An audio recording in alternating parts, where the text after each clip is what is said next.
What is good, YouTube? Today we're going to be talking about the astral plane and how the cosmology fits into the astral plane. Okay, so first let's go over the astral plane and go over the different layers of reality so that you can understand reality more. You are a multi-dimensional being. You are not in these, you are in all of these realities at the same time. They all interweave into one big reality. But there are different planes. They are different vibrational dimensions. There are different dimensions of reality. The mind is the root cause of reality. We're living in the mind of God. Everything is being thought into existence from the root cause, from the universal mind. This is why the ancient Egyptians said, all is mind. We're living in the mind of God. And we are a microcosm of this mind. This is why we all have the same mind. This mind is the world of thoughts. Now, this world of thoughts is just the thought alone. For example, it is the thought of a chair. But then when you start to imagine this chair and you start to mentally see the chair, you're now manifesting the thought, the singular thought, into some sort of form. So now you're imagining the chair. You're imagining the form of this chair, which is then manifesting into the astral plane. The astral plane is the world of thought forms manifesting. So when you are imagining something, you are seeing into the astral plane. Okay? Your third eye, it is an eye because it sees the astral plane. It is seeing the other side through imagination, through dreaming. Well, we'll go over dreaming later. So the thought of a chair is a singular thought. The imagination of the chair is the manifestation of the chair. And in the astral plane, it's basically the world of all the chairs that could ever exist. So you're thinking of the chair as a singular thought, which is the mental plane. The astral plane is the imagination of that chair, is the thought, the manifestation of it. Depending on the vibrational state of the thought will depend what level of the astral plane it will go to. For example, if you're thinking about a chair to torture someone on it, it's going to go on the lower astral plane. Or if you're thinking and imagining happy things, it's going to go to the higher astral plane. So wherever your mindset is, that we call it a mindset because your mind is setting frequencies to certain things. Thoughts are frequencies. And a mindset is setting your frequency, setting your mind to a certain frequency. So when you set your mind to a certain frequency and you imagine something in that frequency, you're going to match everything in the astral plane that are on that similar frequency, just like you would in the physical world. Because we're all in these worlds right now as we speak, but we can't see them with the two physical eyes. We can feel it though. When you're around someone and you've just met a new person, for example, you can feel their vibration. And if you're not on a similar vibrational match, you will not get along with that person, or you just won't not get along, but you won't connect with that person because you're on two opposing frequencies, not matching. And this is something you can't see, you can only feel because it's the astral plane. It exists within the astral plane. Everything in the astral plane is made out of vibrations. So if you do astral project, and if you already know how to astral project, you will see beings and people and things that are on the same frequency as you. This is why before you astral project, you need to sort your vibration out before you astral project, because you are projecting your consciousness into this. It's the mind. The mind is the bridge. It can move between realities. You are a observer. You are a observing soul which observes different realities. And the mind is the bridge between all of these different realities. The mind can choose. If you want to project into the astral, you set your mind to it, you can. Okay. So let's not get off track. The lower astral plane is where demons are, the higher astral plane is where heavenly beings are. Heaven and hell are kind of a real thing. The etheric plane is a powerful substance, the ether, the fifth element that they don't tell us about. They if you type in on Google the five elements, they will try to remove it with wood or metal because they don't want you knowing about the ether. Ether is the energy double behind all physical objects. So the ether is very important. It is the fifth element. It is part of the physical world, but it's also part of the astral world. It is on either side. You see? You see how they're showing you the truth in the language? Ether and either are the same word. The ether has 1 foot in the astral and 1 foot in the physical world. It's a substance that connects the physical to the astral world. It is the either. It's on either side of reality. It's on the other side. Other, either, same word. Ether is connecting the physical to the astral plane. It's the world of frequency. Frequencies, EMFs, torus fields are in the etheric plane. It is the energy plane. It's where energy moves through the ether. Okay. So then you have the physical world, the world of effect. Everything you see in the physical world is the effect of the higher planes. Each plane is a product of the plane above. So, and it melts into each plane. The physical plane is the lowest plane, it's the most densest, and the highest is the most fluid. This is the most fluid, this is the most dense. This is where we get the saying, as above, so below from. As above, so below comes from the different planes of reality. And magicians understand this. This is why magicians always say as above, so below.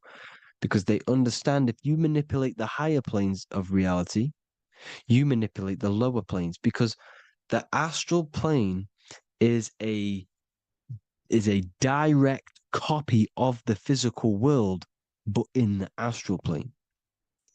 It is mirrored. The physical world is mirrored in the astral plane. They are both the same world, but there's different vibrational states of the world. Kind of. It's hard to put this in words, people. So just try and understand. The astral plane is the double. It is whatever happens in the astral plane happens in the physical plane. This is why magic works. This is why demons work.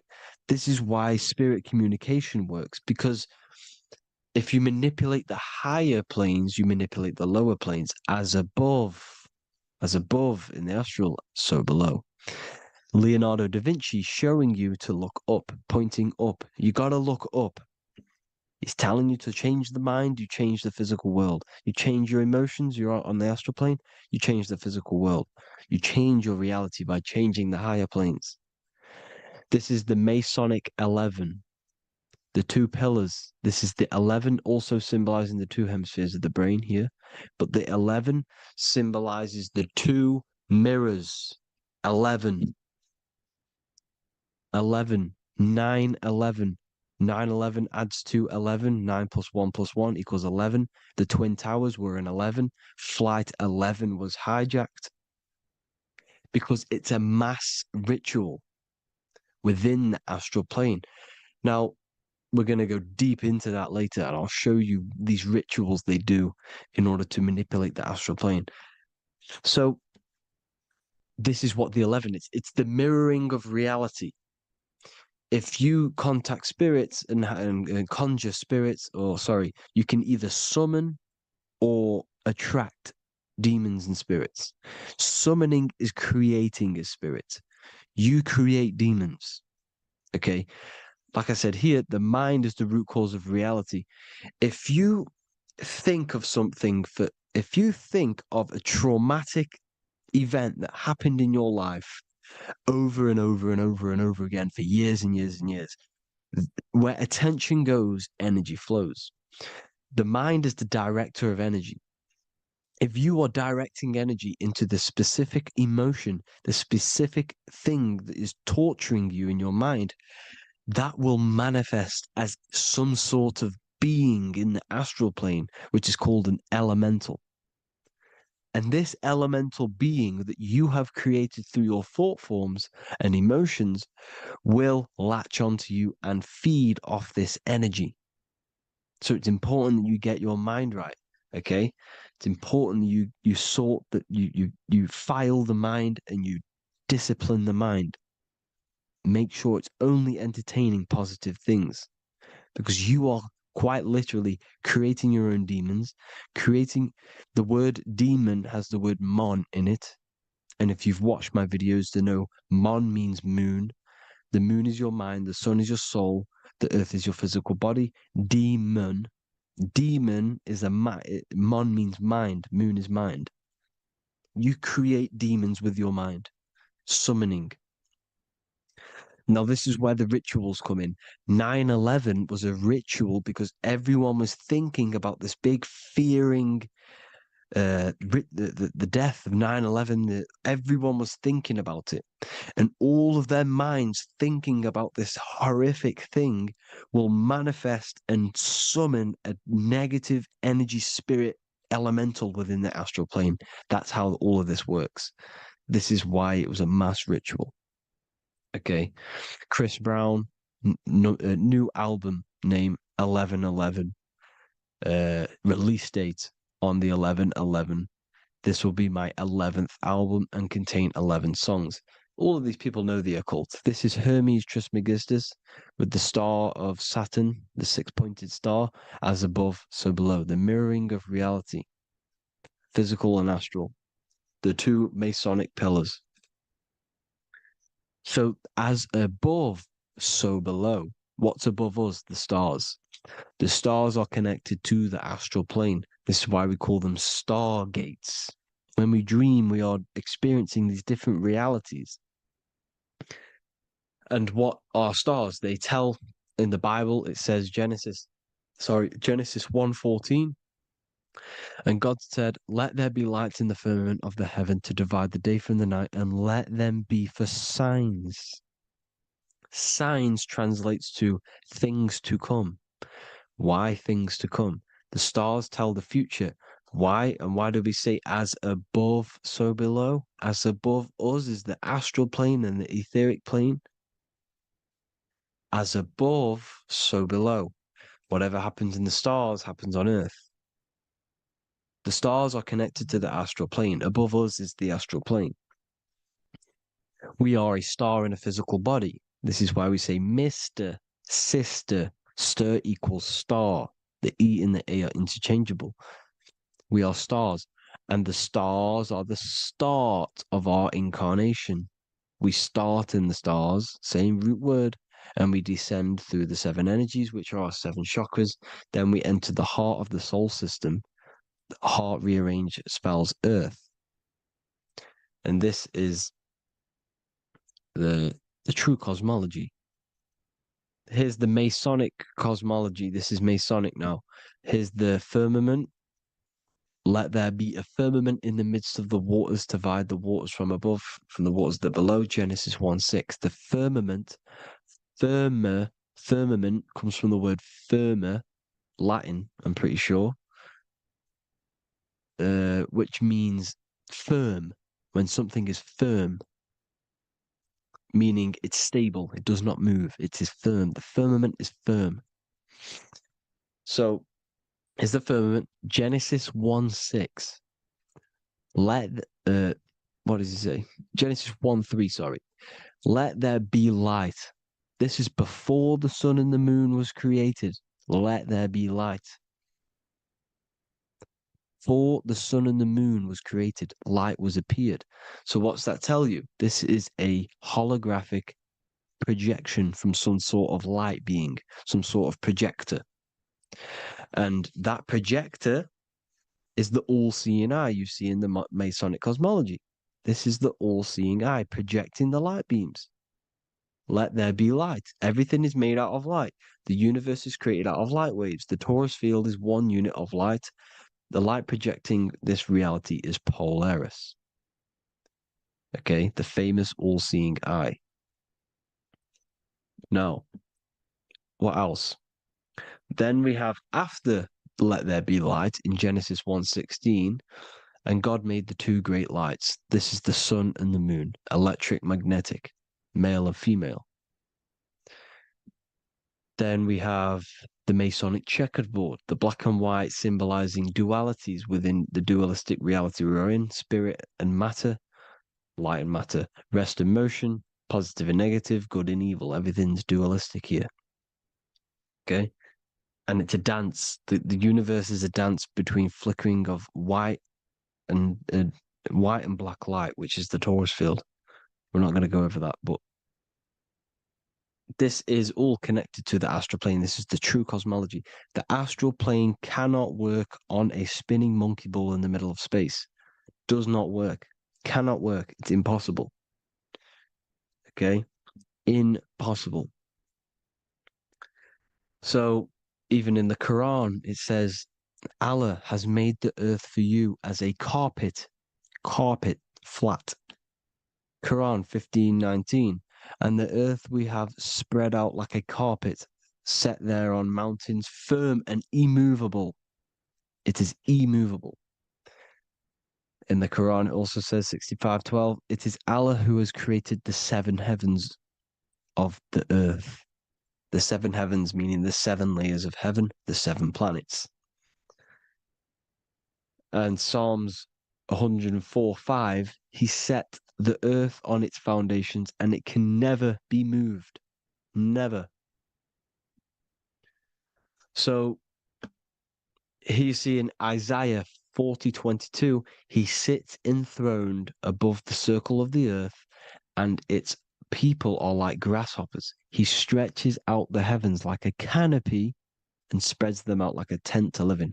We live in a tent. This is the tent. The projection of light. Here you see an ancient picture here. Here you see the ethereal barrier, meaning the firmament, the etheric barrier, and here you see his head popping out. Why is his head popping out? Because your head is heaven, your heel is hell. Your head has access to the astral plane. This is why your head is heaven. The pineal gland, when stimulated, has access to project itself, project consciousness into the astral plane. Here you see another ancient picture here with the Masonic Royal Arch, with the zodiac here, the zodiac on the top, arching because there's a firmament above us. Here's God in the brain. Consciousness is God. Here you see the Masonic Royal Arch, symbolizing the firmament. George Washington above the Masonic Royal Arch. These are the stars. This is Polaris projecting reality. Here's ancient churches with the dome, Polaris projecting reality with Jesus. Disney World is under the dome. The seven layers heaven, ancient paintings, all depict if you go and look at the ancient paintings, they'll all depict the firmament, the arch above us. This is where we get interesting. The Masonic Royal Arch has the 6-9, which is Cancer. The constellation Cancer, which is 6-9 is associated with portals because CERN is the 6-9. Okay, CERN is opening portals. They're trying to create a portal to the other side. Cancer has the word CERN within it, so there is a link between Cancer and the opening, the firmament opening above us to ascension. Here you see the Masonic art with the Royal Arch and the light and the opening. Here you see the light and the opening. This is the opening of the firmament. Here's the Hebrew cosmology with Sheol, the underworld, and the opening. So Cancer is definitely some sort of portal in and out of this reality. I'm just connecting dots here. Now, we're going to go change a bit now. These celebrities that you are seeing are, they have not sold their soul to Satan, okay? They have not sold their soul to Satan. Satan is a demonic, low vibrational energy that has been summoned over the thousands and thousands and thousands of years of evil occult arts. So since Babylon, Babylon was summoning this demonic energy, and this demonic energy in the astral plane will grow and grow and grow. It has no form. It has no physical form. Okay, but you can see it in the rappers. You can, when if your third eye is open, you can see clearly that these people are demonic. You can see, you can sense the energy that they're manifesting. Selling your soul is not what you've been told. It is gaining, because your soul is pure love, okay? Your soul does not want to do anything bad.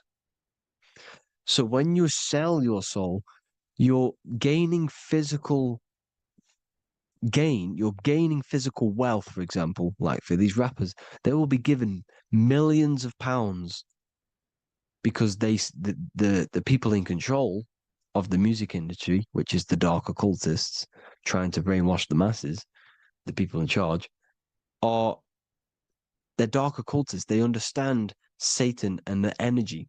They are satanic energy, which has been summoned in the astral plane. They see that they have influence over the masses, so they will go to them and say, "I will give you this amount of money forever if you manifest this satanic, demonic energy through the music and through social media to blind the masses, to brainwash the masses into this demonic energy." Because when you listen to music, music is frequency. Whatever you listen to, you become that frequency. So if you're listening to these people, they're throwing energy, this demonic, satanic energy that they sold out to. Soul, same word. When you sold something, you've got your soul involved.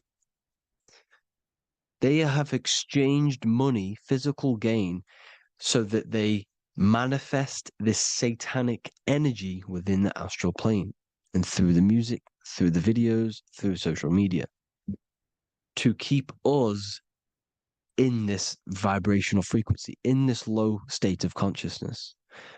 This is what it actually is. It's not, you're not selling your soul to some sort of devil. This satanic energy has no physical form in the, it is formless in the astral plane. It's a summoned energy. Now, the root chakra is red. This is why the devil is red, because it symbolizes the animal nature of man. When you are operating off your root chakra, you will kill, you will fight, you will do anything to survive because it's all about survival mode in the root chakra. They want you keeping in that fighting mode, that surviving mode, so that you are manifesting this low vibrational frequency, this satanic energy, this demonic red energy. This is why the devil is red. And the devil has a tail with the red arrow pointing down because it symbolizes your light body. This is your Merkaba. Your Merkaba is your light body. Mer equals light, Ka equals spirit, Ba equals body. Merkaba, this is the devil's tail pointing down, the descension, your heel, up to your heel, hell. Ascension to heaven, head. You see? This is the all-seeing eye with the illumination coming off it, your head, when you're illuminated. The Merkaba is your celestial sphere to portray different planes of reality. It is the vehicle of ascension. It's your light body. It's in the word Kabbalah, Kabbalah, Ka, spirit, Ba, body, La, light. Same thing, Kabbalah, Merkaba. Same thing. It's all about the light body. This light body sees different realities. So when you see the goat in the music industry, it's this satanic summoned energy that's been summoning for thousands of years within the astral plane. When it becomes to the physical plane, it will manifest through different things. A goat, an owl, Satan, Moloch, Baal, same deity, same demonic energy that's been summoning in the astral plane. And this is why the Baphomet has a goat head. Drake's new album is the goat. The Polo G, the Masonic G, with the goat. And here's Rylo Rodriguez in the mirror with the goat in the mirror and him in his physical body. It symbolizes, the mirror symbolizes the astral plane because he's manifesting the goat, the demonic energy. He's sold out to the demonic energy, and in the physical plane, he's his physical body. The mirroring, the Masonic 11, the mirroring of reality, the astral and the physical. And what do you call them when they're an amazing rapper, the best rapper? You call them the goat. Because the goat, you're the goat because you're manifesting the goat energy, this satanic, demonic energy within the astral plane. So Baal, Moloch, all the same thing. Because in the astral plane, if you want to gain spirits to come to you and communicate you in the physical world, if you want to communicate with spirits, you have to gain their attention. You can either gain their attention or come together and agree to create some sort of being, which is Satan. Okay. You can, like I said earlier, you can create these beings, you can summon them or attract them. One way to attract them is sacrificing. In order for you to become God, man, to turn to God, you have to sacrifice your life. You have to sacrifice, not drinking, not doing things, not doing anything demonic, not doing anything bad, not eating meat. You have to sacrifice yourself to become the light. However, if you want quick, instant gains in the physical world, you can sacrifice something else to communicate with these spirits because these demonic energies feed off demonic energy, your demonic energy. So these dark occultists will give away babies, they'll sacrifice, torture babies so that they gain, so that they can communicate with these spirits for physical exchange. Yes, you can do this. These powerful spirits, these powerful demons can give you powers. They can give you certain things. And this is what they are doing. They're summoning and attracting these demonic energy. This is why, trafficking is one of the most, Balenciaga. Baal is the demonic energy in the astral plane, which requires child sacrifice for his presence. Balenciaga, and they were trafficking children. They were trafficking, killing them, and offering them to the spirits. This is what they are doing. Balenciaga. It's in the name. Here you can see here a stick man with two horns. The goat, obviously, it's all the same deity. Baal, the goat, Moloch. Here's Moloch, the owl, the Egyptian owl, because it comes from the owl of Moloch, which is Baal, which is Satan, all the same demonic energy. And it's on the dollar bill, a tiny dollar bill, tiny on the $1 bill. All the same thing. Bohemian Grove, they worship the big owl, Moloch. It's all the same thing. It's all one big demonic energy which has been summoning in the astral plane. And it's trying to take over Earth, the physical plane. That's what it's doing. So I hope you all gained a deeper understanding of the astral plane and what's actually going on in the world. Please leave a comment if you can to help the algorithm. Drop a like if you like this content. And hope you all learned something today. And God bless you all. Thank you all.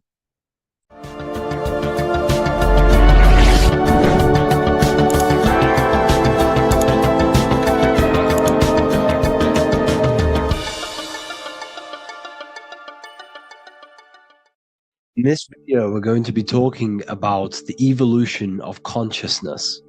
You are born human, however you possess consciousness, which is the awareness behind your being, the awareness behind your thoughts, the experiencer behind your five senses, the experiencer, the observer behind your thought, emotions, and senses. You are an eye, an invisible consciousness looking through a lens which is your body. Your body produces this physical world that you experience. Your brain produces this world. Your brain and body is a technological computer. However, you are an infinite, ever-expanding consciousness behind this physical body. And there is an evolution of consciousness, a cosmic journey of expansion. And this is why we see so much pyramid symbolism in the occult and esoteric world, and especially within Freemasonry. Because the pyramid represents climbing, an evolution, a raising state of consciousness, a journey. Steps symbolize a journey upwards. This is the raising and the evolution of consciousness, our inner world. The transmutation of our inner selves, of our souls and consciousness and our minds.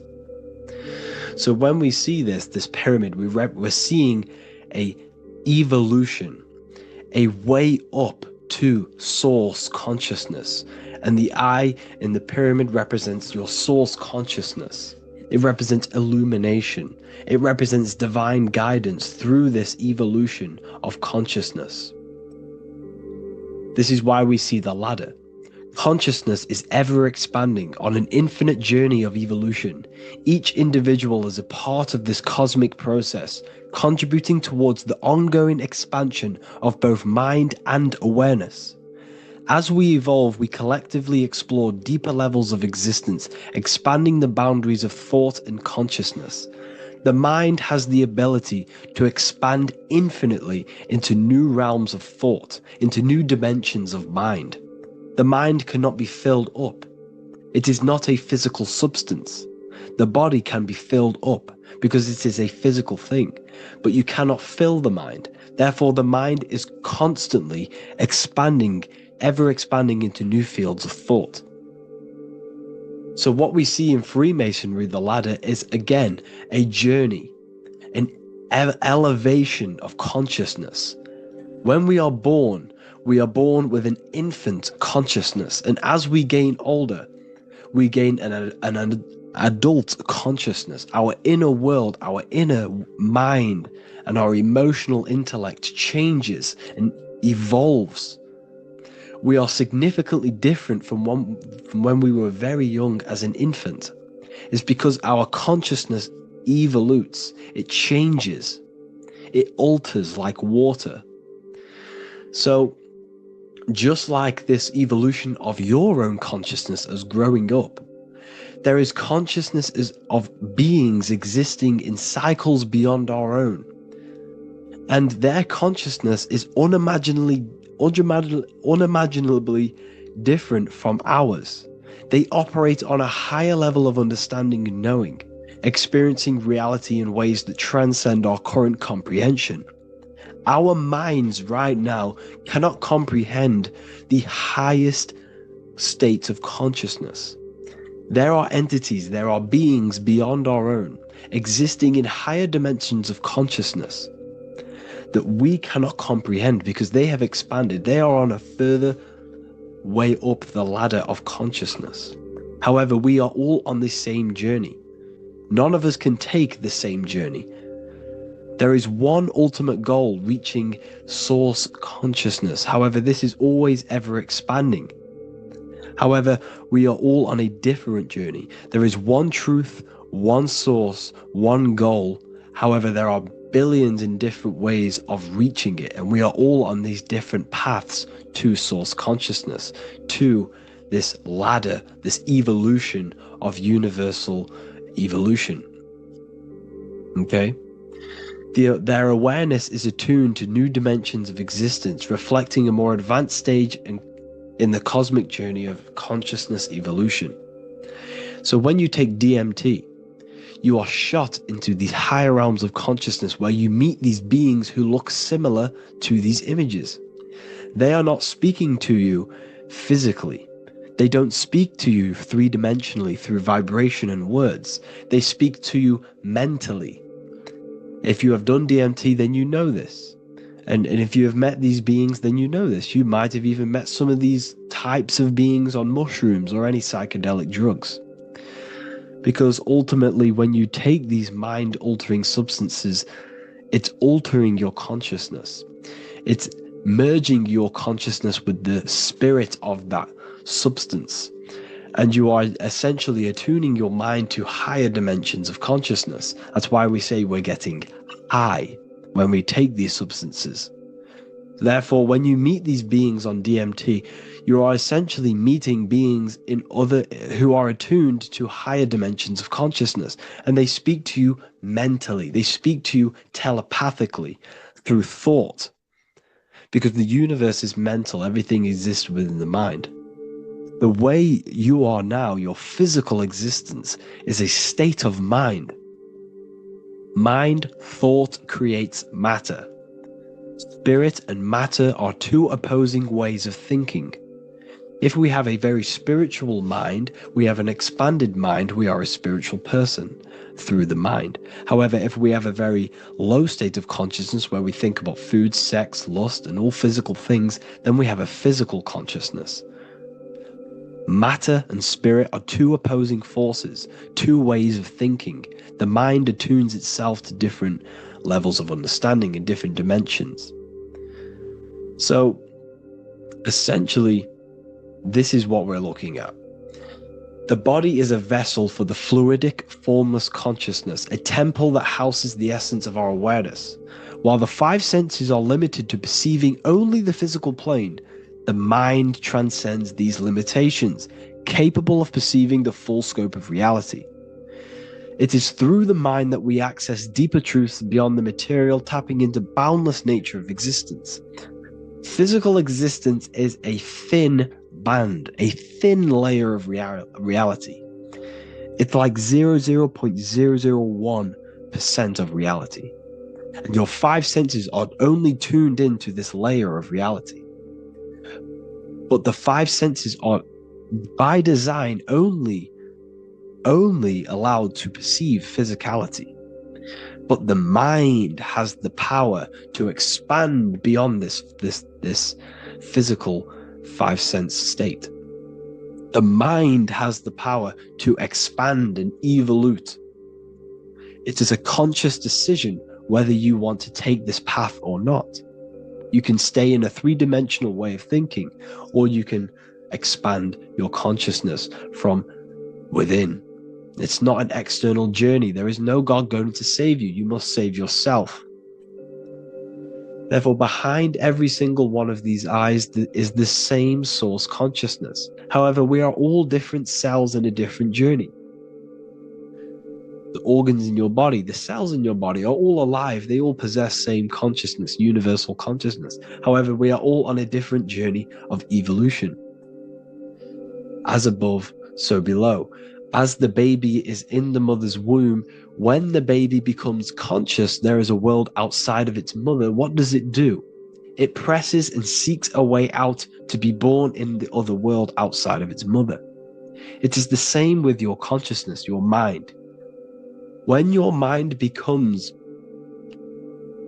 aware that there is realities beyond the immediate surroundings, it seeks a way out. And this is exactly what I'm doing to you now. I am now expanding your mind and telling you there is other ways of reality. There is other dimensions of consciousness which you can access through inner transmutation, through different ways of thinking, spiritualism, and meditating and connecting with yourself and detaching from external things. We can upgrade our consciousness. Your body is a womb. Why Jesus says you must be born again to see the kingdom of God, because you are born physically and then you must be born again spiritually, awakening your inner consciousness. So like I said, as the baby is in the womb, it's the same principle. As above, so below. You were a baby, you were in your mother's womb, and you figured out there is a world outside of your mother, so you seek to weigh out your mother to be born in another world. It's the same now. You must do this now. This is your spiritual evolution. This is the evolution of consciousness. It's ever expanding. When you die, this is a transition. You must learn to not fear death. This is another part of your spiritual journey. You must master death. Therefore, like I said before, the mind has limitless capacity to expand into new realms of thought, continuously exploring uncharted ideas and concepts without boundaries. The mind can ever expand. It can never be filled. It can never ever know everything. There is infinite fields of knowledge, infinite fields of thought. Your current state is just one stage on an infinite pathway. You won't remain human forever. The human experience is a crucial phase where we learn to balance polarities, master the fundamental laws of the cosmos. It is a period of growth and transformation, preparing us for the next stages in our cosmic evolution. The goal is to strive for perfection, yet the true perfection is unattainable. It's like a tunnel, and there is a light at the end of the tunnel. And as you walk through this tunnel, the light is ever moving backwards. You should forever seek to meet that light, but you will never meet that light because consciousness is ever expanding. You should strive for perfection, yet knowing that perfection is forever unattainable. The journey is endless, with each step revealing deeper layers of understanding and experience. The pursuit of growth and expansion is itself the essence of our evolution. You can find all of this knowledge in the amazing book that I have read for years. I have read this book, The Emerald Tablets of Thoth, the Atlantean, by M. Dorial, translated by M. Dorial. I'm telling you now, this book, now that I've told you this, you have some context on the book. The whole book is about evolution of consciousness. He's talking about higher dimensions beings. He's talking about how you can transcend this physical plane. It is truly the most amazing book you will probably read. One of the best spiritual texts you'll see. It's hard to understand, so you must read it over and over again. And the more your mind progresses, like for me, I read this every couple months. And the more I learn about consciousness, the more I expand my own consciousness. And every time I read this book, I pick out something new that just completely blows my mind, because you can only understand this book to your level of consciousness, to your level of understanding. So now that I've told you all this information, go and read this book and it will absolutely blow your mind. And so will the Book of Wisdom Volume 2, which is now available. I released it the other day. I'm just going to read a page out now. This page is called Spirit and Matter. The Earth is not merely a dense, lifeless rock drifting through space. It possesses spirit, a living essence that animates its form. But what do we mean by spirit? Spirit in esoteric terms refers to the energy, the life force, animating the principles infused in matter. So essentially, what this page is talking about is how everything has spirit, consciousness within it. You are the middle, you are spirit and matter. You have the ability to expand your mind to the God self and raise above our animal instinct, our material self, and know the divine and expand. Animals cannot do this. Animals are not self-aware. Humans possess self-awareness. We can observe our consciousness. We can say, why do I exist? We can look in the mirror and know that we need growth. And this is what Anunnaki means. Anu means above. Anu was the supreme god of the sky, which is a metaphor. He represents spirit above, heaven. Anu came down to earth and married Ki, the goddess of the earth, which represents matter. It's a myth, it's an allegory. Anu married Ki and gave birth to the Anunnaki. Spirit came down and infused with matter and gave birth to the human, which is you. You are spirit infused in matter, Anu and Ki, Anunnaki. You are the Anunnaki. And this is just one of the teachings in my book. Honestly, this book is absolutely amazing. If you truly, truly want to expand your consciousness, give this book a read. And obviously, if you're inside the university, I give you this book for free. A paperback version. If you join the university, follow the steps inside of the general chat, you'll be able to download this book, or sorry, not download it, order a paperback for free. All you have to do is pay for the shipping.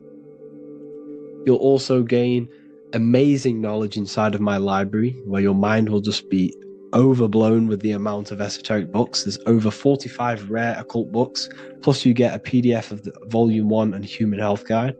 You get reoccurring updates where I expand on symbolism, occultism, where you will just feel absolutely amazing once you understand esotericism in yourself. You'll also learn how to create the dream reality that you want with the Manifestation Mastery course, where I teach you how your consciousness creates reality. You'll have a real lectures where I post lectures on symbolism, occultism, esotericism. There's a conscious community and live calls and Q&A where you can ask me questions and I'll answer your questions. I just want to say thank you to everyone who has joined the university. Thank you for even liking and watching this video. Any support I just appreciate every single one of you. Please, if you can, leave a comment and a like on this video and let me know any videos you want me to make in the future. And I will start uploading a lot more to the YouTube. So yeah, thank you all for tuning in today. Have an amazing day. The Freemasonic square and compass is not just a symbol that represents Freemasonry, a lodge, or a secret society. It is a symbol of gaining your own personal power. Now in this video, I'm going to be breaking down this symbol in the most detail I can possibly go into. Most people live in a state of illusion. They live their life impulsively, acting based on their five senses, tasting. They want to feel a certain thing like an orgasm, or they're basically just slaves to external things and their five senses, which leads to a very dark path where you'll never actually become a conscious creator and you'll never actually be internally happy. The Freemasonic square and compass reveals some deep wisdom about this. Now let me break this down. If you want to gain your personal power, listen up. The Freemasonic square and compass is a compass which is used to create circles.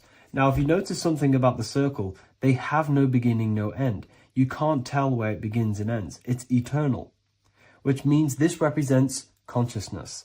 Now if you don't know what consciousness is, if you close your eyes, you have an internal world. You have thoughts, emotion, visualization. This is all consciousness, spiritual. Then we have the square. The square creates squares or lines, which represents matter. It has a beginning and an end. You can quite see where the beginning of the end is, right?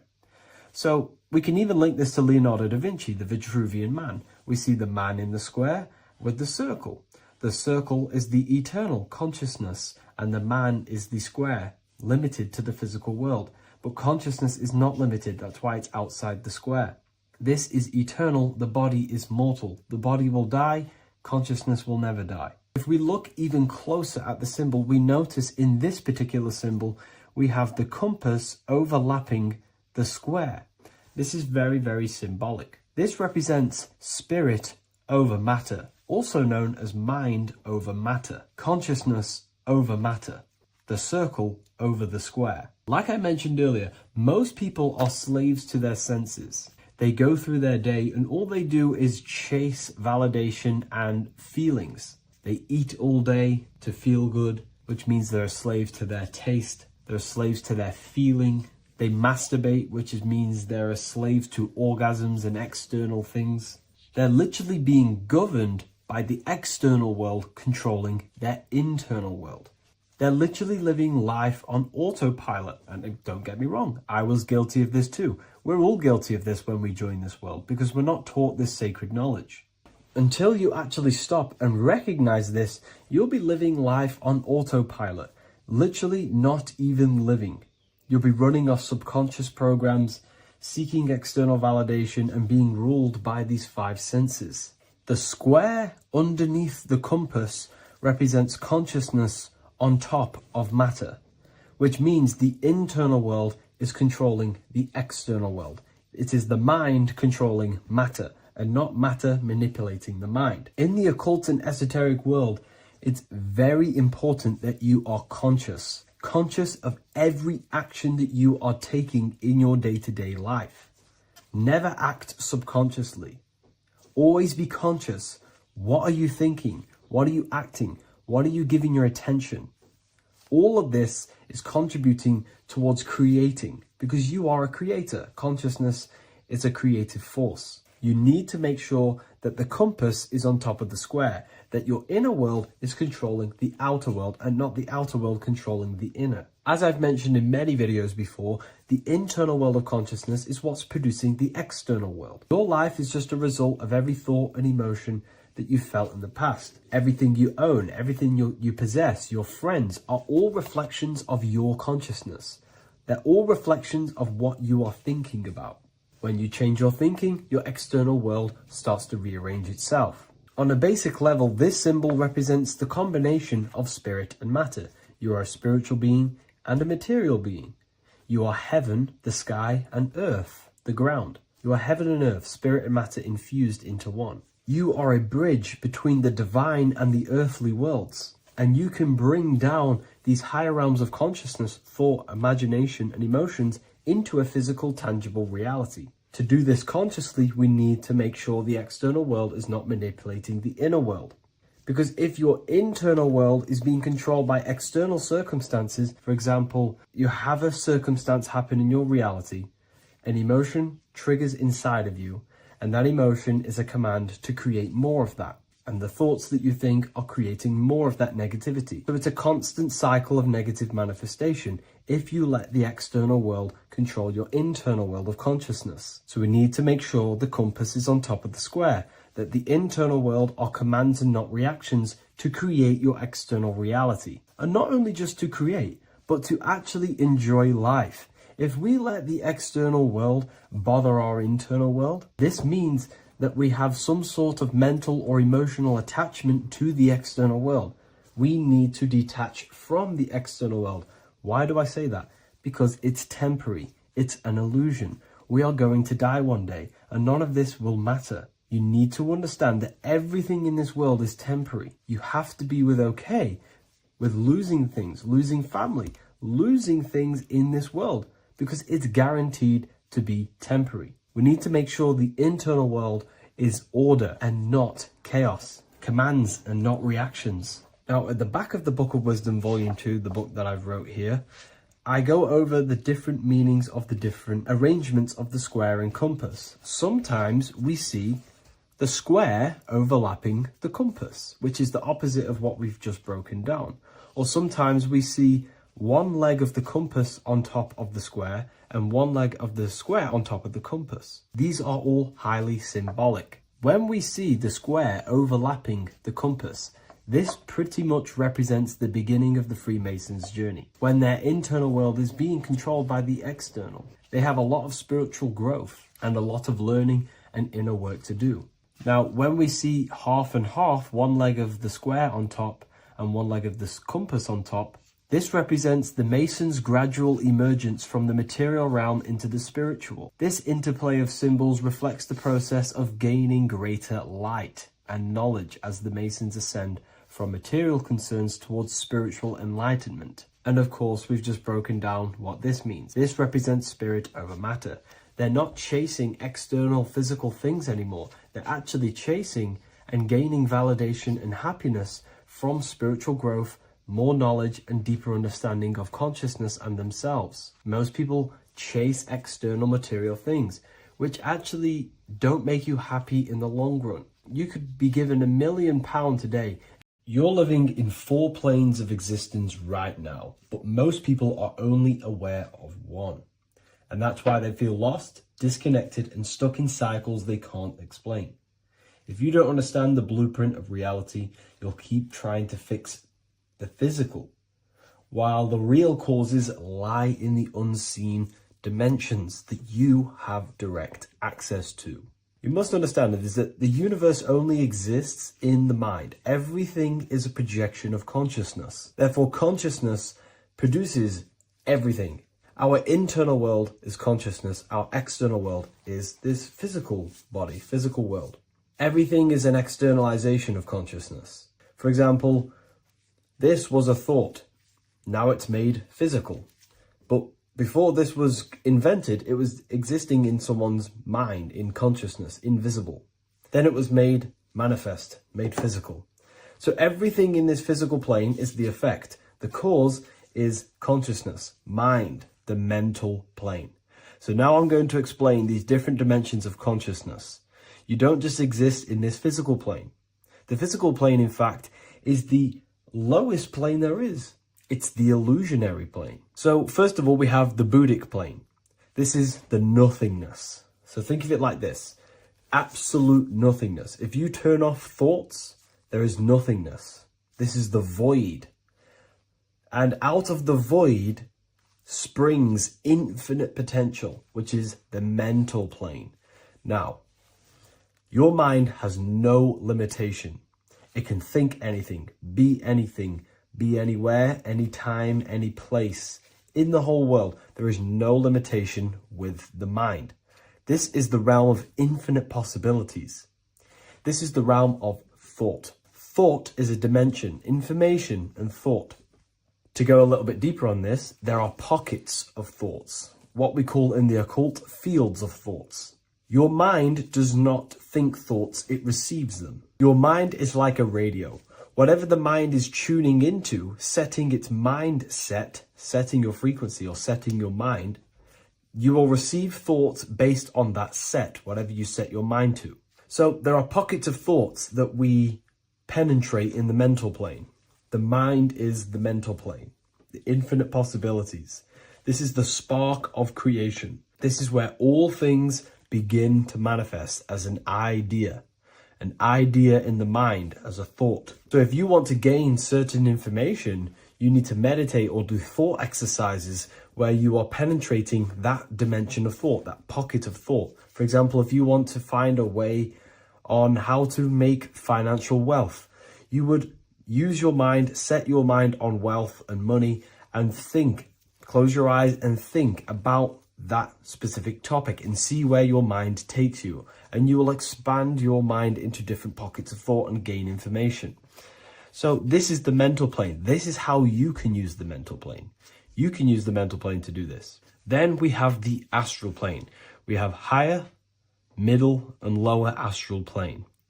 The astral plane is the body for thought. So every dimension, physical, etheric, astral, mental, Buddhic, is a body for a dimension above.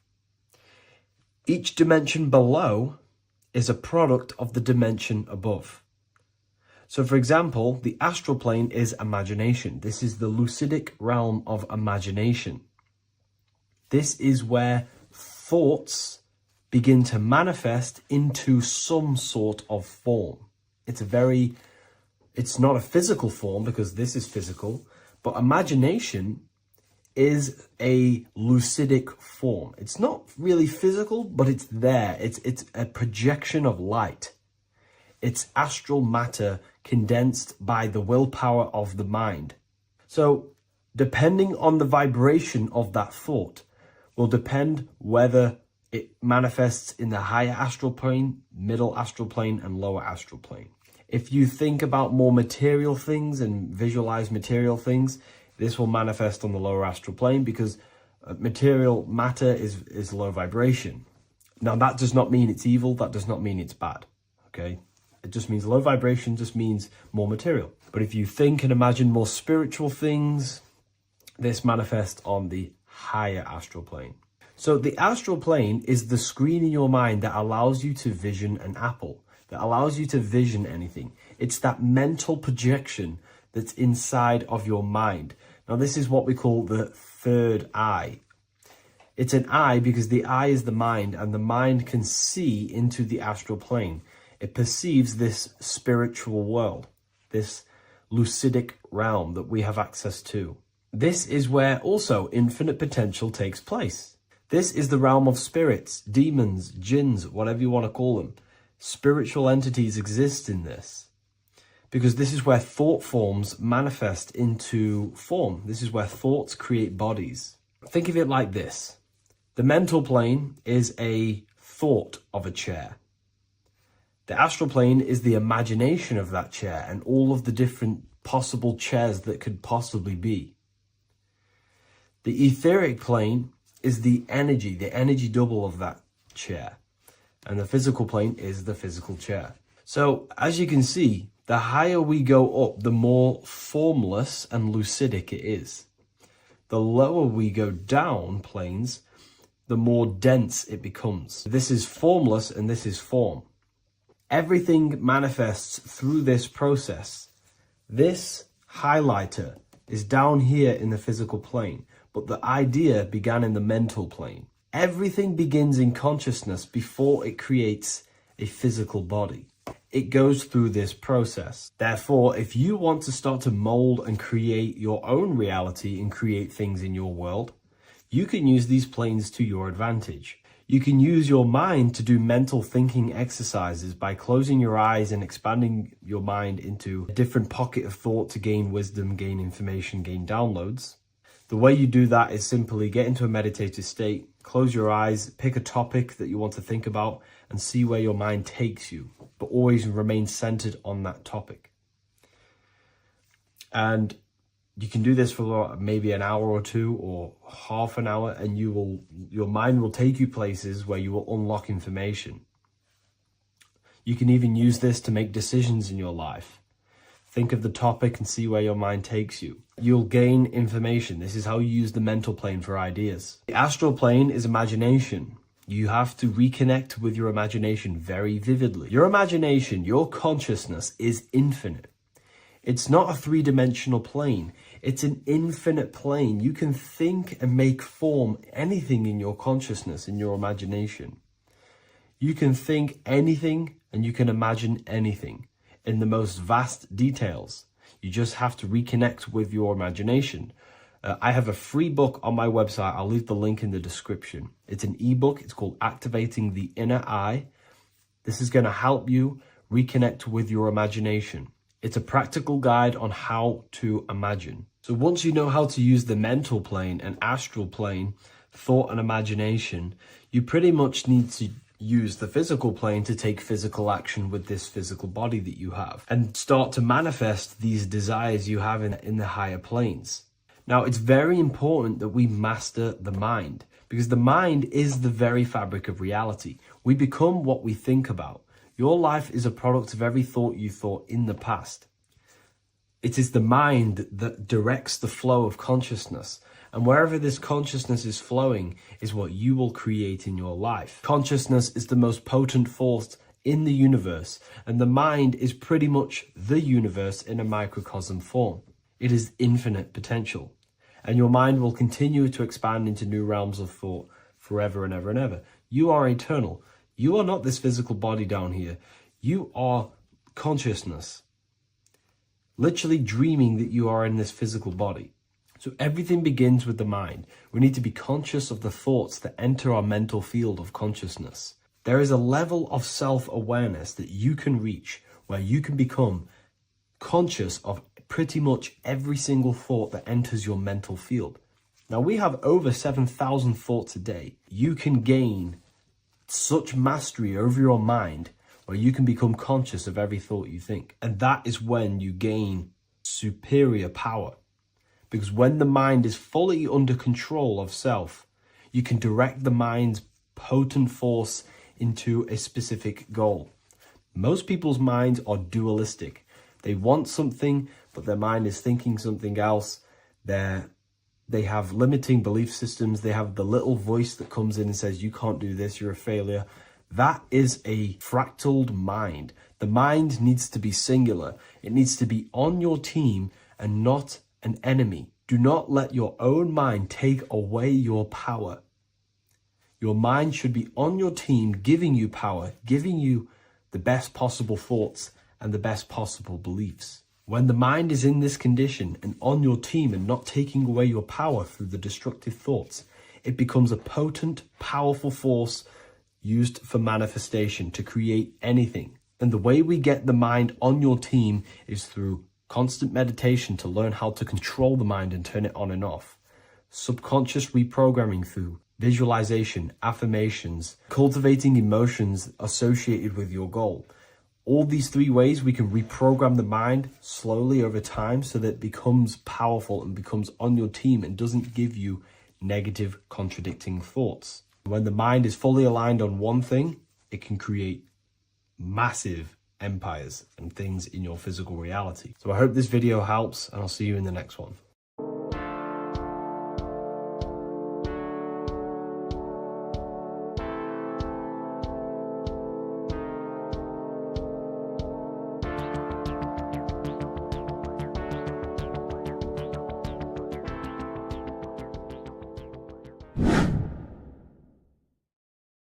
What is up, people? How are we all doing? Today, we're talking about the flat earth cosmology. So let's jump straight into this. Please drop a follow and leave a like to help the algorithm. So we live in a torus field. Everything's made out of torus fields. And every torus field has motion. It's what it is. It's the motion of energy. And every torus field has a center, which is the black hole. It's a womb of creation. It's counter space.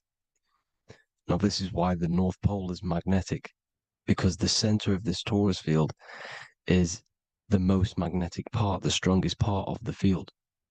So this is why all compasses will point you to the center. And the Earth's magnetic field is spread across the whole of the Earth. And it's spinning, as you can see here, it's like a tornado at the center. And this tornado is the force which is spinning the sun and the moon around us. You got the sun, the moon, Polaris, just like in the Masonic cosmos here. The sun, the moon, Polaris, the all-seeing eye. Now we'll get into Polaris a bit later, but the sun is the magnetic force. Sorry, is the electric force, because every field is electromagnetic. Now, the sun is electric. It's positively charged. It's gonna give you energy. It's feeding energy. The moon is more magnetic energy, which is taking your energy away from you.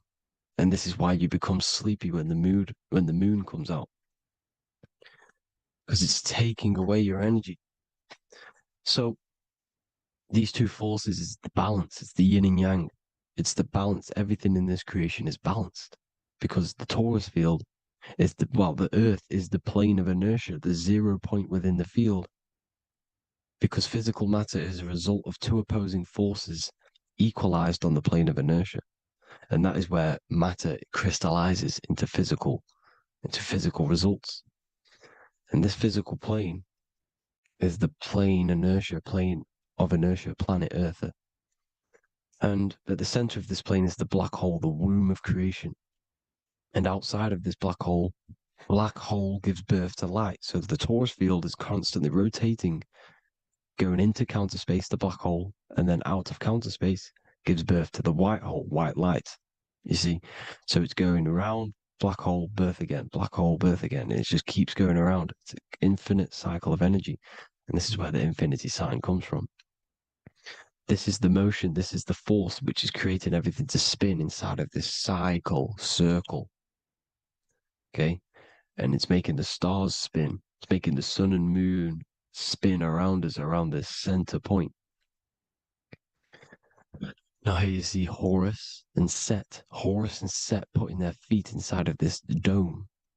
This is the royal arch, the arch of the dome above us. It's like you see in the Masonic cosmos, the royal arch of Freemasonry. This is the dome above us, the firmament that the Bible talks about.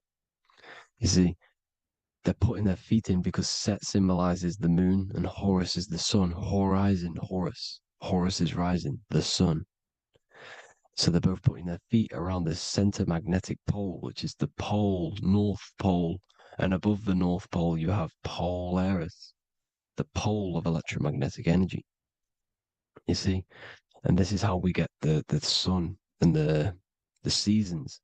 Because the sun, for us, when it becomes summer, it's on the Tropic of Cancer. Then it spirals outwards, going out and out and out, then goes to the Tropic of Capricorn. That's winter for us. Then it comes back in and creates summer again. So it's constantly spiraling around this center magnetic North Pole. You see? So this roof above our heads is the firmament, and this is what they've taken off of us. They haven't physically taken it, but mentally they have taken this away from you. It's a female energy, and this is what the Egyptians called Nut, the sky god Nut. And this is the womb. We are inside God's creation, God's womb, and the woman's womb when she has a baby is a microcosm of this, because everything inside of this creation is micro, macro. It's a reflection of the bigger things, as above, so below. So the dome above our heads is the dome we are in when we are a baby.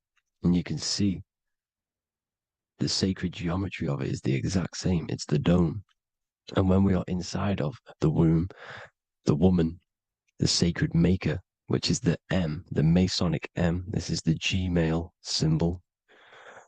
The Masonic M is maker, mason, matter, male. She delivers the male, you see?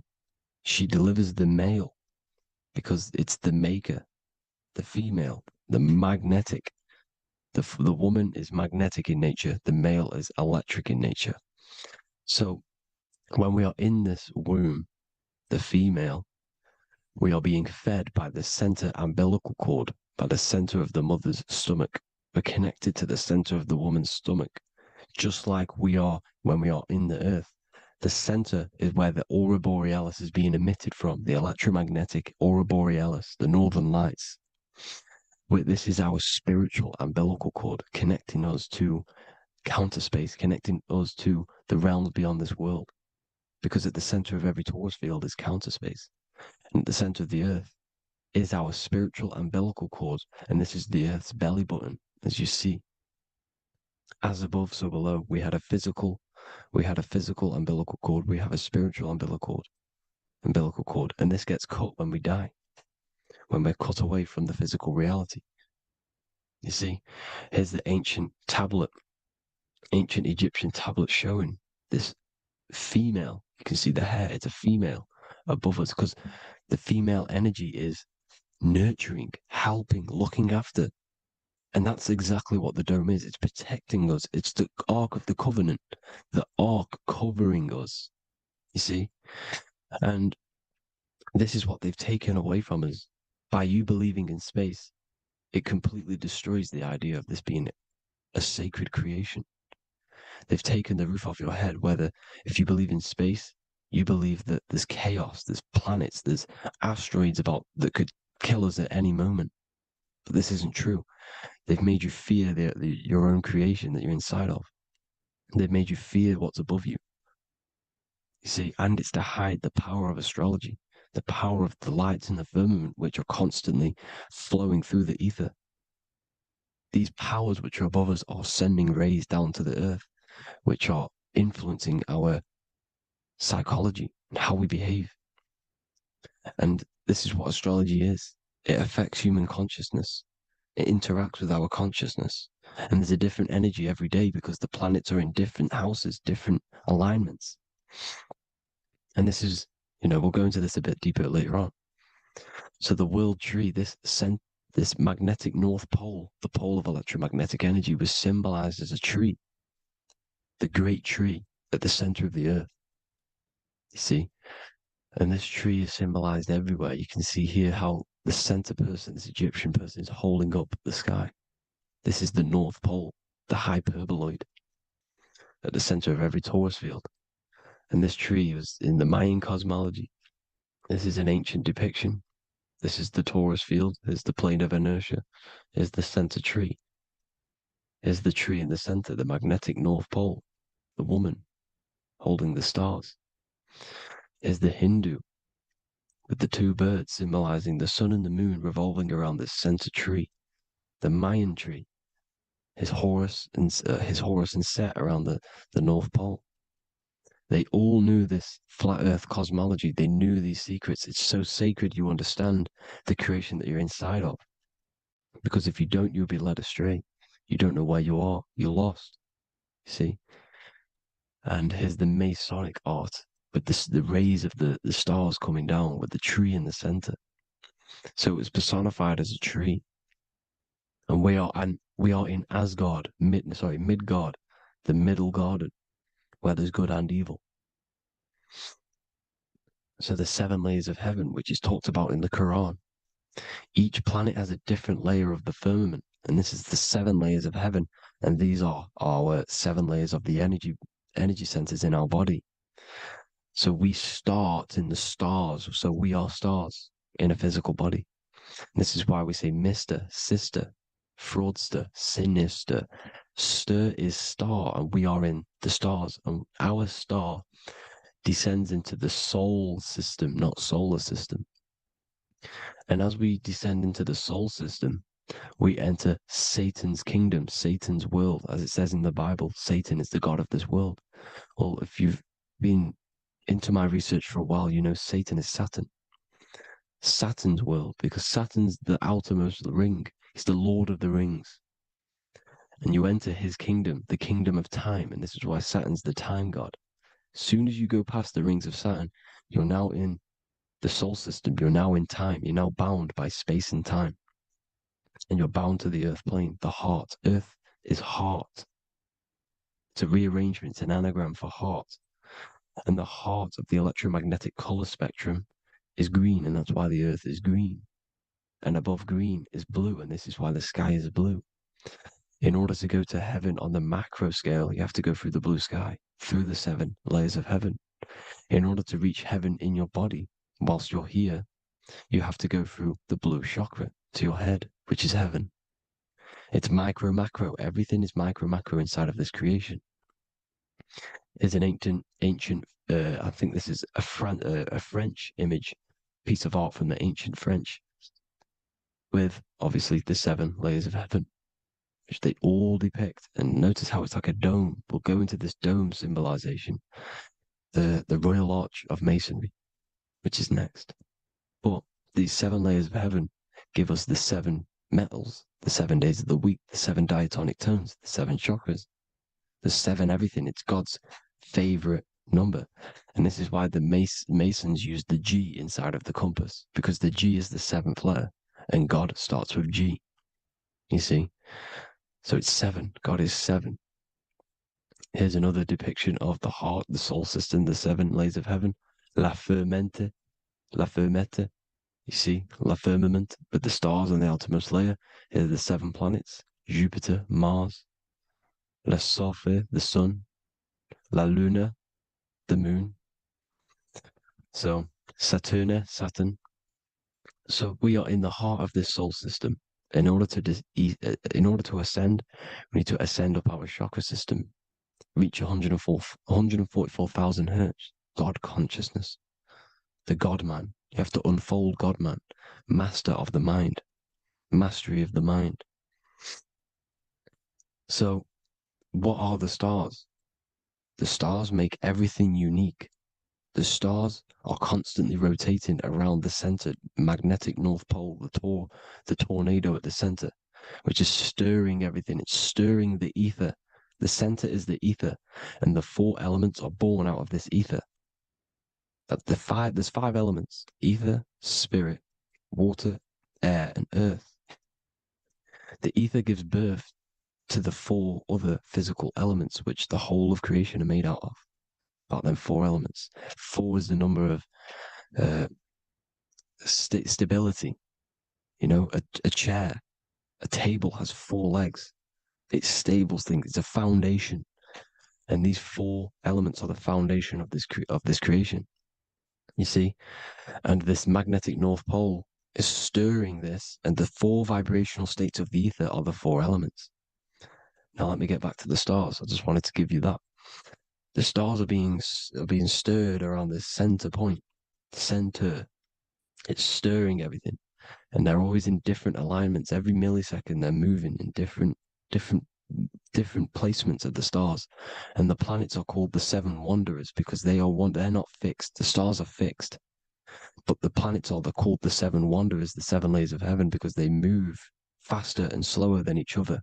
Each planet is slower and faster, has a different rate of speed it's moving. So these alignments are mixing in with the energies of the different 12 constellations. And this is why you have a unique characteristic. You have a unique look, a unique energy, a unique personality. This is because when you were born and you took your first breath, that energy which was in the ether, because the ether is all around you, and energy travels through the ether.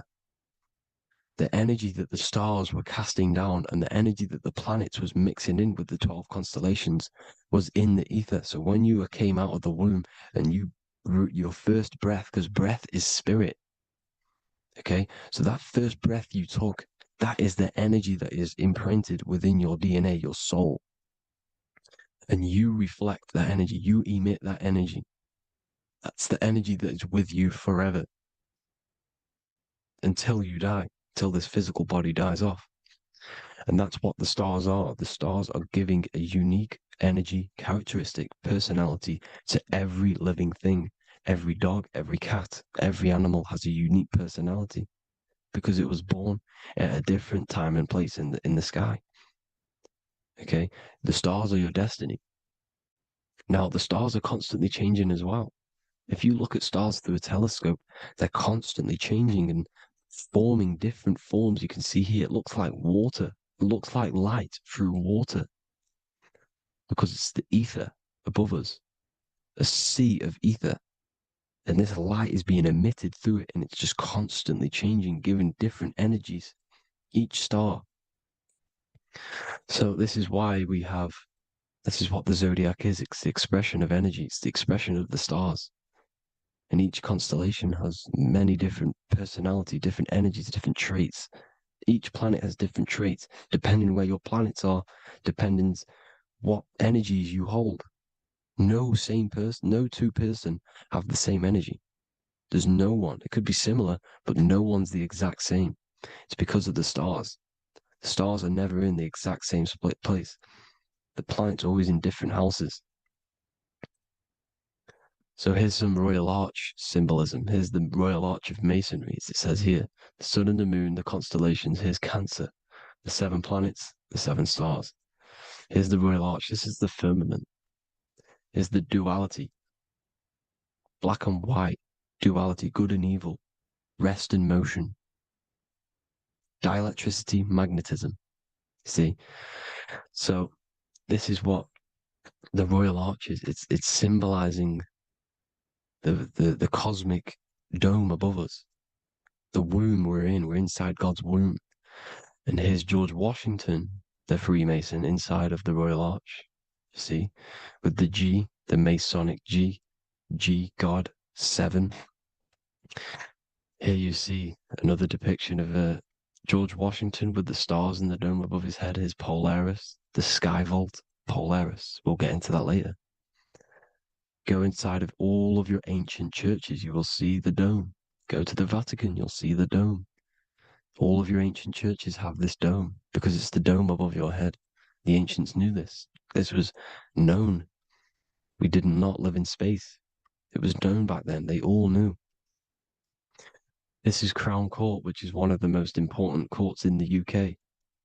You can see it's clearly so much Masonic symbolism. You've got the 4 pillars of Masonry. The Royal Arch is like an arrow pointing upwards to Polaris.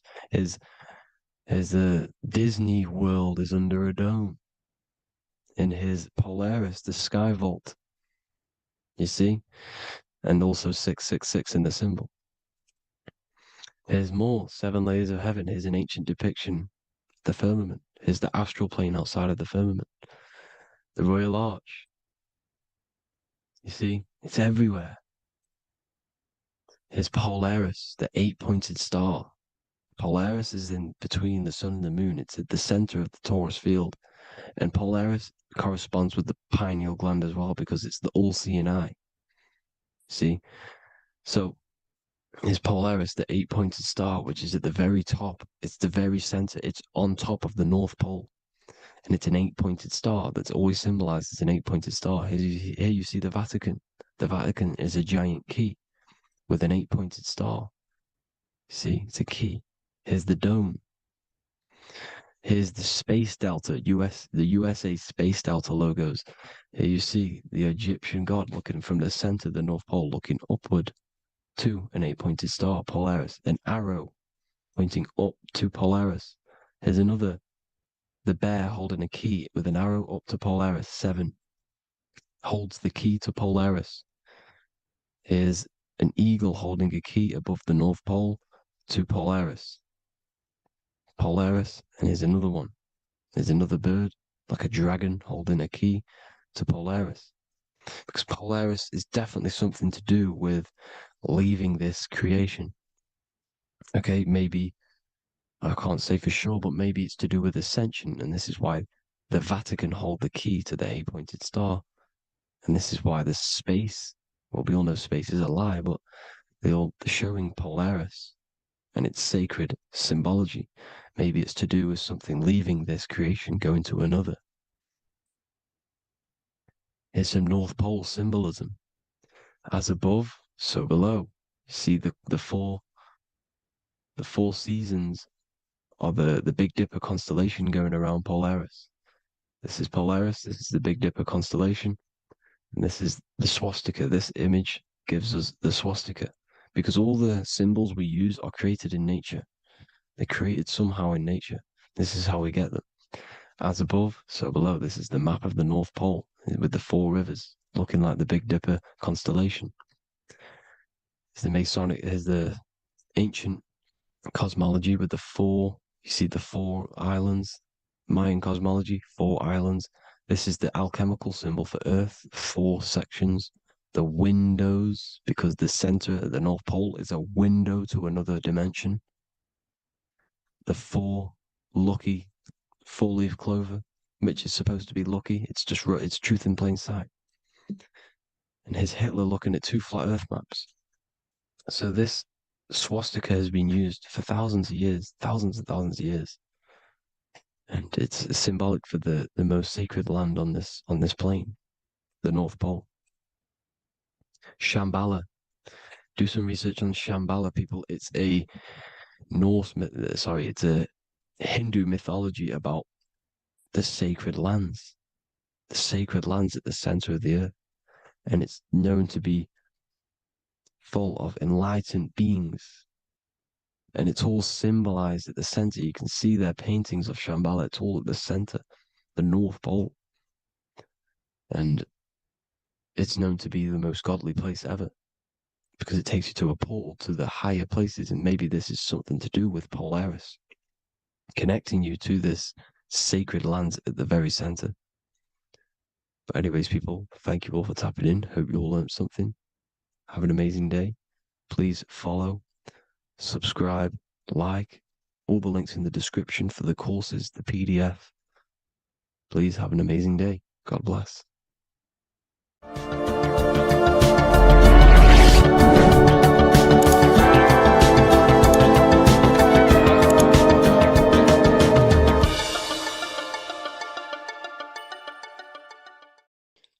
What if I told you don't have one body?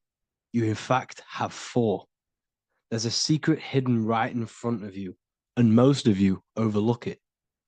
And by learning these teachings today, this will change your perspective on life, on yourself, and completely change the conception of yourself. This is the key to your highest potential. If you stay with me today, you will find secrets about yourself that will change your life. But I warn you, once you step this path of esoteric knowledge, there's no going back. Once you see, you can't unsee. So stay with me, and we will discuss the 4 bodies of your soul and how you can master yourself to reach your highest potential. The first thing we must understand is that there is a sun. And just like the sun gives life to the earth, there is this life force within the sun that gives life to all matter. We must understand that that matter itself is dead. It has no life potential. It has no ability to create or destruct anything. All of the life comes from above, from the sun, from the life-giving power of this infinite energy source we call the sun. No matter what model you believe, the sun still gives power to this physical realm, giving life to all of the crops, giving life to animals, giving life and growth to all things that the rays come in contact with.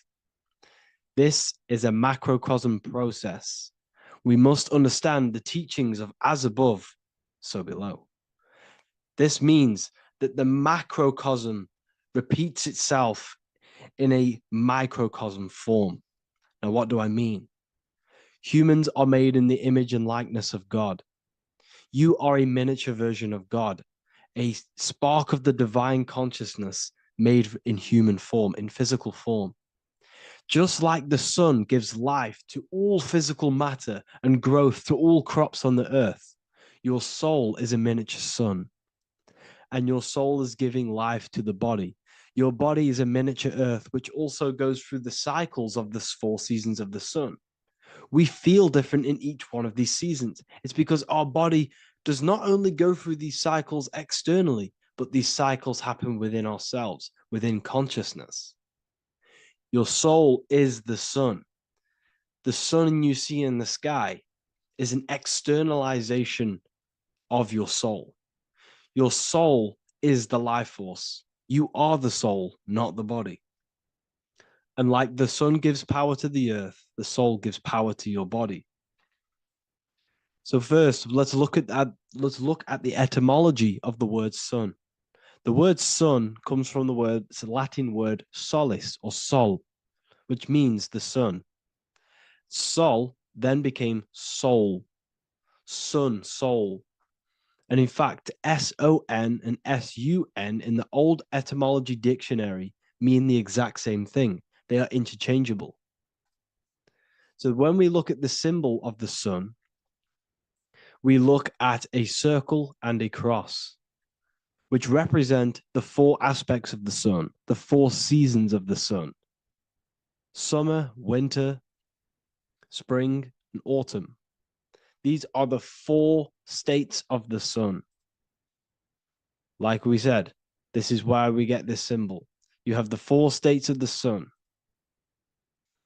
which represent the 4 bodies of the soul.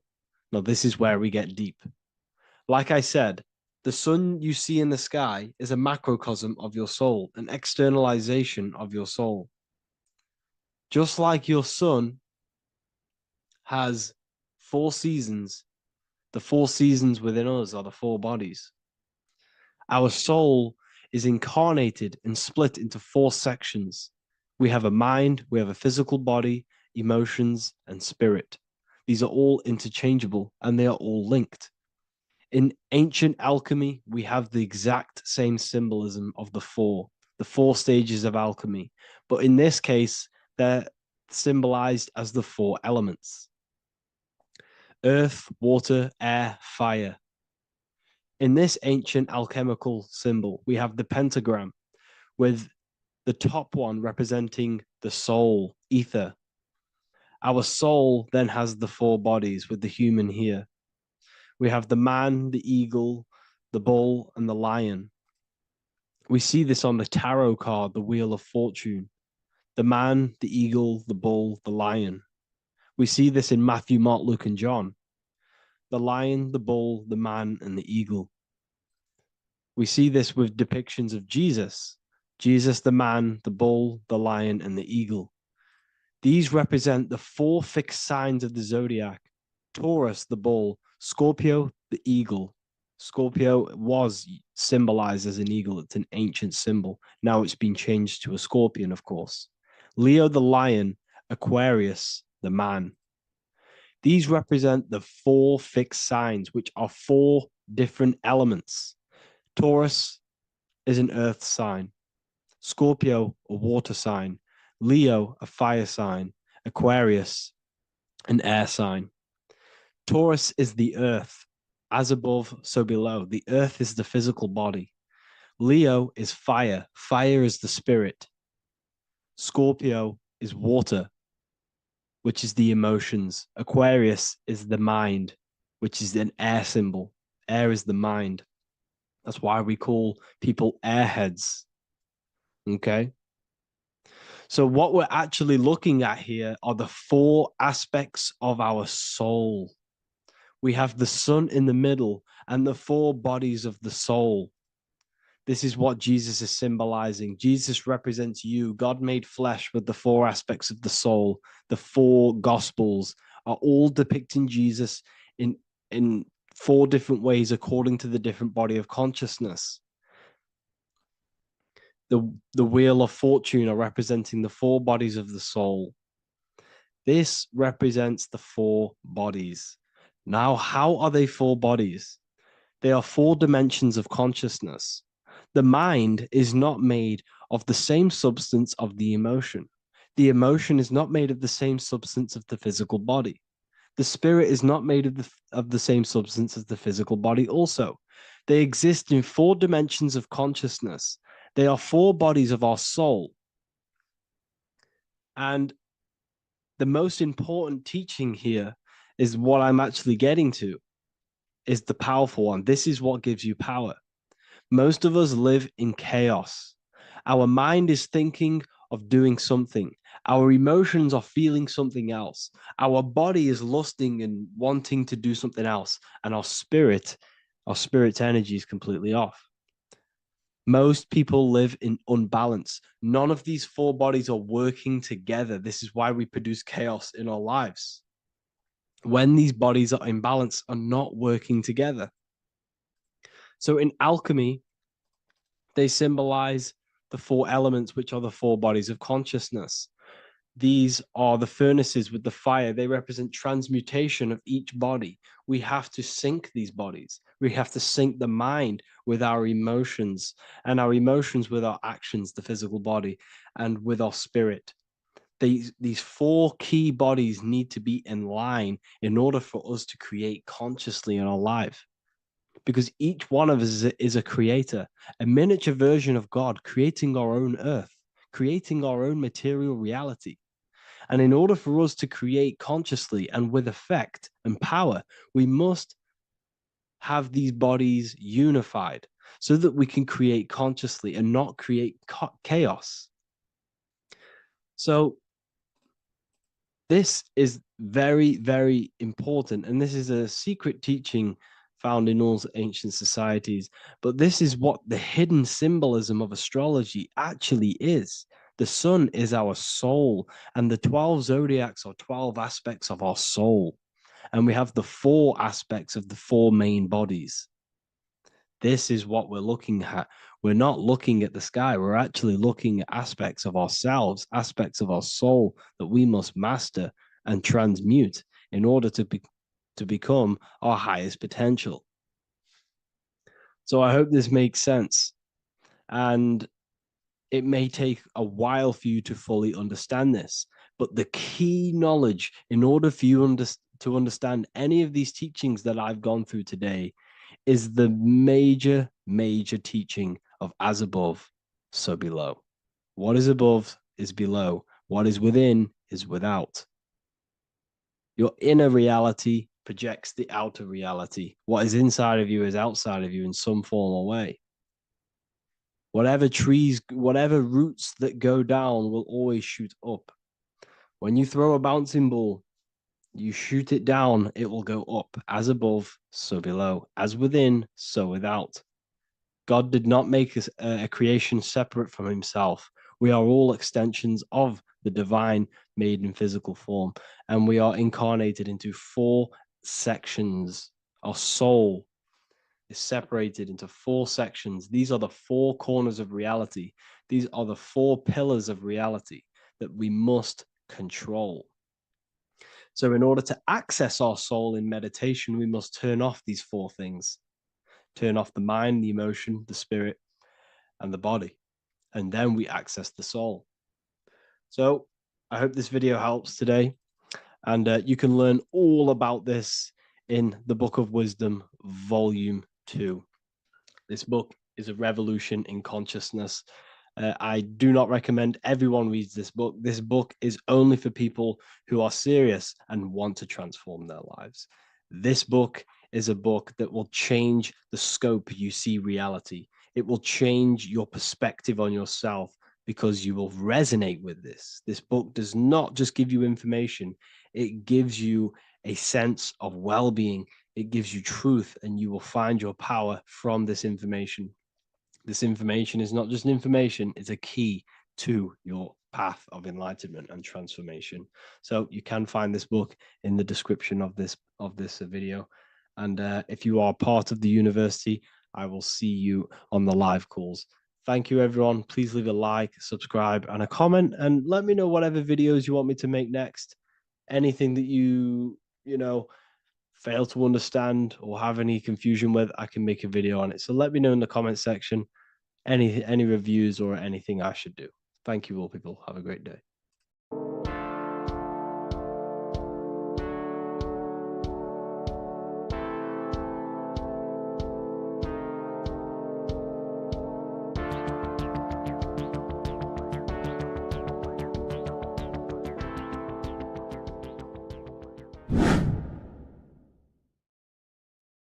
How are we all doing today, people? It's Revival of Wisdom, and today we're going to get real deep. This video is going to get real deep. A lot of people are not going to be ready for this sort of knowledge. Okay, you really have to do is to really deprogram the mind, because everything we've been taught is a complete lie, is to keep us trapped. Okay, this is really advanced knowledge. Now, let's get straight into this. All of the ancients depicted other worlds, and they called this place Midgard. Midgard is the mid garden, the middle garden. This is why the Masonic symbolism on the floor is always a black and white checkered board, symbolizing the polarity here, the good and bad, because we're in the middle garden, the heart. Earth rearranged spells heart, because we're in the heart of this system, or whatever it is, a super quantum computer, whatever you want to call it, simulation. Now, in the Quran, it talks about the 7 layers of heaven. All of these ancient artworks are depicting these different layers of reality. Okay, and look at the Egyptians here with the boat outside of the firmament. Boats travel on water, and this is exactly what the Masons are doing. So they're still using the same symbols. Why? Because it's the same knowledge, just hidden. The Egyptians have the same knowledge as the Freemasons. It's just hidden. Now, this cosmology that they're showing here, which is probably made maybe 100 years ago, this painting or artwork, is the exact same as the one we see here with the arch, the boat. It's similar, because the boat is symbolizing traveling these other worlds, because the ether is also symbolized as water, because if you look up at the stars through a telescope, it looks like it's water. It's shining through water, because this ether, whatever this substance is outside of this world, was symbolized as water. Okay, and look at all these ancient depictions showing these different layers of reality. Now, we are being trapped within this 3D dimensional world, which is the cube, the Saturn cube, because there are 6 sides to everything in this world: front, back, left, right, up, and down. 6, which is the cube, because we're in the Saturn's world. Okay, now, always been depicted as a tree of life, the tree of the universe has always been depicted as this tree. Because let's get a bit deeper. Now, the cosmology of this reality is the sun, the moon, and Polaris, always in the Masonic art. The sun, the moon, and Polaris, the all-seeing eye. If you go inside of the temples, of the Masonic temples, they always have this star in the middle, shining light beams. Okay? Look here. The light beams coming from the big star in the middle, which is Polaris. This eye is God. It's God's light shining down from his abundance. Now, when you astral travel, you will see this big ball of light above you, and this big ball of light is God. But you cannot travel towards it until you are pure. It doesn't work like that. You have to become formless. You have to become pure before you can become one with the light. In all these Masonic artworks, it's all depicting the star in the center.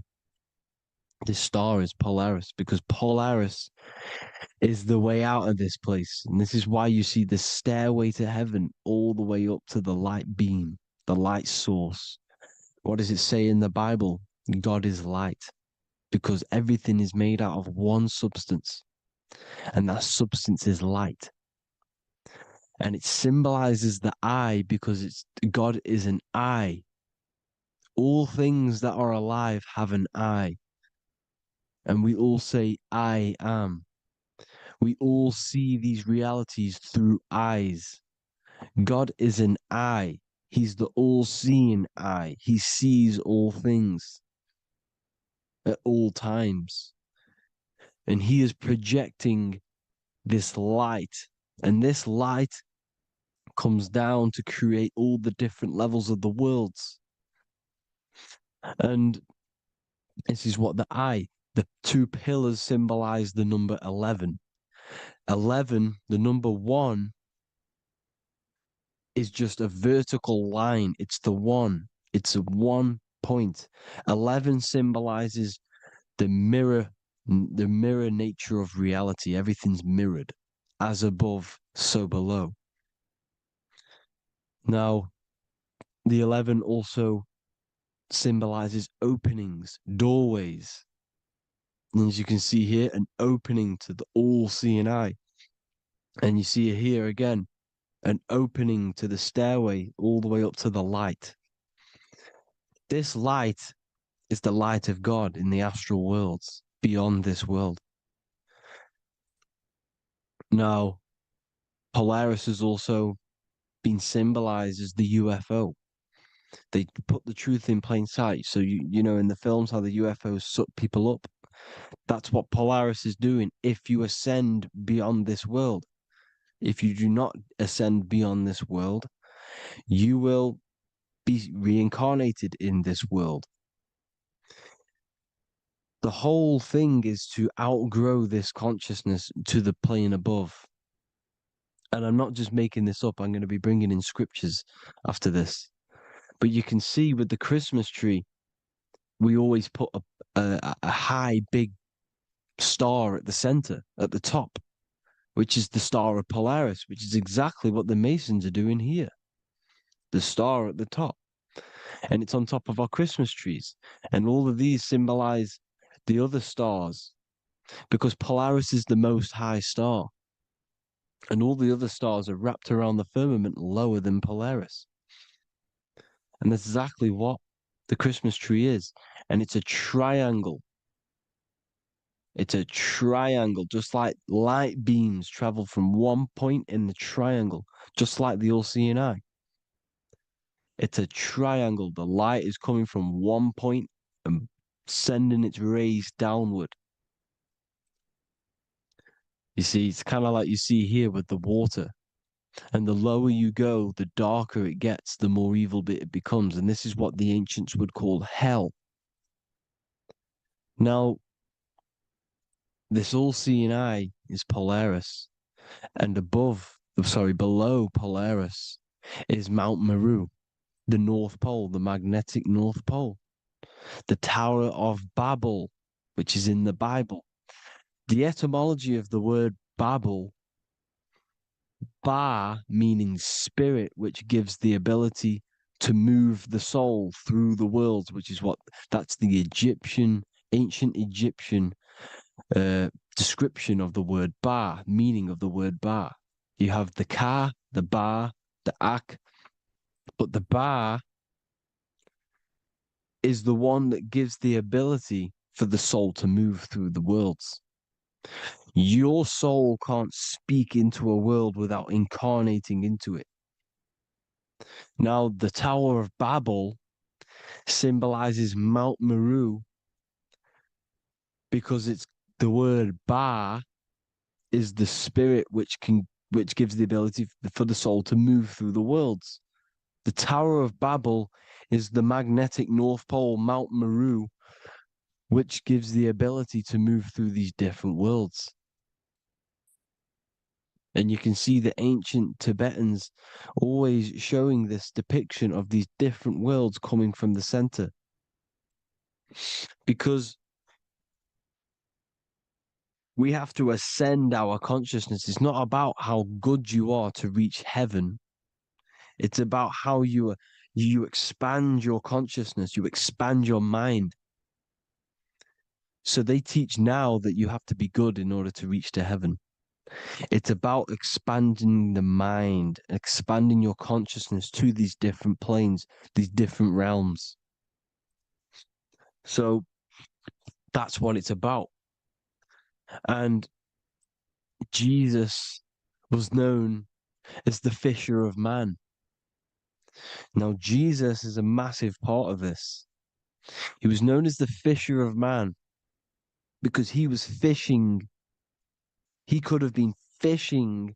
He could have been one of these deities that had come down from these different higher realities and pull people up. So they would so they called Jesus the fisher of man. And he says unto them, follow me and I will make you fishers of men. So these deities that we see in the past, like Buddha, Krishna, Hermes, Thoth, Jesus, could all be these entities who were coming down to pick up the minds that were worthy enough to see the higher planes of reality. And this is why they called him the fisher of man. Now, when Jesus walks on water, there is a parable with Paul. And he says, but Jesus immediately said unto them, take courage, it is I, don't be afraid. He's talking about astral travel here. He's talking about leaving the body. Because when you leave the body in astral travel to see these alternative realities, you can't be afraid because fear is a bondage, which is what the Emerald Tablets talks about. Lord, if it's you, Peter replied, tell me to come to you on the water. The water. Come, he said. And Peter got down from the boat, walked on the water, and came towards Jesus. But when he saw the wind, he was afraid and began to sink. When you become afraid in astral travel, you sink back into your body. Lord, save me. So this is talking about Jesus pulling people up into different realities. And you can see the fish is the symbol of Jesus. Is another symbol of Jesus, a fish. Because fish symbolize deep occult knowledge. Because fish travel the depths of the ocean. And they symbolize us because we are fish underneath the ethers.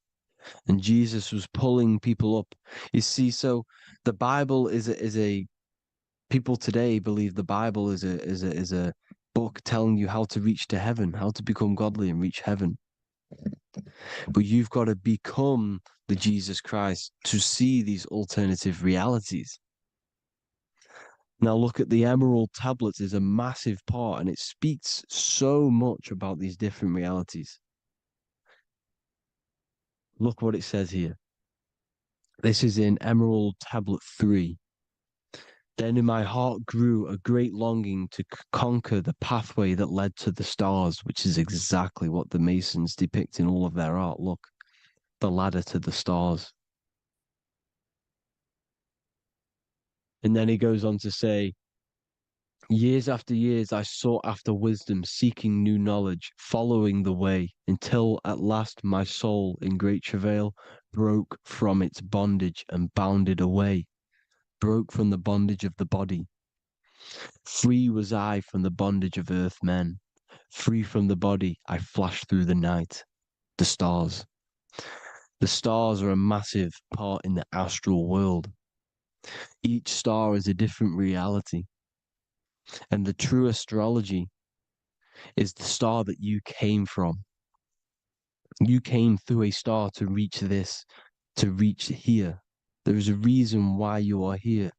There's a reason why you have the personality traits, because your soul came from a specific star. This is why we call them stargates, because they are gates in and out of this reality. And Polaris is the way out to the higher worlds. Now look, far into space, my soul traveled freely into the infinite circles of light. Beyond knowledge were some planets and great gigantic beyond dreams of men. Then he goes to say, lift up your flame from out of the darkness, fly from the night and ye shall be free. Lift up your flame. Your flame is your soul, because it has to be lifted up out of the darkness. This is the darkness, this world, this body's the darkness. Because it's a bondage. You need to break free. You need to learn how to astral travel, people. You have to learn this. If you want to get out of this world, you have to learn how to astral travel and see the other realities. Traveled I through space-time, knowing my soul at last was set free, knowing that now I must pursue wisdom until at last I pass to a plane hidden from knowledge, known not to wisdom, extension beyond all that we know. So he's talking about he went to a place where we cannot even comprehend here, a place that was not even known to earth men. He's telling you he's ascended out of this world to the planes that are beyond. And it says here in the Emerald Tablets, man is in process of changing to forms that are not of this world. Grows he in time to the formless, a plane on the cycle above. Know ye must be one, ye must become formless before ye are one with the light. The light, the same light that I was talking about, the Masonic light with the triangle, God, the one source. Ye must become formless before ye are with the light. Formless, you have to leave the body. You have to leave the body. You have to gain the ability to leave this body and travel to these other worlds. Now, it says here, not as man am I, for free have I become of dimensions and planes. In each I take on a new body. In each I change my form. Know I now that the formless is all there is of form. You see, all things created come from the things that, all things that you see come from the things that you cannot see. All of us have the same spark of consciousness, the same I am. Every dog, every animal, every human has this same I, this same thing which sees through the eye. It's formless. It it takes this formless entity is the same entity of us. We are all the same entity in different bodies. And this entity it was represented as the flame, the cosmic flame, which is inside of all of us. And this is why the Masons depicted your spine as a candle or the Holy Grail. You would either see this or a candle with a flame on the top, because the Holy Grail is your consciousness, which is on top of your spine, which is the candle. Now, Jesus, Thoth, Buddha were all these deities which were coming down to lift people up because they were fishermen of men. And he would lift you up to the higher worlds, out of this world, to the ones above. Now, Thoth, you can see him here, he's leading the way. He's holding someone and he's leading the way with knowledge and power. He was leading the way to other worlds, out of this world. There's no point trying to change this world. This world will stay the same. It will stay the same. You have to get out of this world. And that's what they're telling you. That's what they're keeping you from. They're keeping you stuck within this thin layer of reality. So, what the Masons are doing, they have the ability to astral travel. They're living not stuck and bound to one reality, but living within the different layers of reality. And this is what Morpheus was doing in the Matrix. Morpheus was going into the Matrix to go and get Neo, which is exactly what Jesus was doing, pulling up people out of this world to the ones higher. And that's exactly what Morpheus is doing in the Matrix. If you haven't watched the Matrix, go and watch it. It will blow your mind. Everything I'm saying in this video, you will see it. Except that you don't need to use a machine to enter the Matrix. You just use your body. Well, you use your consciousness to leave this body. You see, Neo was also uploading himself into the simulation to pull people out of the simulation. And this is exactly what all of these gods were doing. The fisher of man. Look, he was pulling people up out of this reality with the knowledge. Now, Jesus was always depicted with the mushrooms. Look at all this mushroom art. Mushrooms were literally the origin of Christianity. You can see it everywhere. There's mushrooms in all of the ancient art. Every single one of these paintings you see here, there's mushrooms on them.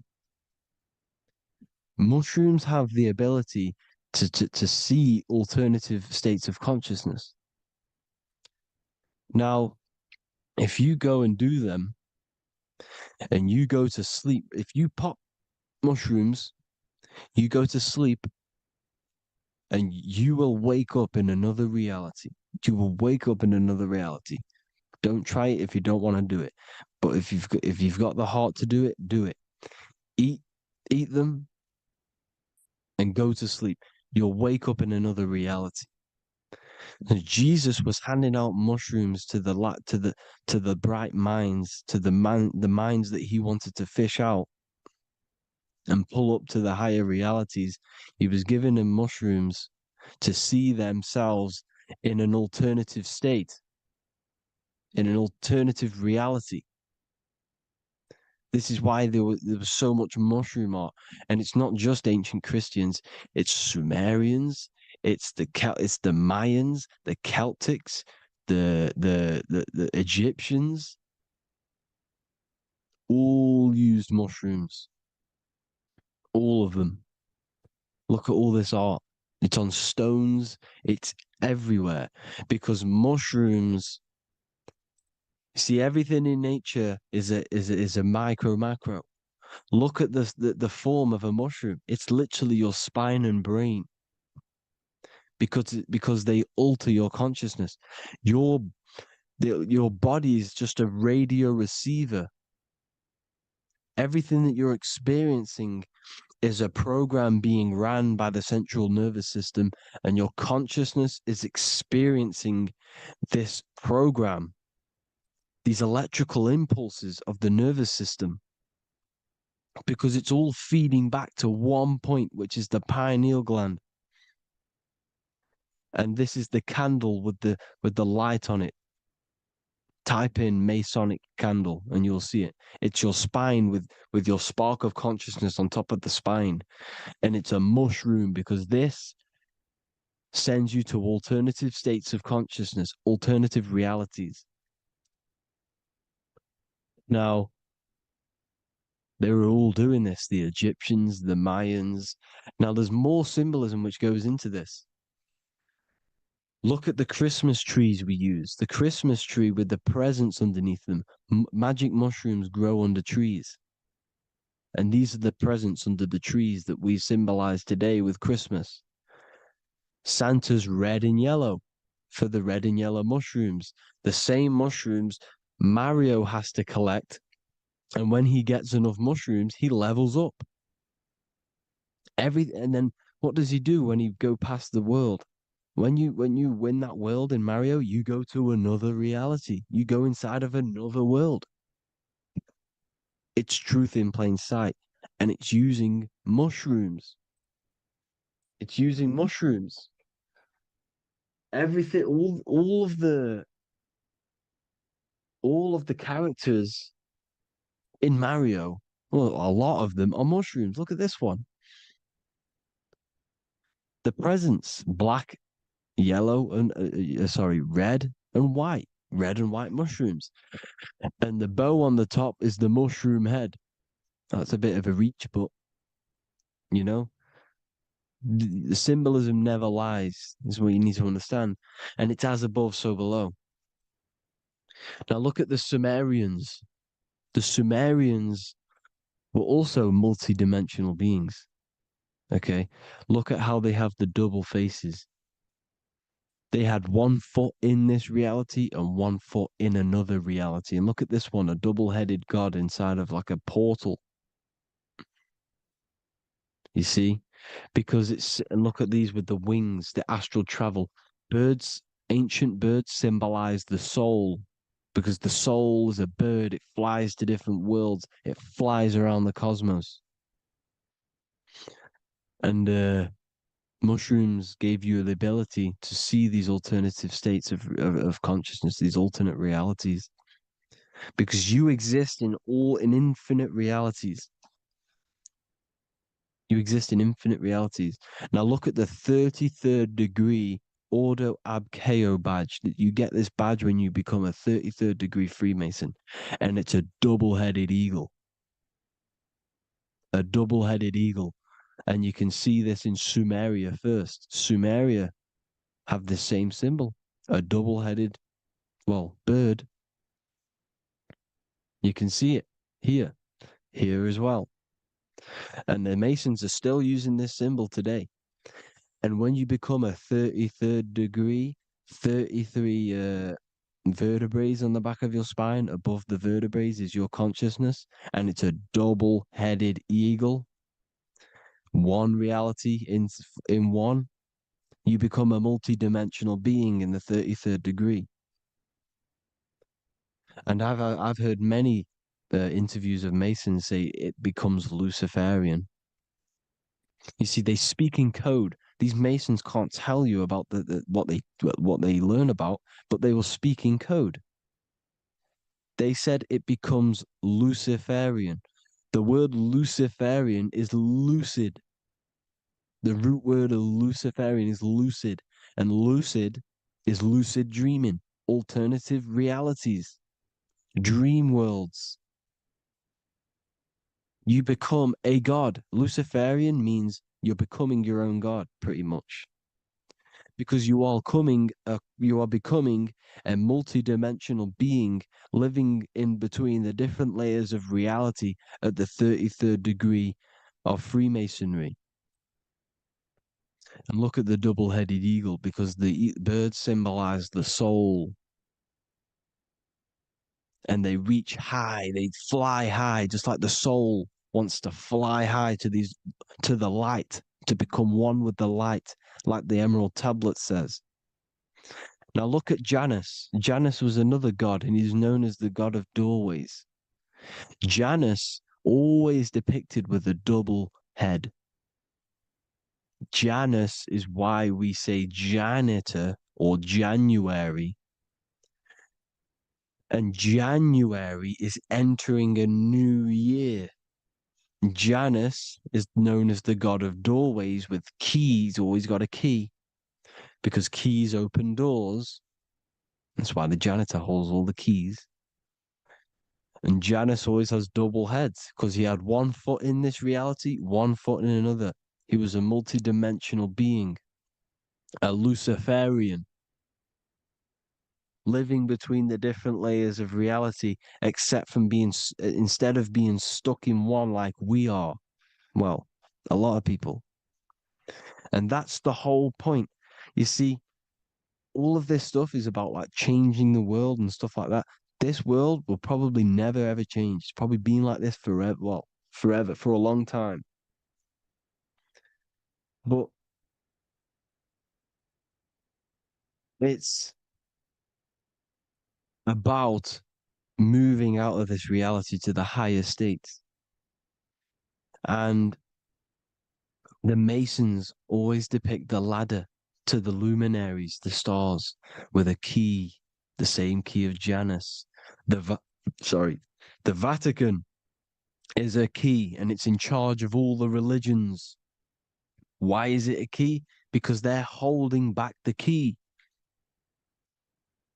They're keeping you stuck within this reality, keeping you stuck as identifying yourself with the body, identifying yourself with this world.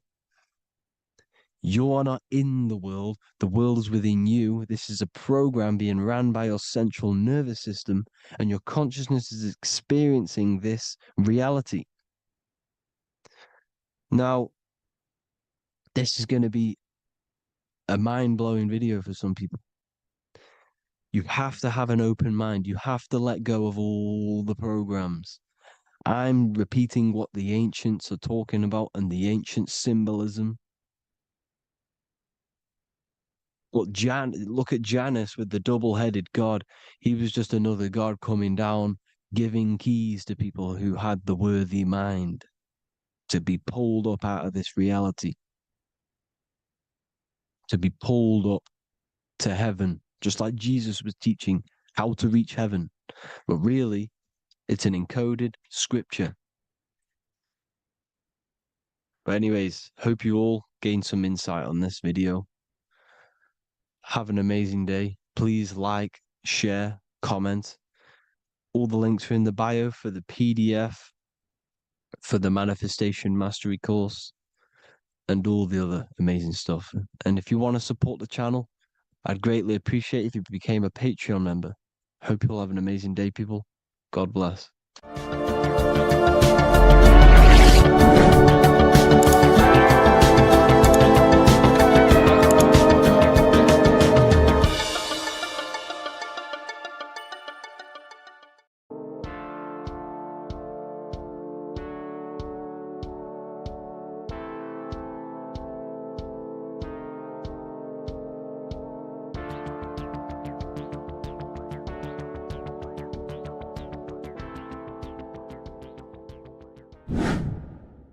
Hello and welcome to another video, people.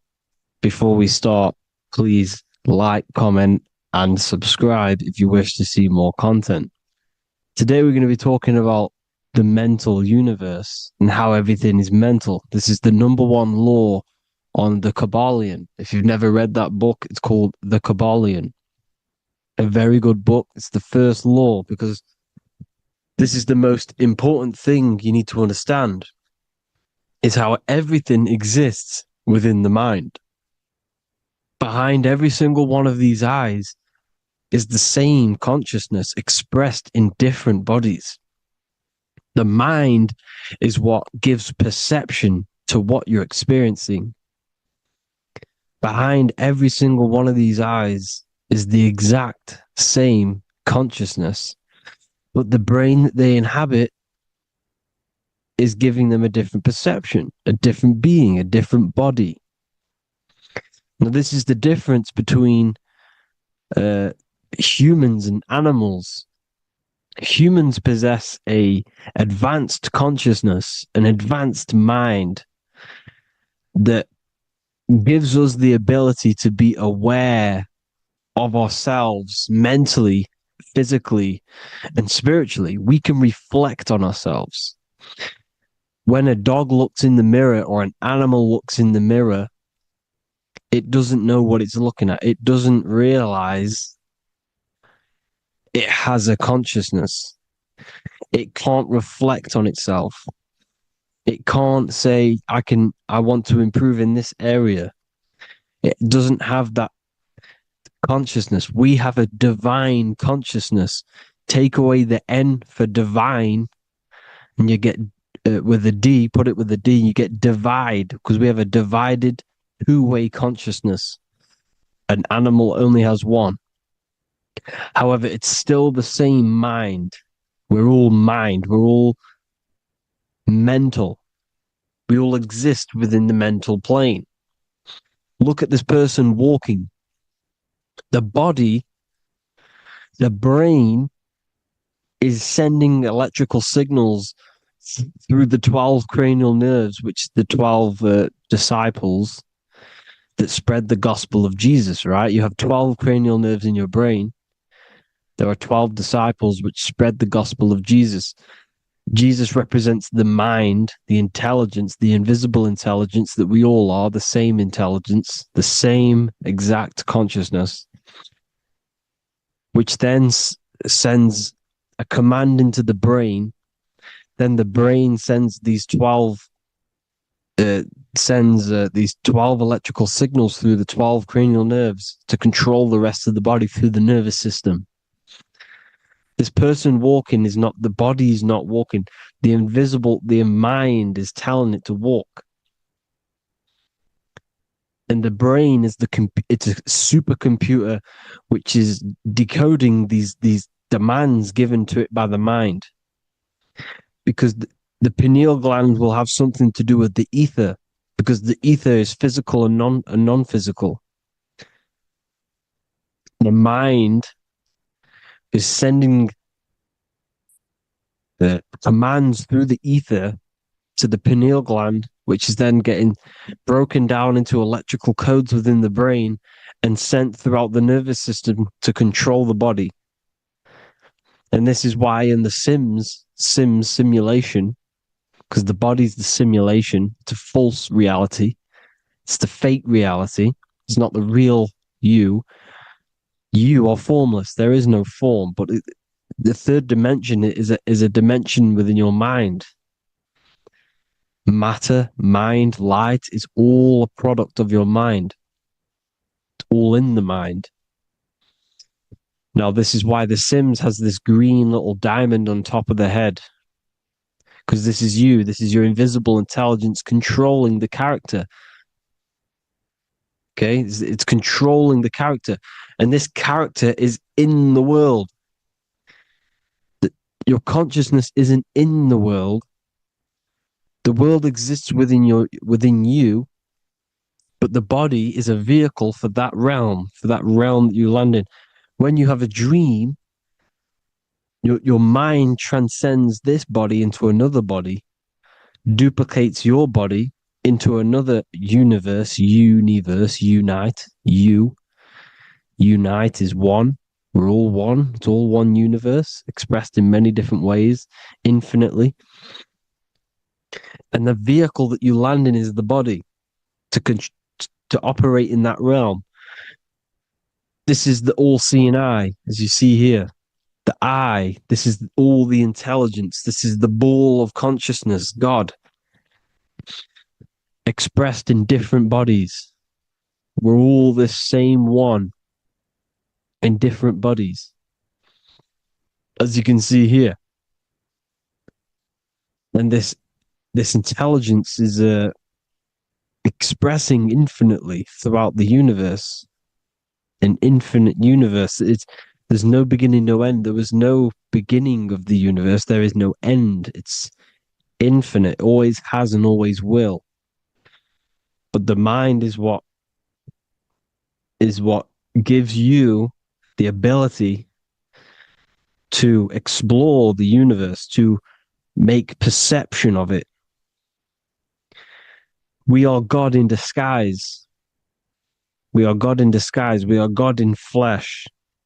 But the body can become attached to the mind can become attached to the body if the mind is not aware of itself. When the mind is that blinded by matter, and we lack knowledge and understanding of what we truly are, a formless, infinite being, a traveler. This is why Freemasons are called Freemasons. Mason means traveler, free. You're a free traveler because your consciousness is a traveler of the universe. When we lack understanding, our mind bounds to the body. because we don't separate the body with our different layers of consciousness. When we separate them and identify that we are mind, body, emotion, you then can apply this knowledge to when you want to astral travel and explore the different realms of your mind, because the mind is the universe. People, this is what we need to understand. The mind is the universe. I am you and you are me. This is the Egyptians showing you this. The Ankh is the symbol of life. This is the one ball of consciousness, mind, giving it the Ankh life to all the different life forms. The cows, the birds, the snakes, and the big Ankh given to the humans, because the humans are the most intelligent. We have the most advanced consciousness. We have the most advanced consciousness. This is why the one is giving a big Ankh to the humans here. Here you see again, this is not the sun. This is also showing Ankh giving out its life to all things infinitely. And this is the most high. We are the most high in disguise. When we strip off the body, we strip off the desires for the physical world, we strip off all of these fake identities that the mind gets attached to. That is God, the universe. You are the universe experiencing itself. I and I. The letter I and the number one is just one line. The letter I is the number one. Because your I am, when you refer to yourself as I, every single one of you who's watching this video refers to yourself as I, which is the one. We are all the one. We are all intelligence. We are all invisible. We are all the one. One is the only number. 1, 2, 3. Everything goes up in ones because there is only one. Doesn't matter how far you go down the line with numbers, all of their numbers are created by one because there is only one. It's me and you are the exact same consciousness expressed in different bodies. Mind. Cause. There is only one cause. There is only one mind. There is only one being. But because we lack understanding of this, we think we are the bodies. And this causes division because the physical world's the most illusionary world. It's an illusion. It's all an illusion. Now you see with the two, you look with the two eyes, but you see with the inner eye, the mind. Okay, the mind is the mental plane is a shared plane, and it gives perception to what you're looking at. The mind. I'm affecting you when I speak because the mental plane is shared. We all share mind. We all express mind. When I'm speaking to you, I'm affecting you because we are mind. So the words that I'm saying, which are being manifested from my mind, are being manifested through my body into vibration, is affecting you. I'm affecting you with what I'm saying. And these words are having an effect on your mind because we're all mind. This is why you need to be careful what you're listening to, music and all sorts. Because music can also create thought loops within your mind. Because the chorus, we shouldn't be listening to choruses. Choruses are loops. And what they're saying in the chorus is being looped. And this can create thought loops within your mind. Go and listen to an old song that you used to listen to about 5 years ago, 10 years ago, 20 years ago. Go and listen to an old song, and you guess what? You will you will get nostalgia. Why will you get nostalgia? Because that song will trigger the thoughts that you were thinking in that time of listening to that song. So songs with choruses create thought loops and they reprogram your subconscious mind. It's important why music is very powerful. Mind and mind, same word. See, language is the truth, people. This is why I use language in all of my presentations, especially the English language. It's riddled with occult truth. I is my me, I, you, and me, or I, one. We are not the name, we are I. Every single one of you is I because we are all the one, all mind. Now, the only thing that is truly mine is my mind.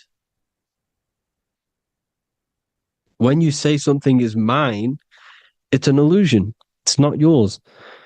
The only thing that is mine is mind, my mind. Okay? It's my mind. It's the only thing. It's the same word, mind and mind. Like I said before, everything's one. Hot and cold is different degrees of the same thing, of the one substance, of degrees. The 7 colors are different frequencies of the one white light. Everything is one. There is only one. We are all one. Everything is one. Hot, cold, day, night. It's the same degree of one, which is mind. The mind's perception is what's giving it, labeling it hot or cold. The mind's perception of colors is what is giving it red or purple, hot or cold. There is only mind. The mind gives things perception. There is only one, that is mind. The conscious and the subconscious mind. The male and the female, these are married. The subconscious mind is your hidden part of the mind. Okay, it's hidden. You can't really, you can access it through different meditations and Reiki teachings, and dreams or manifestations of your subconscious. This is how you know mind and matter are one, because your mind creates matter in dreams. Your subconscious manifests everything in a dream, in the astral realms. The conscious is what you're conscious of, what you're consciously thinking of. So me, I am conscious that I am speaking into this mic and creating this video. My subconscious mind is the hidden part of the mind, which is speaking to my heart, telling it to beat. It's telling my food to digest. It's regulating all my blood. It's doing everything in my body without me being conscious of it. Without me being conscious. The subconscious is the feminine. The conscious is the male. The Bible, of course. Proverbs 12:4. Helpful, not helpful, an excellent wife is the crown of her husband, but she who brings shame is like rottenness in his bones. In the same way, husbands should love their wives as their own bodies. He who loves his wife loves himself. You can take that physically, you can take that literally, or you can take it metaphysically. See, the Bible's written in such a way where you can take it as your level of realization. He who loves his wife loves himself. If you love your subconscious, if you love yourself, you speak good about yourself, because your subconscious takes everything literally. If you say, I hate you to someone, your subconscious does not know the difference between me and someone else, It only thinks me, me, me. Why? Because mind is the only thing that exists. You are mind, I am mind. If I say I hate you, you're saying that to yourself. Your subconscious picks that up and says, I hate myself. And that's telling your subconscious that's what you want. Because your subconscious manifests 90% of your behavior. The programs within your subconscious. Tying your shoelace is a program. You don't need to be conscious of it. You can just do it because it's a program. It's deeply interwoven in the subconscious. Driving your car, texting on your phone. You don't have to think about what letter. You just do it because you know where the letters are. It's a program. Therefore, if you look after your subconscious, they are a married couple. It's your wife. Your subconscious is your wife. And it manifests 90% of your daily basis thought patterns, actions, behaviors, emotions, all the things that you all the trauma that you've experienced is stored within your subconscious, which is affecting you. So let's say you were in a car crash 10 years ago and you had a really traumatic event, you really hurt yourself, and you had a very, very, very strong emotion that you felt of pain. That will still affect you today. And why? Because it will manifest into your behavior. How? Well, you'll be cautious of what cars to go in and who. You'll be cautious because of that event that stored within your subconscious, because of that feeling you felt was so painful and so strong. It's still manifesting into your behavior today. For example, you won't go in certain cars, you won't go with certain drivers. The subconscious stores everything, all your memories, the programs, and everything. So if you trick the subconscious, that's how you manifest your life. If you trick the subconscious, you already have something. And therefore it will manifest into your life, into your behavior, thoughts, and actions.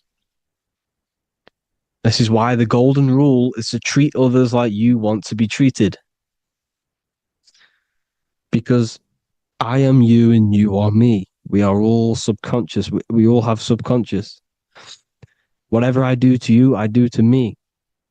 Because my subconscious picks that up and thinks I'm speaking to me. Mind is very powerful. Whatever I do to you, I do to me. Treat others like you want to be treated. The golden rule. That is the only rule we need in this realm, in the universe.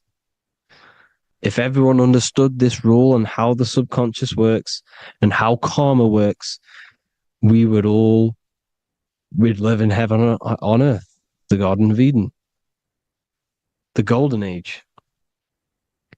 As a man thinketh in his heart, so is he. Proverbs 23:7. Where your heart is, there will be your treasure. Your heart's the emotions. The storehouse of emotions is where you feel emotions. You have to let your emotions move through you, not become you. You can't let your emotions become you. Or except be like the sky and let them pass through you. Be like the clouds and the stars passing over. Let them pass through you. Do not let them become you. And this is how emotions can take over your mind. We are driven by, when a man is driven by emotions, he has no self to control. You must control the mind because the mind can be corrupted. Because your thoughts are electrical in the brain. Your thoughts come from the mental plane. So how the mind works is that you place your attentions on something in the mind and infinite information just flows in. Think about it. When you think of a certain topic, as soon as you think of that topic, information comes flying into your mind. Different ideas, ping, ping, ping. It's all connected. It's why we call it a mindset, because your mind sets itself to frequencies. And when we think of something, We tap into that frequency, and just the universe, the mind, the mental plane just flows in information based on that frequency and that thought. The universe is just information. All of the information out there, nothing is new. It's all there. You just have to tap into it. You can tap into these different thoughts, and it's all there. Everything already exists within the mental plane. You don't think anything, you receive thoughts. We all share the mental plane. We affect each other. I'm affecting you. Speaking, listening to me is affecting your mental plane, your mind. The physical plane is the lowest plane. It's the world of effect. Everything you see in the physical plane is the effect of mind. Like I said, the person walking is the effect of their mind telling the body to walk. The physical plane is the lowest dimension of your mind. Mother Earth, we are in a mother. We're in the womb still. The Earth is feminine. It looks after you. It provides you with food for free. It grows on trees with water. It's Mother Earth. It's the womb. The dome above your head is your mother's belly. Okay, is your mother's belly. You're in the womb still. You're forever in the womb because your mind's constantly expanding.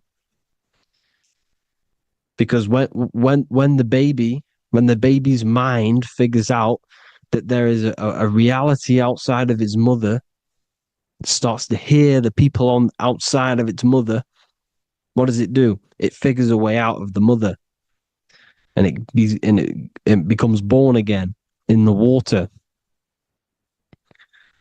in a hospital, into the other world. It's the same with our minds.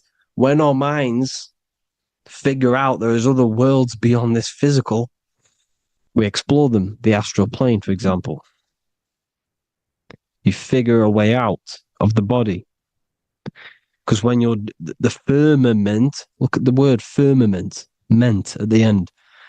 Firm is firm, something strong, something like a rock is firm.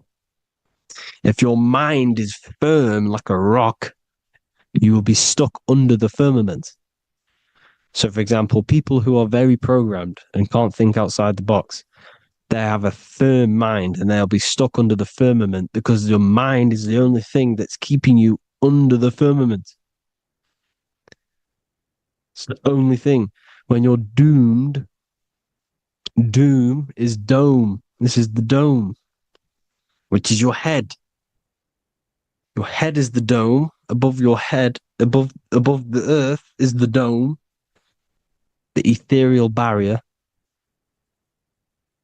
But that's just an external manifestation of your head. You don't leave the earth, you leave your body to leave the earth, because your body is the earth. It's a dimension within your mind. So when you're doomed, you're domed. Your reality is your level of realization. You realize something, or when you have an idea, the mind, in the EYE or I. Same thing, mind. It's all mind. Reality is your level of realization. You realize there's other worlds. That's your reality. Your perception's your reality. Mind in Latin is mens. Jesus was known as the fisher of men, which is the fisher of minds. He was fishing minds worthy of knowing the higher truth, the deeper occult knowledge. Jesus figured out that we are all God. And he got killed for it because in that age they were trying to suppress this information. Jesus figured out he was God because we are all God, every single one of you, and they killed him because we're all mind. We are not the body. We're the invisible intelligence, which is God. But you are not God if your mind is attached to this physical world, to the worldly pleasures. If you master your mind and travel the depths of your mind, that is God. Mental and men. Look at the word mental. It has men in it. Men in the Bible means mind. Here you see Masonic, the Masonic symbol with the eye, the mind. Looking over everything is the one. Everything comes from the one. All the lines coming off it, giving its life to all of the life forms. Down here on the bottom, you have duality, black and white. Up here, you have singularity. One and the two. Unification and division. The lower self is divided into the left and the right. So the Bible even says, I forgot what verse it is, but it says, it's better to go through life with one eye than to have two and be cast into the fiery abyss of hell. I'm not sure what verse it is, but you can research it yourself. It's better to go through life with one eye, to be unified consciousness, dimension. No brainer. The language tells you the truth, people. Dimension. The dimensions are in your mind. Entertainment. Entertain the mind. Disappointment. It's all in the mind. Environment. The environment that you are in is a product of your mind. Within, rearranged spells high twin. Within is your mind, and your external world is mirrored from the decisions you make in your mind. Advertisement, commitment, it's all meant, it's all mind. Everything is mind. Everything. So, this is important. The collective thoughts and collective beliefs. The collective, because we all share the mental plane. And because of this is why we are in a weakened state of consciousness at the moment. Because the collective thoughts and the collective minds overall are asleep. And they don't believe in anything. You see, everything is true within the mind. You think of something, it is there instantly. You think of a chair, it's there in your mind. You think of anything, it's there instantly. So everything's true within the mind. Anything can happen in the mind. Anything can happen on the physical plane if the collective consciousness, the collective minds, believe it to be true. This is why back in the days, in the ancient days, you look at all the old world stuff, you see all this crazy technology, and it's because as a collective, as humanity back then, they believed that they had much more open minds. Therefore, the things manifested in the physical world were a lot more out of the box, so to say, compared to today. For example, magic is not as powerful today because the masses don't believe in it. It's still powerful, don't get me wrong. But if the masses believed, or if everyone knew magic could be real, because it is, anything's real in the mind, it would be a lot more powerful. You see? So and what they're trying to do is create a hive mind worldwide. They're trying to make one religion, an external God. What happens when you worship something external? You give energy to it, because where attention goes, energy flows. Where your mind gives attention to, energy goes there. And when we all believe in external gods and give our worship and our power to these external things, we all give energy to it, which will manifest as a demon in the astral planes. It's a hive mind. They're trying to make a hive mind to summon our energy. Trying to summon our energy. And it through mind, through collective thoughts. The hive mind. They want one religion, one government, one currency, one belief system. And that will create a hive mind, which will limit our consciousness, which will limit what we can do in the physical world. Because if everyone doesn't believe in certain things, it cannot happen because it's all in mind. Mind is so powerful. I am you and you are me. I hope you all enjoyed this video, people. If you haven't already, join the Wisdom Academy. The Wisdom Academy, we have many occult lectures just like this one. Also, we have just launched Mindwave Hub. If you want genuine frequencies, genuine binaural beats, because the ones on YouTube, the ones on Spotify, Apple Music, they're all tuned to A440 hertz, which shuts down the right hemisphere of the brain. If you want to gain access to your true consciousness, your mind, you need to balance the two hemispheres and balance the chakras. You can do that externally by listening to binaural beats. If you want true frequencies, true binaural beats to hemisync the chakras, hemisync the brain, to gain access to the different dimensions of your mind, well, you can gain access anyway, but it's going to help you if you're trying to learn this. Join Mindwave Hub. The link will be in the description. Listen to the binaural beats, meditate to them, listen to when you go to sleep. They'll massively benefit you. Thank you all, people. Hope you had an amazing, lesson. Hope you learned a lot. And please subscribe. God bless you all.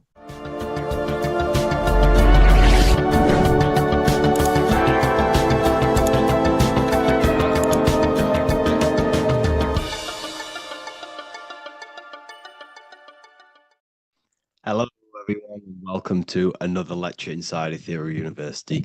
In this lecture, you will learn about the death process and how to prepare for it, and why that preparation is so important.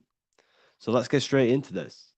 You must understand, as a spiritual creature that you are, you have a visible nature and an invisible nature. You never truly die. You are an eternal soul experiencing a temporary physical world. The inner world of thought and emotion is eternal, while the outer world of matter is mortal. Everything that is seen is mortal. Everything that is unseen by the eyes is immortal. When you die, your external physical world will be stripped away, leaving only your pure consciousness in its raw form, drifting within the astral plane. So here you see your physical external body and your internal world. And your internal world is your state of consciousness. It's your state of consciousness. Your thought and emotion is one overall state. Okay? So you must understand these planes. You have the physical body, the etheric double, an astral body, a mental body, and the Buddhic body. When you die, you leave the physical plane. Then you will more than likely leave the etheric plane, because the ether acts as like a portal. Everything comes out of the ether and returns back to the ether. I can break that down in another video in electromagnetism. But electromagnetism is ether, energy coming in and out of the ether. You will, every single day you die, every single day. There's a cycle of life and death occurring all the time. Every single day, you go to sleep, you go back, your consciousness slips back through the ether. And then when you wake up, your consciousness comes back through the ether into the physical plane. Death is just a bigger macrocosm of the microcosm cycle of life and death. So you will return back to the astral, which is the realm of imagination, infinite possibilities. And this is where thought forms start to manifest. Okay, so depending on how advanced you actually are mentally and emotionally, will depend how long you stay in the astral. Now, what we must understand is that there is many different components to the astral. We have the higher astral, the middle astral, and the lower astral. These are all vibrational states. So if your mind and soul is operating in lust, lust, desire, hate, food, physical addiction, smoking addictions, then these are quite heavy. These are quite heavy attachments to your consciousness, and they're quite low level desire, which means they have a low vibration. You will manifest in the lower astral when you're stripped from your physical body. The lower astral is not inherently evil. However, there's just low vibrating things going on there. Low vibration does not mean evil. Okay. So just like bad doesn't mean evil. Okay. Uh, in the lower astral, you are going to see lower astral beings. You're going to see spirits, souls with low level desire. Okay. People who are attached to the physical plane, people that lust, people that do these things. Technically, this is hell, but you can escape it by escaping yourself. Now we're gonna break all this down. I'll break all this down properly once you understand the full context. So depending on your level of desire, you will manifest in a corresponding layer of the astral plane. If your mind is still attached to the low physical desires, you will find yourself in the lower astral realms. But if you have few desires and have detached from the worldly attachments while you are encased in a body, then you will rise into a higher or middle astral plane, mainly the middle. Okay. The higher astral plane is very formless. So as I broke down here, this is the physical plane is the lowest dimension. This is the most form, the most matter. It's quite heavy. The higher you go, the lighter it becomes, the more fluid, the more formless it becomes. So you see here it says denser down and lucidic up. So this is more lucidic in these higher realms. This is more dense in the lower realms. So this is why the ancient Egyptians were always talking about, I'll show you this. This is showing you death. So first of all, we have Anubis, which represents death. Here you have the heart, which represents the soul. And here you have a feather. And this is a scale. You see how this is a balanced scale? So what this is symbolizing, this represents death. This represents your heart, and this is a feather. So when you die, your heart must be as light as a feather, which means your emotions, your soul, should have no attachments to the world. It should be light. It should be detached. This is why the word light and light are the same. Light is in heavy and light is in very bright. Because when you're less attached to the things, your soul shines. You're authentic. You're light. You're very bright soul. And you have no attachments. Your light is in not heavy. So you must detach from the worldly desires. We have to detach from the smoking, the food. This is why we should fast. Smoking, this is why we should detox. We should also meditate. We should also be able to sit with ourselves for long periods of times. Okay, I'm going to break all this down properly. But that's why the Egyptians show you the symbolism here. Okay. So you're stripped of your material body. So that state of consciousness you're in right now, your inside world, if you shut your eyes, that state you're in, that is what you're going to experience when you die. Okay. And you're going to be manifested into the astral. In the physical plane, you can mask or hide almost anything. But in the spiritual realm, you cannot. The astral body, your thoughts and emotions directly shape your spiritual body, your astral body, revealing your true inner state. So your desires that you can hide in the physical plane, your emotions, your thoughts, you can't hide any of that in the spiritual plane. in the astral plane. That will directly shape who you are, your color of your astral body, and your astral body as a whole. So here we have Kim Kardashian.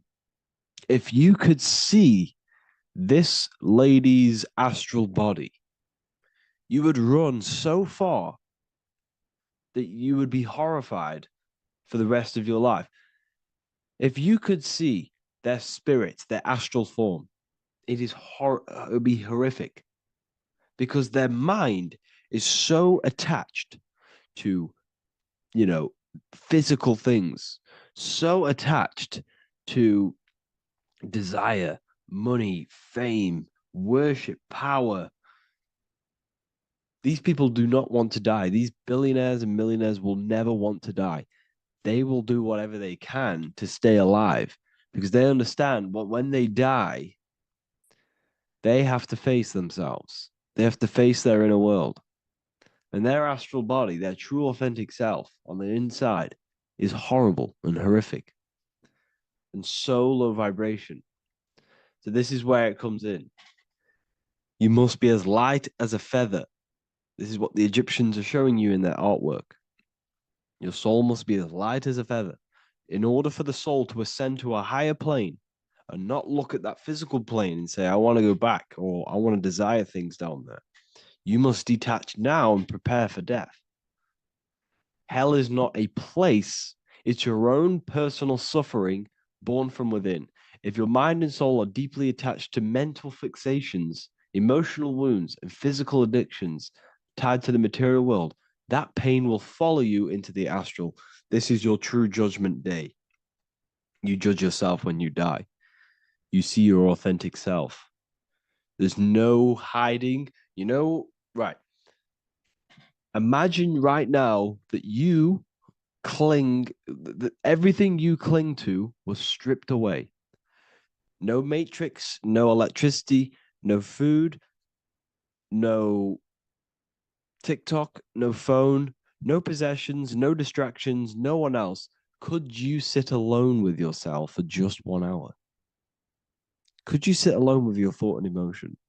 That moment of truth is what you must begin to prepare for. Could you sit alone with yourself? Can you sit alone for long periods of time and just think? And if you cannot, then you're running from your internal world. You're running from your thoughts. You're distracting yourself from your thoughts. This is what we must address. Now, don't feel bad if this is you. We've all have problems. We all have internal problems. But this is what we have to face directly in order to prepare for life after death. We must meditate for long periods of time.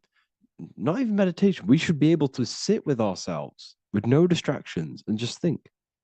This is what the people of the past used to do when we had no technology. People would sit and think for hours. This is what we need. Because if you cannot sit with yourself, imagine sitting with yourself with no physical body. That's the level that's going to happen. And we need to prepare for that. The soul and mind must become as light, as weightless, as radiant as a feather to ascend to a higher plane and move beyond the physical life. To rise, they must release heaviness, attachments, burdens, fears, and desires. The lighter and brighter your inner being becomes, the more freely it can rise into a higher state of existence. Ascension is not about going somewhere, it's about becoming something pure, clear, and luminous. Okay, this is very important. Very, very important. We must detach from the worldly things. So, enough of that. How do we do it? How do we attach? How do we prepare? Number one, you must detach from the material things. Start loosening your grip on things, possessions, titles, even identities. They are temporary. Appreciate them, but don't let them define you. Let nothing outside of you define you. Nothing. Your name is not you. Your job is not you. Your reputation is not you. Your bad past is not you. Your good past is not you. Your business is not you. Everything outside of you is not you. Now, what I'm saying is, I'm not saying go full right hand path and never care about anything physical, never care about your family, don't love your family. I'm not saying that. What I am saying, love love these things, love these outside things, but do not become attached and do not let them define you. You must be okay with losing anything that is outside of you. You must be okay with that because you must understand the physical plane is it's promised that everything is temporary. Everything is temporary in this plane. So don't ever think it's going to be there forever because it's not. And you must remind yourself, not remind yourself, but I think about this sometimes when I start becoming a bit attached to work and stressed. Uh, I just remind myself that I'm going to, this is temporary. I'm going to leave this world one day and I'm not going to care. So you must have the balance. Okay. The balance is key. You can go down that right hand path and just fully cut off from the world like a monk and shave off your hair, disconnect from the physical world. You can do that. That's not wrong. There's different paths in life. You have the left hand path, purely physical. You have the middle path, which is balance between the physical and spiritual. Then you have the right hand path, which is monk mode, where you fully disconnect from the world. They shave their hair off to disconnect from the physicality. They meditate for long periods of time. This is what they're doing. They're preparing for death. Monks prepare for death. They understand this. They understand that you don't die. Your inner world is the true world. The inner world is the only world that exists. Everything outside of you is an extension of you. Number two, cleanse the mind. Watch your thoughts. Are they rooted in fear, anger, regret, or craving? Meditation, mindfulness, and inner reflection help purify the mind. The cleaner your thoughts, the lighter your spirit. So your astral body is formed by your thoughts, it's formed by your emotions. If you sit around thinking about eating all day, you're going to have a very heavy astral body. It's going to manifest in the lower planes. But if your mind is thinking about good things with good intentions, love, knowledge, expansion, you're going to manifest even the middle or the higher. And there are ways to even ascend out of your astral body. Yes, you can ascend out of your astral body and out of the mental body, but that's all very advanced, and I'm not going to teach that yet. I'll make another video on that, but you can ascend from them bodies. The astral plane is not the end. You can keep ascending as a soul until you're left with just the pure essence of the soul. But we're gonna, anyways, cleanse the mind, reprogram the limiting belief systems, let go of mental attachments. And the way you do this is by getting a piece of paper and writing down every single attachment that you have. And you're going to realize that there's more than you think. Okay. We have to detach from these. We have to. 4, practice presence. Can you sit in silence with yourself? The more at ease you are with your own inner being, the less you'll feel death. The afterlife is just an extension of your inner world. It's so important. This is so, so important. Can you sit with yourself? If you cannot sit with yourself, you have some inner work to do. You have some thoughts to address, some beliefs to address, and some feelings to address. Okay, so practice sitting in the present, meditation, or just literally sit there and try and be okay with yourself. And if you can't be okay with yourself, then there's something you need to address, whether it's a belief system, whether it's an emotional trauma, or something. This is what we must reshape, refine, and let go of. Live truthfully, speak and act from your soul, not from fear or ego. The more authentic you are, the more aligned you become with your true self, which carries beyond this life. The ego is your mind's perception of itself while being incarnated in this world. It's been shaped by your experiences, your thoughts, your beliefs, and your emotions. So your ego is basically this false thought form that you've created. It's a false layer of yourself that sits on top of your true authentic self. It's basically your physical character. When you were young, you had no ego. You were pure. You had a pure consciousness. But then as you grew older, your ego started to grow, and it still is growing because it was shaped by experiences, things you've gone through, things you said, things you believe, things you think. It's created by you, by your mind.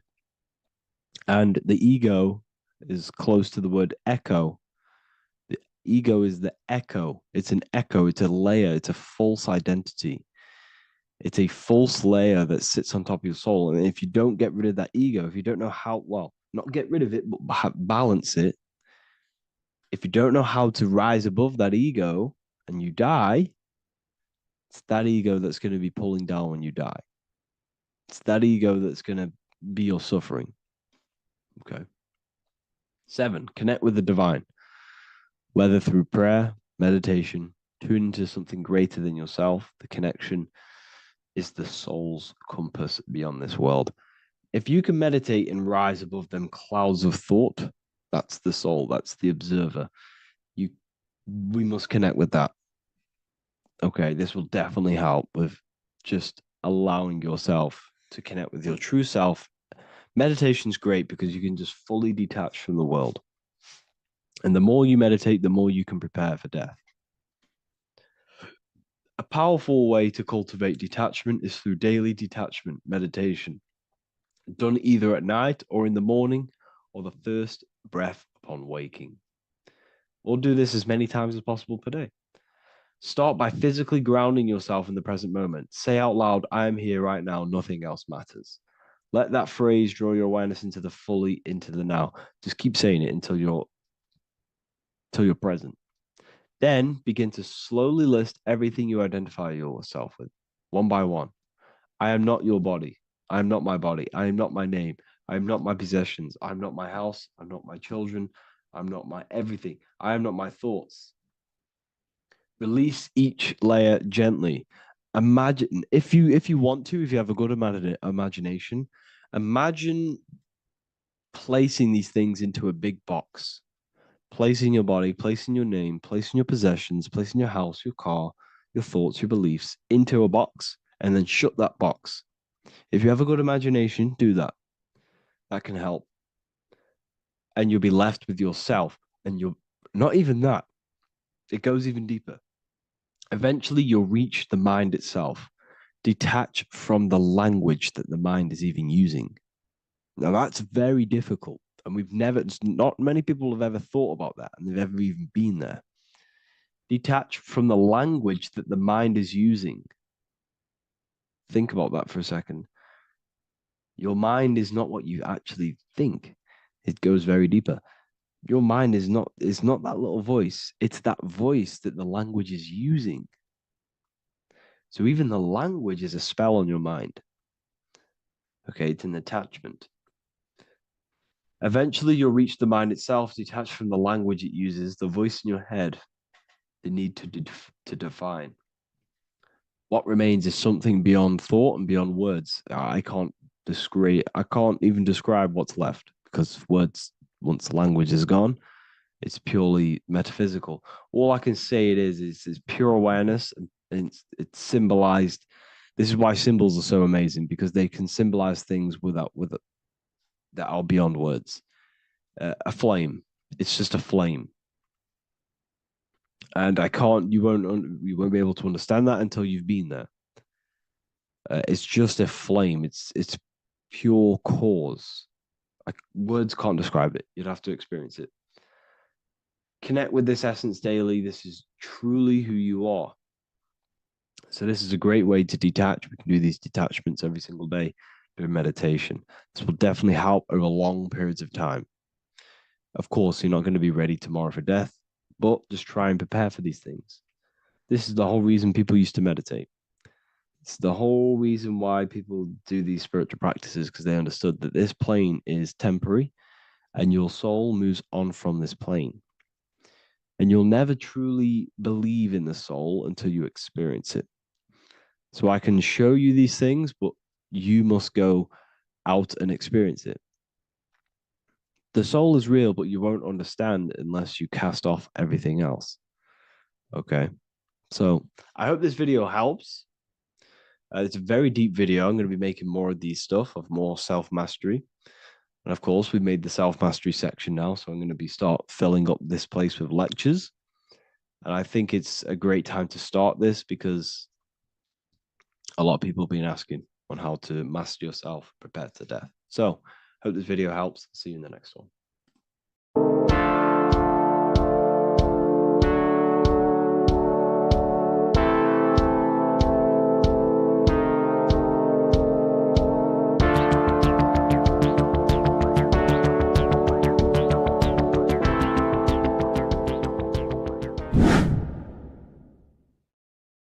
What's good, people? We're back with another video. This is going to just be a quick video.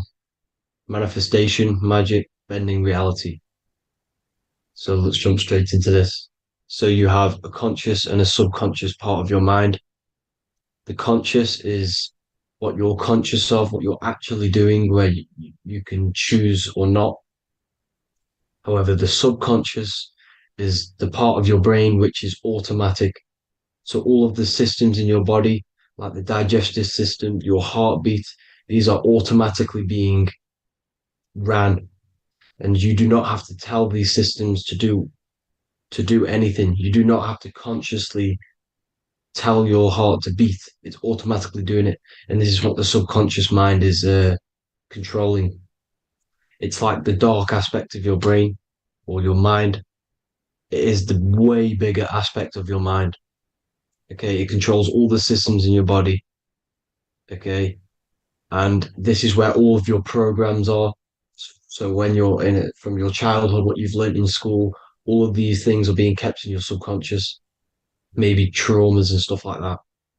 So the subconscious is the female aspect, and the conscious is the male aspect, because the male is all about action and doing, and the female is more about creation, creativity, intuition. So you have a right and a left hemisphere of your brain, and these are obviously male and female. The right side of your brain is your female. It's to do with creativity, imagination, intuition, insight. Okay. And this is one of the most important sides of the brain. This side of the brain is the most attacked by the elites, whatever you want to call them. This side is one of the most important because obviously your intuition is a massive part of reality. And if you don't have intuition, then you lose track of the things around you. You can't consciously feel if things are wrong or right. They don't want you to have intuition or creativity or imagination. They want you in the right, they want you in the left side of your brain, which is just reasoning, logic, and basic things. So they just want you to tell you what you want, tell you what to learn, and then that's it. They don't want you thinking for yourself, which is the right side of the brain. So whatever the conscious side of your mind impresses the subconscious side of your mind. So if you do affirmations, for example, if you consciously do affirmations every day, you're reprogramming your subconscious mind. You're impressing a vibration and a word into your subconscious mind, and therefore it will reprogram it. So the male and female aspect are symbolized by the Star of David as well. The male being the upside triangle, the female being the downside, connected all in one, because we both have male and female energy.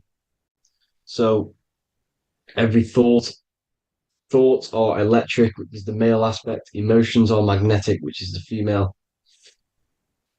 Each thought creates a wave of vibration in all directions. So think of it like a water drop in a pool, but it going out in every single direction. It's not just flat. And these thoughts have a certain frequency, well, has a certain vibration. That vibration has a certain frequency.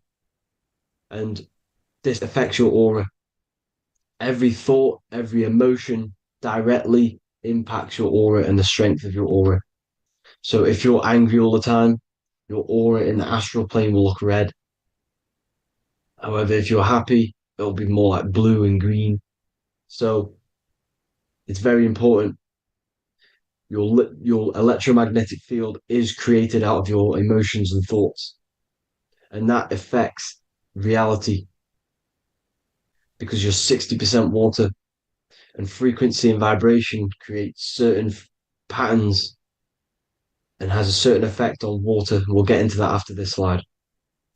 So each thought that people are thinking around you, you are actually subconsciously picking up these thoughts because it's emitting this vibration in all directions. So this is why you can pick up thoughts of other people on the odd occasion. However, when you're more in tune with your intuition, your right side of your brain, you can start to pick up on vibrations, thoughts, and other people's auras. You can pick up on the energy once your third eye is open, and you know whether you should be in that environment or not. This is what we call an atmosphere when we go into a room and you can feel the tension if someone's been arguing, for example. This is the atmosphere, this is the vibrations, these are people's auras emitting these certain frequencies and vibrations. Okay. So our aura is contained of multiple layers. Obviously, we have the physical body. This is the electromagnetic layer. However, you have the different planes of existence, the spirit, mental, astral, etheric, and then physical. The physical is the lowest plane of existence. And the physical plane is a product of all of the planes above. So the mental impresses on the astral impresses into the etheric, and then the etheric creates the physical object. So the mind is the root cause of reality. The mind is the cause of everything. Your consciousness is pure cause. There's no effect. Everything you see in this reality is the effect. Everything that you experience is the effect because the root cause was the mind. The decisions you made you experience that certain experience. And that decision was created on the mental plane. And this is just pure thoughts. And thoughts are things. If it exists in your mind, it is a thing. It's a certain frequency. So if you have a certain level of thoughts, if you're thinking positive, for example, you're going to have a strong aura, you're going to have a higher vibration, and that attracts like. Like attracts like when it comes to thoughts and vibrations and electromagnetism. So if you're thinking positive all the time, speaking positive, doing positive, you're then creating a higher vibration, and that's going to attract people on that similar frequency to you. Everything is electromagnetism, frequency, and vibration. Everything. You see, so this is why, for example, if I put my hand to a TV screen, if my finger was the same vibration as the TV screen, it would go straight through it. However, the particles in my hand and the particles on the TV screen are two separate vibrations, and this is what causes the friction to stop and not my finger to go straight through it. So, like I said, when you don't feel the vibe of someone, when you don't feel right, you don't really get along with someone, this is a vibration. Your vibrations are not matching, they're not similar, they're two complete different vibrations, and they're not aligning properly. So, music has a massive part on this. Music is a massive, massive tool for the elites because music is frequency. And in 1975, the musical instrument are all tuned to 440 hertz. So Spotify, Apple Music, most of the music on YouTube is all set to 440 hertz. And 440 hertz is not divisible by 3, 6, or 9. And when you can't divide a frequency by 3, 6, or 9, it's not a natural frequency. As you can see here, this is 432 hertz. This makes a nice geometric pattern. However, 440 hertz is a distorted pattern. So when you listen to this actually shuts off the whole right side of your brain. Like I said at the start, this is the most attacked side of your brain. It's to do with creativity, imagination, intuition. When you listen to 440 hertz, it shuts off the whole right side of your brain. and obviously shutting off all of these forms of your brain. Music is very, very powerful tool for the elites because it's the only thing which can enter your soul or your ears without consent, your body without consent. Everything else has to be through consent. You choose whether to eat something, you choose whether to drink something, but frequency, you're going to hear it no matter what. This is why it's so powerful. And music influences the body in many different ways. It's the most powerful imitator of everything. It directly affects all listeners. It directly affects intentions, gestures, movements, and actions. It stimulates your mind, and certain songs, certain catchy songs, can reprogram your subconscious mind, invoking certain emotions. This is why when you listen to slow beat songs, it makes you feel more sad. When you listen to upbeat songs, you feel more energetic. This is because these frequencies have a profound influence on reality and on how you feel. Because, like I said, you are 60% water. And as you can see here, each frequency creates a different geometric pattern. And inside of you is 60% water.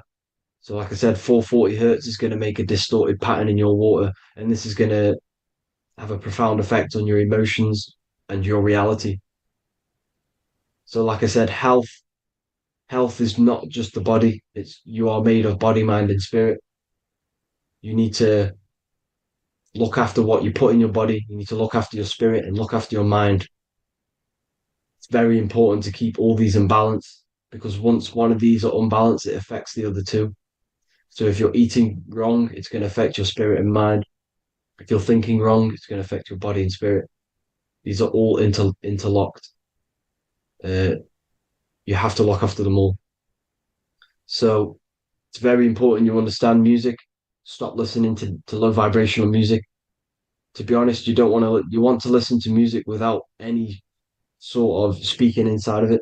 You just want pure uh, frequencies, which are the solfeggio scale, like one of these, for example, 432, 528 hertz. These are all good frequencies. It's called the solfeggio scale. And these frequencies make you more in tune with nature. 528 hertz is what the earth vibrates at. So it's very important. And the Rockefellers are the one who changed this to 440 hertz. The Rockefellers, one of the elite families. So if you want to manipulate reality, it's very important to have your chakras aligned and having a high vibration because the higher your vibration, the more powerful your words and your intentions are on reality. So the lower your vibration, the harder it is to affect reality because you're on a lower state of consciousness. Like I said, you have the mental, astral, etheric, and physical. Everything is a product of the one above. As above, so below. This is what Hermes Trismegistus was saying in the Egyptian days. This is where it comes from. As above, so below. If you affect above, it directly affects below. So, like I said, meditation helps on this, helps align your chakras. Think positive, feel positive. Like I said, your feelings are magnetic, your thoughts are electric. So once you combine these two together, you're then creating an electromagnetic frequency, and that will have profound effect on reality. So the law of cause and effect, every law, so the law of cause and effect, every effect has the root cause. Like I said, your mind is the root cause of everything.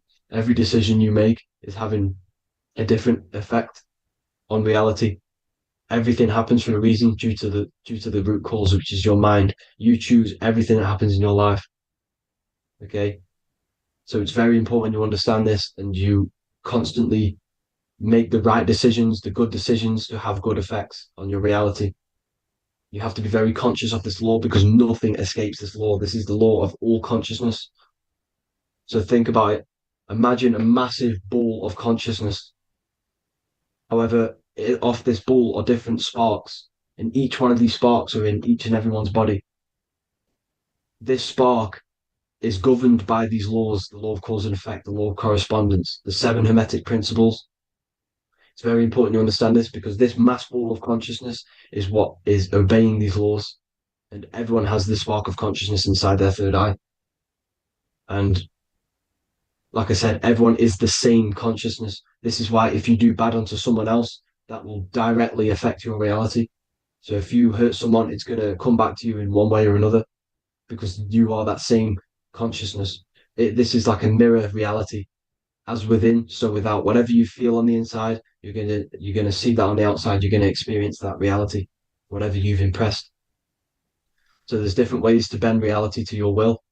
Uh, this is kind of a sort of magic. So obviously you have black magic, which is manipulating reality to harm and influence others, or to be very selfish. And yeah, then you have white magic, which is manipulating reality for the good of humanity. So you do have to be very careful with your intentions, people, when you're trying to manipulate reality, because this is nothing to be played with. If you are manipulating reality for the wrong reason, it's going to come and bite you in the ass in some way or another, because everything is balanced. Everything balances out in this reality. Nothing escapes the laws. Not one thing escapes the laws. So if you're stealing from yourself because it's just going to come back in a one way or another. Inside of everyone's heart, you know whether you're doing good or wrong. You know, you can feel it when you do something wrong. You can feel it when you do something good. The heart is the center of the torus field. It's balance. And this is why you say follow your heart, because it's the center of the torus field. It's very important to listen to this inner voice inside of you, because that is telling you the right things to do, the good decisions to make. And when you keep following that voice, that good voice inside of you, it takes you to your life path. Very important to follow that voice. However, don't let the ego get in the way of it. Don't care what your friends are going to say. It's very important to understand this. So you have different ways of manipulating reality. You have sigil magic. This is where you create your own sigil or symbol. You create your own sigil and symbol, and then you charge it. You behind that symbol you have an intention. So, for example, if you want to manifest wealth, you create a sigil which represents what you want. You create that sigil, you draw it out, you charge it, because wherever your attention goes, energy flows. So whatever your attention is, you're sending energy that way. So what you do with your eyes and your hands, you place attention on the sigil. Imagine that it's glowing. Imagine that you're sending energy to the sigil, and then you burn the piece of paper once you've done this. And then after this, you meditate on that symbol. You constantly think about that symbol, because that symbol is the frequency, is the thing that you want to manifest. So that's one way. Or you can just meditate on your reality. So imagine yourself having already what you have. This is what they call a mindset. You must set your mind to the frequency what you want to manifest. Okay. So if you want to manifest wealth, for example, imagine yourself being wealthy. What would it feel like? What would you be doing? Imagine a scene in your mind. Constantly do this, and you're putting out that frequency. Like I said, you must think, because the thoughts are electric, and then you must feel, which is magnetic. Together, this creates an electromagnetic frequency. And this is how you attract things to you. You will attract the certain people to come in your life to bend reality to your will. Okay. Or you've got mirror magic. Stare yourself in the mirror, because a mirror reflects light, it also reflects energy. So you've got to be very careful with what you say to a mirror. You've got to be very, very, very careful, because whatever you send into that mirror is directly sent straight back to you. So if you're thinking negative, you're sending negative energy back straight to you, and that's going to have an effect on your reality. Affirmations. Affirmations are very important, because your words are frequency, your words are vibrations, and each word you say has a certain frequency. If it's if it's positively charged, it's going to affect you positively. If it's negatively charged, because like I say, your brain and your mind is like the director of energy. That's what your brain is, and it directs energy into certain things. You can either positively charge it or negatively charge it, and this brain is creating your reality constantly. It's manifesting your reality constantly in the present moment. So this is what the government knows. The government know your mind is the root cause of reality. This is why they call themselves a government. government. The New World Order is not being manifested by them. They are controlling the information. They are controlling your perception of this reality. And they know the mind is the root cause of reality. Therefore, if they control your perception of reality and your information, what you believe, you're going to manifest that information, that perception. So we, the people, as a collective consciousness, are the ones uh, manifesting this new world order. You see, so this isn't black magic. They're actually tricking us into manifesting their own their plans. This new world order. You see, this is how smart these people are. They know how to get around the laws of reality. They know how to bend reality to their will without facing the consequences. They're getting humanity to do it. You see, there is a collective consciousness. As like I said, we all have that same spark of consciousness, right? So as a collective consciousness, we are on a very low vibration at the moment. However, we are waking up rapidly. There are more and more people waking up at the moment, and light always chases away the shadow. Light is a lot more powerful than darkness, you see. So, one person waking up has a massive effect than one person being asleep. It has a profound effect because, like I say, the light always chases away the darkness. It's more powerful. The light is always more powerful. High vibrations are more powerful than lower. So, that's it for this, people. I hope you all enjoyed. This is a short, quick video. God bless you all.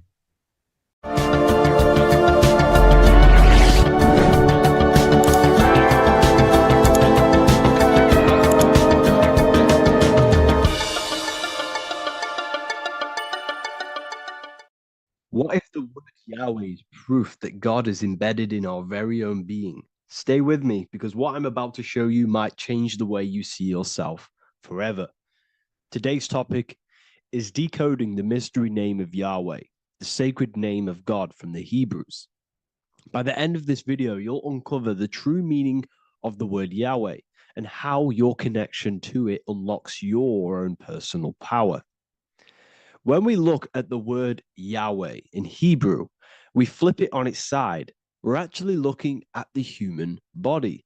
These are the legs, this is the torso, here are the arms, and here's the head. So if we actually switch this on its side, we see the human body. The Hebrew name Yahweh often translates to I am. The I am. Now, what is the I am? The I am, when you say I, you're referring to your highest self. Everything with the letter I in the beginning, most of them words are referring to our inner self, inside, intelligence, internal, in. The I represents the inside self, the invisible self. You cannot see the I am because this is the spirit, this is our consciousness. It's the intelligence controlling the human body. When you say I, you're not referring to your name, your job, your reputation, your ego, or your thoughts. You're referring to the observer who is beyond the thoughts, the one who's observing the thoughts. That's the soul. Look at the word Yahweh, Yahweh, the sacred name of God. Yahweh can be observed in the natural rhythm of the human breath. When inhaling, we subtly hear Yah. When exhaling, we hear Way. Do this yourself. Breathe in through your nose, you'll hear Yah. Breathe out, you'll hear Way. And in fact, the letter H, H, when it's pronounced, it carries the soft sound of wind or breath, a gentle exhale that mirrors the very essence of life, giving air. Breath is the spirit of life. It's what connects us with consciousness. If we stop breathing, we lose consciousness. The body shuts down. We're breathing the spirit of breath. We're breathing in the spirit of life.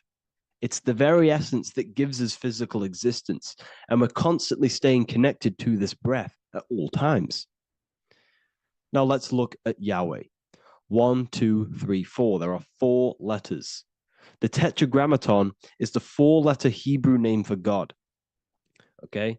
Tetra meaning 4. We have 4 gospels of Jesus. Jesus is depicted with a cross with 4 sections. Jesus has the 4 sacred animals around the side of him, always depicted with these four: a bull, ox, a bull or an ox, an eagle, a man, and a lion. These are the four fixed signs of the zodiac. Aquarius, the man; Scorpio, the eagle; Leo, the lion; Taurus, the bull or the ox, which are related to the elements. Leo is a fire sign, Aquarius is an air sign, Taurus is an earth sign, Scorpio is a water sign. These are the four elements. And the four elements correspond to the four bodies of consciousness, as we see here. This is fire, this is air, this is water, this is earth. So we are made out of the four elements, which represent the four bodies of consciousness: mind, emotion, spirit, and body. The soul is incarnated into four sections. Hence why Jesus has four gospels. Hence why Yahweh is a four-named word, because we are tetraform. We have four bodies of consciousness. There are four pillars to reality: the mind, emotion, spirit, and the body. So what we're actually looking at here is the name of the very essence of the self. Yahweh represents the universal consciousness that we're all tapped into, because the body is like a radio. The body is basically a radio antenna, which is picking up this stream of consciousness, and we're all the same consciousness, just experiencing it in a different body. And Yahweh is the name for this intelligence that we're all acting out, that we're all manifestations of. So now let's look at the word Yahweh, where we read it this way in Hebrew, which is 10565. 10565 in the Hebrew letters and the numerical values. And the DNA is made up of four bases. These four things which create the DNA. This basis is the genetic code for all living things. Each DNA strand is held together by sulfur bridges that appear in a repeating pattern of 10565. This pattern matches the numerical value of the Hebrew letters of Yahweh, Yod, He, Va, He, which are 10565. This means the structure of DNA, the code of life, follows the same number sequence as the sacred name of God, Yahweh. This is a factual observation. So we're looking at 10565. So let's look over this one more time. Yahweh represents the breath, Yahweh, inhale, exhale. It translates to I am. It's written in our DNA. The word Yahweh on its side looks like the human body. Now, this is where things get a little bit deeper. 10565 adds up to 26. The number God, well, the word God adds up to 26. Allah adds up to 26. There are 206 bones in the human body, 26. 26 adds up to 8. 8 is the number of infinity. We are all the infinite consciousness. Consciousness will never die. It's immortal. It's infinite. We are all infinite. We are not these skeletal structures. We are Yahweh, the universal consciousness. The creator of all things is our essence. We're all God with individual identities, but the highest versions of ourselves is God. The ego is our own personal experience of God. Does this make sense? So in conclusion, Yahweh is not the name of a separate God from us, but rather the reflection of the divine consciousness manifesting through the human form. The human body is like a receiver acting as an antenna that tunes into the infinite intelligence and life force we call consciousness or God. This means that rather than being external, the divine presence is within us, expressed through our very existence. It's very interesting when we look into this, and what religion has done is flipped all of this knowledge. All of this sacred knowledge has been externalized. They've externalized God so that we worship God and we view God as something separate from the human experience. They do this so that we don't find the God within us, so that we don't find that we have the power of creation. The mind is the creative force of God. The body is the will to act out that thought. They don't want us to figure out that we are creators and we're all creating our own earthly experience. We're all projecting this reality.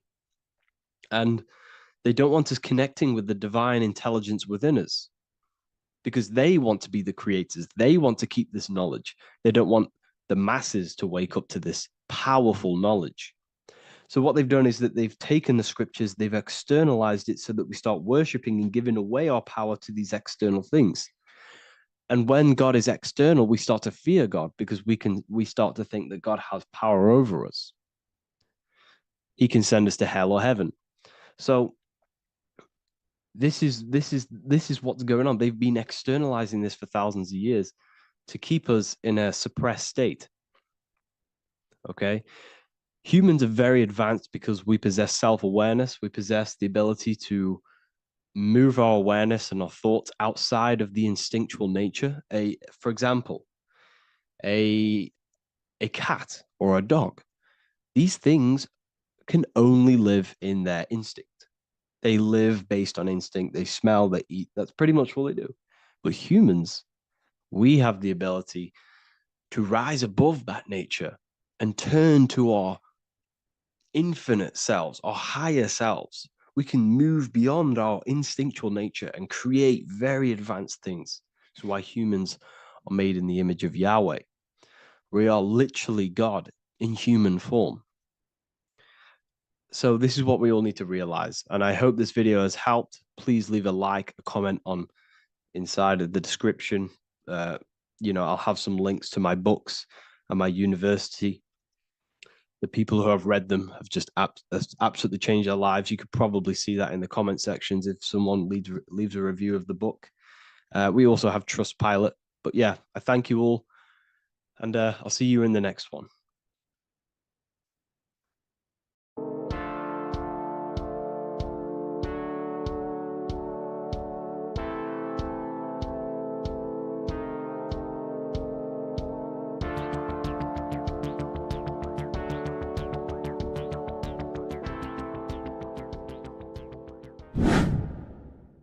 Welcome back, people, to another occult lecture by Revival of Wisdom. Today, we're going to be talking about magic and how it's being used on us for the New World Order. Magic has the word mag within it, which is magnetism. Magnetism is the force. Magic is influencing forces, natural or supernatural forces, and using it for a certain agenda to gain something out of it. Now, magic is not what everyone's being thought. It's not some sort of fantasy thing. It's actually very common, and we all do it, whether you believe it or not. Magic is all to do with the mind. As I said, always say in my lectures, your mind is what creates matter. Your mind is what creates your external world. So it's all about manipulating and planting seeds within the mind because your mind is a garden and thoughts and words are seeds which are being planted in that garden. Your life, your physical life, the people you have in your life, your friends, your car you own, the job you have, it's all a reflection of the thoughts that you've been thinking in the past. You are where you are in life because of the thoughts that you've been thinking. Therefore, your life is a direct reflection and manifestation of your mind, the Garden of Eden. Okay? The mind is what they are targeting. What you see, say, and hear has a direct effect on your mind. Me talking to you is influencing you. The words I'm saying is planting seeds within your mind. Now it's up to you to consciously act on these thoughts or these words, or to maintain these words. As above, so below, as within, so without. What's inside of me is outside of me. What comes into the storehouse comes out of the storehouse. You have the left, you have the right, you have the up, and you have the down, as above, so below. Whatever is in your mind will be expressed in some sort of way, consciously or subconsciously, spiritually or physically. The mind is what manifests everything. And this is what we need to understand. We need to understand is that the mind is not physical. All things spiritual manifest physical. All things seen come from the unseen. The words you're thinking, that everything you have is coming from the unseen. The actions that you do come from the unseen mind. Another expression for as above, so below is you are the universe itself. You are a universe, a mini universe. But just because you are mini does not mean you are the whole thing. If I take a little piece of infinite, let's say there's an infinite light source. Let's say I take a little chunk of that infinite light source. That little chunk I took is still infinite because it's been taken from infinite. You are the universe. Your awareness, your mind is the universe. It's information. You are the universe experiencing itself. This is why we say we are all God. As above, so below. What is in me is outside of me. The sun, the physical manifestation of the sun is your soul. The 12 constellations are manifested in the physical body. The 5 elements are manifested in the physical body. They're manifested in the 5 fingers you have. As above, so below. This is manifested, well, this is a symbolized in Freemasonry and secret societies as the 2 pillars. The mirroring reflection, the reflection of reality, the mirror, as above, so below. What happens in the mind, what happens in the astral, happens in the physical. This is Aleister Crowley. This is all symbolism. This is the 2 pillars with the all-seeing eye and the triangle at the top. Aleister Crowley was a master magician, very powerful dark magician, black magician. There's 2 types of magic. You have white and black, just like the checkered board, the Masonic checkered board. You have white and black, you have good and evil. White magic is influencing natural forces to gain something that will help the collective consciousness, help the collective, help the earth, help other people. Black magic is something you manipulate something so you can get something personal out of it. Doesn't matter if it's good or bad. It's still considered as black magic because you're being selfish. Everything you do should be contributing towards the collective consciousness and helping others. And this is why the ancients lived in a system where everything was in unity. We understood that I am you and you are me. What I do to you happens to me because I am you and you are me. We are the same mind substance on the inside. We're all the same mind substance being expressed in different bodies. So what I do to your mind will have a ripple effect on my mind because all of our minds are connected within the mental plane. So this is why they know all this knowledge. To know all this knowledge. So yeah, this is the mirroring effect of reality, the 2 pillars, or symbolizes the number 11. The number 11. We'll go deeper into that. The technology we're using is magic. It's a form of magic. Television is tell a vision. They're telling a vision into your subconscious mind, into your memory. And when you turn on the television, you get a program because they're telling a vision to create a program within your subconscious mind. You see, the conscious mind is only 10% of your mind, which is to do with your, what you're aware of, your 5 senses. What are you consciously aware of? Well, I'm aware I'm here, I'm talking, I'm aware of what I'm wearing, The five senses, what I can hear, taste, smell, hear, what I'm aware in, I'm aware of what I think of. But the subconscious mind is the 90% of your mind. It's the hidden part of the mind, which is telling your heart to beat, telling your body to breathe. It's storing all of your emotions. It's storing everything you see, storing all the belief systems that you have. Uh, it has everything. It stores all of the habits you have, the values. It stores everyone's name that you know. All the words that I'm speaking right now is all coming out of the subconscious. Everything is subconscious, and it literally manipulates 90% of your daily basis behavior. Most people don't know this. What you did yesterday is what you will do today because of these beliefs and mental programs within the subconscious, stored within the subconscious. So the subconscious is what they're aiming at. They're trying to create programs within the subconscious because the subconscious manifests 90% of your thought patterns, 90% of your actions and words. They know all this stuff.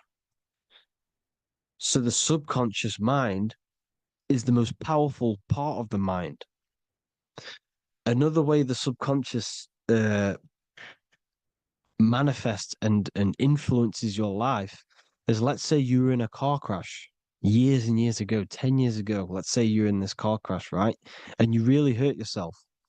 The emotion you felt in that time when you were injured in that car crash had a great impression on your subconscious mind.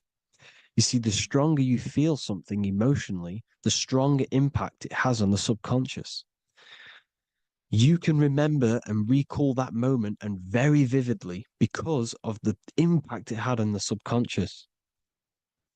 Another, for example, you become that terrified of cars that it manifests into your life today, that you are wary to go in certain cars.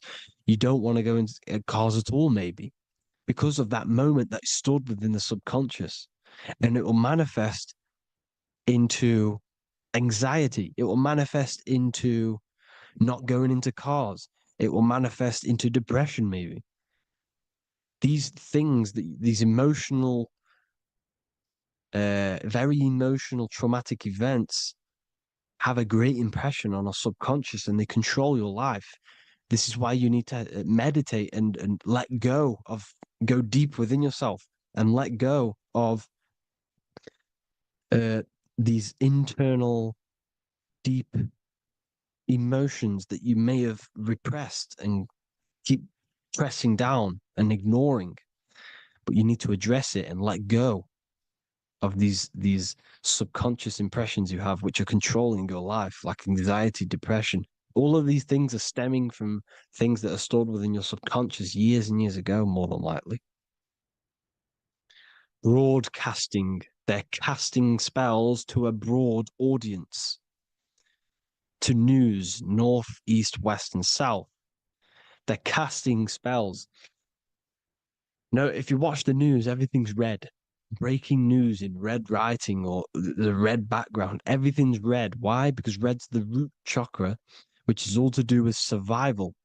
They want to stimulate this root chakra because they want you down there in survival mode. They want you in survival mode because you're easier to control. They control out of fear.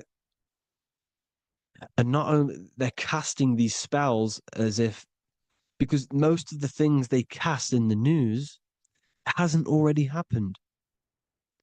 They're constantly bombarding you with there might be a war breaking out, war this, war that, kill here, kill there, murders. It's impressing, it's casting spells on your subconscious mind. So when the event does turn up in real reality, in physical reality, you're less emotional, you're less surprised. You're not as surprised because you've already heard it before. Your subconscious has already heard it all before. If you never heard of a war and then a war broke out, you'd be going crazy. So they subtly program your subconscious mind through the words, because the words they say is impressing your mind. It has an effect on your mind, which will have an effect on your behavior, your words, your conversations you have with people. They're casting spells to north, east, west, and south on the tell a vision. They're telling a vision by broadcasting, by saying spells. This is why we call it spelling. Even the word, listen, the words we say cast spells. Bless. Oh, bless you. That's be less. The subconscious mind only picks up literal things. You see, when I say bless you, your conscious mind picks that up as, oh, thank you, you're blessing me. But your subconscious picks up as be less. You see? Because the subconscious it has no filter. It's just it is what it is. Everything is factual in the subconscious.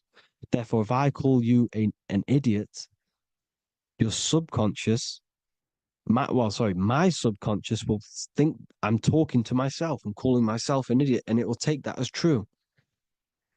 That is truth. Everything is truth within the subconscious, and the subconscious manifests your behavior. The devices you. This is the biggest one. Black scrying mirrors, device, the devil's vice, the device. Okay. Black scrying mirrors, black screen is scrying. Black scrying mirrors were used to communicate with spirits within the astral plane in the medieval times. They're still being used now by black obsidian mirrors. And look at your phone, it's a black mirror. And there's some sort of, I'm not saying this is fact, but personally, I believe these are portals for spirits and ethereal entities to come into your life, to come into your surroundings. So this is the next big thing: the TVs, your iPhone, your iPod, all black mirrors, and mirrors are very, very powerful. Even just a normal mirror. Mirrors have an effect. Whatever you say into a mirror, what you say is energy. And when you say something into a mirror, you're saying it into yourself. It's an infinite cycle of words of energy because it's being reflected infinite times. When you say something into a mirror, it has a massive effect. You're saying it directly into your eyes, into your mind. So what you say in a mirror should be said with precaution. Never say anything negative into a mirror because mirrors are very, very powerful ways for you to reprogram your subconscious mind for the good. You can say very positive things into mirrors and it will reprogram your subconscious mind. Okay? Manifesting is all magic. It's all magic. Everything is magic. But consciously doing it is what they're doing. They hid this knowledge. Your phone is magic. It manipulates your mind. The iPhone, I. Okay. See, magic isn't all of this with wands. See, Harry Potter, okay, that was created to give you this perception of a mystical and amazing form of magic with magic wands and all sorts of stuff like that. Yes, that stuff was true when the collective conscious minds were on a higher level and our belief systems believed in these things because the universal mind, all of our minds contribute to reality. If the masses don't believe in magic, in if the masses don't believe in a certain thing, it's going to have an effect on physical reality. So when the collective minds are higher and have more open minds, things like Harry Potter can come true. See, it's all in the mind. The iPhone, the I is the symbol for the mind, the invisible intelligence. The triangle is the ethereal plane. Okay. So the eye in the triangle is the eye that sees into the beyond the ethereal planes. The square is the physical plane. So the iPhone, your phone is a black box, just like the Saturn black cube. It's a black mirror. It's taking photos of you every 2 seconds. And it's a it's a it's your mind. Your mind is in that phone. Everything you like, everything you text, everything you type in Google, everything you say to someone, every conversation is all recorded on the phone. Therefore, it is a direct reflection of your mind. Your mind is imprinted into your phone because your mind, everything you think in your mind, you're manifesting into typing, saying, taking pictures into the phone, and it's collecting it and storing it. And what they're doing, and this is for all forms of magic, it's manipulating the mind. It's all manipulating the mind.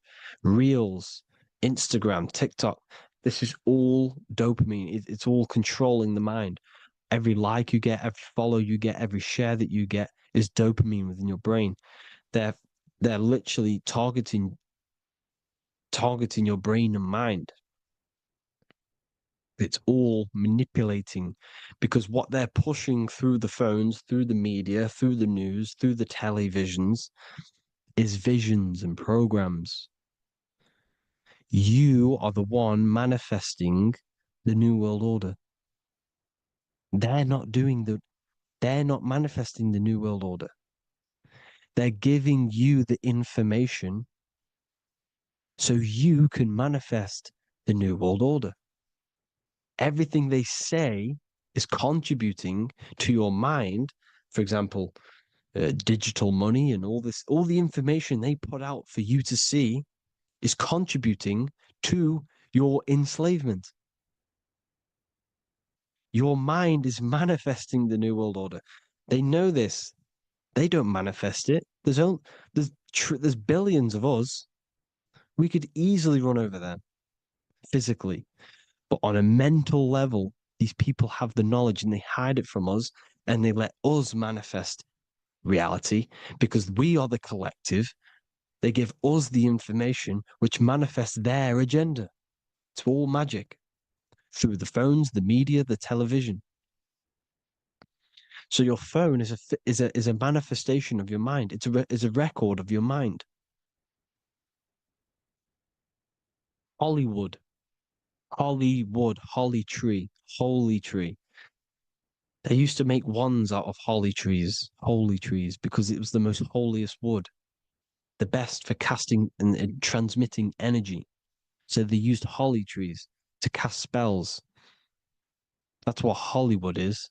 And in Hollywood, they have the red tear, the blood drop next to the Hollywood sign, because it's all satanic. They're all black magicians. They use Hollywood to cast the spells through the music, through the films. You see, music is a form of magic. All of this is magic. Everything they do is a form of magic because they want an agenda behind it. But it's not black magic. They're letting us create our prison. This is what you have to see. Yes, they're evil, but they're not doing anything evil, or else they would face the karma. They let us manifest this agenda through giving in the information, by telling you what's going to happen in the movies. Everything that happens in a movie, it's all there on purpose to program your subconscious, to plant a seed within your garden, your subconscious, your mind. Because when the mind is already seen something, when it comes up and turns up in physical reality, you will be less shocked and you won't rebel. So they lure you slowly. They make you aware of these things over time. They make you gradually think it's okay. Like the technology, we never used to use these phones. How did we become so addicted and reliant on them? Well, because first they gave you a little flick phone. Well, no, sorry, they gave you a phone in your house, and then once you got used to that, they say, "Oh, here's the newest version of a little flick phone." You started texting your friends. Everyone was loving it in high school. They could now meet up without saying, "Let's meet on the weekend at this point at this time," like your parents probably did, or maybe some of you watching this, you probably had to tell your friend to meet on the weekend at a certain time because you had no way of communicating. So everyone got these phones and got addicted to them. Then they slowly got addicted to the new iPod with the touch screen. Now they invented touchscreen. Then everyone got addicted to touch screens. Then because all of this is producing dopamine in the brain, which creates you to become mentally addicted to things and physically addicted, chemically addicted. Because dopamine's a chemical. Your subconscious becomes a program within your subconscious, and your body becomes chemically addicted to these phones. And these phones are the enslavement of humanity, technology. Without this, we wouldn't be in this mess without technology. Because they're creating a hive mind. We're creating a hive mind. So back on track anyways, uh they they program you. Look at the films, 9/11, 9/11, all in produced by Hollywood. Here's the 11, like I said at the beginning, the two pillars which reflect reality. What happens in the mind happens in the physical. What happens in the astral happens in the physical. Okay, what happens in the physical happens in the mind. It's the two pillars, the mirrors. 9/11.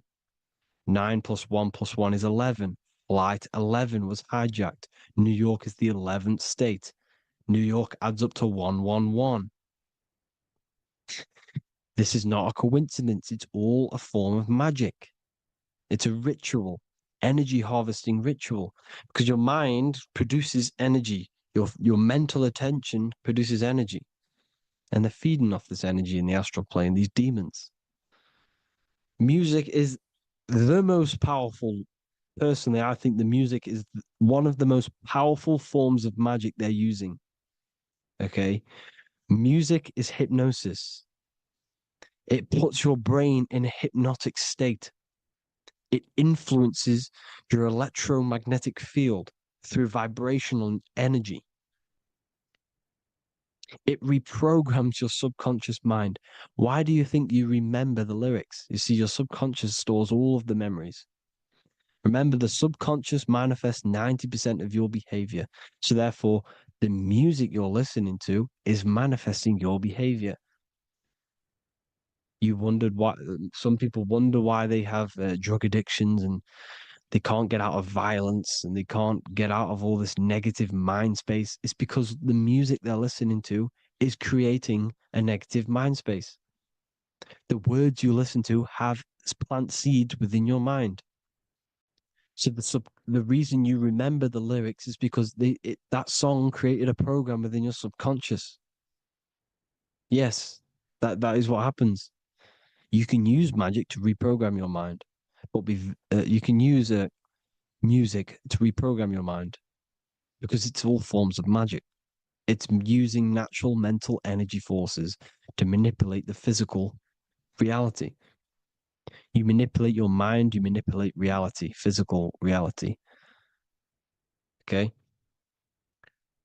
So the music, another very, very big one. When you turn on the radio, it's just all talks about alcohol, drugs, and sex because they want you down in the lower three chakras.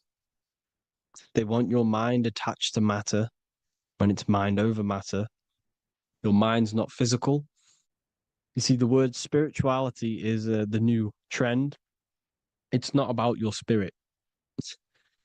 It's not about your spirit. It's about your mind. It's not about, you know, uh, spirituality and looking after your spirit and They've got you focused on your spirit. Why? Because they hide your mind from you. You see, a lot of people think their mind is their brain, but the mind is everything. There is no physical reality without mind. You can have a brain. Imagine if you had no mind but a brain. It wouldn't work. The mind is everything. The mind controls your avatar. It begins in the mind before it happens in the brain. Then the brain manifests through the body. The brain's just an electrical computer.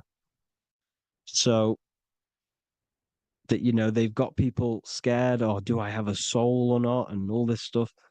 Listen, if you have a mind, you have a soul, because you are not the mind. This is why everything is sort of an illusion, because beyond the mind is your soul. But what is the soul without a mind? You can't have a soul without the mind. But if the mind didn't exist, the soul doesn't exist. You are the person listening to your mind. I shouldn't say person because you're not the body. You're the entity behind the mind. But if you didn't have that mind, you couldn't understand what you even were. You would just be an observer who couldn't think. So yes, we all have a soul. If you have a mind, you have a soul. Everything is mind. Everything has mind. Mind creates everything. God is mind. And then manipulating your mind through TV, your phone, uh, every little thing. The school, it's all about the mind, people. Control your mind, you control your reality. Just the last thing, here you go.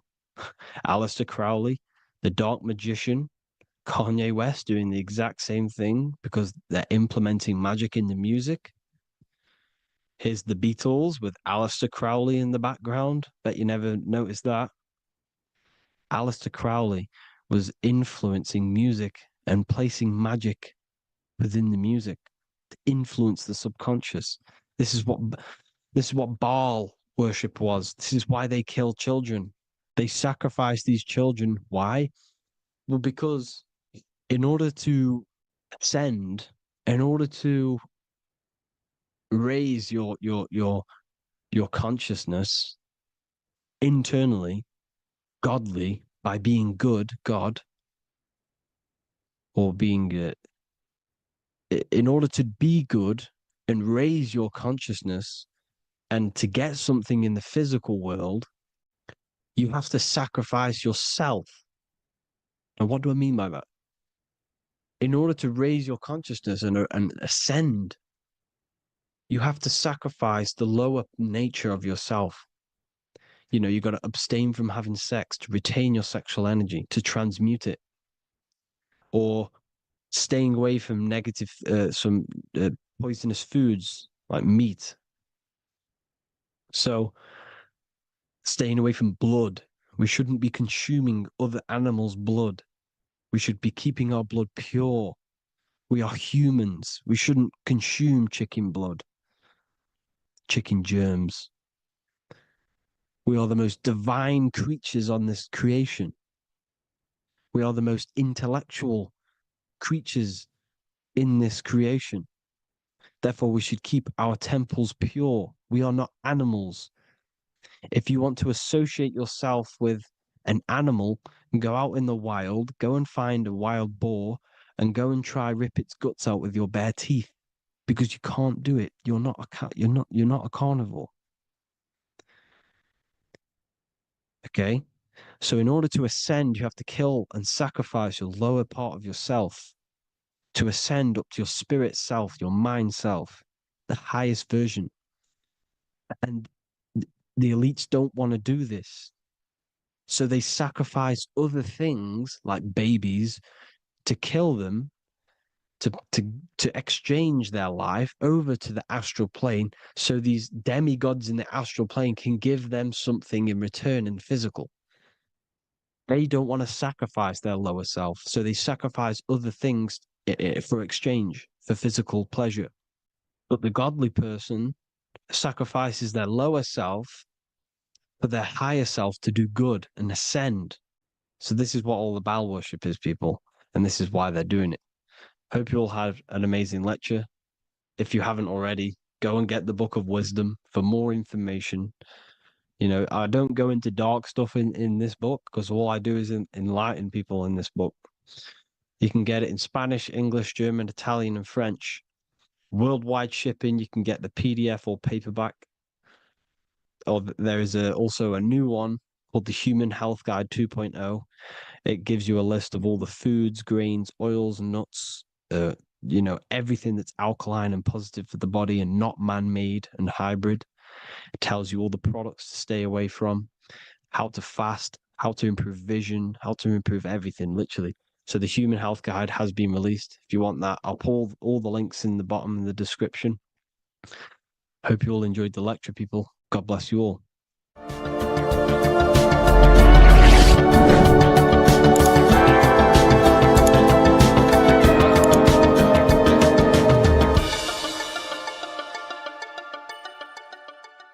By the end of this video, you will understand the 3 expressions of consciousness, how to use them to create the life you truly want. You'll discover the hidden meaning of the word God, the secret power of the number 3, and how consciousness itself is the key to your reality. We have 3 main expressions of consciousness. We think, we feel, and we act. God is 3-fold. It stands for generator, operator, destroyer. The generator is the mind. This is what thinks, generates ideas. This is the beginning of all creation. This is the first expression of consciousness. It is the first form of consciousness, not a physical form, but a spiritual form. Then we have the operator, which is emotion. When we think something, if we have care or any emotion towards it, then we take physical action. The body, the destroyer. We think, we care, we act. Thoughts and emotions are the 2 spiritual forces which merge together and give birth to actions. Think about it. Why are you watching this video? Because you had a care to watch the video. Therefore, the reality in front of you is because you had a thought, you had a care, you took action to express that reality. Everything goes through this 3-fold process. This is why we say, follow your heart, because the body does follow the heart. We think something in the mind, we feel something in the heart, and the body takes action towards it. Everything operates on the care energy of the heart. The body follows the heart. If you do not care about something, then you do not act towards it. It is the care energy that guides our actions in this world. Going back to the generator, the mind is a part of the mental plane, the infinite dimension of infinite information. There is no limitations in the mind. Everything already exists as a piece of information or a thought. This is the beginning of all creation, the spark of creation itself, thought, the mental plane. And our mind exists like a radio, our conscious mind. This is why we call it a mindset. What we set our mind onto through attention, mental attention, whatever we set it on, we receive thoughts that are very similar to what we set it on. The mind is like a radio, and whatever we tune that radio to, we receive that frequency and play that song. So if we purify our minds through ritual work, meditation, and affirmations, the mind can become a temple to receive higher thoughts, higher ideas, and better genius ideas. Going back to operator, this is the Holy Spirit. This is what we care about, our emotion. This is the feminine side of consciousness. Thoughts is masculine, the Father. Emotion is the Holy Spirit, which is feminine. And these 2 create a child, which is Jesus, the Son, which is actions. When thoughts and emotions merge together, you have a physical action, which is a masculine force, which is why it's a son. The Holy Spirit represents a purified heart, love consciousness, holding love in the heart. And when we purify our minds, we have an effect and purify our hearts. And the reason why I say that is because whatever we think in the mind directly corresponds to what we feel in the heart. As above, so below. Thoughts create emotions. If we think something and our heart tells us that is bad, we have a feeling that that is wrong, then we should not take physical action towards it. And if we do take physical action, against the feeling of knowing it's bad, then you are going against the spirit.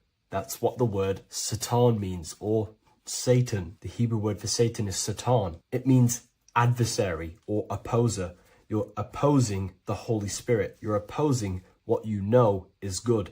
You're taking a sin against the Spirit, against the guidance from your soul, the knowingness of good. So when we do purify our mind, we purify our hearts. And when we cultivate love for the self and one another's in our hearts, we gain the Holy Spirit, which is love consciousness. And when we think in our mind with the love of the heart and we merge our thoughts with love, it gives birth to perfect actions. This is what the true Christ consciousness is. We think with the love of the heart and it gives birth to perfect actions. And if everyone did this in the world, we would live heaven on earth. Everyone would be balanced within themselves and the world as a whole would be balanced. So we need to gain full mastery over these three aspects of our consciousness, over our what we give mental attention to, gaining love for ourselves and the collective in our hearts, and gaining a strong disciplined willpower for our physical actions. And if you can gain full control over these three-step process, you can gain full control over your reality. The number 3 represents this 3 aspects of creation or transformation. This is a transformative process from going invisible to the visible. This is also why Jesus dies in a cave for 3 days. It's all about transforming the self. Transformation is the number 3. Me personally, I think the Holy Spirit has been replaced for the sacred feminine aspect of consciousness. They do not want us connecting to our feminine side of consciousness, because then we will cultivate love in our hearts for the self and one another. And love is the most potent force there is in the whole universe. It is what unifies everything. It nurtures everything. It allows things to grow. Think about it. When you hold love or care for someone, you grow relationships. The sun is the perfect symbol and representation of love energy. The sun gives abundantly, expecting nothing back, and allows everything on the earth to grow. It's a caring, nurturing, feminine force that allows things to grow and unify and come together. In today's world, we mainly have thinking and acting without emotion, without care, without the judge of our hearts. It's all about gaining unity consciousness. We think, we care, true care for one another and the self, and we act. And if you align these 3 forces towards something, your business, whatever you're trying to create, you will fully create that reality, because these are the 3 forces that you can use to generate a reality. You can do ritual work to create care in your heart about something, and then you will take more action towards it. The book I'm using here is the Book of Wisdom, Volume 1. You can get this paperback or PDF on my website. So I hope this video has helped you. Please leave a like, comment, and a subscribe on the channel if you like the content. Let me know what you think about the Holy Spirit and if it is covering up the feminine side of consciousness in the comments section. What if I told you that reincarnation is real and that there is a metaphysical, spiritual science behind this? Most people leave this world just as lost when they entered it. That they carry their fears, attachments, and addictions with them, only to be born again, trapped in the same cycle, repeating the patterns of lifetime after lifetime. This lecture is not just about preparing for death. It's about mastering yourself before death, so you don't take them burdens with you. Because the truth is, whatever addictions, fears, and unresolved emotions you cling to in this life, you carry with you into the next. Unless you break free now. You must master yourself before death. Death is not the end. It is the great passage. But how we transition depends on our mastery of the self.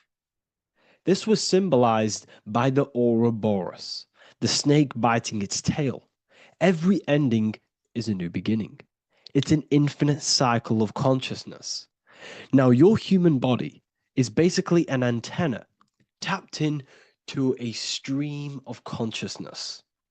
Just like a radio is tapped into a specific frequency to play that radio. Your body is basically an antenna, a crystal picking up the consciousness of God. You are on an ever ending journey, a journey of learning and expansion of the mind into new fields of thought. This was symbolized as the Ouroboros. When you die, it is a new beginning. It's a transitioning, not an ending. Everything is eternal in this universe as consciousness is formless and constantly transforms into new forms of life. Let's break down the word death. Death contains the word ether. Now, the ether can be found in the word heart or earth. Ether. Everything in this plane comes from the etheric plane. The etheric plane is the barrier between the physical plane and the spiritual plane, the astral plane. The astral plane is the screen that you have in your mind that allows you to imagine a red apple, for example. This is the imaginative plane where thought forms start to take form. Everything begins as a thought, then the thought form becomes an imagination, then energy, then physical. Everything in the physical plane is a shadow of thought, all objects manifested as thought. You came from the astral. You came from the stars. This is why we say reach for the stars. Or this is why you say you are a star.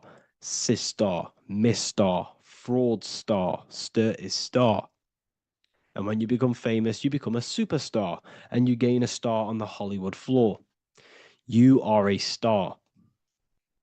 The ether. The ether is the infinite energy source which all things come out of and return back to. This is the cycle of life and death, summer and winter, day and night, sleep and awake. The ether is the infinite energy source which all things come from and will return back to. Okay, sorry about that little error. The ether is the boundless source of energy from which all things emerge, to which all things return to. We can see this in the cycle of the sun. The sun does this wave of creation. It rises and it falls. We have the day and the night. The daytime represents our conscious mind when we are alert. The nighttime represents our subconscious mind when we are inside the spiritual realms. The nighttime is spirit, the daytime is matter, spirit and matter, awake and asleep, conscious and subconscious. We see this in the yearly cycle. Summer is life, winter is death. Spring is the morning, summer is midday, autumn is evening, winter is the night. Everything is a macro and a micro cycle of being born out of the ether and returning back from life and death. Life and death is manifested within the cycles of the sun and everything outside of you, as within, so without. This is why we say sleep is the cousin of death. The macrocosm is death, the microcosm is sleep. Every time you go to sleep, you are essentially it's a miniature death.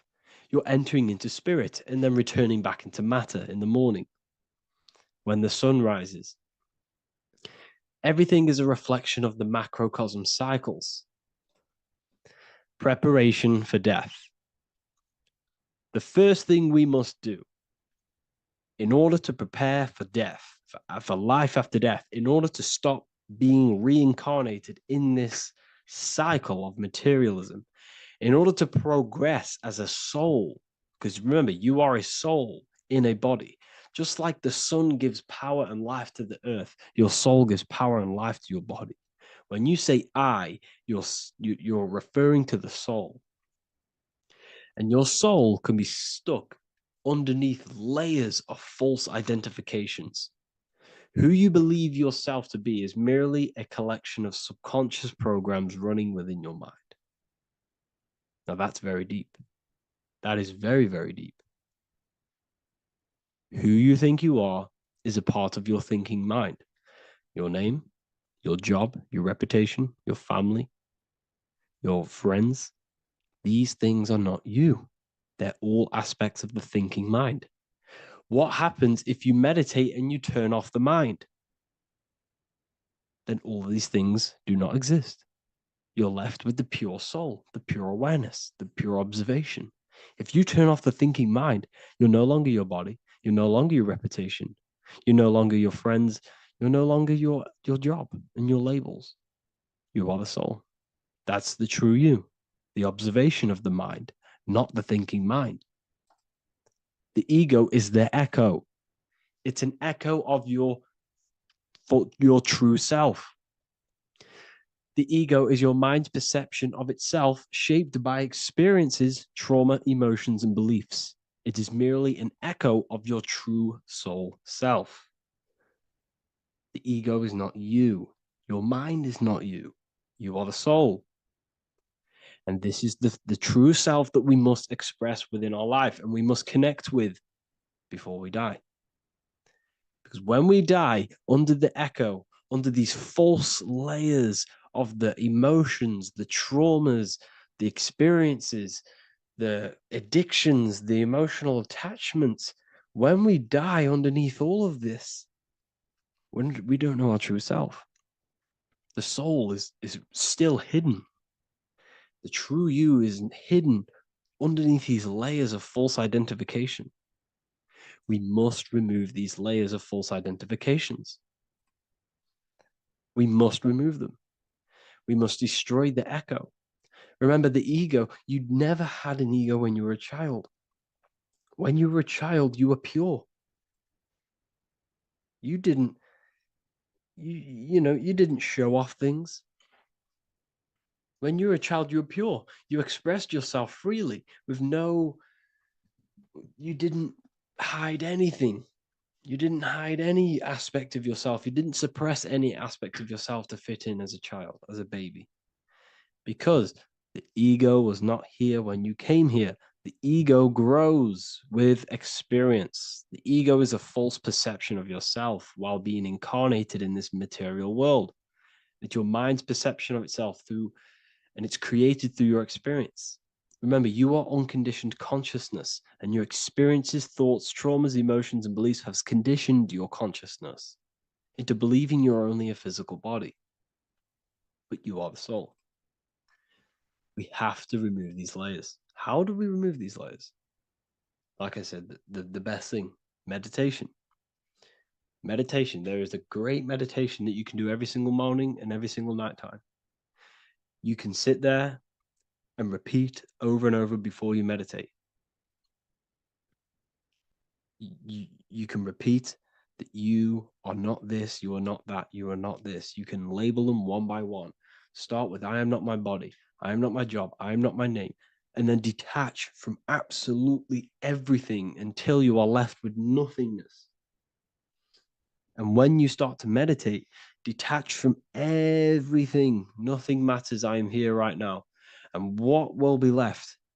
The only thing that will be left is the language that your mind is using. Now, this is very deep. Not many people will tell you this, but I've lingered in meditation many times. And I can tell you from experience that the only thing left once you detach from everything is the language that your mind is attached to. So whether that's English, Italian, French.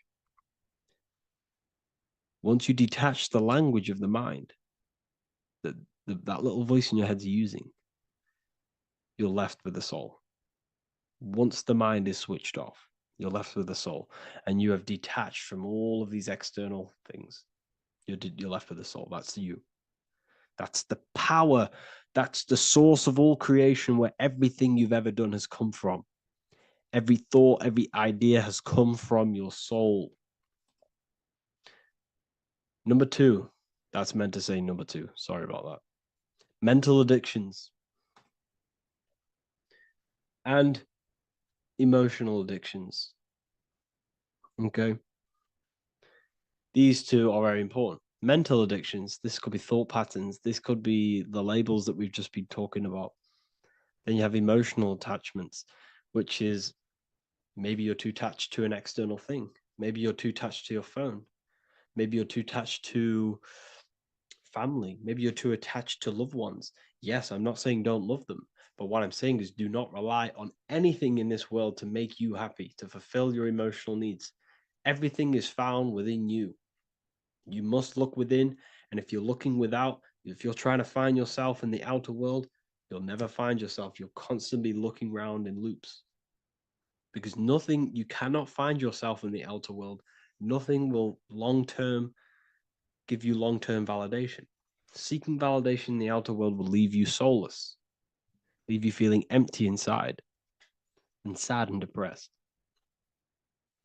You have to find yourself within. You have to detach from everything you are relying on to give you emotional stableness.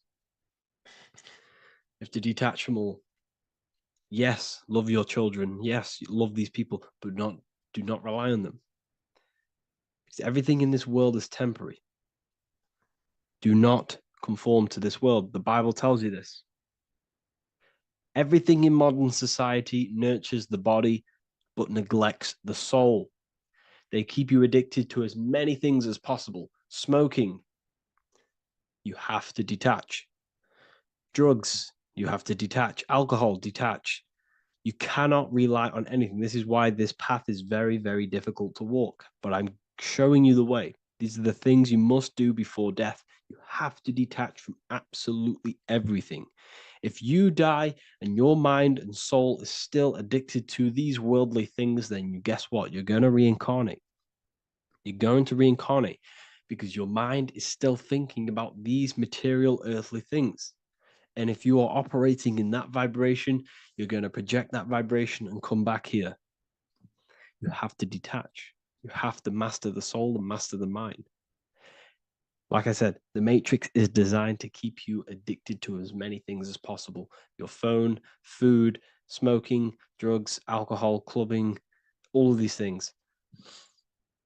Everything in society is made to trap your soul and reincarnate in this world. That's why it's very, very, very difficult to walk this path. Very difficult. Matrix, matter tricks.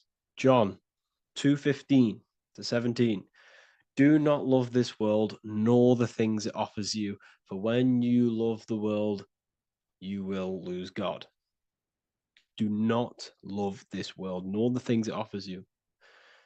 Do not conform to the pattern of this world, but be transformed by the renewing of your mind. Great quote. Do not conform to the pattern of this world, but be transformed. Let this world transform you. Learn from this, expand from this, but do not be mentally and emotionally attached. Okay? What good will it be for someone to gain the whole world yet forfeit their soul? Like I said, everything in the Bible is telling you the truth. You just got to read it correctly. This is spirituality. This is spirituality. The Bible is spiritual. It's a spiritual text. We must disconnect from everything outside of us and connect with the true soul. Here we have the Egyptians showing you the soul leaving the body. Here we have the soul here. Here we have the Masons showing you the soul coming out. The soul is real. You are the soul. And when you leave this physical plane, you will go into the astral plane. That's where you came from. You came from the astral. You came from the stars. You incarnated into this physical body. Your consciousness fell into this material form to experience limitation, to experience a 3D world. So, in order to ascend properly before we die, we have to let go of all the attachments. Every addiction you have, write them down. And one by one, tackle them. Before you die, you have to, or else you will reincarnate. This is the teachings of Egyptians. This is the teachings of Masonry. All of these addictions contribute towards life after death. Everything must be controlled, and we must be attached to the soul. I'm not saying I'm perfect. I'm not saying I'm perfect, people. We're all not perfect. We're all under psychological operation by the government. We're all in a very difficult situation with this awakening. I'm simply pointing out what I know from my journey and what I've been learning through occultism and research and reading lots of books and many different things. I'm on this journey just as you are. Maybe I'm further. Maybe you're ahead of me. We don't know. But this is what I'm sharing with the world. This is what I'm sharing with my research. And this is what makes sense. It's common sense. Look at everything around you. Everything's made to feed the body, not the soul. So, my beautiful watchers and fans and supporters, I appreciate every single one of you, and I hope this video has supported your journey. If you're feeling lost in life, if you're searching for deeper answers, whether you're seeking clarity, looking to expand your studies, or ready for personalized mentoring, this is your chance to connect with me live and receive insights tailored just for you. Start your path to self-mastery and enlightenment inside the world's best esoteric school.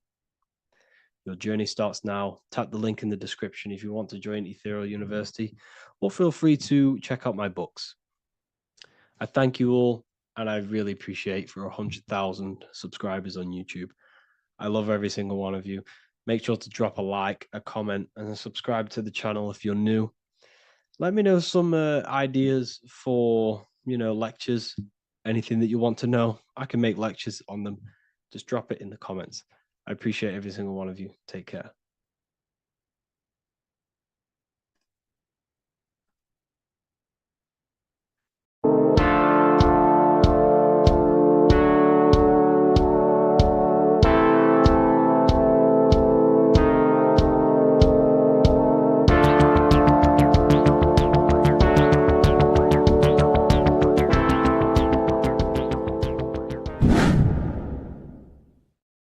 What is good, people? It's Revival of Wisdom. I hope you're all doing well. Now, this video is how to raise your holy oil or your kundalini. Let's get straight into this. So this is a monthly cycle. Every month, when the moon is in your zodiac sign, this oil is released. Now, the moon is in control of monthly cycles. For women, it's the menstrual cycle, and as well, this holy oil cycle. The moon changes sign every 2.5 days and passes through the zodiac signs in 27 days. So the moon tells the day, the sun tells the time, the stars tell the month. This reality is a massive clock, if you like to say. It's a cycle. Okay. The moon controls the night, emotions, water, fluids, and the mind. Okay. So this oil is produced in the claustrum. It's produced in the claustrum, which is here, right? This is where you get Santa Claus from. Now, the claustrum is at the center of the brain, and it is next to the pineal gland and the pituitary gland. Once it starts in the claustrum, this is the holy present. This is the present that Santa gives to us, Santa Claus. And it goes to the pituitary gland and the pineal gland. And what's connected to the pituitary gland and the pineal gland is the Ida and the Pingala. The Pingala is the pineal gland's nerve, which is the honey, which is the positive charge, electric. And the pituitary is the Ida nerve, which is the magnetic charge. This is the milk, the land flowing with milk and honey. This is the brain, the heaven, heaven, okay? And it travels down the spine using these two nerves, these electromagnetic charge. And this is what the ancients symbolized with the two serpents wrapped around the spinal cord, the Ida and the Pingala. And this travels down to the sacrum or the solar plexus. Okay. So once it's here, okay, the spine is an elongation of the brain. So the spine is pretty much the brain. It's an extension of it. And it's kind of a microcosm of how we descended from heaven to physical reality, to physical matter, which is our consciousness has done. Our consciousness has descended from heaven into physical matter. And this is a microcosm of it. Okay. So once we're in the sacrum bone, this holy oil, like I've just explained, this holy oil starts in the Santa claustrum, goes down the chimney to the sacrum. This is the sacrum, the solar plexus, and drops the present off at the sacrum. Now, once we're at the sacrum, we need to raise our vibration to take this oil back up the spine. Okay. And the River Jordan symbolizes this in the Bible. King Herod wants to kill Jesus in Nazareth, which is here, this is the River Jordan, is Nazareth. He goes to be born in Bethlehem and then goes back up to Nazareth to Joseph and Mary. Joseph and Mary, the pineal gland and the pituitary gland. The Bible is huge symbolism. It's all metaphors for this sacred process which goes on inside of your body. You are the Temple of Solomon. You are the Holy Land. The Holy Land is your brain. Once this oil is at the sacrum, you need to raise your vibration in order to take it back up. Once this oil has gone back up to the pineal gland, it activates the crystals which are wrapped around your pineal gland. Your pineal gland is this tiny little beam here. This is the claustrum. This is the pineal gland. And it's wrapped in crystals. And when this oil travels back up the spine by raising your vibration, back to the upper room where Jesus met the 12 disciples, or the 12 cranial nerves in the brain, and it activates and it turns on this pineal gland. And once it's turned on, it illuminates all the cells and the nerves in your brain and turns them all on and activates the higher God man, the God consciousness, Christ consciousness. And it regenerates the whole body. This is the secret to regeneration. It regenerates all the cells in the body. And this is how the ancients lived for thousands and thousands of years, as talked about in ancient texts. They lived for hundreds and thousands of years because they knew this secret. And this fluid, this brain fluid, the secretion, or the Christos in Greek, which means gold, because this is the alchemical process from turning lead to gold. Your body is the alchemical furnace. Now, the ancients knew about this center of the brain because they symboled it. This is the Eye of Ra, and it's the brain. And this is what's wrapped around our consciousness. Our consciousness isn't wrapped around the brain. The brain is built around the consciousness. We are the consciousness. You don't have a soul, you are the soul. Okay? Now, the head, heaven, hell, heel at the bottom of your foot, that's hell. Head is heaven and hell. Simple. Now, the pineal gland produces DMT, which is dimethyltryptamine, which is known as the spirit molecule. So, let's move on. Now, when this oil travels up, back, the spine, the chimney, it crucifies at the top, which is called the vagus nerve. So when it reaches here, the optic thalamus, it crosses and crucifies once it's raised back up. And this is why Jesus dies at 33. He was crucified at 33. Because you have 33 vertebrae on the back of your spine. And then it's crucified by the cross of the vagus nerve. When this oil crosses the vagus nerve, this is the crucifixion at 33. And it symbolizes the death of the physical consciousness. You then become spirit. You then become God consciousness, activating the Kundalini, regenerating the body and the mind. Okay. The Garden of Eden. You are the Garden of Eden. The land of milk and honey is upstairs. The pituitary, which is the milk, the pineal gland, which is the honey, which is DMT. It even says this in the Bible. As he brought us into the place, and he has given us this land, a land flowing with milk and honey, which is also symbolized as the sun and the moon. The Bible also says The light of the body is the eye, not the eyes, the eye.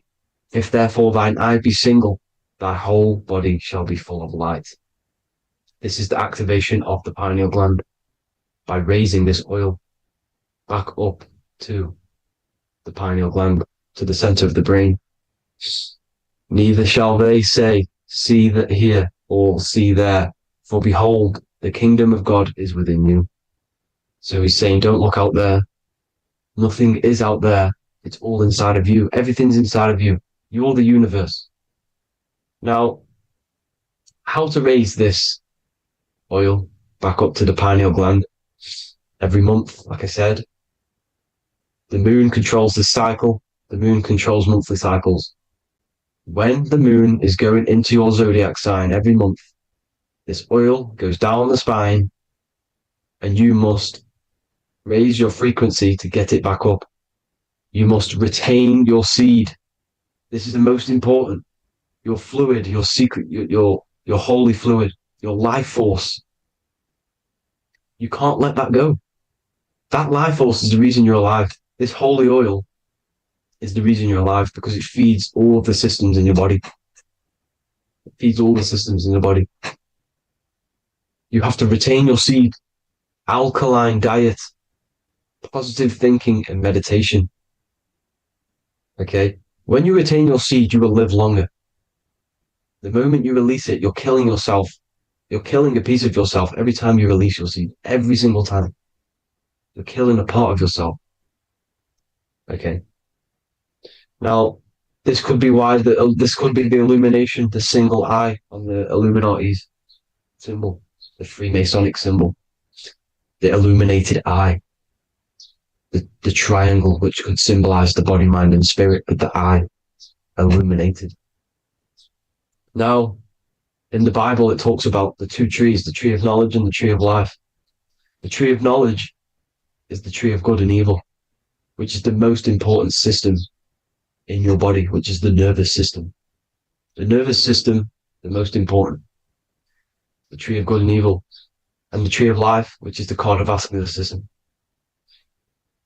Now, this oil, when it's released every month, feeds these two systems, and these two systems feed everything. Now, it's important you understand that. Okay?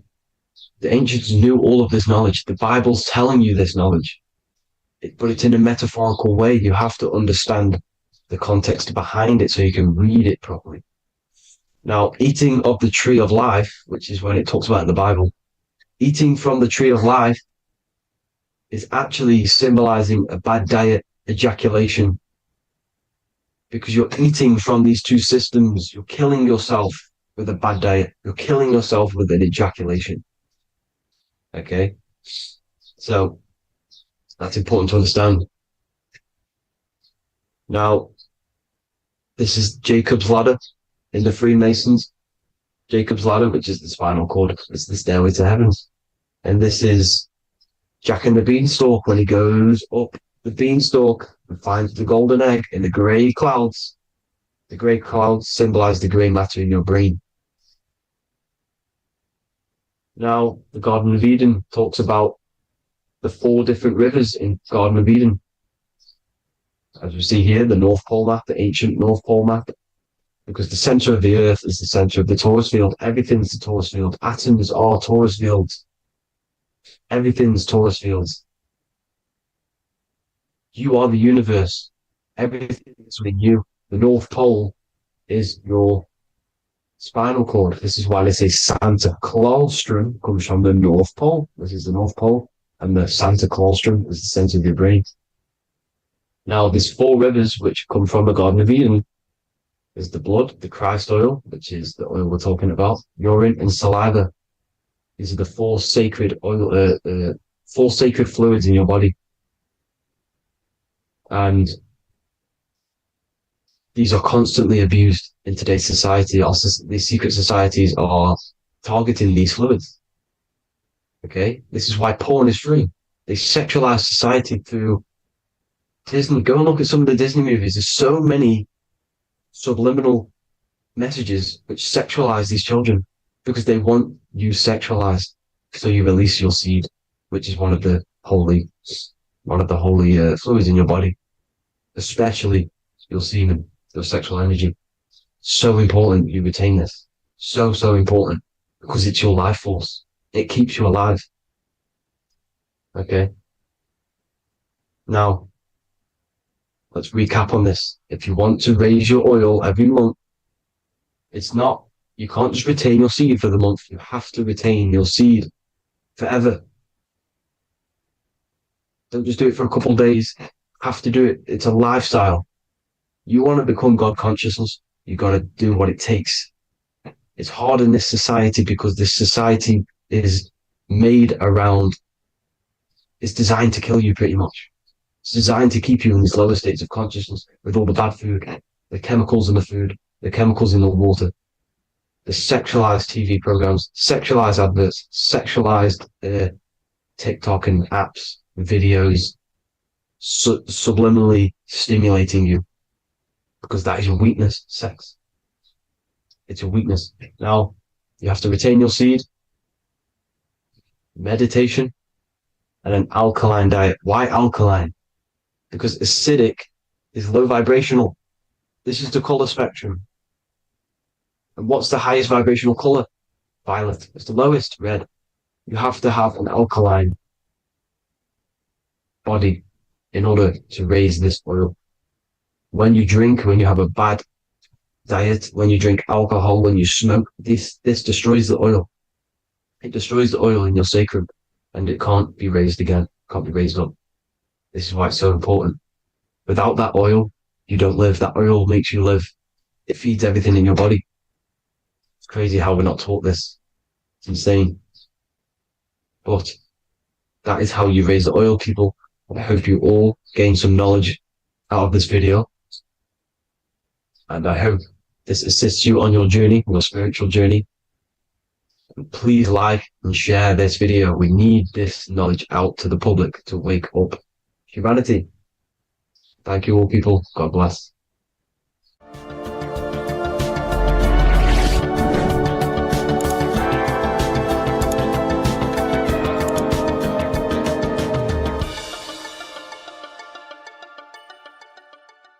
There is a secret meaning behind the number 666. 666 is 3 sixes. The number 3 in occult and esoteric numerology represents the 3 aspects of human consciousness.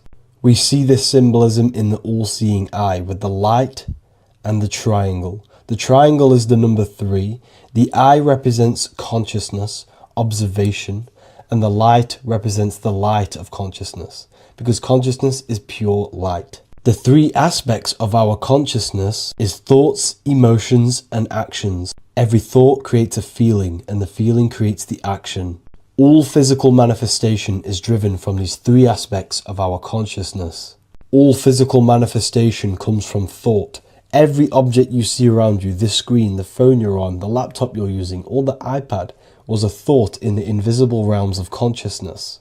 Then it was brought into physicality through feeling and action. This is because man is made in the image and likeness of God. We are all mini creators. We are all extensions of God's creative consciousness. Therefore, the number 666 represents 3 sixes. 3 is thoughts, emotions, actions. The number 6 represents the cube, because cubes have 6 sides. This material world that we experience, everything has 6 sides. Everything's created by cubes. We can move forward, we can move backwards, we can move left, right, up and down. This is the cube that we are stuck in. Therefore, 666 represents our 3 aspects of our consciousness, thoughts, emotions, actions, all contributing towards our physical self, material world, material pleasures, completely cutting ourselves off from our spiritual, true, divine self, which means 666 is representing a state of consciousness. A state of consciousness where we only operate from a place of material needs and survival things.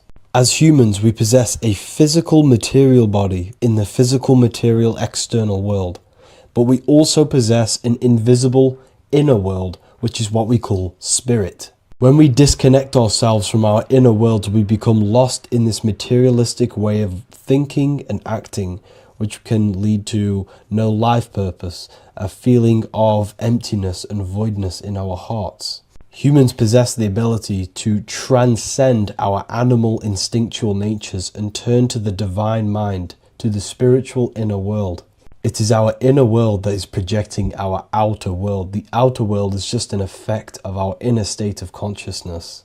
It's important as we go through this human life to not lose ourselves and look for our validations outside of ourselves. The external world is simply just a mirror, mirroring with mathematical precision what happens inside our consciousness. When we change our inner world, we produce effect in the outer world. To get back on track about this number, this represents when we are lost in our material self and we are completely cut off from our true divine self. The devil is always having goat horns, which represents a ground animal. This is the lower animal self of man. He's always red. The frequency of red is the lowest vibrational color, and it also represents the root chakra. This is all to do with survival mode and our physical needs and physical self. Red represents chaotic and intense emotions like hatred and anger. This is why the devil is always red, because it represents anger and an uncontrolled state of emotion and consciousness. You see, we've been taught in the church and all through religion indoctrinations that the devil is an external deity which influences humans. And in fact, this is nothing but a metaphorical story.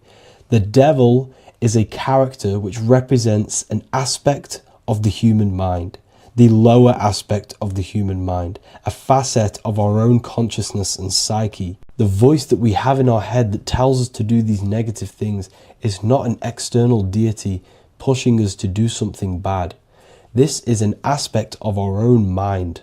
Jesus and Satan are just two characters which represent the two voices that we have in our own consciousness. In fact, the word devil was never present in the early Gospels. Instead, what was mentioned was a spirit of evil. A term spirit of evil was not meant to denote a specific deity or being, but rather any force of negativity, whether it manifests as a destructive thought, emotion, or action.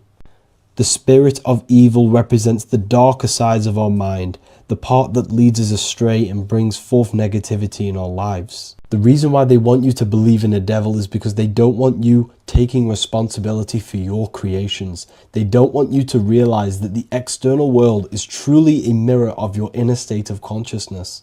Instead, when something bad happens in your life, you blame it on some external devil or Satan who tempted you. Everything is your creation in your life. When you realize this, you take full control and you begin to reshape your external world by changing your inner state of consciousness. Welcome to Revival of Wisdom. What is good, people? Is Revival of Wisdom. We're back with another video. Today we're going to be talking about the importance of Saturn and the occult. Let's jump straight into this. So Saturn is the god of the earth, right? It's the time of God, change, destruction, physical matter. He creates and destroys because the energy of Saturn is the key to crystallization. It wraps things in physical matter, right? He creates everything, all life forms, and he takes things back because the day that you're born, that's the day that your expiry date is coming. The time is ticking until Saturn takes your life. This is why he's known as the Reaper. Okay, as he's personified as eating his child here in this ancient Roman painting. As you can see, he's eating the child. We are all children of Saturn, right? He creates physical matter, our physical bodies, right? He's the god of time because he's the slowest moving celestial body. He's the Lord of the Rings, as you can see here. He's the last one on the ring. He's the slowest one moving, okay? So he is the Lord of time, destruction and creation. Okay. This is why his name is Saturn, Satan. He's the devil. Okay. But I'm not saying Saturn's evil, guys. It's a part of life. Everything lives and dies, right? He's the key to crystallization. Now, as we have the clock here, our god Saturn, or Chronos in Greek, just means time. He's also the god of time, as I've already said. 60 seconds in a minute, 60 minutes in an hour, 24 hours in a day. Add 2 plus 4 equals 6. 60 seconds, 60 minutes, 2 plus 4 equals 6. That's 666. Okay. And as you see on the clock, 6 take away 12 equals 6. 7 take away 1 equals 6. 9 take away 3 equals 6. 6 is the number of Saturn. It's associated with Saturn, right? He's the god of time, of justice. Everything goes back to the Reaper in the end. Everything lives and dies. Now, the artwork of him, he's always got the Reaper staff.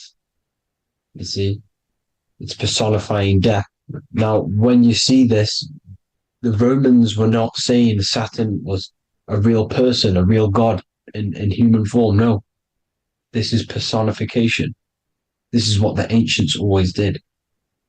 They personified, just like the Bible. It's all personification. So the personifying Saturn eating its children because it eats, it's the Reaper. No one can escape the Reaper. No one can escape death. Now, Saturn is 666, which is in the Bible, the number of the beast, right? The number of the beast, Satan, 666, right? So on the North Pole of Saturn, you have a hexagon which makes a cube, right? Now this hexagon, when you join up all the corners, creates the 6-pointed star known as the Star of David, right? In the Jewish religion. Now, as you can see, the 6-pointed star has 6 points, 6 mini triangles, and a 6-sided hexagon. That makes 666. And also, your Saturday is named after Saturn, the 6th planet, the 6th day of the week, and has a 6-sided polygon in its north pole. That's also 666. Now, this Star of David, this symbol goes back thousands of years, and it originates from Saturn. It's not the Star of David, right? It originates from Saturn. It symbolizes the physical and spiritual aspect combined into one, which makes us humans, right? Also symbolizes the male and female combined into one. These two sacred energies create the human. We consist of both male and female energy, also known as the seal of Solomon. And we all know if Solomon was a real person, he talks about communicating with 72 demons. He could apparently in the text, he could communicate with 72 demons, and this is sorcery. This is black magic.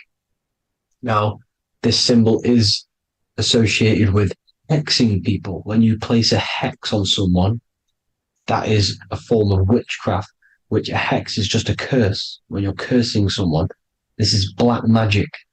Now, the black magician would stand in the middle of the symbol and cast his spells onto other people.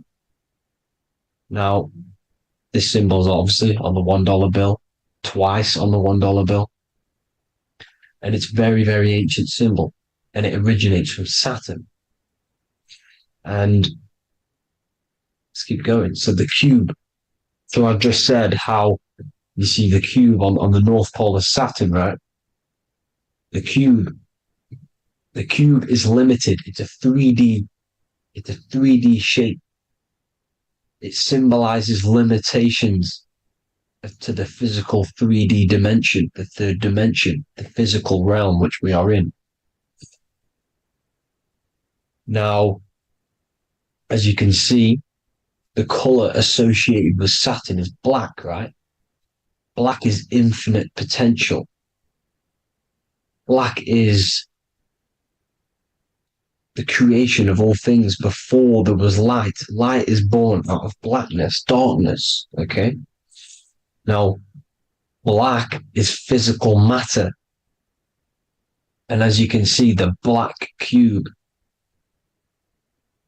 black symbolizing physical matter, the cube being limited, as the physical realm that we are in is limited. It's not like the fourth dimension where everything can exist in a thought. The third dimension is limited, right? And this is what Saturn is. It limits you to the 3D 666. Your body limits you to your physical body. Now these black cubes are placed everywhere, as you can see: Australia, Denmark, Manhattan. There's one in New York. As you can see, the Apple have a cube. The Nintendo GameCube, Trump Tower is a black cube. This is worshipping the energy of Saturn, the god Saturn. Okay, it's not a god; it's a celestial energy. However, it rules over Earth because it pretty much created the physical realm. Now, as you see, when you go to a funeral, you wear black, a black suit symbolizing Saturn, which is the color associated, black. And as you see in Mecca, they walk around the black cube in rings. As you can see here, they're stood around in rings, like the Saturn, the rings of Saturn. The Mercedes symbol. You probably wouldn't notice that, but yes, it's Saturn. And when you graduate from university, you wear a black cube on your head. This is all symbolizing Saturn. Okay. Now, as you can see, the Jews here have a black cube on their third eye whilst they pray. Notice how he's shutting his eyes into blackness, darkness, and he's wrapped around a black strap around his arm. This is symbolizing the wrapping of physical matter, of how physical matter wraps things into existence. And as we all know, the Star of David is a Jewish symbol. So he has the black cube and the Star of David, right? So all of these religions are secretly worshipping Saturn. Okay, this is all Saturn worship, Kronos, the god of time and destruction, the physical reality. Now, as you can see, it's symbolized everywhere in all major corporations. Pepsi, internet, that's obvious. NASA, of course, NASA. NASA means to deceive in Hebrew. Universal, Walkers, that one's so obvious. Nike, Toyota. So many different ways they symbolize it. You either see the rings of Saturn or the black cube, as I just showed you here, the Nintendo and the Mercedes, right? It's absolutely everywhere. Now, they also use 666 to symbolize it, as I've just broken it down to you. 666, the World Economic Forum. We all know how they're trying to enslave us into this new world agenda.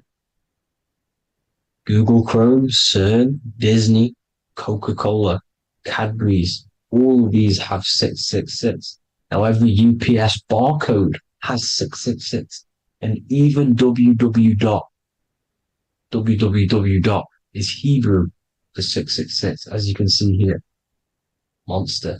It's the same Hebrew letter that means 666. Drake, 6 God. That's his God, Saturn. Why? Because they love physical realm. They love the physical dimension, the third dimension. Because they can rule here through riches. They can build an empire here. It's not like the fourth dimension. They don't want to ascend. They want to stay down here in the physical realm. Okay?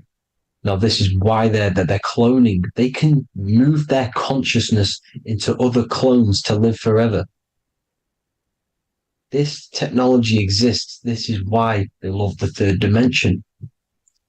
As you can see, all of these sellouts here, Drake, Leonardo DiCaprio, all of these people doing 666 because this is their God.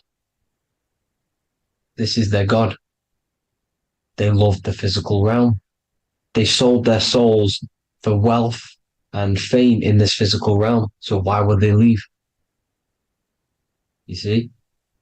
Now, this isn't all just evil, okay? So you have 7 chakras, right? You have 7 days of the week, 7 solfeggio scale notes. These are frequencies, the solfeggio scale. Now, it's called the Saturn moon matrix because the moon symbolizes your mind because you're created out of the Holy Trinity, which is body, mind, and spirit, right? That's the triangle, the equal triangle, body, mind, and spirit.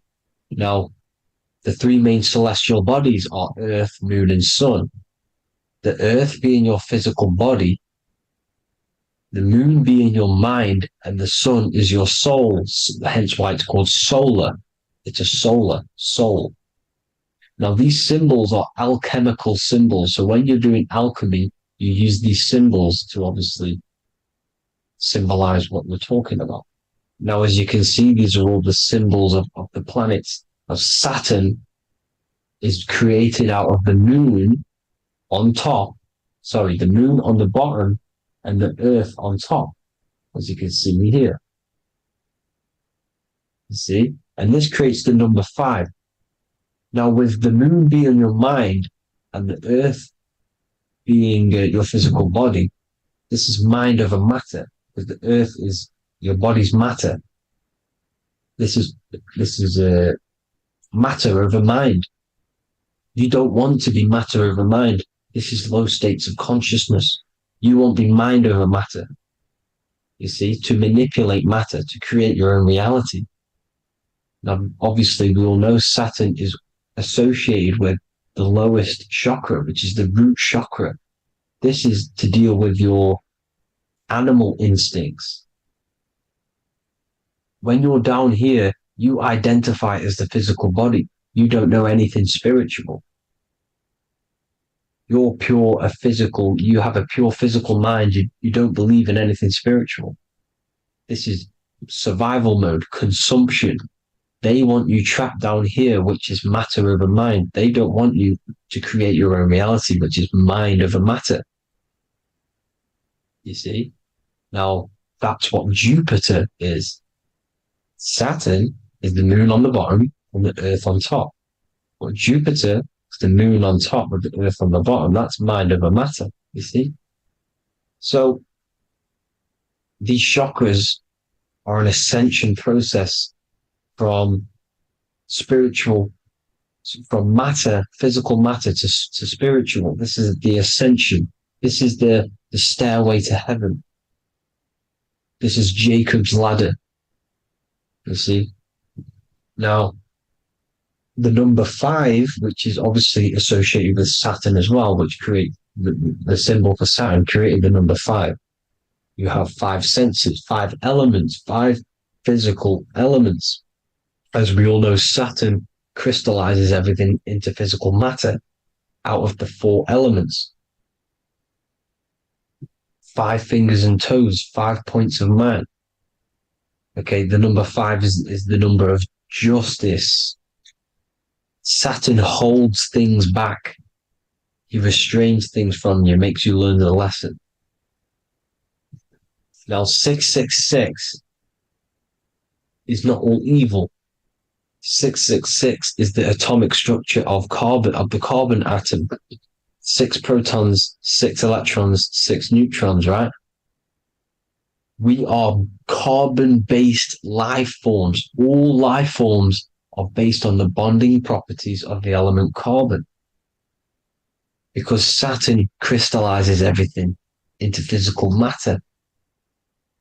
Now, the Masons symbolize this with the checkered boards. They have the black square, which is obviously matter.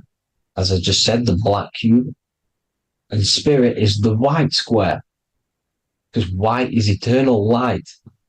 White and light, you see? Black is physical matter. Now, this is what we are. The point of our soul is to transmute from matter to spirit, but these are interchangeable. This is the constant cycle between spirit and matter, spirit and matter. High vibrational matter turns into spirit. Low vibrational spirit turns into physical matter.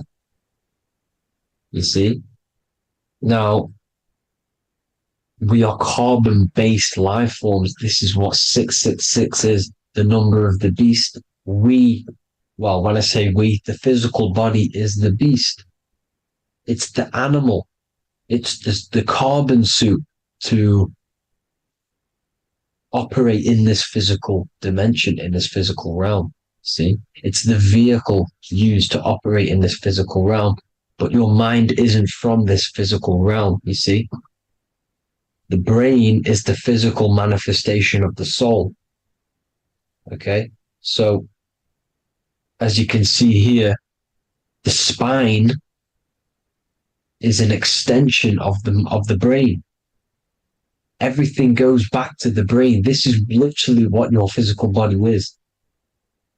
You see, this is the nervous system, and everything reports back to the brain, and everything's controlled from this control center. And this spinal column, at the top of the spinal column, is your third eye, which is known as the pineal gland. And this is the seat of consciousness. It's the center of consciousness. That is your true self, pure consciousness. This body is just a physical body. This body is mortal. This body runs out, but your consciousness lives forever. They don't want you knowing this. This is why they keep you down here in your lower chakra. They want you to believe everything is just physical. They don't want you to believe in the spiritual side of reality. Because this way they can manipulate you, right? They want you matter over mind because they know your mind creates reality. They know your mind is the root cause of reality. You manifest your own reality from the inside out. So this is why they control your perception of reality. They control your information in order to manifest their new world order. You, who are ignorant to knowledge and wisdom, you who are ignorant are manifesting their agenda because you accept their information and their perception of this reality. Now, this is why they tell you the globe model, the heliocentric model, to trap you into physical matter. Now, if you understood about this true form of this realm, you'd understand that there's a spiritual side behind everything. The spiritual side, something has to exist. The root cause of reality is higher planes of existence. It happens in the mind before it happens on the physical plane. You see? They don't want you knowing this. They want you matter over mind, which is the symbol for Saturn. Moon over Earth. The Holy Trinity.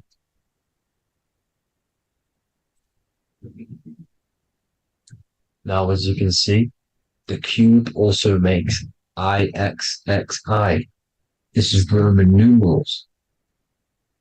This is Roman numerals, and when it's translated from 9/11. Yes, 9/11. This is the secret code of the one world order. The two twin towers, when the two become one. Okay, when the two become one, this is how you reach the higher states of consciousness, the physical and spiritual. Now, as you can see, the 9/11 memorial are two black cubes.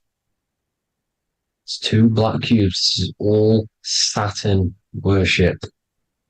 Now, I'm not saying that Saturn is an evil celestial body, right?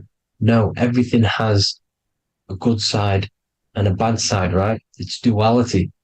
The spirits of Saturn on the dark side are the most evil demonic spirits.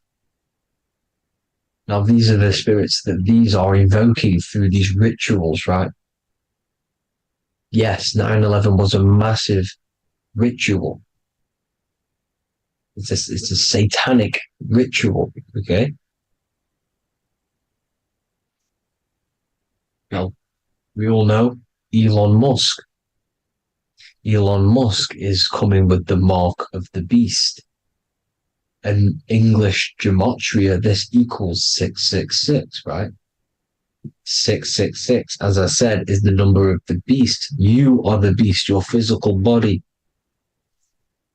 You see how the Bible twisted things up to make things more confusing, right?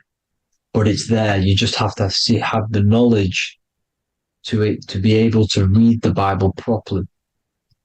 As we all know, we had this virus. I'm not going to say the name because I'll get flagged. This virus adds up to 666 because this is all part of the New World Order.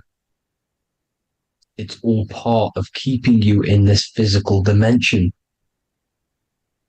Okay, now as you can see here, Novus Ordo Seclorum on the back of his shirt, on Elon Musk's shirt.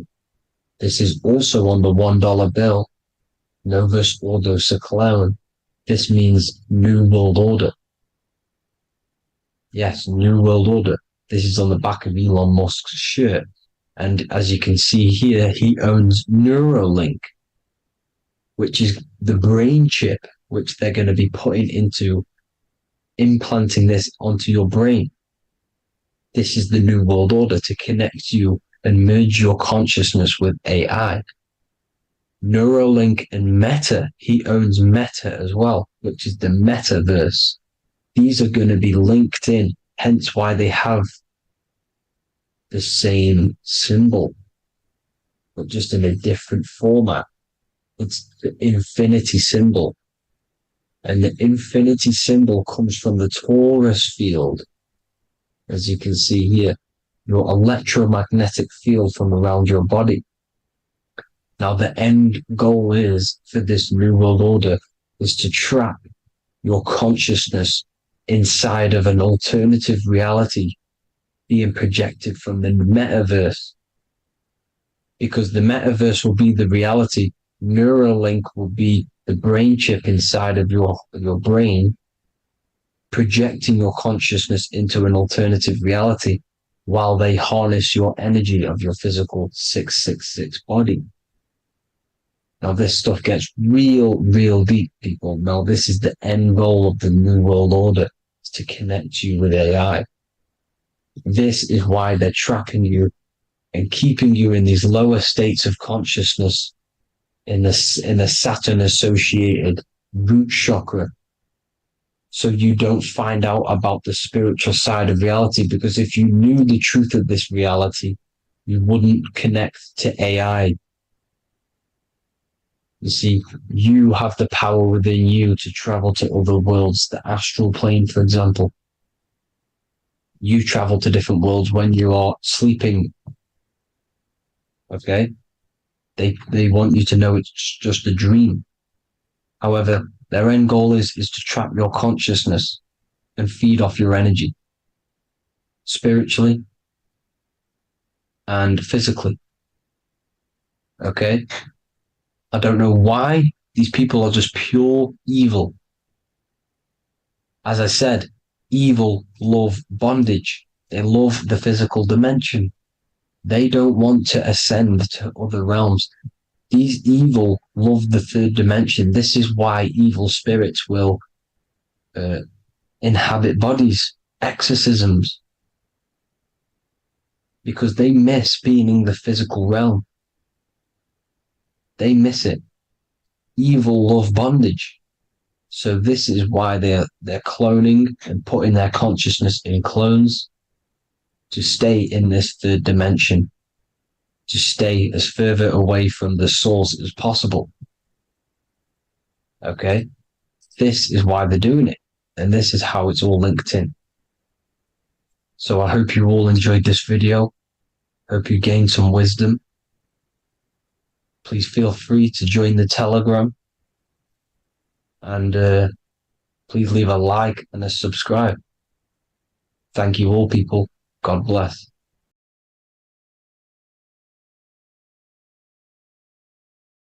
So depression doesn't actually exist, and in this video I'm going to show you how depression is actually a choice. And I'm going to give you some solutions on how to deal with it. And this is probably going to change your life forever just by doing this alone. Okay, so the first thing you need to understand about depression is that it exists in your conscious mind. It exists in your thinking mind. So what is inside your thinking mind? You have your body, your name, your reputation, your trauma, your memories, your family, your worries, your interests, your bills, your passion, dislikes, goals, right? Most people identify their lives with this. They identify their lives with their thinking mind. They think they're their name, their job, their reputation, their memories. But this is not who you actually are. Who you actually are is the observer of that. What happens if you stop thinking? What is left? You're left with unconditioned consciousness. You're left with the self, which is what we refer to as I. We are the consciousness, not the thinking consciousness. You are not these labels. You are not your thoughts. You are not your job, your name, your reputation. Okay? And the reason why I'm telling you this is because it's very important, is that we are something beyond this body, beyond this name, beyond our thoughts. We are the consciousness. So depression exists inside of the thinking mind, the conscious mind. Okay? So if you want to get rid of depression, you must learn how to escape the thinking mind. And not only just escape, but that's step one. In meditation, you do meditations, right? We sit still and we have to learn how to control the mind and turn off the thoughts. And when we turn off the thoughts, depression goes out the window because there's no thought present in your mental field of consciousness to be depressed. Okay? You must understand, who is the one suffering from the negative thoughts? Who is the one suffering? Your mind is not suffering because the mind is producing the thoughts. Your body's not suffering from the negative thoughts. You are suffering. And who is you? You are a soul. You are that feeling. You are that person beyond the thoughts, beyond the feelings, beyond that. You are the one experiencing. You are that. Meditation gives us the ability to turn off the thinking mind. This allows us to escape our thoughts. Okay? And it gives us, over a long period of time after meditation, you'll be able to turn this switch. And this switch will be able to turn off your thoughts. And by doing this, we will be able to control our conscious mind directly by the hand. So when you notice yourself gaining them negative thoughts, we can then turn off the switch of turning off the conscious mind and rising to our authentic self and knowing the thoughts are just illusions. Now, let me tell you something that's very powerful. Most of your thoughts are coming from beliefs. Most of your feelings are coming from beliefs. So if you have a feeling of lack, this is coming from a belief that you don't have much. If you are feeling alone, this is coming from a belief that you are alone.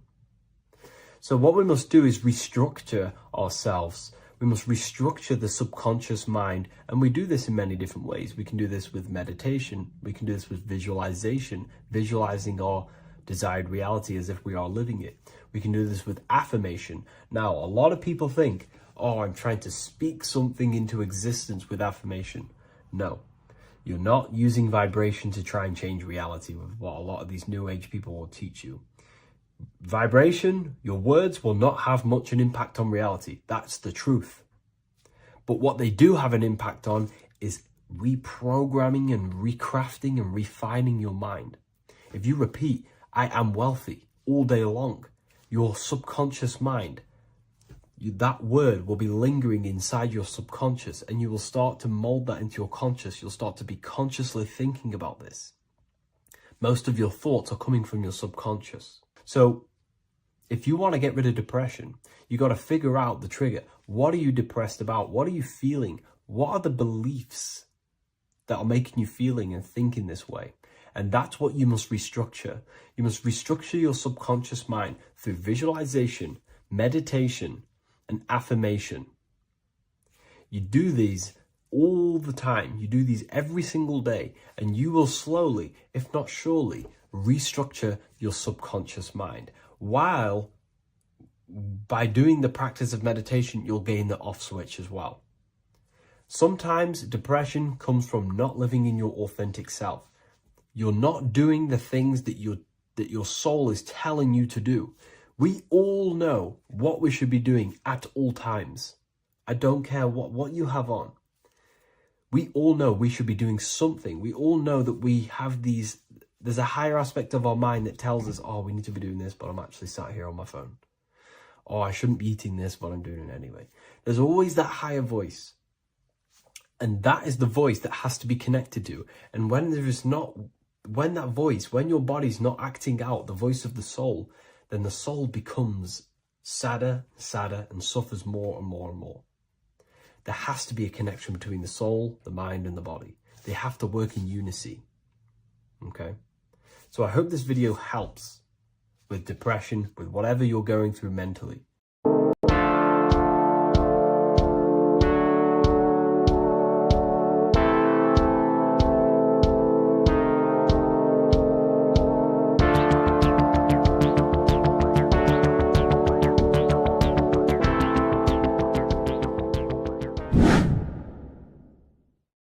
What is good, people? We're back with another video, and this is going to be talking about the connection between the micro and the macro. You are the universe. Everything is inside of you. So the first thing you need to understand is that the law of mentalism. We are a thought in the creator's mind. Everything's being thought into existence. We have a spark of this mind, this same mind of the creator, and everything is a state of mind. Particles or atoms, whatever you want to call them, are a mental thing. They're a product of the mind. Everything's thought into existence. Thoughts influence everything. Thoughts are energetic effects which send out waves into the quantum field around you. And your consciousness is actually the universe experiencing itself, expressing itself, and viewing itself. So we are the creator, but viewing itself in separate bodies. And this is why they call the material world the world of illusions. Because everything's separate here, but we all forget that we are all one. We've all been brainwashed to think we're all separate, but we're all one. We're all the same mind, the same consciousness, everything. So everything's created out of toroidal fields. God created the toroidal field. That's the only thing that exists because the atoms are toroidal fields. And it's the basis behind all creation. As you can see it in the owl's eyes, it creates the infinity symbol. And this was the apple. That apple is a toroidal field. And the toroidal field is made out of dielectricity, which is ether. Ether is black light, and this is counter space. This is another realm. This is what creates God to be omnipresent, to be everywhere at one place at all times. He is everywhere because ether is everywhere. And ether is infinite potential. It connects everything together, and that's what energy moves through. It moves through the ether. And that's black light. Everything is light, as it says in John 4:2. God is light. Everything's a vibrational state of light. So the torus field is made out of dielectricity, ether, black light, magnetism, which is white light, which is the center of the toroidal field. And magnetism radiates, it has no vibration. And then when white light splits, it turns into electricity, which is physical material, and that has a vibration. This is the Holy Trinity. The sun, the moon, and Saturn. Saturn, the god of materialism. If you've watched my videos on Saturn, you know that Saturn is crystallizing everything into physical matter. And that's why his old name was El. The ancients called him El. And this is why we get L electricity. This is where L electricity comes from. Because L electricity is only a product of the physical world, which is redshift, blueshift, Adam and Eve. And this is what creates the redshift, blueshift is what is a product of magnetism. When magnetism, white light splits, and this gives us vibration. And this what creates the toroidal field, which is the basis of all physical creation. The sine wave is created out of the magnetic wave and the electric wave. The electric wave is the blue wave, and the magnetic wave is the straight wave, which is radiation. This is vibration frequency. So the magnetic wave is straight, and then you have longitude and amplitude, which is depth, which is dimension. You see how the electric wave has depth and a dimension. This is why you get the cross. This is the cross of Earth. This is the symbol of Earth, of bondage, of physical matter, because it consists of magnetic wave and depth, which is electric wave. And this is where you get the sun cross or the earth cross, whatever you want to call it. It's the cross of physical matter, and the ancients knew this. This is why they used that symbol. Red shift, blue shift, which is the toroidal field, is the basis of all creation, physical creation. And this is why you have the police siren is red and blue. The Matrix movie, red pill, blue pill. You have red blood and blue blood in your body. The Democrat and Republic, the two parties, red and blue. Like your taps on your taps, you have a red and blue tap. One's generative, one's destruction. Fire, destruction, water, generative. So this is the basis of all things. And electric wave has dimension, like I've already said, depth, material, and it's measured in hertz. It's measured in hertz because it hurts you. It decays because the electric wave has a vibration, and vibration always has to go back to a standstill point. This wave cannot go forever, but the magnetic wave will go forever. It's radiation. Magnetic is radiation. It radiates forever. It pulses. But the electric wave will at some point come back to a standstill point, and that's why it hurts. It decays. That's why our physical body decays, because we contain of electricity. This body is an electric body, and it will return back to stillness like a guitar string. If you vibrate a guitar string, you pull it, it will vibrate, make a sound, and then go back to a standstill point. It's the exact same with every single toroidal field within the body. It will decay, and this is why our bodies decay, and everything in creation decays. So we're born into sin, the sin of Eve. The sin of Eve is us biting into the tree of knowledge of good and evil, which is the systems in the body. And the sin of Eve is biting into the sine wave. We bit into the sine wave. The sun moves in a sine wave. Our DNA is a sine wave. Time is a sine wave. Everything in this creation is a sine wave. This is why the dollar bill is a sine wave. Magnetism and electricity and electric waves in one. And this is the sun doing its sine wave, which creates, when you go bowling, it kind of creates that pin that you hit over. That's the pin of the sun. The zodiac sign is a sine wave because the zodiac sign is an expression of the toroidal field, because magnetism unfolds into 12ness. And that's why you have 12 zodiac signs, 12 systems in your body, 12 cranial nerves in your head, in your brain. So if you can imagine this, see where my pointer is. Always starts with Aries. Aries is the head. It's the first thing that's created in the womb. And this is Aries, the ram, and this is why it's called a cerebrum in your brain, which is the first thing that creates when you're in the womb. And what's the element of Aries is fire. Fire is the first element, F-I-R, first, because it's the first thing on the wheel, the first expression of energy. As you can see here, my pointer, this is the center of the toroidal field. It would go Aries, Virgo, Capricorn, Pisces, Scorpio, Cancer. Then we go back to Libra. Libra would be center. But you see how the toroidal field is the expression of the 12 energies. That's what the constellations are, the energy expressions of the toroidal field. So it would go outwards, starting from Aries here, all the way back to Pisces, which is beyond the bottom half. But Libra would be the center. That's why Libra is the equinox. It's the equinox. Libra is when it goes from summer over to autumn. It's the equal. It starts to transition into the winter side. Equinox, equal, which is Libra. And that's why Libra has the two scales. It's symbolized with the two scales. That's because of, the sun moving over. It's being judged. It's equal now, but then it's going to tip over into the winter. That's why Libra is here, the center of the sine wave. like I said before, magnetic energy unfolds into 12ness. Magnesium is number 12 on the periodic table. It's the sacred number. And this is why the scientists are trying to, well, NASA is trying to bring in another constellation to destroy the holy science of astrology. So Aries rules the head, which is Mars. Taurus rules the neck, the lower head. Gemini, the two twins, which is your lungs, your two twins, your arms, two twins. Cancer, the breasts, or the chest area. Leo, the heart, which is the sun, which is fire, the center of the toroidal field. Virgo, the belly, which is the intestines. Libra, the kidneys, the two scales, the kidneys, balancing out everything. Scorpio, the sex organs. Sagittarius, hips and thighs. Capricorn, I've missed that out, which is the kneecaps. Capricorn, kneecap. Aries, which is the ram, which is the cerebrum in your brain. And then Aquarius, the calves and the ankles, and the Pisces, the two fish, the 2 feet. So everything corresponds, as you can see here. This is an ancient way of depicting it, of the folded human. And this is everything. Each constellation rules that part of the body, gives energy to that part of the body, makes you do certain things. So magnetic energy unfolds into 12ness, electricity unfolds into sevens. That's why when you get electric, the light spectrum that we see, it consists of 7 colors. Why we have 7 planets. The 7 planets give us our 7 metals and the 7 solfeggio scale frequencies.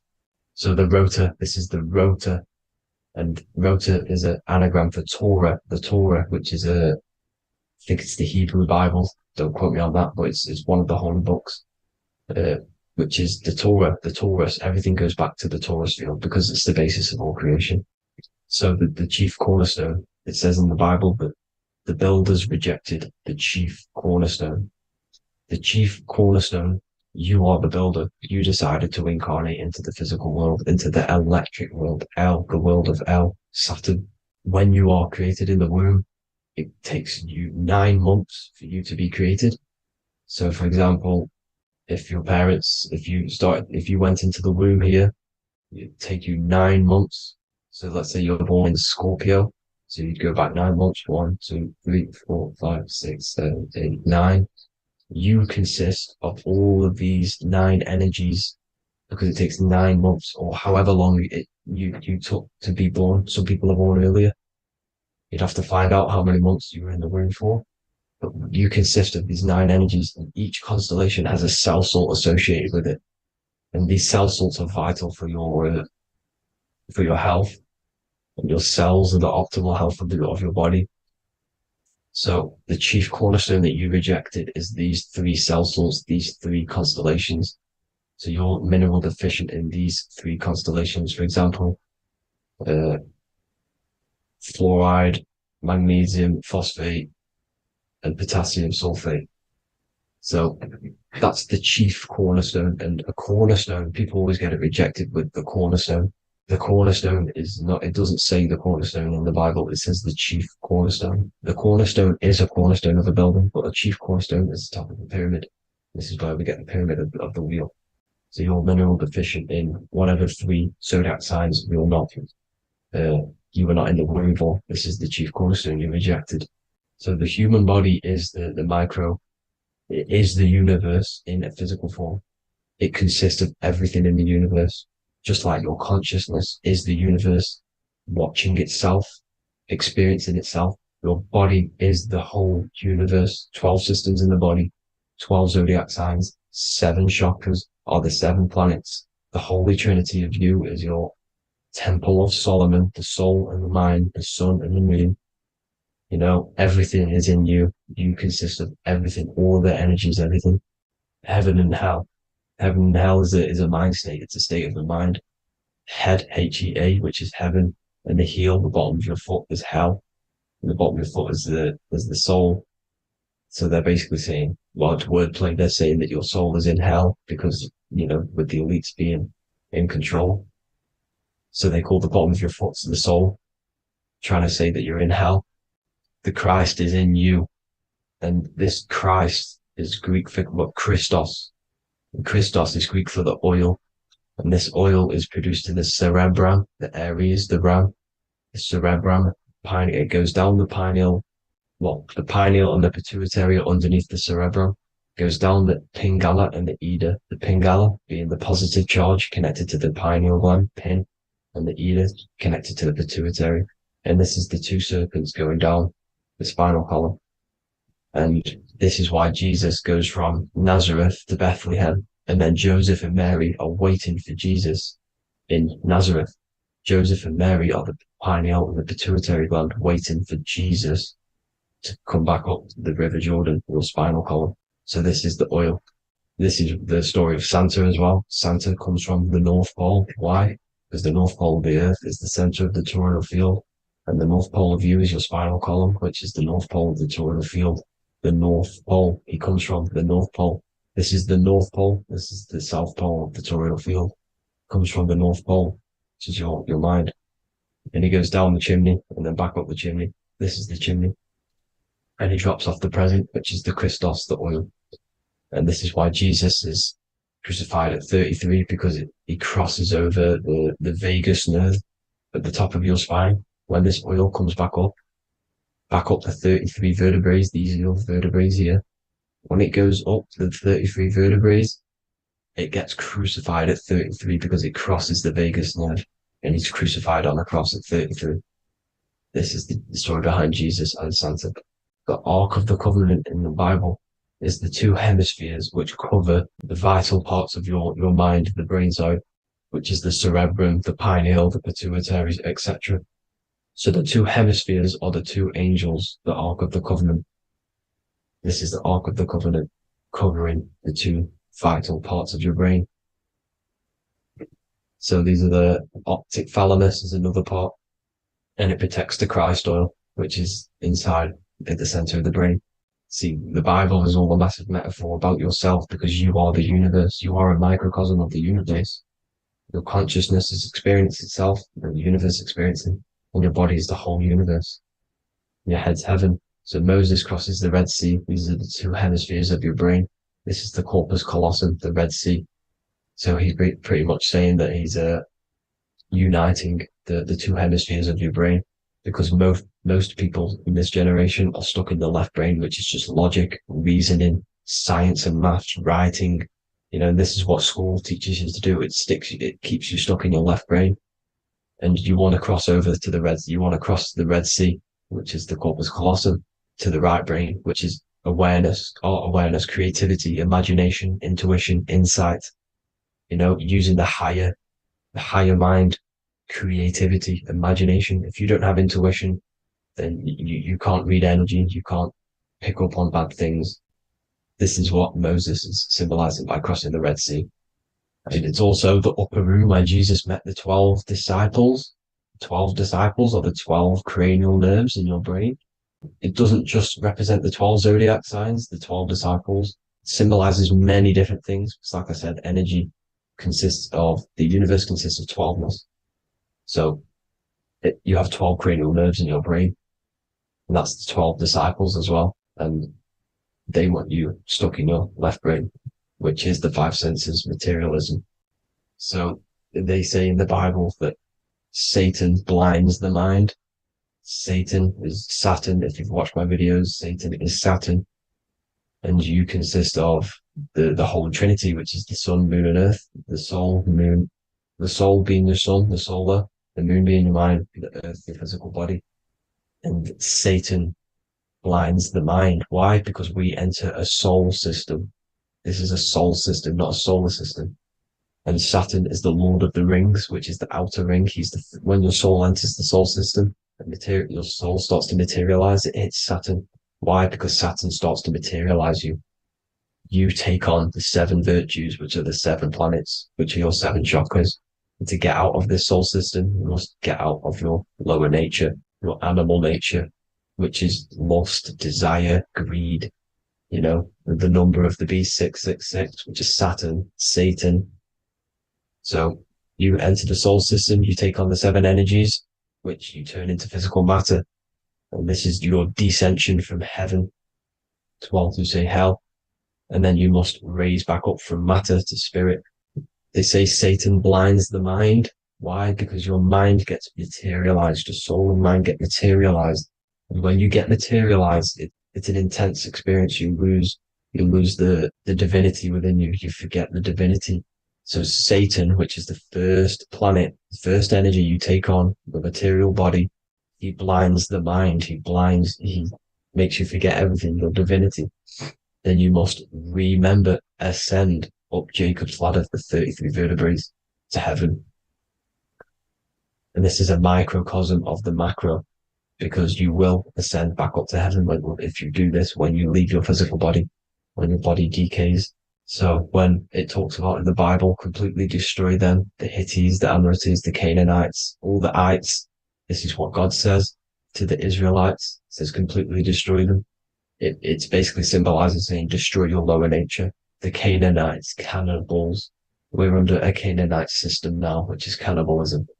And this is flesh eating, lust, greed, all the demonic stuff, all the lower vibrational stuff, the lower nature, eating, sex, and survival, the lower three chakras.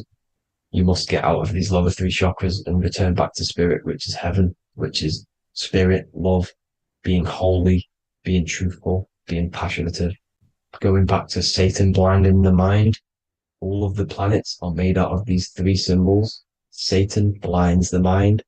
And that's why Satan's symbol, this is the symbol for Saturn, Satan, the symbol for Saturn is the cross, which is physical matter, the earth, over the moon. The moon is your mind. So the Saturn symbol saying matter over mind. He blinds the mind. Satan blinds the mind once you enter the soul system.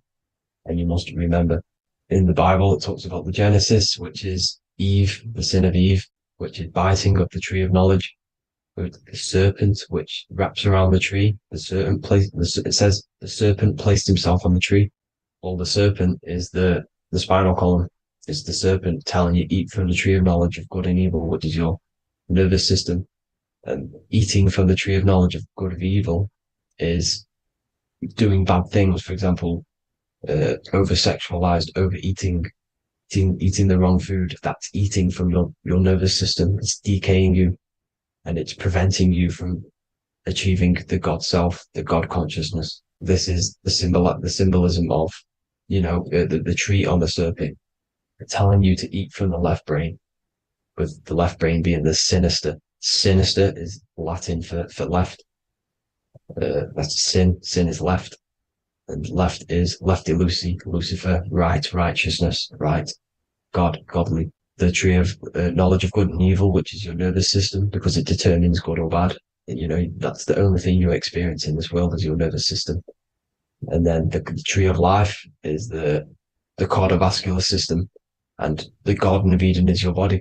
So that's it for this video, people. I hope you've got a greater understanding of how you are the universe and everything is inside of you. Just keep in mind you are the universe experience in itself, and your body is a reflection of everything. The 12 constellations, the 7 planets, everything's inside of you. This world is an expression from the inside outwards. You can't affect the outside world to manipulate reality. Everything's inside of you. I hope you got a greater understanding of this. God bless.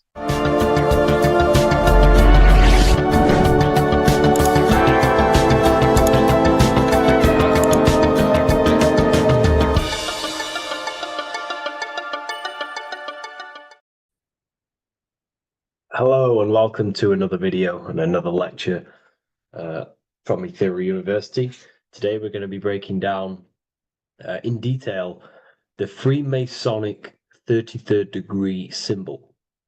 Now, of course, this is a complex symbol, and it's composed of many symbols put together to create a greater meaning. So, as you should know from my previous videos, a bit of context behind Freemasonry, what it particularly is, and I will give you a brief overview before we go into this. It's definitely important to know what Freemasonry is before we break down this symbol, okay? Because without the knowledge of Masonry and what it is, it's difficult to understand what the symbol truly means. So Freemasonry is all about building. The word Mason means to build. And we're either building with light or we're building with darkness.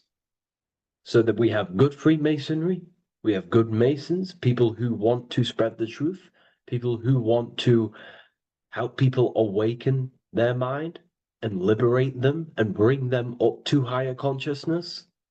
Or we have Masons who want to divide, keep the knowledge to themselves, create walls, build walls in people's minds, construct illusions in people's minds for their own personal gain. Okay? So we're either building with light or you're building with darkness. You're either building with light or bricks, spirit or matter. God and the devil, same thing. You're either uplifting people or dividing people. Each and every single one of you is a Freemason. Well, a Mason.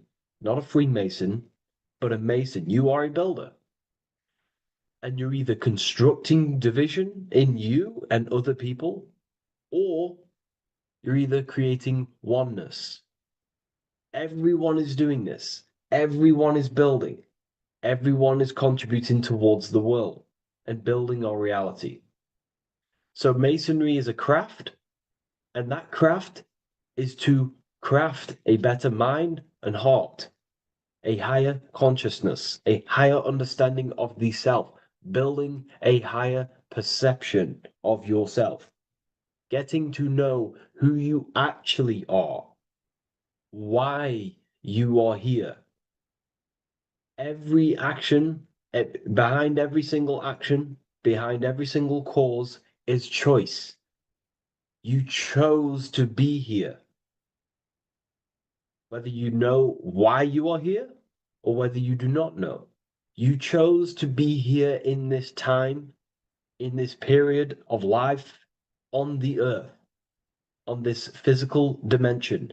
You chose, you, the mind of yours chose to be here in this body at this specific time. You are playing a role, you are building in this world at this specific time. So Masonry is all about getting to know the self, to know what you actually are through gnosis.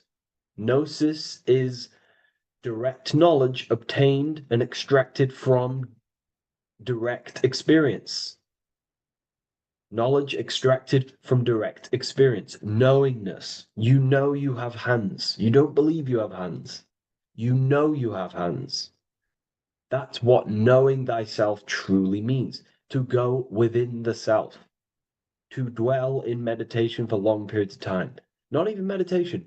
To dwell, closing your eyes and thinking internally. Not thinking externally about anything outside you, but thinking and questioning internally, and you shall find answers. Seek and you shall find. If your heart is truly set on knowing, on getting to know true knowledge and knowing yourself, then you will find it. Okay, so because that's what the heart is. The heart is where we find our treasure. It's why it's inside of our chest. Our chest holds the treasure. What is your treasure? Your treasure is your physical manifestation. And whatever you act, whatever your heart cares about, your body follows. Your body takes action towards what you care about in life. This is why we say follow your heart, because your body follows the heart, what you care about. If you do not care about something, you do not take actions towards it. Whatever your heart loves and has that love energy for, the body follows. If you truly want to become enlightened and truly want to reach higher consciousness, then you will. You truly care for that, then you will find it. You have to go within. Okay, so this is what Masonry is about. It's about going within and finding out your true nature and constructing a higher consciousness by dissolving walls and blockages inside your mind and heart, purifying the self. Because you can care about sick and twisted things. Okay? We can see that in society. People like killing people. It's psychotic, but I know. So we can be corrupted. Okay, so going into this symbol, what does the symbol mean? What is it trying to portray? Okay. Uh, Before we go into this symbol, particularly, uh, we're looking at the Scottish Rite Freemasonry. So we have the first degree all the way up to the third degree is Blue Lodge Masonry. Then from the fourth degree of Freemasonry to the 32nd degree is what we call Red Lodge Freemasonry, the Red Lodge degrees. So again, that is that symbolism of that red and blue, the left and right, masculine, feminine, water, fire. Uh, it's that symbolism again of the two polar opposites of reality, of masculine and feminine qualities, solar and lunar, the left and right hemispheres of the brain, the inner and inner and outer world, the brain and the heart. These are all polarities, okay? Spirit and matter. We have to unify these. But we're looking at the 33rd degree. This is the end of the Scottish Rite of Freemasonry, and it's considered the illuminated degrees. Illuminated. This is when one gets to know the true self, the true knowledge, when one has gone within, mastered the self, got rid of mental blockages, uh, blockages in the heart, purified the self, and they know who they are. They have higher consciousness. And in this breakdown today, I'm going to show you how they have higher consciousness through this symbolism. Okay, so I was going to say something, but I totally forgot what it was. But anyways, we'll move forward with this symbol. Oh, that's what it was. Water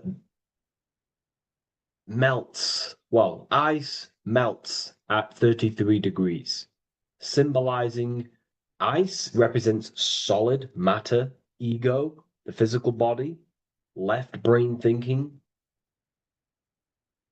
physical reality identification, identifying self with the ego, the name, the job, the reputation. That's the ice, that's solid, that's ego thinking, left brain thinking. When we identify ourselves with the body, our ego, our name, our job, our reputation, our family, that is ego. That is pure earthly survival base level consciousness. This is the degree, this is the level of state of mind that we need to rise out from and figure out what we are, what you actually are inside you. When you turn off your thoughts, what are you then? If you do not think, you are not your name, your job, your reputation, your family, your beliefs. Because when the mind is turned off, there is still something left. That is you. And that is the substance that we have to get to know through gnosis, through going within and thinking internally and dwelling within. Okay. So Freemasonry is all about learning about the psyche, the true nature of consciousness, how it functions, the mechanics of consciousness, how we can integrate universal law with consciousness. We're going to be going into that. Natural law, how we can become one with God's law. We can become one with the universe and integrate universal consciousness into yourself. Okay, so the first thing I'm going to say about this symbol, straight away, the first thing you probably notice about the symbol is the eagle. The eagle is a bird. Okay, what do birds do? They are high in the air. They are above the earth, which represents rising, rising consciousness, rising the mind out of the lower mind, earth-based survival, impulsive, reactive, egotistical mind, And we're pulling ourselves, we're rising from that. The earth represents that lower base survival consciousness, ego-driven thoughts. And we're rising up. The bird is free. It's free from the earth. Okay? It's free. It's elevated. It looks down upon the earth. So the eagle is a bird which represents higher view of self, a higher understanding of the self. It's elevated. We have a higher view of myself when I reach the 33rd degree. That is what it's showing you. That is what it's symbolizing. Okay? It's above the earth. It is free. It looks down. When you have higher consciousness, you become enlightened. It's impossible not to look down. You do look down on people, but not in a bad way. Not in a bad way. That sounds bad. I understand if that sounds bad, but that's not a bad way. I don't mean that in a bad way or a bad-hearted way. I mean that as when you have higher consciousness, you can see people who are living and dwelling in zombie mode, low level earth based consciousness. They think they're the body, they think they're their name, their job, their reputation, their family. So it represents looking down because I have higher awareness of myself. I know what I truly am. The water is flowing at the 33rd degree. The water melts at the 33rd degree, representing the flowing of consciousness, the flowing of the mind, flowing of light energy entering the body. Because when we reach higher consciousness, when you raise your consciousness, which is just an easier way of saying mastering thoughts, mastering yourself, we no longer give attention to negative thoughts because we understand what thoughts are and why would you let your own mind take away your own power? So again, Freemasonry is about gaining personal power, not in a bad way. Well, it can be used for bad. Gaining mental power, a strong mind. Most people have very, very, very weak minds in this world. Very weak minds. This world is a mental world. We have to gain strength in the mind. It's a mental universe. The stronger the mind, the better your reality. The less affected you are by external things. Nothing external should ever bother you. Okay? uh, so it's about gaining mental strength, mental clarity. So again, the bird is elevated, it looks down, it has a higher awareness, it sees things from above, it sees the world for what it truly is. That's the eagle. Okay? It's the higher view. This is the illuminated degrees. So we're looking at now the sword. The bird, the eagle, the double-headed eagle is standing on the sword. Very symbolic. The sword is not above the eagle. The sword is below the eagle. The sword moves through the air. On a basic breakdown of the sword, it represents power. Power. Because if I have a sword, I hold the power over you. That's what it symbolizes. In war, you have a weapon bigger than someone else and more destructive than someone else, you hold the power. So it's a power symbol.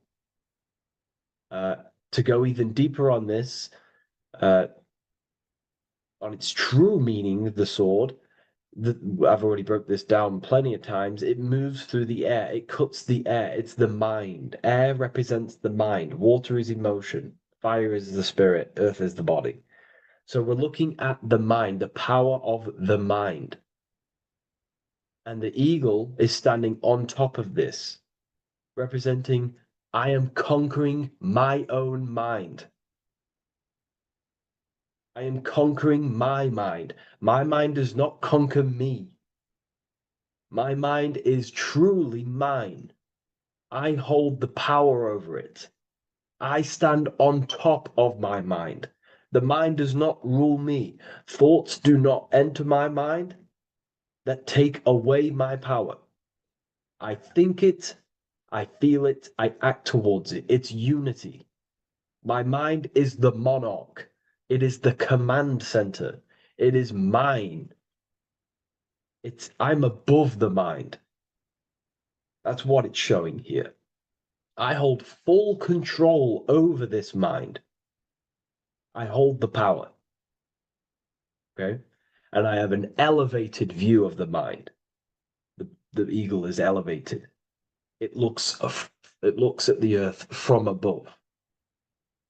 It's the higher perception of the mind. The mind has a higher view of the self. It is conscious.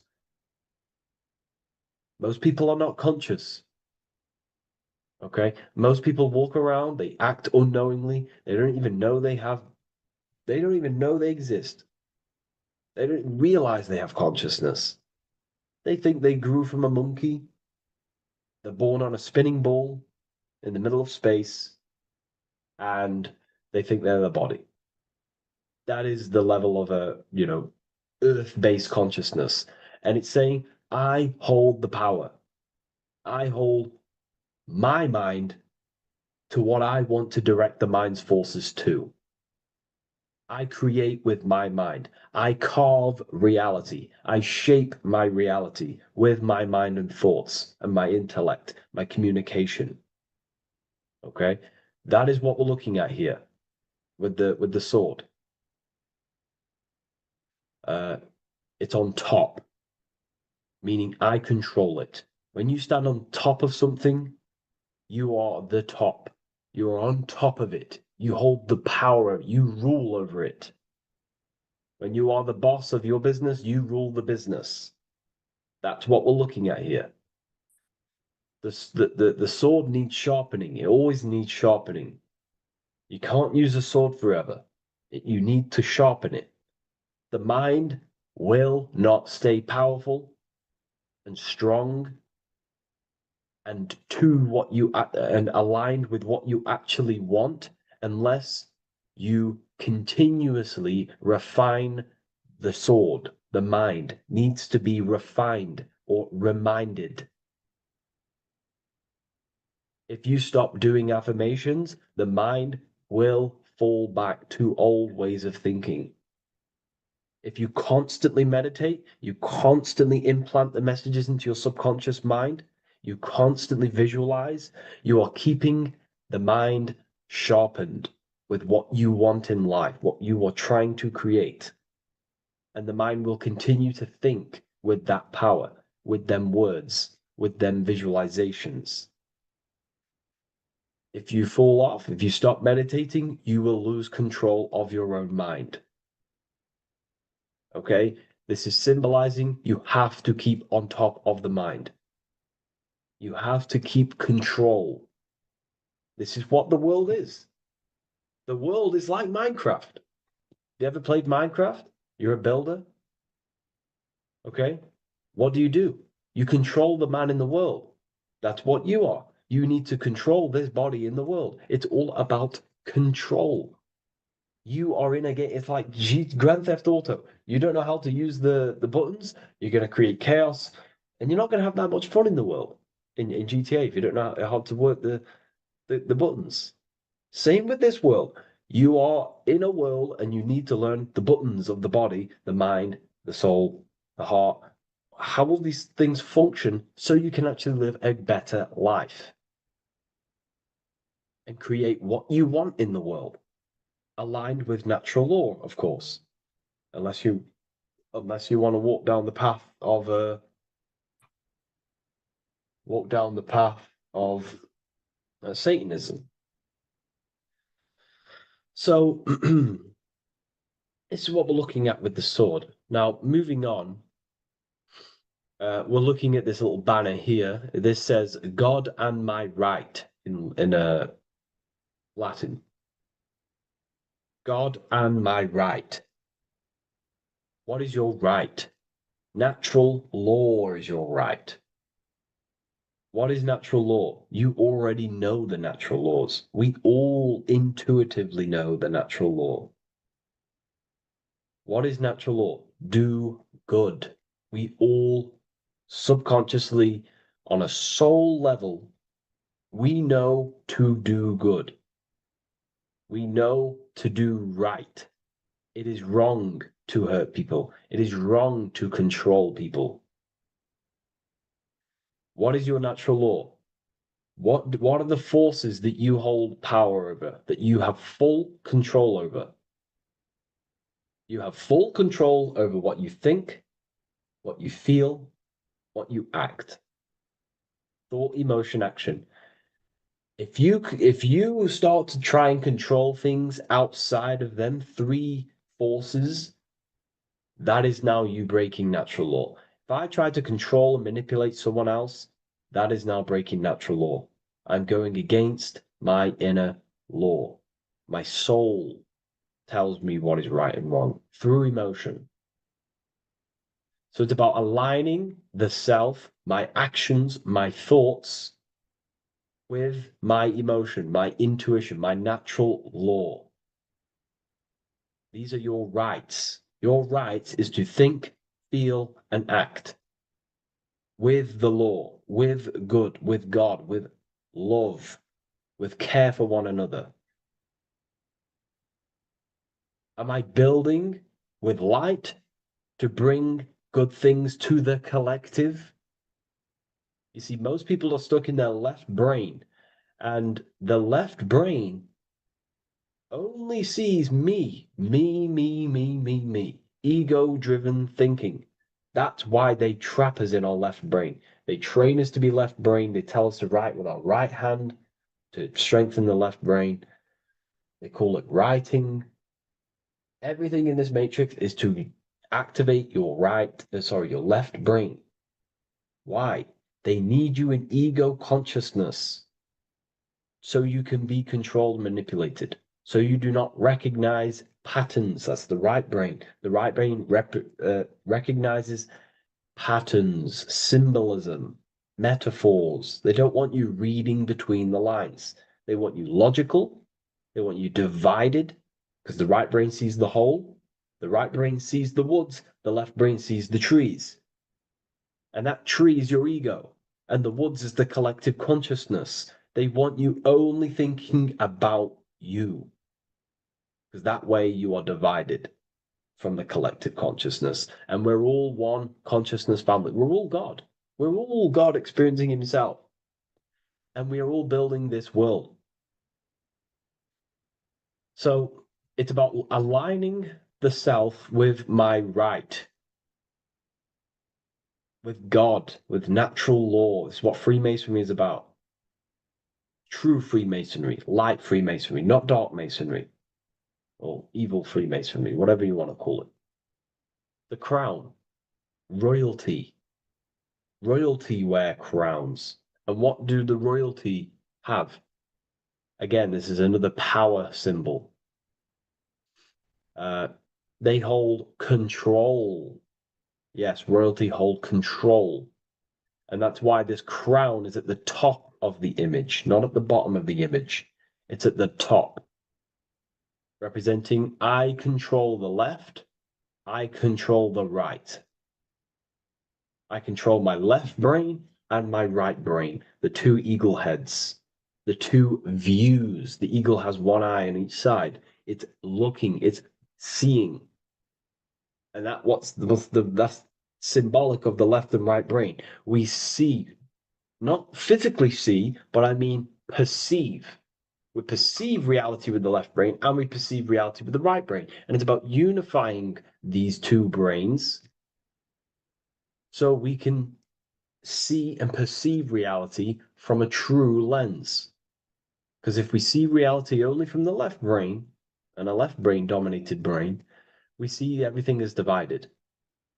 But if we see everything from a right brain perspective, we see everything as whole.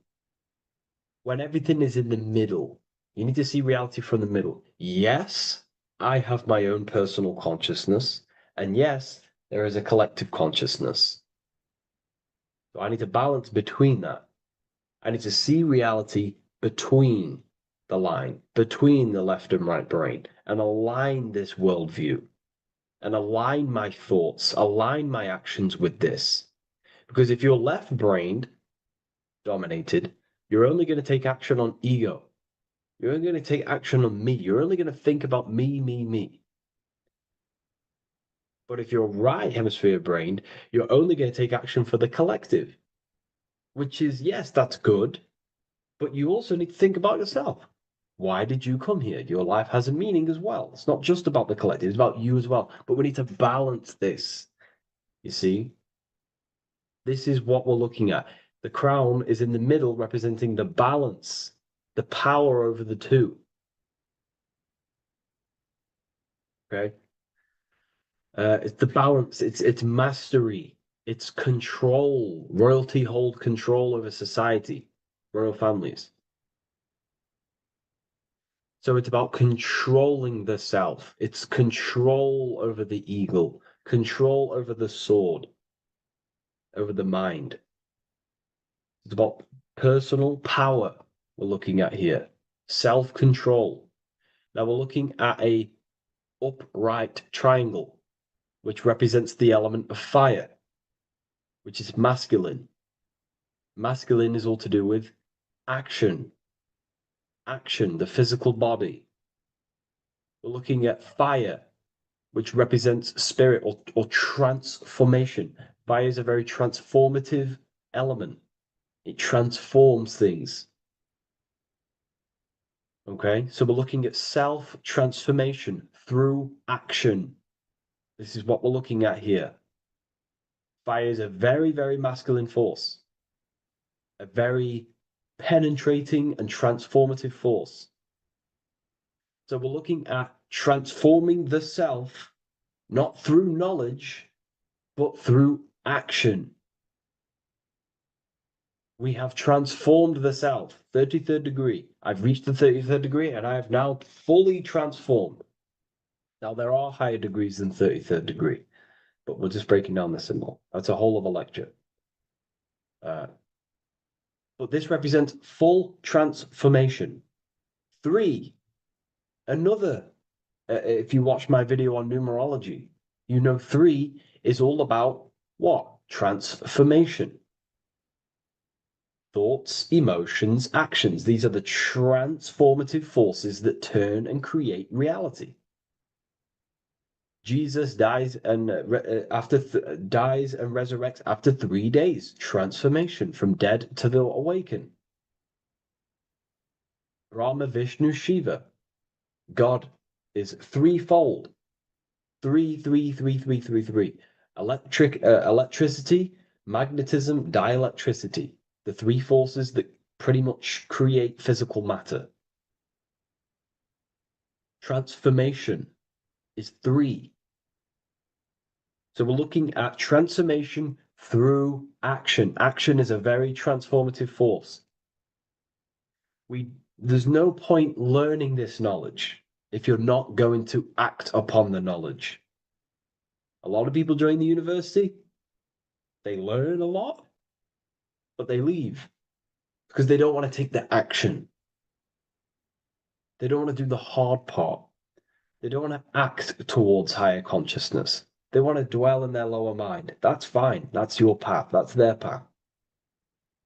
But if you truly want to raise your consciousness, you have to act upon it. You have to actively not take the action. It's about what you do and do not do, because not doing something is also an action. If you are not participating in the low level pleasures like sex, casual sex, masturbation, going out and getting blind drunk. These are low level pleasures. It's going to keep you on a low level frequency and a low level consciousness. That is also an action, not doing that. It's about what you not do as well, which is very important. You have to act upon it to reach this degree. You will not reach this degree if you have not taken a lot of action towards reaching higher consciousness, reaching self-mastery over the mind, controlling the mind. This is what, again, it's about taking action on actually controlling the mind, controlling the self, gaining your power. Okay? Okay. This is another fascinating part about the eagle head and wings. It also represents the past, present, and future. The crown is, again, symbolic of the crown chakra. This is all to do with knowledge. So we're looking at knowledge of the past, the eagle on the left looking behind, and the eagle on the right looking forward. So we're looking at the crown, knowledge of the past and the future. Looking at your past is very powerful. What has led you to this very point in your life? What actions have taken you to this point? And not only you, remember, there is a collective. Remember, you always have to keep that in mind. Every action you take, you have to always align it with the collective consciousness. It's not just you in the world. We have a collective. So, how did you and how did the collective get to this point in life, in this present? How did we get here? How did we get into this mess? Humanity is in a mess. A straight up chaotic mess. And if you think everything is perfect and everything's divine and everything's just, there's some people out there in the spiritual community saying, everything's divine, everything's meant for this purpose. No, there are people actively manipulating and using mind control methods to control this reality. How have we got into this mess? So we have to look into the past to analyze patterns so we can take action now in the present to change the future of the collective and your personal life. That's what we're looking at here. So the eagle looking left is looking in the past, representing analyzing the past, analyzing the actions in my life and the collective life. The actions that led to this mess now, to this state now. And what can I do now with my knowledge to change the future to a better future, aligned with, again, natural law, aligned with goodness, aligned with God, aligned with care and love for one another and the self. So it's all about knowledge of the past and knowledge of the future. And what I can do now to take action, the triangle pointing at the middle, which is the present, what can I do now to change the future? To create a better future, to transform the world. 33, transformation. To transform the future. Okay, this is what we're looking at here with the two double-headed eagles as well. Again, this is more art. This is a lot more complex symbolism here. But again, we have the Earth hemisphere here. And what? The eagle above. It is raised above the earth, above material pleasures, above the material thinking self, above the ego. Not to say get rid of the ego. We need the ego, but balancing, control, power over the ego, power over the two hemispheres of the brain, power over my past and my future, power over time. What am I using my time towards? Time is your spiritual currency. Okay? It's elevated. It sees things from a higher perspective. It is higher consciousness. We're also looking at the astral body. Birds on a deeper level represent the astral body. So symbols have layers of meaning. The deeper you get into the occult, so when you join the first degree, you get, a good interpretation, and the higher degree you go, the more deeper the symbol reveals, as the more deeper you know yourself. So we're looking also at the astral body, the light. What is the light? Light is a massive symbol in Freemasonry. It's knowledge, gnosis.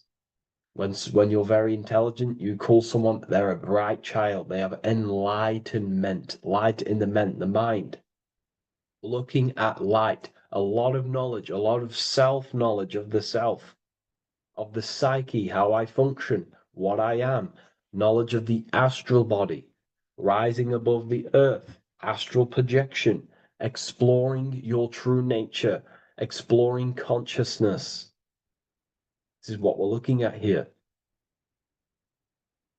And in order to explore your astral body and explore the astral realm, you have to control the sword, the mind. And you can then explore. You are free like a bird to fly.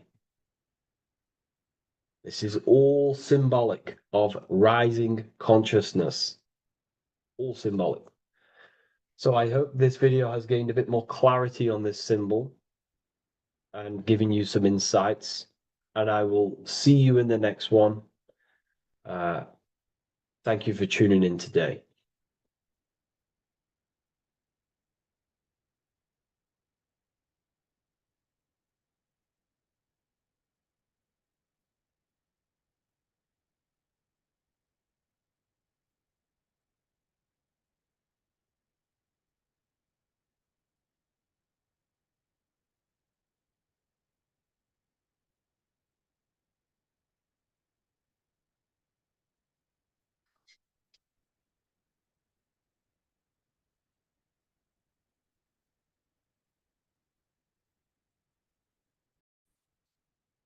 Hello and welcome to another lecture from Harry B. Joseph, also known as Revival of Wisdom, the author of the Book of Wisdom series from revivalofwisdom.com. In this lecture, you will learn how to decode Freemasonic symbolism, gain a deeper understanding of yourself, expand your awareness of consciousness and reality, and receive guidance to navigate life with greater clarity. So today we're going to be breaking down this particular piece of artwork, this Freemasonic artwork, and how this relates to you and reaching a higher consciousness. Because ultimately, this is what it's about, okay? Freemasonry is considered a craft, and this craft is crafting a better brain and heart, crafting a higher consciousness, crafting a better self. Why? So we can operate in the world at a higher degree, operate in the world more efficiently, live a better experience in the world, and getting to know thyself. Okay? So we're going to start from bottom to top because this is important. Every placement of this symbolism is on purpose, has meaning, especially the placements of the symbols. Okay? So we're going to start from the very bottom of the artwork, which represents lower down. When we're looking at symbolism, especially occult symbolism, that's what the word occult means. The word occult means hidden, hidden from the eyes. It has its roots in the word oculus. I'm pretty sure that's Latin, which means eye. So the word occult comes from oculus, which means eye. And the word occult means hidden, from the eye, the unseen, studying the unseen aspects of self. We're studying the brain, we're studying consciousness, we're studying the body, the heart, we're studying the self. the hidden aspects of the human psyche and the hidden aspects of self. Okay? Because ultimately, this is what gives you power in the world, depending on how you use that power, whether for good or bad, depending on the consciousness wielding that power. This is why we say knowledge is power. But I would actually say knowledge of self is power. Because when you know how you function, you gain power. You gain personal power. You gain mastery. Ultimately, this is what Masonry is about. Self-mastery. Crafting a higher consciousness. So at the very bottom of this artwork, we have a checkered board with a coffin.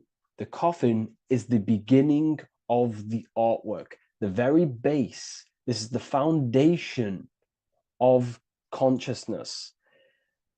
The coffin symbolizes unconsciousness, the state that myself was in, maybe yourself, before we woke up and before we came conscious of our spirit, before we came conscious of ourselves. That ignorant state of acting without purpose, acting unconsciously, experiencing the world and not actively living in the world, simply reacting to external circumstances. This is an unconscious state where one is ignorant. 80% of the world is in this unconscious state. And this is symbolized as the darkness, the tomb. Look at how the tomb is fully blacked out, representing dull, no emotion, it's dark. This represents the darkness of self. The spirit is buried. The spirit is in the tomb. They're not even aware that they possess consciousness. They think they're the material body flying on a ball millions of miles per hour through space, and the sun is, they think they're a monkey evoluted. They've never questioned themselves. They stay in ignorance. They're in the spiritual darkness, okay? And they're furthest away from the light. Look at the top. This is the light sources. They're in the darkness, okay? They're in spiritual darkness. They're in ignorance. And they're in division. Their mind has no power. Their thoughts contradict themselves. They say they're going to do something, but then their mind tells them, oh, I'm going to fail. Or I want to do this, but my mind says this, and I believe this about myself. They want to, I don't know, they want to write a book, but their actions are scrolling on TikTok, and their emotions about, feeling about their past person in their life. That's division between the self. That's divided consciousness.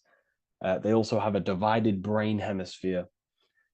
They do not see reality through a true lens, because the brain acts as like a lens on how we perceive things. And if the brain hemispheres are not aligned, then we cannot see reality the way it actually is and truly presents itself, neutral. If we're left hemisphere dominated, we see everything as divided. Nothing's interconnected, nothing's a whole. But if they're, right hemisphere dominated, they see everything as a whole. We need to look in the middle of that, okay? So we'll go into that a bit later. But ultimately, they're in a divided state of consciousness. They're in ignorance. But the tomb is symbolic of that. The tomb is, you're not even aware they are divided. They think everything's right in that state. I was like that. My family is like that.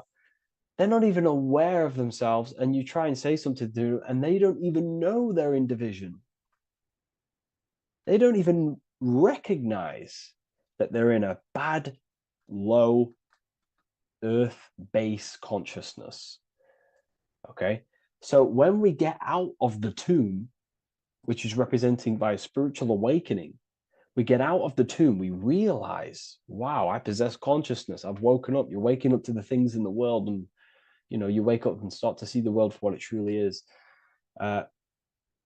When you become aware and you rise out the tomb, you're born again,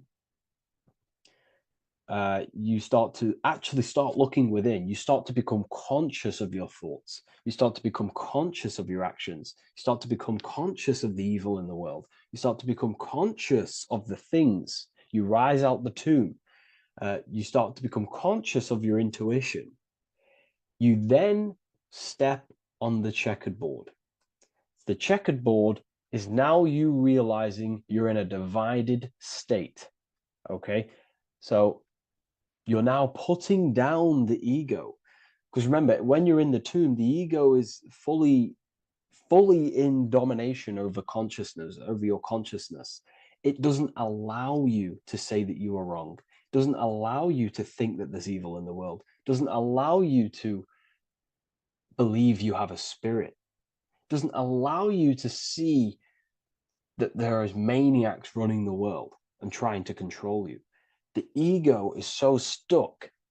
But when we start to realize this is part of our awakening, we start to realize that the ego is trying to keep us safe at all times and keep us locked in that state of thinking and believing that we were in before. It's always seeking safety. Okay.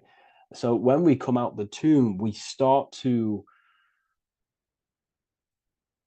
put down the ego and start to, how do I say this? We start to acknowledge that we were wrong about the world. And that is a lot about awakening. You have to acknowledge that you do not know everything. There are people with such higher knowledge. Okay. So when we come out the tomb, we put down the ego. We start to actually say, I was wrong about the world. I was a victim of mind control. I was in ignorance. I was in darkness. Spiritual. I'm divided. My thoughts, emotions, and actions are not aligned. My intuition and my action are not aligned. I'm not taking action on what I know is good. I'm taking actions against what I know is good. That's a sin. That's a sin against the spirit. Okay. So when you acknowledge this, you acknowledge you're in division, you then take the first 3 steps, which is the Freemasonic Blue Lodge degrees. These 3 steps. Okay. Ultimately, this checkerboard represents illusions as well. You're in an illusion. Okay, this is why we see it heavily used in the music industry. It represents base consciousness, base level awareness, 5 sense thinking. It represents you versus me thinking, walking down the street and thinking everyone's trying to hurt you, and it's always you versus me, judging people in your own mind. That's low thinking, lower thought. And not to notice squares. Squares are an unnatural state. They're an unnatural shape. We do not see squares or 90-degree angles in nature. It's the lower mind. So it represents base consciousness, base level awareness, only aware of the physical body, only aware of the 5 senses, never looked within. That is the base. And this is the foundation we have to rise up to the light from, up to higher consciousness. So this gives us a strong foundation when we realize this about ourselves, that we were in division. Our thoughts, emotions, actions were not aligned. Our brain hemisphere was not aligned. I'm not thinking with love of the heart. Okay. So that is the state we're in. Now, hopefully that's cleared things up about the chessboard. Before we move on, please leave a like, maybe a comment if you wish for me to discuss anything in the further lectures. Please smash the like button, and it would really help me out. And share this with a friend who is interested in the occult. Okay, so the steps are the first steps of the Freemasonic degree, the 3 Blue Lodge degrees. Now, this can be represented as the number 3, a very powerful number, a very symbolic number. Number 3 is the 3 expressions of consciousness. How do we express consciousness? How does consciousness express itself? Well, there are 3 ways. We think, consciousness thinks, consciousness feels, and consciousness acts. They are the 3 expressions that we express our awareness and consciousness. So we're looking at thought, emotion, action. We're also looking at the 3 brains. the reptilian brainstem, the mammal limbic brain, and the neocortex. The reptilian brain governs basic functions of the human body: breathing, surviving, scanning the environment for threats, automatic responses, eating, scanning for food, base consciousness. That's the reptilian brain. That's what most people operate their lives in, including myself before I woke up. I'm not trying to sound big-headed, but this is the truth. Ignore my tone of voice, ignore my voice, focus on the words I'm saying. If you're judging, that means you have divided thinking. It's always you versus me. So we need to get out of that thinking of you versus me all the time. That's lower consciousness. That's animal thinking. That's earth thinking. We're unified. We need to reach a higher consciousness and do not waste our mind's potential on low-level earth divided thinking. Okay? So we're looking at the reptilian brain, the mammal brain, and the neocortex. Now, the neocortex is ultimately what makes us human. It allows consciousness to operate on a higher degree. Okay? This is what makes you human. The neocortex. The neocortex. The reptilian brain, like I just said, governs natural survival instincts and the respiratory system, things along them lines of basic awareness, basic functions to operate and survive in the world, in the physical plane. And the neocortex is what allows us to critically think. Okay, it's what allows us to be human, be aware of ourselves. Okay, not. I don't think animals have neocortexes. Don't quote on me on that, but this is the part of the brain that makes us human. And it allows us to think deeply, to create masterpieces like we can. Humans have massive potential in creation. Look at the world we live in. This is because of the neocortex. It allows us to critically think and self-reflect. Now, when we start to operate from higher thought, we start to think with higher thoughts, the higher parts of the mental dimension, we ultimately start using this brain more.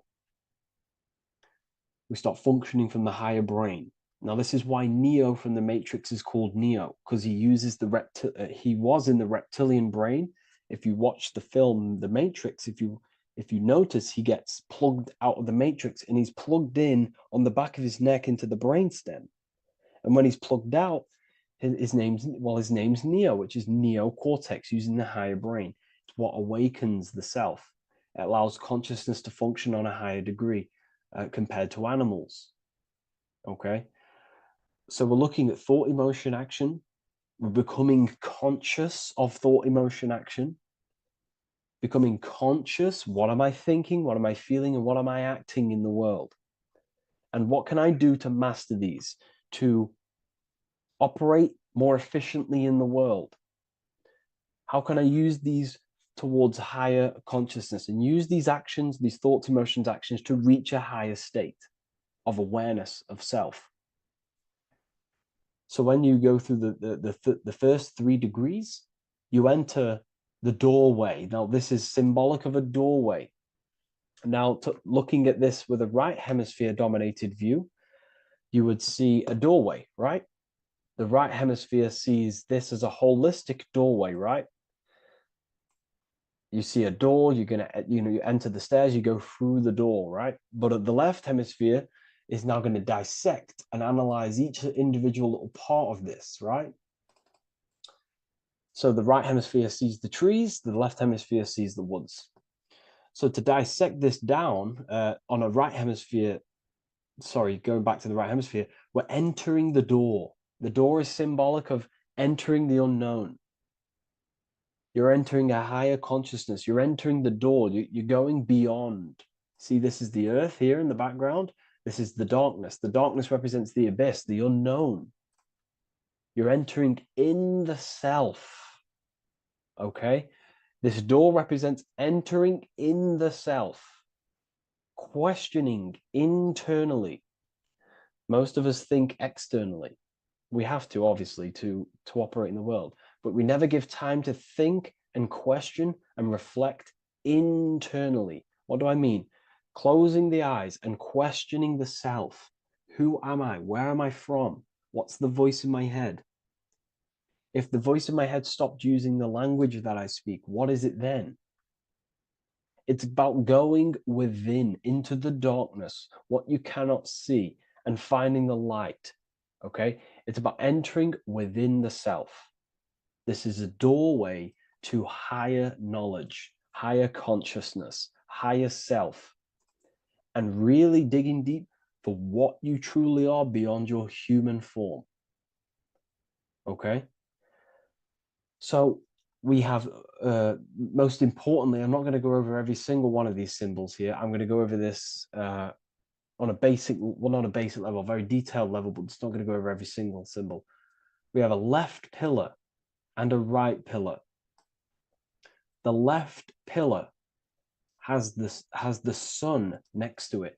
The sun is more electrical energy. It's very dominant. It's a very powerful masculine force. This represents the masculine quality of consciousness. The masculine qualities. We have many masculine qualities, such as actions, physical actions with the body. We have thinking. Thinking is a very masculine force. We have the left brain, analyzing brain, the brain that's very logical, that's trying to figure things out. That's the masculine pillar. Okay. So this is the masculine qualities of consciousness. It also represents what we can see, the sun. The sun allows us to see, to visually see in the world. So the sun represents the external world, the world outside the self. When we close our eyes, we have a self, an internal dialogue, an inner voice. We have an inner world, outer world. This represents the world we take physical action in, the material external world outside you. Okay? The world we can see. And then on the right pillar, we have the moon, which is associated with feminine qualities of consciousness. Now, the moon is in the night, what we cannot see. The moon is the nighttime. The darkness symbolizes what we can't see. So it's representing the internal world, the world of the self, the immortal world. Okay? The self in the mind is immortal. When you close your mind, you go in the mind, that self inside you is immortal. In the mind, you are immortal. Outside the mind, you are mortal. You will die. This body will die. Okay? So this is representing the internal world on a holistic understanding. It's also representing the right brain, the feminine brain. It's also representing intuition, emotion. They're linked. Intuition and emotion. They're a feminine force. Also, we're looking at the heart, the right pillar. So everything that is feminine falls under this right pillar.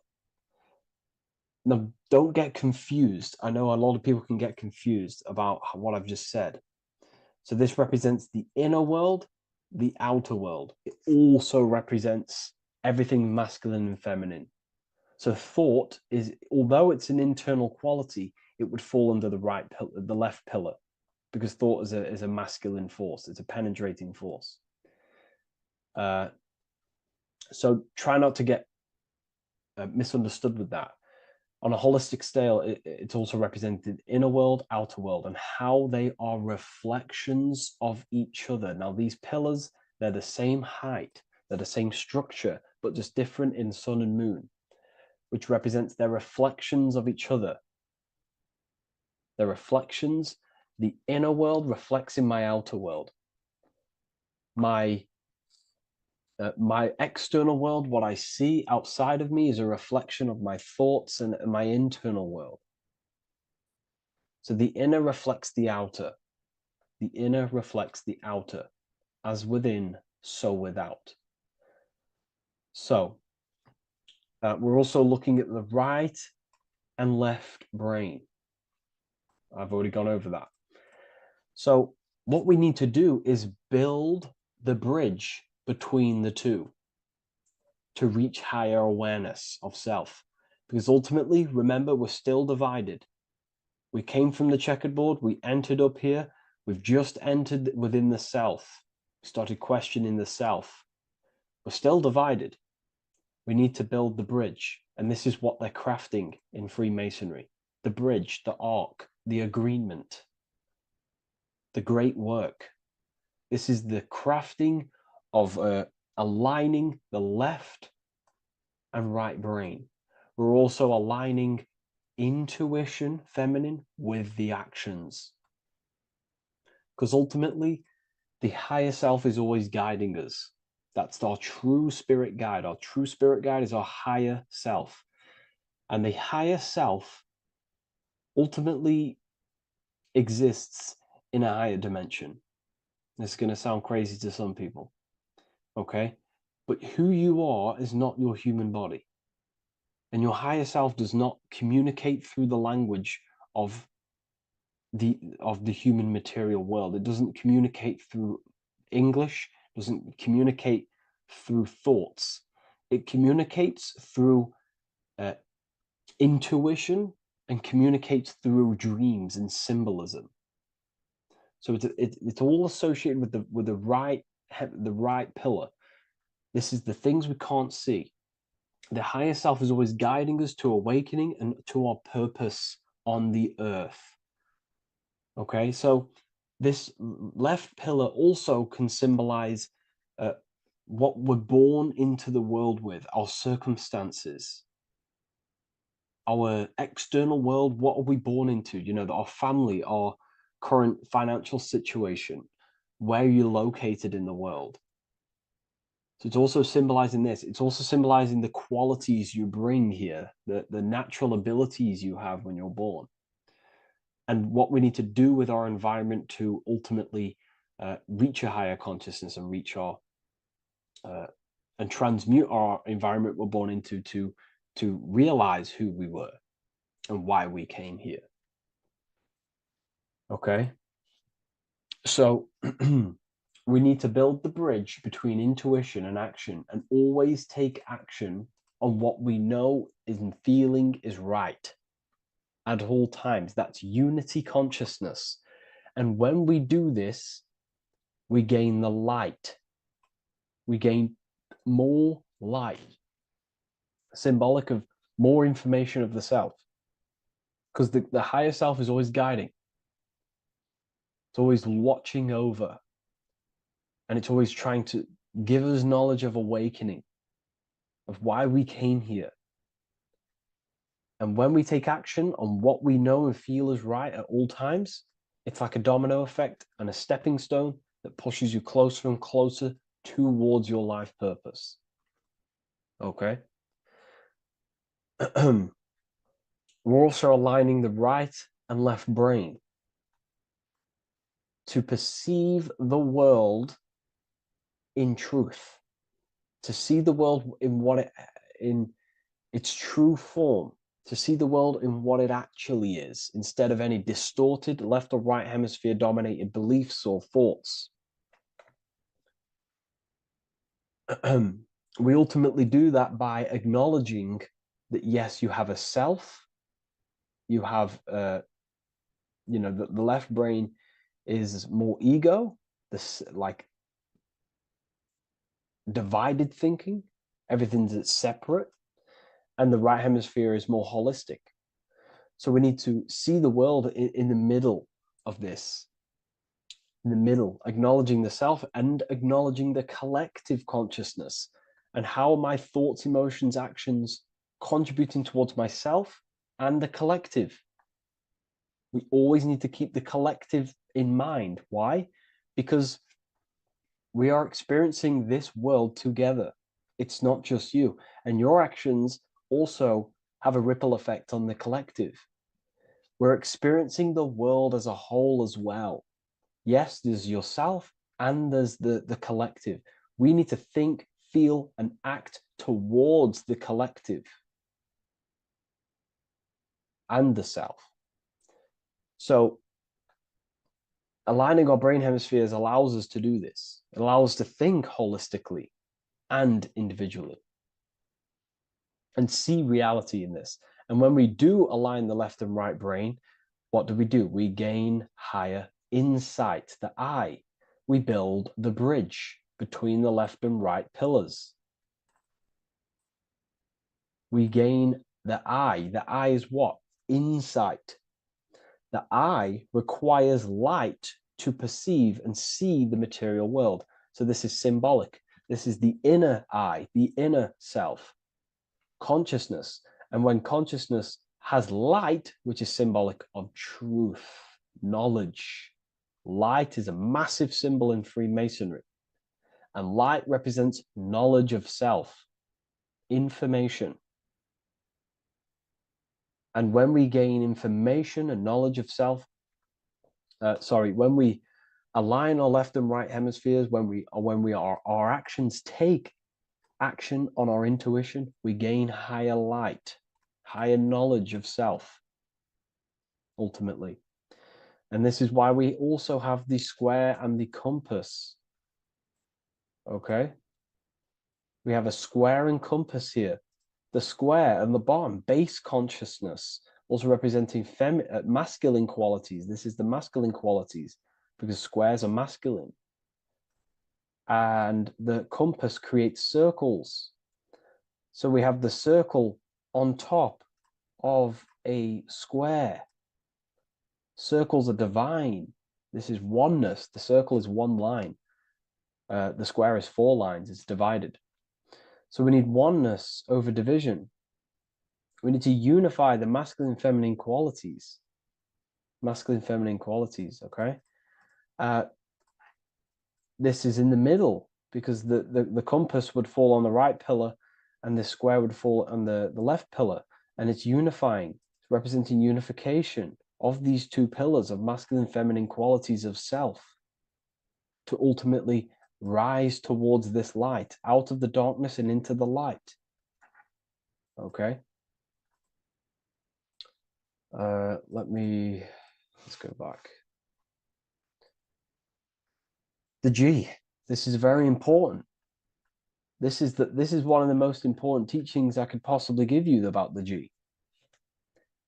The G is the generative principle, is what generates things. And the force within you that generates things is care and the heart energy. The heart ultimately expresses our actions. We think, if we care, we act. Everything in your external world is in front of you because your heart cares. You care about the video and gaining knowledge. You're now here watching this video. That's the care energy expressing actions. So in order for us to truly get out of this divided consciousness, we have to go through the G. We have to go from base consciousness, the square, divided, we go through the G, because we have to care. And if we care, we'll reach the higher mind and gain higher self-knowledge and master the self. You cannot do this if you do not care. And if you do care, you will take action towards it.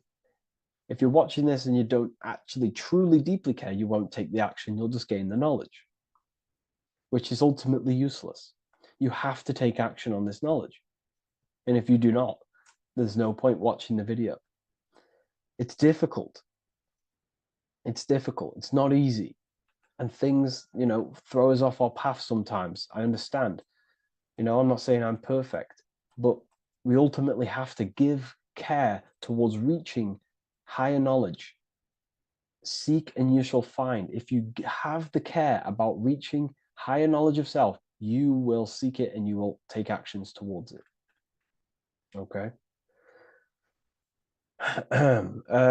We see this everywhere, and I mean everywhere. The Temple of Solomon has the two pillars, Jachin and Boaz pillars, feminine and masculine qualities. Sol, O, Mon. Sol is sun, Mon is moon. It's building the temple, which is the temple is the inner self, ultimately. It's symbolic. The temple's not a real place. The temple of self, building the Temple of Solomon and reconstructing the Temple of Solomon, is about reconstructing the self through masculine and feminine qualities. We see it everywhere. And this is very symbolic, you know, like very symbolic. We have the two pillars, we have building the bridge, and we have a stairway that goes to what you can't see because it's going to the unknown. You have to have faith. Okay? What I'm about to say is very important. You don't know what higher consciousness is, okay, until you get a little bit higher. This is hard to explain, but I didn't know what everyone talks about what higher consciousness is. I can't give you my higher consciousness. It doesn't work like that. You have to enter in and go within and have faith, going into the unknown, because you're ultimately going into something you do not understand. Higher consciousness, I cannot give it you. You have to enter the door and take action and think, feel, and act towards it, and you will go to the place, and then you will understand what higher consciousness is. Ultimately, what higher consciousness is higher knowledge and understanding of self, what you actually are. Okay, that is what's being symbolized here. It's again in the Masonic art. We have the darkness. We have to have faith to leap into the darkness, into the unknown. We see this everywhere. Like, you know, you'll see when I say this everywhere, and I mean everywhere, you'll see this. Every doorway has this symbolism in the ancient world, because ultimately this is what it's about, people. The door represents going within into a new light, a new room, a new level of understanding of self. Okay. Here we have Astro World. Now, this is obviously a darker aspect of this. But again, we have the two pillars. See you on the other side. That's the doorway.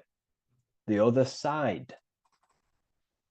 And I'm not going to break down, you know, this ritual, but you can guess what I'm on about here. That's for the university, of course. I can't break that down on YouTube. It's way too deep. But there's knowledge out there that is so deep you couldn't even comprehend it with the current mind, even for myself. And this is the power of symbolism. The more you learn about yourself, the more these symbols reveal to you. It is a journey of self. And I can't give you these understandings. You have to go within and question and meditate on these symbols yourself and have thinking exercises of meditating on a symbol and seeing what your mind does with the symbol, what it lets you think about that symbol, and you'll unlock deeper meanings. I'm going to go over one more symbol before we end this. This is the hourglass, which represents time, a very overlooked thing in today's world. We do not have unlimited time in this body. You have limited time. You will die. You will die. You have limited time in the external world. This is why it's on the left pillar, located on the left side, the external world. You are limited. The scythe represents you will be harvested. Your body will die. It'll be harvested. You will die, and you need to fulfill your mission here. You came with a purpose. You have to find that purpose by going within the self and questioning and taking action on what you know and feel is right. Unity consciousness, aligning thought, emotion, action. So, if you wish to learn deeper insights, gain exclusive lectures, astral projection, self-mastery, I've just started a new section on mind control methods and how people are using this in society and becoming conscious of it. I've now opened 5 spots at a limited special price for Ethereal University. Use the code MIND, all capital letters, MIND, all capital letters at the checkout. And there's only 5 of these codes. Whoever uses them gets them. It's ultimately going to give you 20% off the university for as long as you're subscribed to the university. We go so much deeper in the university. Remember, social media is just the tip of the iceberg. Tip of the iceberg information. There are certain things I can't talk about, but I'll see you inside, and I hope you enjoyed this video. Please leave a like, comment, and a subscribe.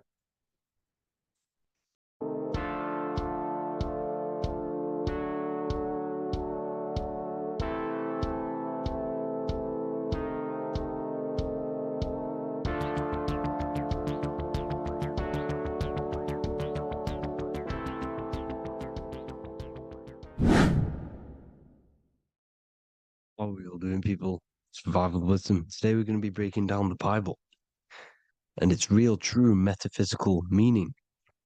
All of these slides within this video is taken from my book, The Book of Wisdom. So you can get all of these slides. So the Temple of Solomon, you are body, mind, and soul, which is the Holy Trinity. The moon, sun, and earth. The sun is your soul because the sun is its infinite source of energy. It is its own source of energy. And that is what your soul is. It's its own source of energy. The moon is mind. This is why you call people a lunatic. You're a lunatic. Luna means the moon. And inside of your mind, you have a specific mood. Mood is moon. And mind in German is Mond. And the word Mon means moon. And earth is your physical body because your body contains of the 4 elements, the 4 physical elements. Well, the Temple of Solomon is the temple of the soul and the mon, the soul and the mon, the soul and the mind. And it's the temple of the Holy Spirit in the Bible. Everything leads back to one singular point in the center of the brain. The brain is not the mind. It's mind over matter. Okay? The brain is the physical manifestation of the mind. The brain is the electrical computer which decodes the light waves given to it by the mind. This is why everything in the body leads back to one singular point. And we'll go over this in a minute. But this is controlling the physical body. This is the within. If you rearrange within, it spells high twin because within you is your twin, your true self. And it's just an entity in the center of the mind. And if you shut your eyes, you can feel it. Your awareness is in the center of the brain. So there's just an empty chamber in the center of the 2 cherubs, the 2 brains. They are 2 separate brains. They're 2 hemispheres. And the empty chamber, when scientists chop it up and see it's just an empty chamber, well, because you can't see in that plane of reality, you cannot see the mind. You cannot see thoughts. It is invisible to the human eyes, to the visible light spectrum, to the 2 eyes. The reason why we call it the 3rd eye in the center of the brain, it's not the 3rd eye, it's your true self. It's the mind and soul. It's an eye because it does see. It's the all-seeing eye that you always see here. There's some Masonic artwork showing the 2 pillars, the 2 cherubs, the 2 hemispheres of the brain, and the inner eye. This is the eye that sees all things. What do I mean by seeing all things? Not physically. It sees the mind. It's what, because your soul, is watching the mind. You can observe the mind. You are not the mind. And if you meditate deeply enough, you can go beyond the mind. It's the all-seeing eye. It sees the mind. It sees what emotions you're feeling. It sees what you're thinking. It sees what you're seeing with the two eyes. It's the all-seeing eye. It sees all things. It's omnipresent. It's everywhere. Because the mind can be anywhere. The mind can switch itself into any place it wants. There is no limitations with the mind. So there is two hemispheres in the brain. And in the Bible, there is a quote saying the most holy place between the two cherubs. The two cherubs is the two hemispheres of the brain, and the most holy place is between them, which is what the Masonic artwork is showing. This is the all-seeing eye, the soul and the mind in the center of the brain. And you will not see this with the two eyes. So when scientists come to seeing the empty chamber in the center of the brain, they wonder because they do not understand the occult side of the world. They do not understand the layers of reality. How the two eyes, everything physical comes from the unseen. Everything seen comes from the unseen. Now, the two hemispheres of the brain play a major role in our lives. The right hemisphere is the artist. The left hemisphere is the scientist. The right hemisphere controls the left side of the body. The left hemisphere controls the right side. So there's a crossover. Now, the right hemisphere is to do with your feminine energy, creativity, unification, metaphors, visualization, intuition. The left hemisphere is to do with sequencing, facts, materialistic details, language, and logic. So they keep us normally trapped within the male aspect of our mind, which is the left hemisphere. You know, if you listen to Spotify, Apple Music, and radio, they're all tuned to 440 hertz, which shuts down the right side of the brain, makes you left brain dominant.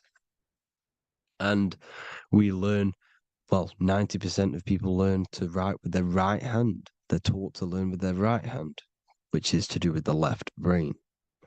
You see, so we are being trapped within this left side of the brain, which is all to do with logic, thinking logical, not creative. You know, very analytic.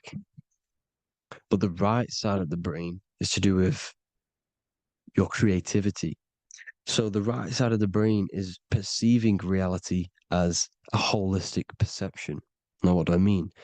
If you're riding through a woods, for example, if you're riding through a woods, your right hemisphere is seeing the whole woods as one unified woods. The left hemisphere's job is to break down the perception given to it by the right hemisphere and break it down into individual trees. So what am I saying? The right hemisphere is seeing humans and everything in creation as one unified consciousness. The left hemisphere is seeing individual egos. This is why the left hemisphere is the place of the ego, the right hemisphere is to do with the higher self. They're both needed, though. I'm not saying one's better than the other. It's balance. Now, they don't want you to see the unified picture, perception of creation. They want you to think everything is individual, everything doesn't come from the one, because all things come from the one. And we experience the two in this reality, dualism. In order to understand the one, we have to experience the two to advance. So, anyways, let's get away from the two hemispheres. The right hemisphere, like I said, is to do with the higher self. And this is why in John 21:6, it says, cast the net onto the right-hand side of the boat and you will find fish. Meaning, cast your energy, cast your perception into the right hemisphere of the brain, and you will find God, unification, and higher self.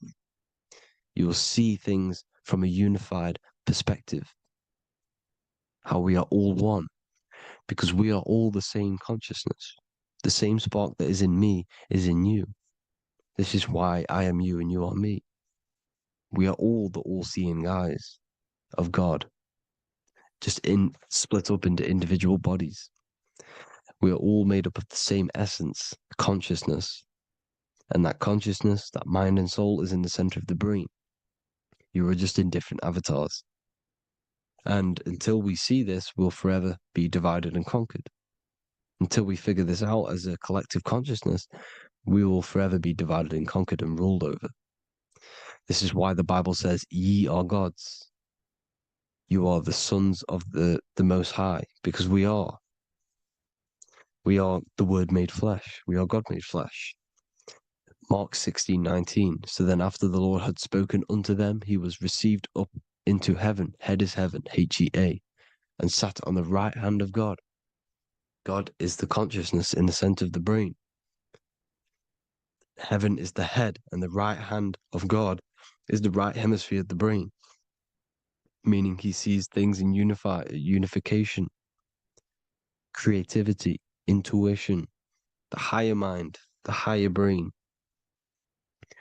When Moses crosses the Red Sea is the corpus callosum, moving from the left to the right hemisphere of the brain to see unified perception of reality. Head, H-E-A, heaven, same root word. This is why the ancients always depict God in the center of the brain. Here you see ancient Christian artwork showing God in the center of the brain, the light. Here you see it here. Here you see Ganesh, an Indian god, which is the brain. Here you see the Father, the Son, and the Holy Spirit in the dome, the brain. This is the brain, because you are God made flesh. That's what consciousness is. The upper room where Jesus meets the 12 disciples. It's the upper brain on the upper room. The upper room is the chamber, the empty chamber in the center of the brain. That's the room. And the 12 disciples are the 12 cranial nerves in the brain,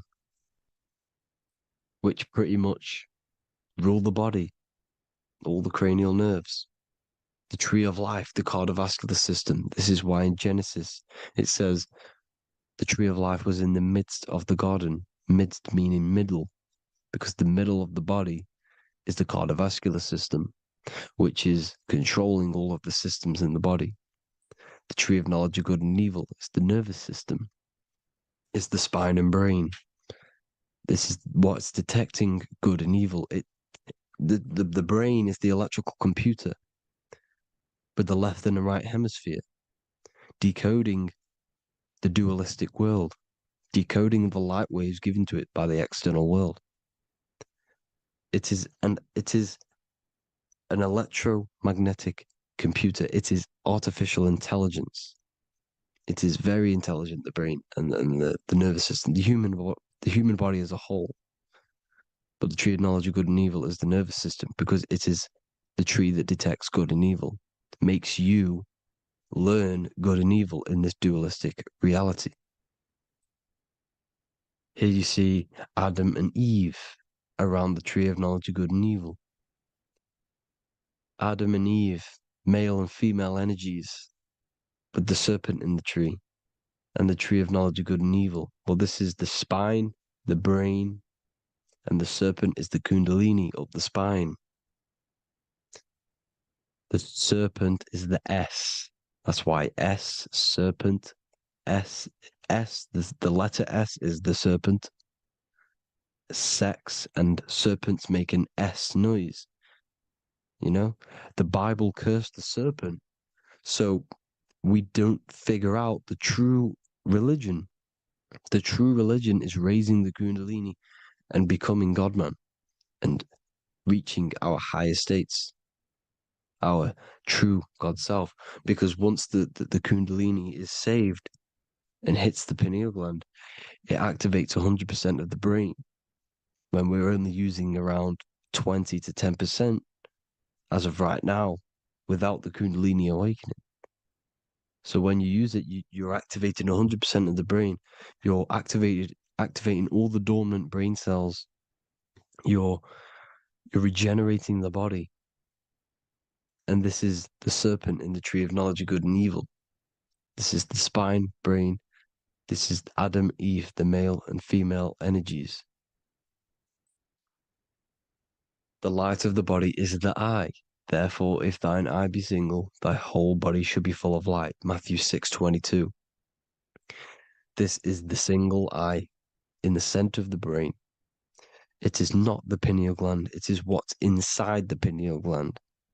You have to go beyond the physical world, and there are no words to describe things that are not physical, metaphysics.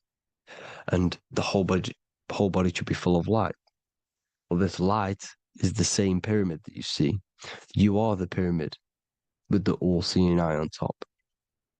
This is why the ancients built the pyramids with the stairs in the middle symbolizing the spine, because once you open all the chakras and balance them and raise the kundalini, you activate all of the brain, which gives enlightenment. The word enlight in ment. Ment means mind, light in the mind. Enlighten the mind. And this is enlightenment. We are the temple. And Jacob called the name of the place Peniel, for I have seen God face to face. Within spells high twin. Within you is the God self, which you need to manifest into the external world. And he's seen God in Peniel, the consciousness. He's seen his true self, consciousness, in the pineal gland. Genesis 28:10, Jacob's ladder.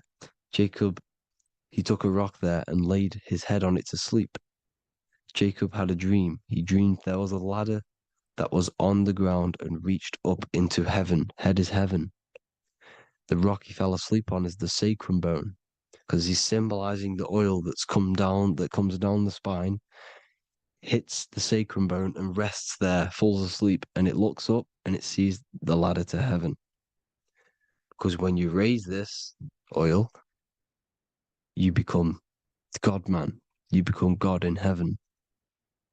You can leave the body at will. Do you not know that your body is the temple, that your body is the temple of the Holy Spirit? Corinthians 16:19-20. Or do you not know that your body is the temple of the Holy Spirit within you? Your body is the temple of the Holy Spirit, the soul and the mind within the center of the brain, the temple of Solomon, temple of the soul and the mind. Romans 8:10. Christ is in you. It's not external.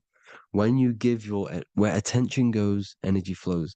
When you give your energy to external things, your attention, your worship to external things, you're giving energy, meaning it's draining you, and you're feeding something within the astral plane, a mental thought within the astral plane. So with you realizing that the Christ is in you, that you don't have to worship anything outside of you, this means that you're internalizing your energy. You're not giving your energy, because where attention goes, energy flows, which means you become more present. You become healthier because you're not giving off all of your special electromagnetic energy that's charging you. This is why the religions run by the Vatican is all external. They're exoteric. Exoteric means external teachings. The esoteric is the internal, the hidden teachings. In Psalms 82, I have said, ye are gods, and all of you are children of the Most High, because we are the Most High, split up into individual bodies. That's what consciousness is. Consciousness is the Most High, and we have to raise ourselves to the Most High. Brahma, Vishnu, Shiva, the Father, the Son, and the Holy Spirit. Why is it always a trio? It's a trio because it symbolizes us, the soul, mind, and body. The mind is the bridge for the soul to be in the body. What is the soul? It's the life force. It's the watcher. It's the all-seeing eye. The soul sees into different realities. and it gives life to the body of every reality it goes in. This is why you always see light around the all-seeing eye, because it is the energy, the life force, the light, life, Li. Life is light.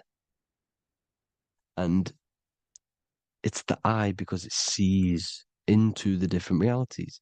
It sees into the dream world.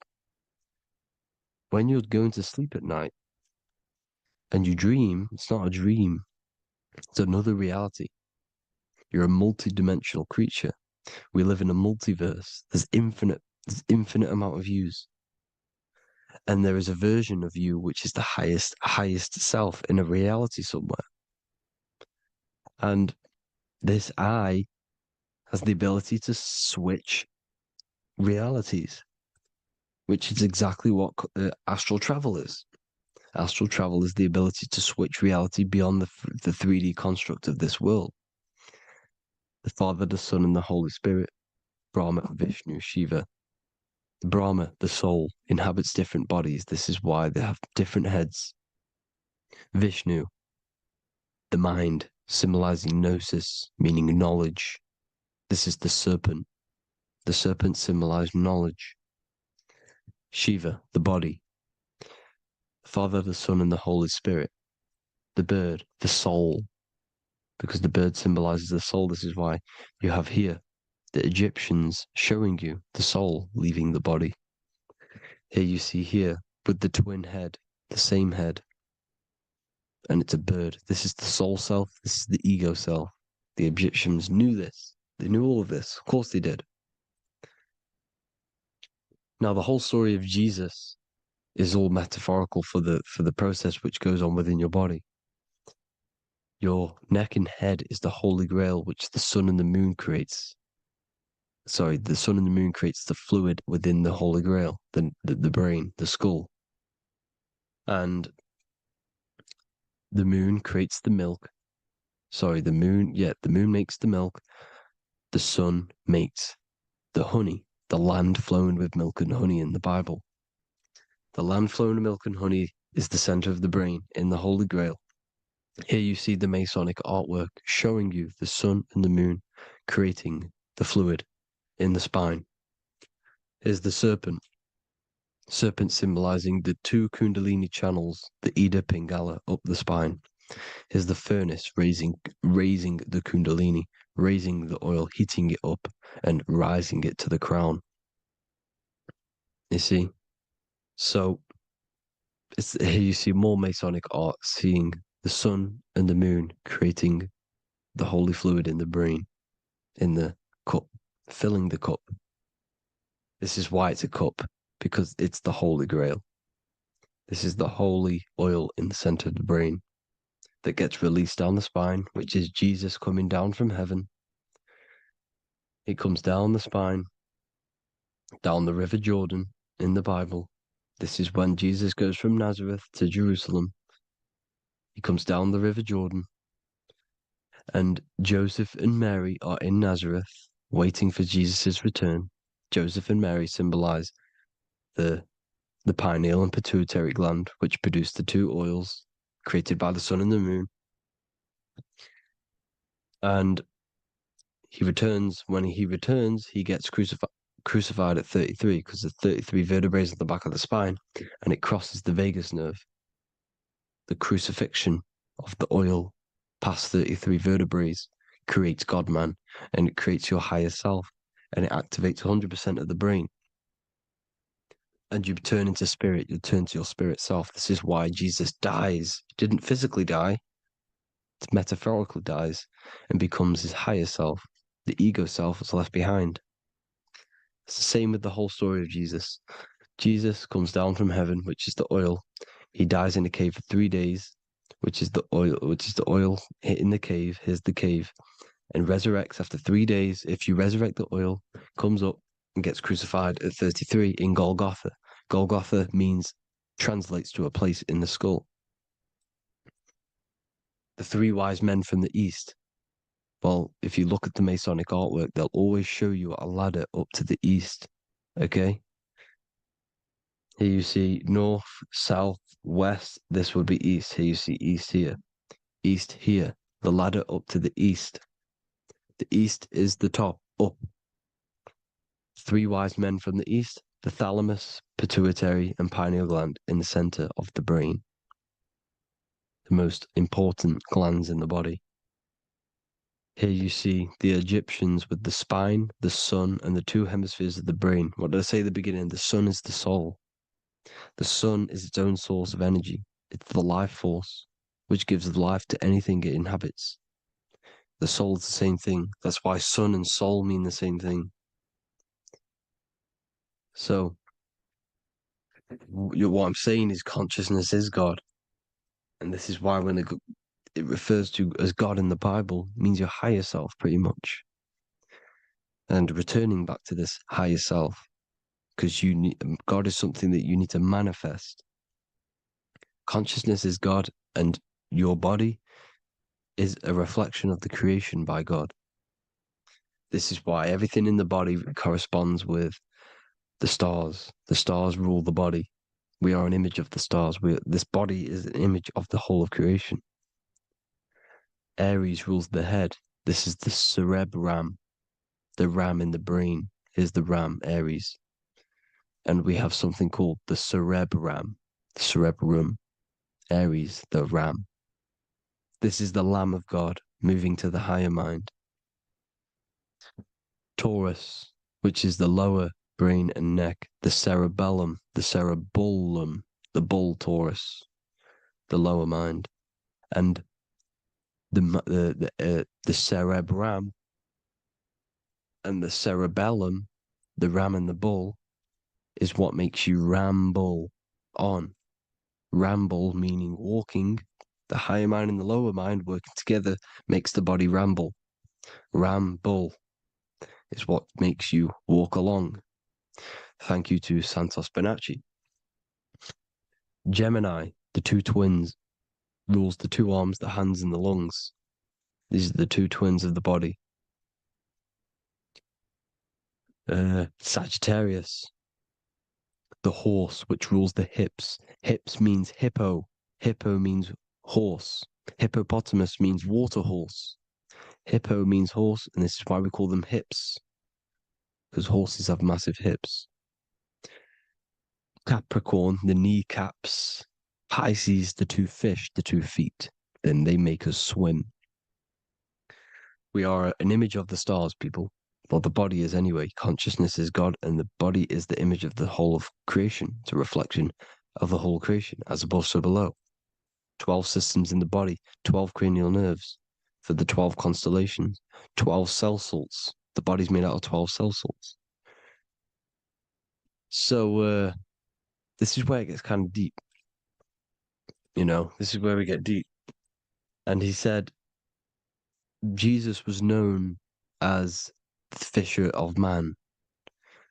And fisher of man, meaning man does not mean man as in the male.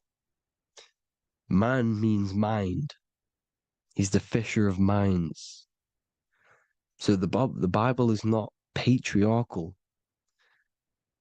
It's not patriarchal. Man just means mind, pretty much. So the fisher of mind, man, because he was fishing minds out of this reality into the higher realities. He was teaching people how to leave the body when he walks on water. Walking on water is the physical, etheric, astral, and mental. These are the different planes of reality. The ether is the either, because the ether is the substance that's on either side, astral and physical. It's the fifth element, is ether. And the fifth element is the water. The same water at the beginning of the Bible when it says, let the firmament divide from the waters above from below. The water symbolizes the ether. It's the base of all physical matter. And the ether is known as the water. So when you're walking on water, you're walking on the ether, meaning you're leaving the physical body. So when Jesus walks on water and he's teaching Paul to walk on water, Paul becomes scared and falls back into the water. Well, when you astral travel and you become scared when you're projecting, you'll fall back into your body. So he's pretty much saying walking on water is leaving the body, and walking on the ether, because the ether is the veil between the astral, and that's what devil means.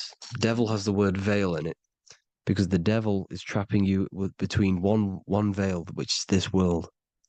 They're trapping you in this world, this thin layer of reality. Your dreams are different veils. The ether, the astral, the mental are different veils. Devil is the veil. The veil. You need to escape being stuck in one reality and live in between realities. And this is when you truly become a multi-dimensional being, because your soul is just the eye. That's what you are. You're just an eye, and you see into different worlds. And it also, when Jesus means the fisher of man, the fisher of minds, he is. I truly believe, because of my research, that there is other worlds. It's not just this one. There's higher worlds. There's an infinite amount of you, and you've been in them dreams you call dreams. Them dreams are other realities that you are in. That's why when you're there, you don't feel like you're in a dream. You feel like it's 100% real, because it is real. So this is why the ancients always depicted the many different heads, because there's many different versions of you. And this I, the soul, the watcher, is switching itself into different bodies at all times. Well, when you sleep, when you astral project. And this is what the ancients were doing. They understood the multiverse, and they could switch bodies at will. And this is what the 7 seals are in the Bible, also known as the 7 chakras. These are literally portals within us to these different worlds. We're in the heart at the moment. Earth, rearranged, spells heart, meaning middle. This is where good and evil exist. It's the middle point, the midpoint of realities. So I hope you all enjoyed the video. All of this knowledge that I've give you in this video is inside of my book, the Book of Wisdom. The Book of Wisdom gets updated every single month with new pages. It's a one-time payment for a lifetime worth of research and knowledge by me. So if you do want to get it, the link will be in the description. But I hope you all gain some amazing insight. Please like, comment, and share to help the algorithm, and drop a subscription. And for more lectures, every 2 days, I drop lectures and knowledge within the Patreon. If you want to support the channel, join the Patreon. Everything's in the description, because we are not monetized on YouTube. Thank you all. Have an amazing day.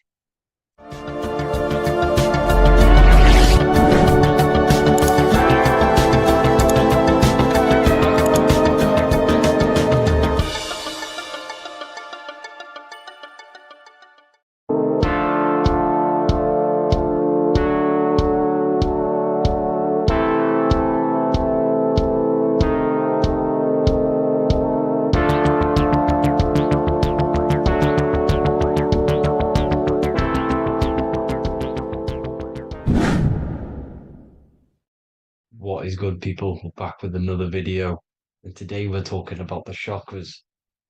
Let's jump straight into this, because I know there's been a lot of requests for this video. So let's jump straight into this.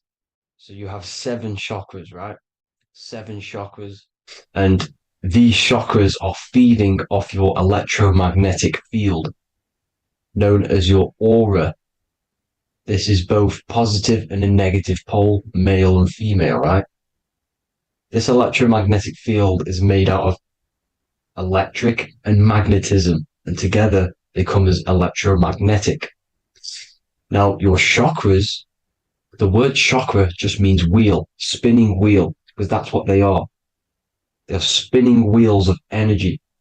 They do not exist on this physical plane. They exist on the etheric plane. Okay. Now, these energy centers are known to regulate your emotions, and each energy center controls the organs and cells in that particular area of the body. So, for example, your sacral chakra will control the cells and organs of your sexual reproduction area. Okay. The navel chakra or solar plexus will control the digestion in your body. Same with the heart, same with the throat, right? So they are like mini brains for each center of your body. They run along up the spine, but notice the crown chakra exists outside the body. It's just above the head. Now, this process of the chakras is obviously the 7 colors of the rainbow, starting from red, which is the lowest vibrational color, all the way to violet, which is the highest vibrational color.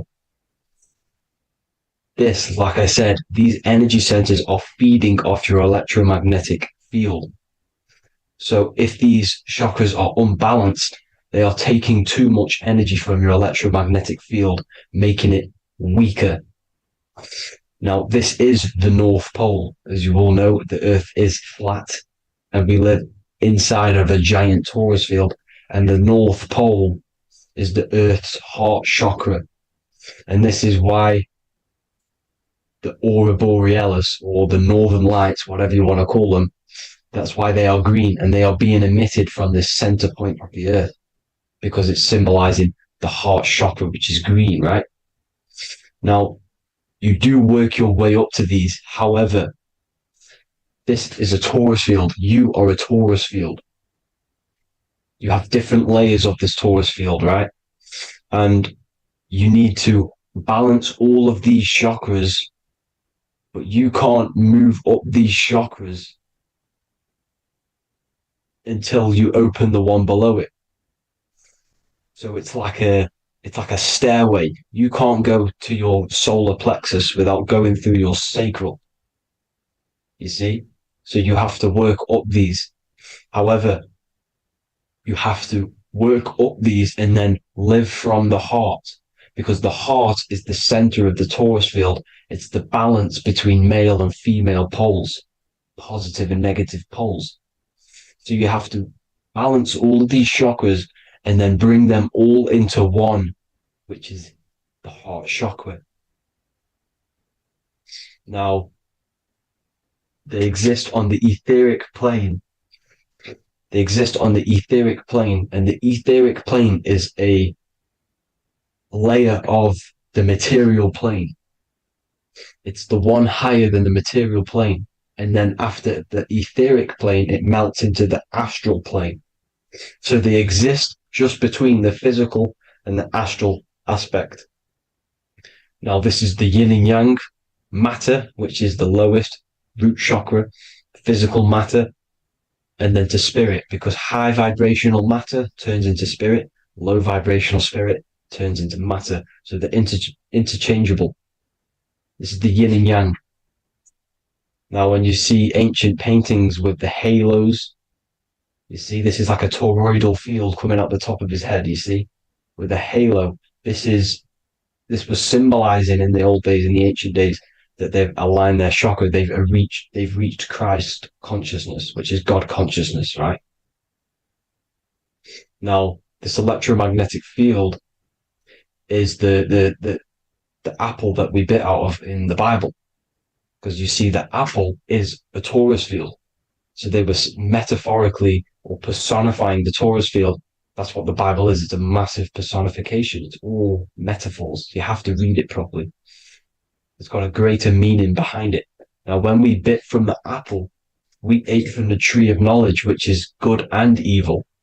Our lower mind took over, so we materialized to feed our physical bodies. We materialized through Saturn. That's what Saturn does. Now, if you don't understand that, go and watch the video previous to this one. called Occult Secrets of Saturn. And that will show you how Saturn is the materializer. Now, this is one of the secrets behind the Masonic compass, electric and magnetic, male and female, duality, positive and negative. Now, like I said, they teach you about the torus field, about a magnet in school, but they don't teach you about your electromagnetic field. Everything alive has a torus field. It is the building block of this creation. Absolutely everything has a torus field. There's not one thing without it. And as you can see here at the center of the apple, that's where the seed is. That's where the life is. The reproduction of that organism. As you see, this is where the most electromagnetic energy is stored, in the center, because this is where the two duality, this is where the field meets at the very center. This is why the seed is at the very center. Now, your spine is a elongation of the brain. The brain is heaven, and the bottom of the spine is hell. So this is Saturn, which is the root chakra. The 7 planets are associated with each chakra. Moon equals mind. Okay. Now Saturn is physical matter, as I've just explained. This is the lowest vibrational color. And they want you trapped down here, which is your hell state, your animal nature, your physical nature. They want you to identify as the physical body. They don't want you to reach these higher states of consciousness. Okay? Now, in the brain, you have 12 convolutions. Now, this is what they were symbolizing in the Bible with the 12 disciples. And obviously in the Bible, it says the upper room where Jesus met with his disciples. This is heaven, the brain, the higher states of consciousness. Now, this is your North Pole. This is Jacob's ladder. Okay. This is why you have 33 levels of Freemasonry, because it's symbolizing the 33 vertebrae, which are these little things here on the back of your spine. Because once the Kundalini energy from the bottom of your spine rises to the top, this is when you get enlightenment and opens your third eye. Spiritual enlightenment. As you can see here, this is Jacob's ladder. This is the Kundalini symbol, right? And they're even showing you this in the medical symbol. They're putting it in your face. The serpents are wrapped around the spine. Now, the serpents symbolize how the energy moves around the spine, because it's a torus field, you see? At the center of the torus field, it wraps around the center pole. It wraps around it, and this is how the energy moves up. So they're symbolizing it with the serpents. Okay? Now, every religion has a sacred river. For the Egyptians, it's the River Nile. For Christianity, it's the Jordan River, right? This river is the canal, the energy canal at the center of your spine, all the way leading to heaven, to the Holy Land.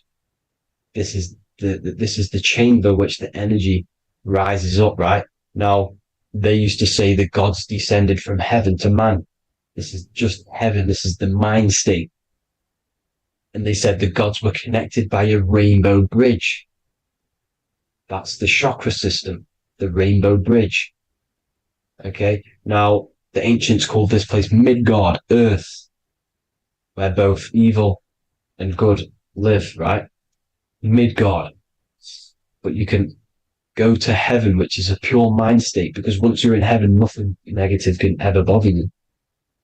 That's completeness, pure Christ consciousness.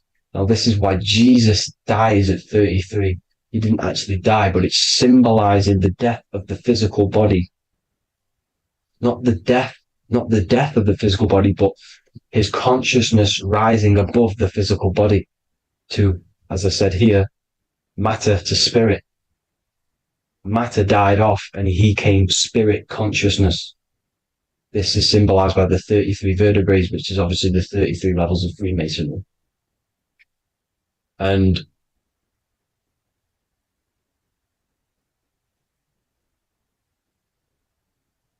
Now, the pineal gland, which is at the very top of this Jacob's ladder or the River Jordan, the canal, your 33 vertebrae on your spine. This is where the pineal gland sits, right? At the very top, at the center of your brain. Now, there's multiple ways this was symbolized. The Eye of Ra, which is used by the Egyptians. Now, this pineal gland is the seat of consciousness. This is where your consciousness is stored, right? And the ancient Sumerians used the pine cone, hence why it's got the word pineal gland, the seat of the soul consciousness. It produces DMT, dimethyltryptamine, which is known as the spirit molecule. And the pineal gland is wrapped in microcrystals, and we all know crystals transfer frequency and energy. Now, radios use crystals. A radio is a frequency transmitter turning a frequency into a frequency that we can hear with our ears, right? Because all the radios are actually playing right now in your ears. However, our ears can't pick it up, so the radio transmits it into a frequency that we can hear using crystals. So this is the power of crystals, and this is what our third eye is wrapped in, crystals. Now, this third eye is not actually your third eye, it's your first eye. When you're being materialized in your mother's womb, this is the first gland that is produced, and everything's built around it, because it is the consciousness. It is your consciousness. Your consciousness never dies, ever. It's an eternal essence. It lives forever. You never actually die. Only the mortal body dies. Now that's what we call life. Life is abided by time, and time is change. And change is what we call life, because everything's constantly moving and transforming into different things, right? Now let's not get off track. The pine cone is obviously, this is in the Vatican here. The pine cone is symbolized as the pineal gland, pine. And this is the opened pine cone. The opened pine cone means or symbolizes the awakened man, the awakened third eye. But the ones here, which the Sumerian gods are holding, these are shut pine cones, symbolizing the unawakened man. But let's not get confused, people. These gods were not gods. They are human beings just like you. They reached Christ consciousness. They are nothing more special than you. They just had the ability to reach Christ consciousness. And obviously their knowledge was far more intelligent than ours, far more advanced than ours. They knew the truth about this reality to the depths. Now, the ancient Hindus had a goddess called Kundalini, which is said that she descended by the means of a ladder or a cord from heaven, which is symbolizing the spinal cord. Now, this is what hickory, hickory dock, the mouse went up the clock and came back down. This is all these stories, like Santa as well. Santa comes up and then down the chimney. This is symbolizing the Christ oil. There's an oil which is produced in your pineal gland, right? And this oil travels down the spine. And once it's down on the spine, you must have to raise your consciousness, just like I said, with the chakras. You have to raise your consciousness, raise your vibration to heat up this oil and turn it into a gas. And it travels back up the spine through like the serpents up the spine, and this awakens the third eye once it's coming back up the spine and hits the pineal gland. This is the secret behind Santa and hickory hickory dock, because Santa comes down and feeds the presents and goes back up the chimney, and he lives in the North Pole, the positive pole. This is the North Pole, people, and the presence is your sacred oil. This oil, your physical body is the furnace. It's the spiritual furnace, which you have to heat up this oil by raising your frequency and turning it into a gas to rise up this chamber. the River Jordan to your third eye, right? Now, this is an alchemical process. Your body is the alchemical furnace. It says in the Bible, if therefore thine eye be single, thy whole body shall be filled with light. I shouldn't have cut that out, but that's what it says. The light of the body is thine eye. If therefore thine eye be single, thy eye shall be filled, their body shall be filled with light.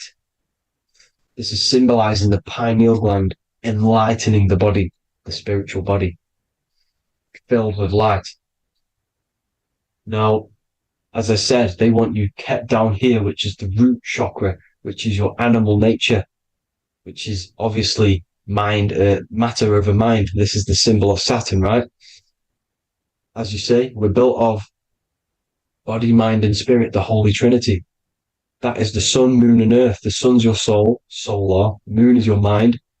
Earth, which is the cross, which is your physical body, the five elements, right? So body, mind, and spirit. So the Saturn symbol is actually made out of the cross on top, which is the earth, and the moon on the bottom, which is symbolizing matter over mind, because earth is physical matter. You don't want to be matter over mind. You need to be mind over matter. See, they want you identifying as your physical body. They don't want you to realize you're an eternal consciousness. You're an eternal essence of consciousness which never dies. They want you trapped in your animal nature. And this is why the Baphomet has a goat head, because it's symbolizing your animal nature, which is evil. Not evil, but you're more likely to do evil things, right? Which brings bad karma. That's your animal side. This is why the Baphomet has an animal goat head. As you can see here, he's got the Kundalini energy here. So when you see the inverted cross, the cross is your body, as you can see here. The inverted cross means your chakras downwards, down here. Your head's down here. Your mind is down here. But your mind needs to be up here, which is the upwards cross, which is Christ consciousness. And as we all know, 7 colors of the rainbow, 7 planets, 7 chakras. Red light is low frequency and long range. This is why Saturn is the slowest moving celestial body. And it's the lowest chakra, because it's low frequency, long range. The moon being the crown chakra, which is high frequency. This is why the moon moves around the quickest. The moon is your crown chakra, which moon in mind. See, so there are multiple ways of your chakras becoming blocked. Now, each chakra has a specific intelligence. It has a specific thing that it's doing for the body, right? Now, this can be overused. It can be abused. For example, masturbation. That keeps you down here in your sacral chakra, because you're abusing that energy center. You're abusing your sexual energy, which is then becoming unbalanced. So this is how energy, this is why these centers are pulling more energy out your electromagnetic field, because these centers are wheels. The chakras just mean spinning wheel of energy. So when you're abusing these certain centers, you're pulling energy out of your electromagnetic field, which is making your field weaker, which is making your frequency lower, which makes you prone to diseases, prone to lower negative energy, right? So you need to align these chakras. You need to unbalance them. And as you can see here, you can screenshot these to see how they're blocked. I'm not going to go over each one because it'll take me forever, but have a little read yourself. This is why they're blocked. Now, the ancients used to say Aum when they meditated. Now, these are the 7 vowels. There's not 5 vowels, there's actually 7. Now, when they say Aum, they're aligning all their chakras by saying this when meditating. This is where the Aum originated from. Now, emotion is energy in motion. So if you're feeling a certain way, that's the energy you've put in motion. It's a reflection. We live in a mirror reality. Everything's mirrored. Everything's mirrored. As within, so without, as above, so below. Everything's a reflection of some sort. So whatever you're feeling, you're doing something wrong. It's telling you you're doing something wrong from the root cause. because your energies are the effect. You're feeling the effect of something you've caused. The law of cause and effect. Nothing escapes it. Now, the Jehovah's Witness believe that exactly 144,000 faithful Christians go to heaven or be resurrected, right? This is not true. This is symbolic. 144,000 go to heaven. Now, the petals on the chakras, this is the root chakra, this is the crown chakra. Now, if you add up the first 5 chakras, the petals, add up the petals on the first 5 chakras, you get 48. And then you get to the third eye, which has 2 petals. 48 times 2 equals 96. 96 plus 48, which you got from here, equals 144. The last chakra has 1,000 petals. Times 144 times 1,000, you get 144,000. This is a frequency. This frequency is the frequency of the ascension up your chakras. This frequency is a high frequency, which turns that oil into gas, which rises up the spine, activating your third eye. Right? So this is all the religions are all symbolic for this sacred secret of Christ consciousness. As it says in the Bible, the kingdom of God is within. It's not out there, people. You must look within yourself. You are God. You are a spark of his consciousness, infinite consciousness, right? So 144,000 is a frequency, and you must achieve this. Like I said, these people in the past, they're not gods, people. These were just humans. Nothing special. They just reached Christ consciousness. Now, they keep you in these lower vibrational states with the food, right? And as you can see here, all of these fast food restaurants are mainly are red and yellow, which are these lower states, these lower 2 chakras, lower vibrational colors, because they want you trapped down here in matter. And these foods are so low vibrational, they will keep you down here, because your gut produces, I think it's like 80% of melatonin. Melatonin is your feel-good hormone. These foods will not make you feel good. This is very low vibrational. Meat. It's not meat, it's raw flesh. These animals are stripped from their family, put on a conveyor belt, watch their friends be tortured, and then get slaughtered in a slaughterhouse. Think of all the fear that's running through their blood, all the hormones, all the fear, and you're going to go and eat that very low vibrational energy. As you can see here, this is the light photons within fruit. You can see the life force in this fruit. You must think, feel, and do positive to raise your vibration. As you can see, earth equals heart. If you rearrange it, everything in nature is green, right? The aurora borealis is green. You must align all these chakras and then live from the heart, because the heart's the center of the Taurus field. You must become the consciousness in the center. So that's it for this video, people. Thank you all. God bless.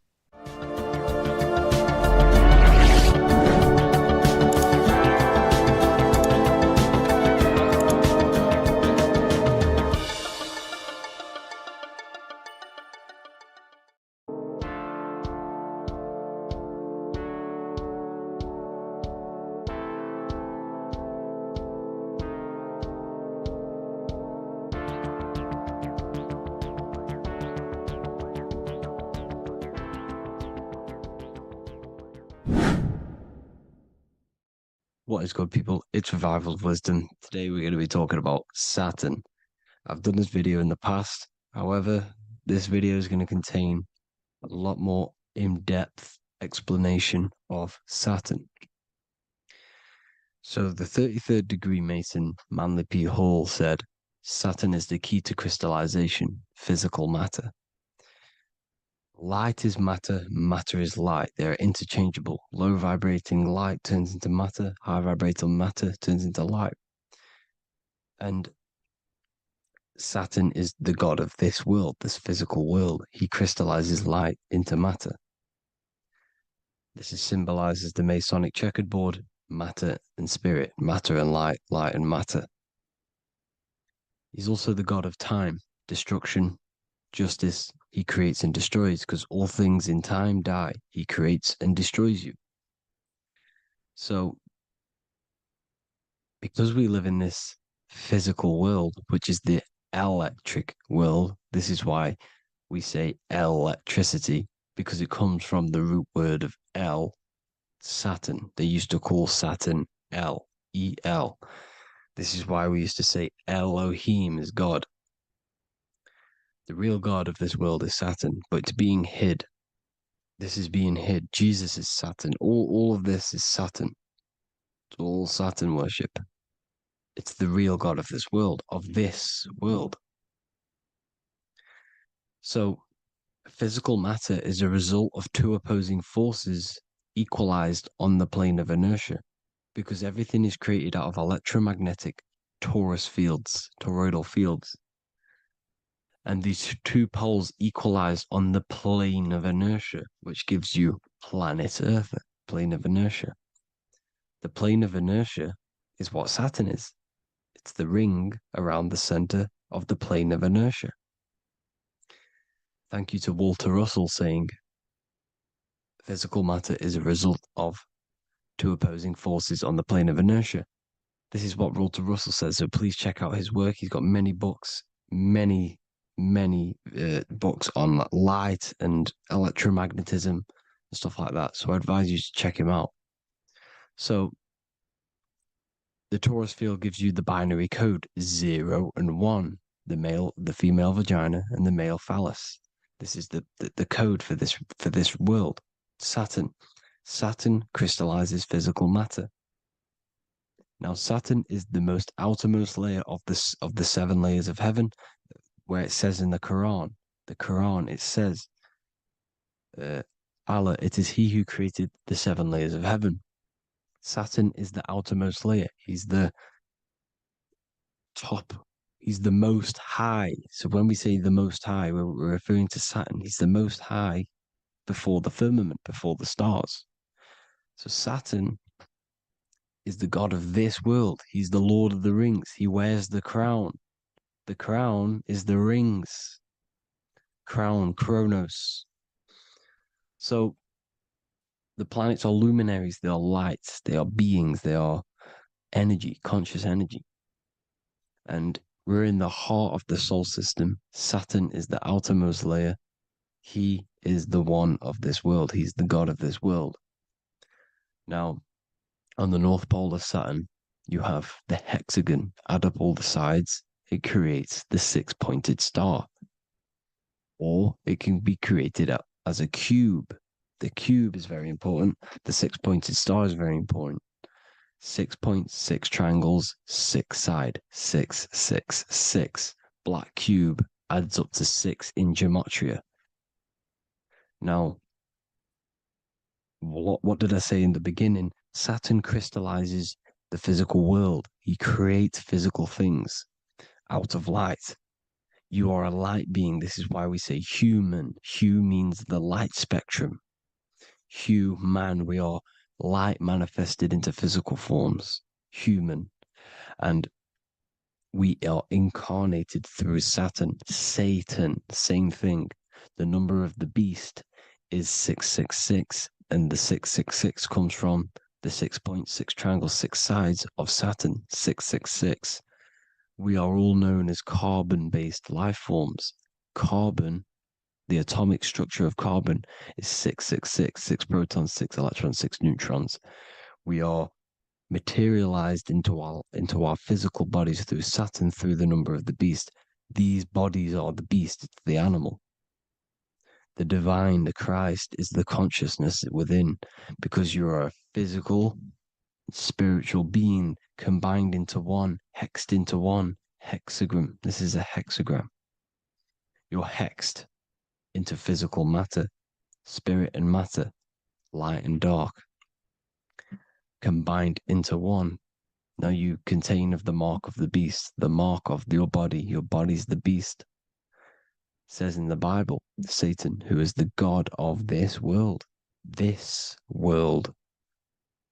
There are many different worlds, but this world is run by Saturn, and it says that in the Bible. Saturn is Satan. It's the same thing. And look at the crown of thorns are wrapped around the heart. The soul is in the heart. The mind is in the brain. The soul is wrapped around the rings of Saturn. You're wrapped in physical matter. This is what it's showing you. This is symbolizing the rings of Saturn wrapping you. And the cross on top is the cross of the cube. The cube, the black cube of Saturn, unfolds into a cross. So Satan, who is the god of this world, Corinthians 4:4 in the Bible, Satan, who is the god of this world, has blinded the minds of those who don't believe. Saturn blinds your mind because the god of this world materializes you and he blinds your mind when you incarnate into physical matter. When you enter this soul system, not the solar system, you hit Saturn first. He materializes you. And look at the symbol for Saturn. This is the symbol for Saturn. All of the planet symbols are created out of the Holy Trinity. The Earth, Moon, and Sun. Body, mind, and soul. The sun is your soul, the moon is your mind, the earth is your body. Your body's made out of the 5 elements. The sun is your soul because the sun is life force, gives life to everything. Your sun is a soul. Your soul is the sun of your body. The moon is the mind. The moon is the moon of your body, the mind of your body. Intelligence. So all of the symbol of the planets are created out of these. The Saturn symbol is created out of the Earth cross, matter, and the moon crescent, moon, mind, matter over mind. This is why Satan, who is the god of this world, has blinded the minds of those who don't believe. He blinds your mind. Look at the symbol, it's showing you. The Saturn symbol is matter over mind when it should be mind over matter. So we descend into a soul system, into our 666 Saturn carbon suit bodies, and we are matter over mind. Then we have to move up the spine to go back up to spirit, to mind over matter, where you manipulate your own reality. Now look at this. It creates the number 5. 5 is the number of change. You're moving from this side of the number sequence over to the right side. You're moving from the spiritual into the physical world. You're incarnating into the 5 elements, the 5 senses. So the cube, the black cube of Saturn, is another major symbol.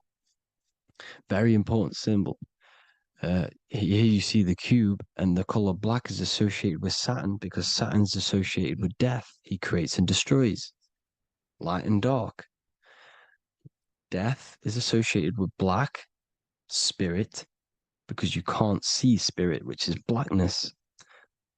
So the black cube is black because Saturn rules the nighttime, which is dark, blackness, and he rules the winter, which is death, blackness.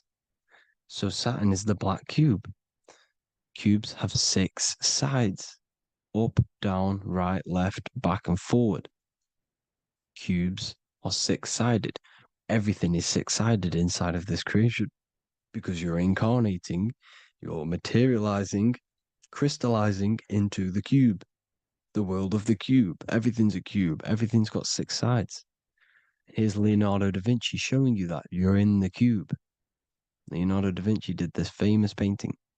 You're in the cube, you're hexed into physical matter, or you're incarnated into the 3rd dimension, the 3-dimensional world, which is a cube, 3D. And black cube adds up to 6 sides of the black cube. The Kabbalah means cube god in Arabic. And look at what they do. They worship the cube, the black cube, and they stand in rings like the rings of Saturn. Australia, Denmark, Manhattan, Santana all have these black cubes. You go to New York, you will see the black cube there as well. These black cubes are everywhere because it is the real God of this world, So look at the cross. The cross unfolds into the cube. Xbox, Nintendo GameCube, Sega Saturn, anything to do with a simulated gaming reality, they put Saturn in it because we're in the simulation of Saturn. This is a simulation. And this is why they reflect this through the Xbox, GameCube, Sega Saturn, anything to do with gaming, simulations, is all Saturn. Because we're in the cube of Saturn, the black cube. We're in the GameCube, the Xbox, the Sega Saturn. As above, so below. So they reflect it through the simulations that they create inside of this simulation. Cubes have 8 points for the 8 points of time and space. 8 is the number of time. Everything's cycling, infinity. So look at the cube. The cube is symbolized as in Judaism. The Judays have the black cube. They wrap themselves in a black band and they cover their eyes into blackness. The black cube for the black cube of Saturn. They use the star as Saturn, and they worship their god on Saturn Day because it's all Saturn worship. And look how the Saturn god is wrapped around with these thorns or leaves, just like Jesus is wrapped around his heart. And Jesus on the cross is us on the cross. We are in the cross. We are in the cube. The cross is the cube. And the cross is even in the Saturn symbol. This is another symbol for Saturn. There's two symbols.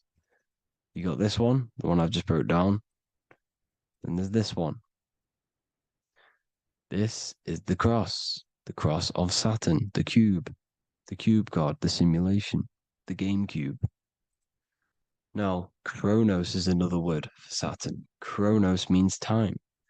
When you clock into work, you go to the Chronos machine. Well, I did anyway. And I tap my card on the Chronos because Chronos is time. Anything to do with time is Saturn. He creates and destroys. Look at the artwork of Saturn with the sand, the time. Look at this, how he's cutting off the baby's wings. He's crystallizing the spirit into matter. He's cutting off your wings. Satan, in the Bible, he falls from heaven into earth and he loses his wings. He becomes a serpent. You see, it's all symbolic for us. We are the fallen angels, fallen angles of light. We're fallen angles of light. We are light beings. Now we're fallen into physical matter. Saturn's chopped off our wings. He's chopped off our spirit wings because when you astral project, you can fly. You will fly around. He's got the Reaper staff here, always depicted with the Reaper staff. Now look at the clock. Saturn Day is the 6th day, the number of the beast, 666. Look at the clock. 6 take away 12. Sorry, 12 take away 6 equals 6. 7 take away 1 equals 6. 8 take away 2 equals 6. 60 seconds in a minute, 60 minutes in an hour, 24 hours in a day, 2 plus 4 equals 6. That's 666. Everything's 666 because it's time. Saturn. All goes to Saturn. He's the god of time. We're in time now. We're in time. We're in the time, which is God, the god of this world, the god of time. Now look at this. The Reaper is also depicted as the Reaper with the staff, the black cloak, black symbolizing death, spirit. Judges wear black because Saturn is the law. He's the god of this world. He's the law. This is why they wear black cloaks. When you graduate from university, you wear a black cloak and a black cube on your head. You've been hexed. Funerals, you wear black because it's all to do with Saturn, Father Time, Father Crystallization. Now, Saturn, here's another one of him cutting off the wings of a child. Because he cuts off the wings. He creates and destroys your body. We're in the electrical world. Everything that is electrical vibrates. all vibrations have to come back to a standstill point, which is death. This is why your body dies. Your atoms stop vibrating. Corona. Look at the crown. The crown is the corona. Corona means crown. And look at this is an alcohol brand for beer. You can see the staff of Saturn in the symbol with the moon crescent. Corona, which is the crown, Saturn, the crown on Saturn, the rings. And then you've got the staff. It's all Saturn worship.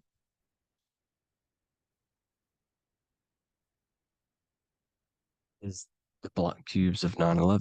2 black cubes. This was a ritual for Saturn. It's all ritualistic. And look at the Star of David, the Star of Saturn. It's not the Star of David. Creates IXXI, the sigil of Saturn. IXXI means 9/11 in Roman numerals. 9/11. It's all a ritual for Saturn, and they have the 2 black cubes of Saturn.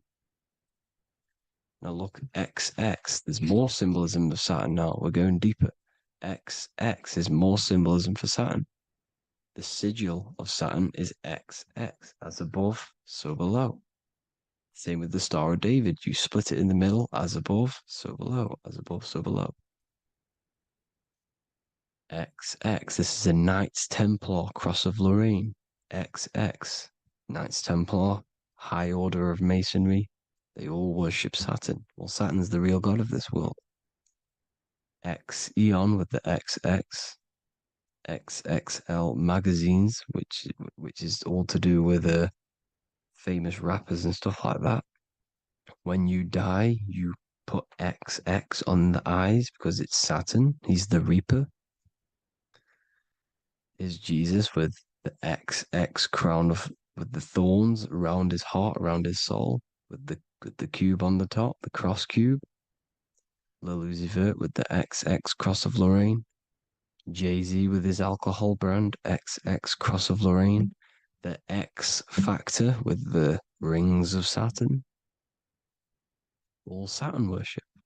The seal of Melchizedek is also Saturn. This is the cube. This symbolizes the cube with the 8 points for the 8 points of space and time. And this is the cube. It's another ancient symbol for Saturn. Here you see the star of Saturn with the Melchizedek symbol around it, which is all to do with Saturn. Here you see an altar, the Holy Grail, the Melchizedek symbol on it, and they're worshipping it. This is why we wear rings, wedding rings for the rings of Saturn. It all goes back to Saturn. Earrings. The 8-pointed star of the ancient Sumerians is all Saturn. It's all Saturn. So the ancients, the symbols of Saturn goes on forever. It's in all of the major corporations. You can see it everywhere, the rings of Saturn. Toyota is an obvious one. Internet, Nike, Target, Sega, Saturn. It's all Saturn worship. All Saturn worship. Because he is the real god of this world. Here's Kanye West's album with a Saturn here. Here's Michael Jackson's album saying X escape. There's the X again. The X escape. You have to escape this reality. Maybe that's what he's pointing at. Here you see it on the dollar bill. The star of Saturn. Here you see it again on the dollar bill. So that is it for today's people. I hope you all gain some insight on Saturn. Please like, comment, and share if you can. Subscribe if you like the channel. Please have an amazing day. God bless.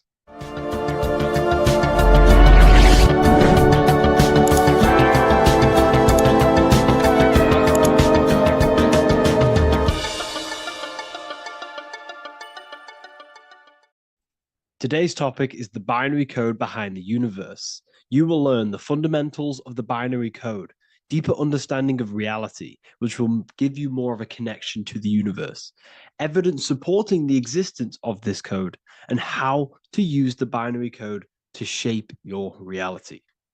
Now, this is an important one. We have 0 and 1. This is the binary code of the universe. It underlies everything. It is the source of all creation. The universe is binary in nature, meaning it exists as both something and nothing, on and off, male and female, light and dark. Everything has its polar opposite. At its core, all that exists is 0, representing nothingness, infinite potential, and 1, representing something, order.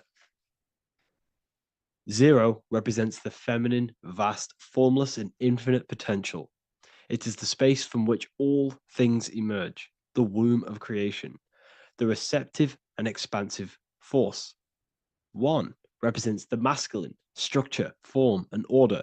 It is the active principle, the initiator, the force that defines and shapes reality. Together, they create the fundamental duality that underlines existence, the balance between chaos and order, the void and creation, yin and yang. We see this in the masculine and feminine bodies. This is deeply encoded into the fabric of reality. And once you see this, you will never unsee this. So please leave a like on this video if you love my content and you love the wisdom that I share with the world. So we see this with the masculine genital areas. Remember, this is the genital area. This is all to do with creation. These are the generative principles, the generative organs in the body that allow creation to continually outfold into new life. The genital areas are all to do with the code. The male is the 1, the action. He's the initiator. The feminine is the 0, which is the infinite potential, the womb of creation. 0 and 1. This is why we have 10 numbers. 0 and 1. Masculine and feminine.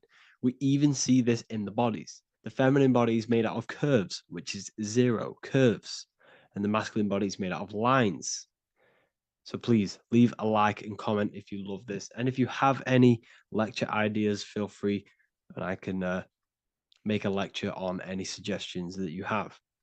So look at the word masculine. Masculine, line. Line is just one line, which represents order. 1. Feminine. 9. 1 and 9 equals 10. 0 and 1. The binary code of all creation. Why is feminine? Why the number 9 for feminine?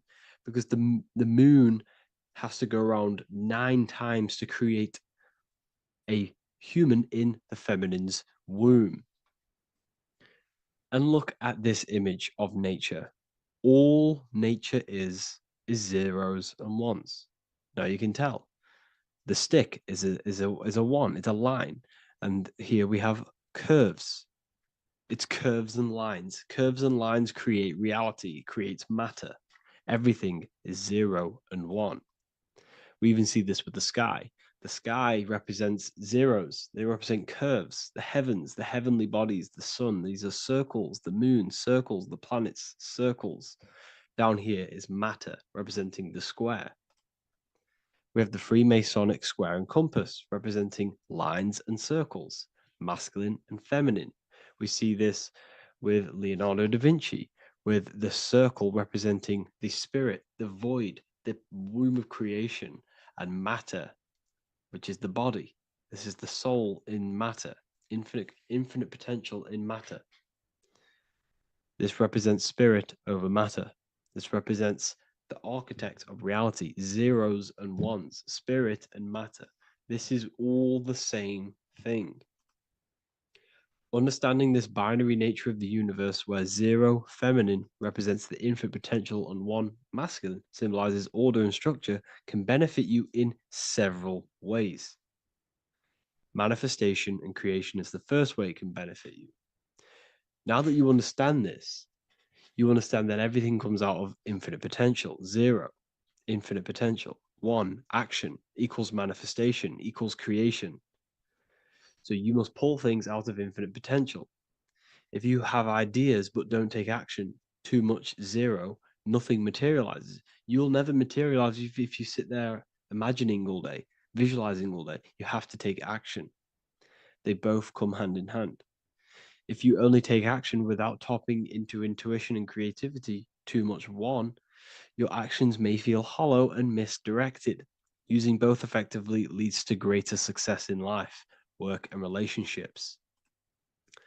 This is the 33rd degree motto, or this is the on the 33rd degree of Freemasonry Scottish Rite logo, and it's called Order ab Chaos, order out of chaos. Chaos is the zero, infinite potential. Chaos is the dimension of the imagination. This is where this all ties in now. Imagination is the dimension of infinite potential, pure potential, formless creativity, and the realm of infinite possibilities. It is the void, the unmanifested energy that contains all that could ever be. That is the imagination. The imagination is the dimension that you are connected to, and you can pull any idea out of and materialize it into a reality. Matter, on the other hand, is order brought out of the imagination, chaos. It is when raw potential is structured, defined, and crystallized into form. This is the fundamental principle of order out of chaos, the process of turning the unseen into the seen, the abstract into the concrete, the dream into reality. That's why we say dreams into reality. Dreams are in the imagination, infinite potential, and the human mind is connected to high dimensions of consciousness, which we can pull ideas, things out of, and materialize it into our lives. Whether that's good or bad, that's completely up to you. But we have access to higher dimensions beyond the physical plane. And this is the secret that the human mind is connected to, and that you are not just a physical body. Okay? The universe itself was born from chaos. Before form, there was only energy and potential. Our minds function the same way. The mind is a microcosm of the universe. Our thoughts exist in an infinite field of possibility, but they only become real when we take action and give them form. If your inner world is filled with chaotic thoughts and impulsive emotions and negativity, then creating order within is essential for balance, clarity, and growth. What do I mean? Order out of chaos, 0 and 1. All creation comes out of infinite potential. The mind, the imagination, is the infinite potential. The material world is the order. It's the effect. Therefore, if your material world has chaos, if your room is messy, if your body is out of shape, if you do not look after yourself, everything in the physical world is just a reflection of what's going inside of you, what's going on inside of you. So if you have a messy room in a messy house, this reflects as a messy mind, a chaotic mind, and we must create order in our mind. So this applies to all realms of your life. This applies with your mind, it applies with your emotions, it applies with your manifestation, it applies with the physical world, with the masculine, feminine. Zero and one is heaven and earth. It's everything. It's duality. It's on and off. It's everything. So it applies to all realms of your life. Okay. So in order for this to benefit our lives, we must, one, have awareness and observe the chaos. Step back and observe your thoughts and emotions without reacting to them. Recognize that you are not your thoughts. You are the observer of them. You are the soul. You are in between them. You are the midpoint between the left and the right, the 0 and the 1. You are the soul. Journaling or meditation can help you identify patterns and negativity and impulsivity. So it's important that we recognize these patterns, we recognize the chaos within us, and we transmute it. 2, implement structure, mental discipline, mindful practices, meditation, breath work, and slowing down your reactions. Cognitive reframing, replace destructive thoughts with constructive ones. This is so important. For every negative thought that you place attention to, place your attention onto 5 more positive. Never think about something that you don't want to manifest, because whatever you're placing attention on inside that mental field of consciousness, you're giving attention to it. giving attention to, which then can manifest into your action, and that will materialize into your world. Routine and ritual. Create daily habits that anchor you. Morning routines, exercise, or creative outlets bring stability. We must master the inner world of thought and emotion. We must bring chaos into order. In order to create anything in your life, you're turning chaos into order, order out of chaos. You're turning 0 into 1. This is the binary code. All things underlie it, 0 and 1. So it's so important that we master our minds, we master our emotions, we master our inner world so we can produce effect in the outer world. We cannot create consciously and effectively if we have chaotic thoughts and impulsive emotions. So I hope this has made more clarity to you so you can implement this into your life. I know I haven't given you much strategic things to implement into your life, but now that you have a better understanding of how this world is pulled out of infinite potential, you can use that. Everything in your life is pulled out of your imagination. Every text you send, everything you think of, oh, I'm going to do this later, that is your imagination thinking about the future. So you just have to do this on a mass scale to create something big in your reality. So I hope this gives you a better understanding of how the universe works and has benefited your life. If you have any comments or any suggestions or how this video made you feel, let me know in the comment section. I would really appreciate it. And I'll see you all inside of the Symbolism Masterclass on March the 8th. Matthew 21:1, Jesus went into the temple of God. Corinthians 3:16, do you not know that you are the temple of God? Now, what is this telling you? That God is within you. Hence why in Luke 21:12 it tells you the kingdom of God is within you. And the side of your head region is called a temple for a reason.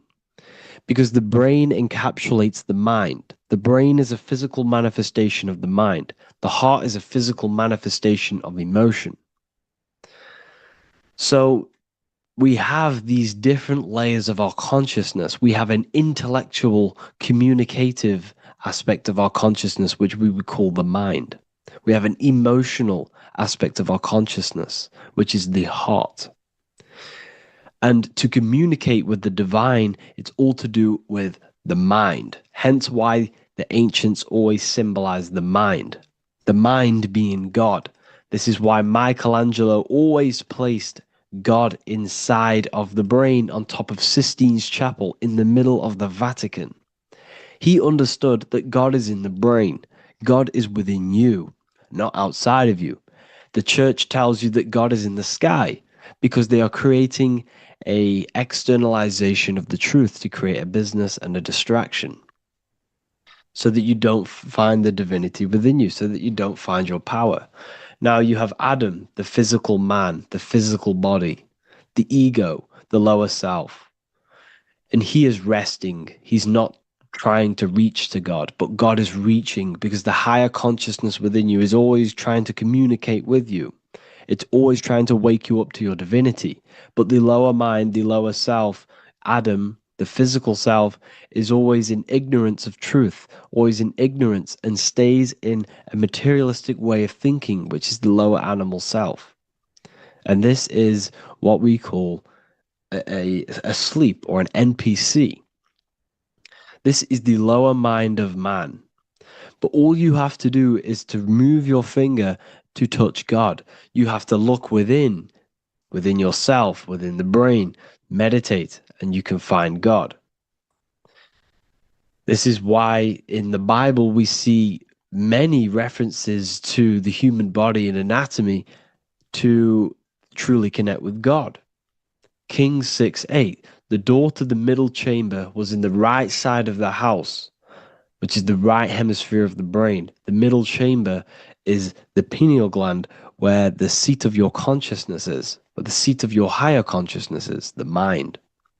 And they went up the winding stairs, which is your spinal column, into the middle chamber, and out of the middle chamber into the third. So they went up the winding stairs. This represents raising your consciousness up the winding stairs. Your spinal column acts as a stairway of consciousness. Depending on what sort of consciousness you are operating in, depends on what part of the spinal column you are using. Because the spinal column ascends and descends consciousness. What do I mean? If you are in a reproductive way of thinking and you're always thinking about sex, you're jerking off all the time and you're always eating, all of your brain's power and your mind's power is being descended into the lower aspects of the spinal column, which represents hell, the physical state of man, Adam, the ignorant state. We're basically living off low-level pleasures like an animal. And the stairway to heaven is your spinal column.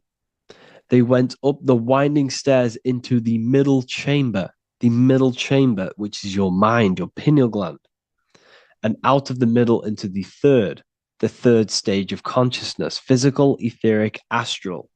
When you meditate and you start to raise your consciousness during meditation, you enter the astral plane when you turn off thought.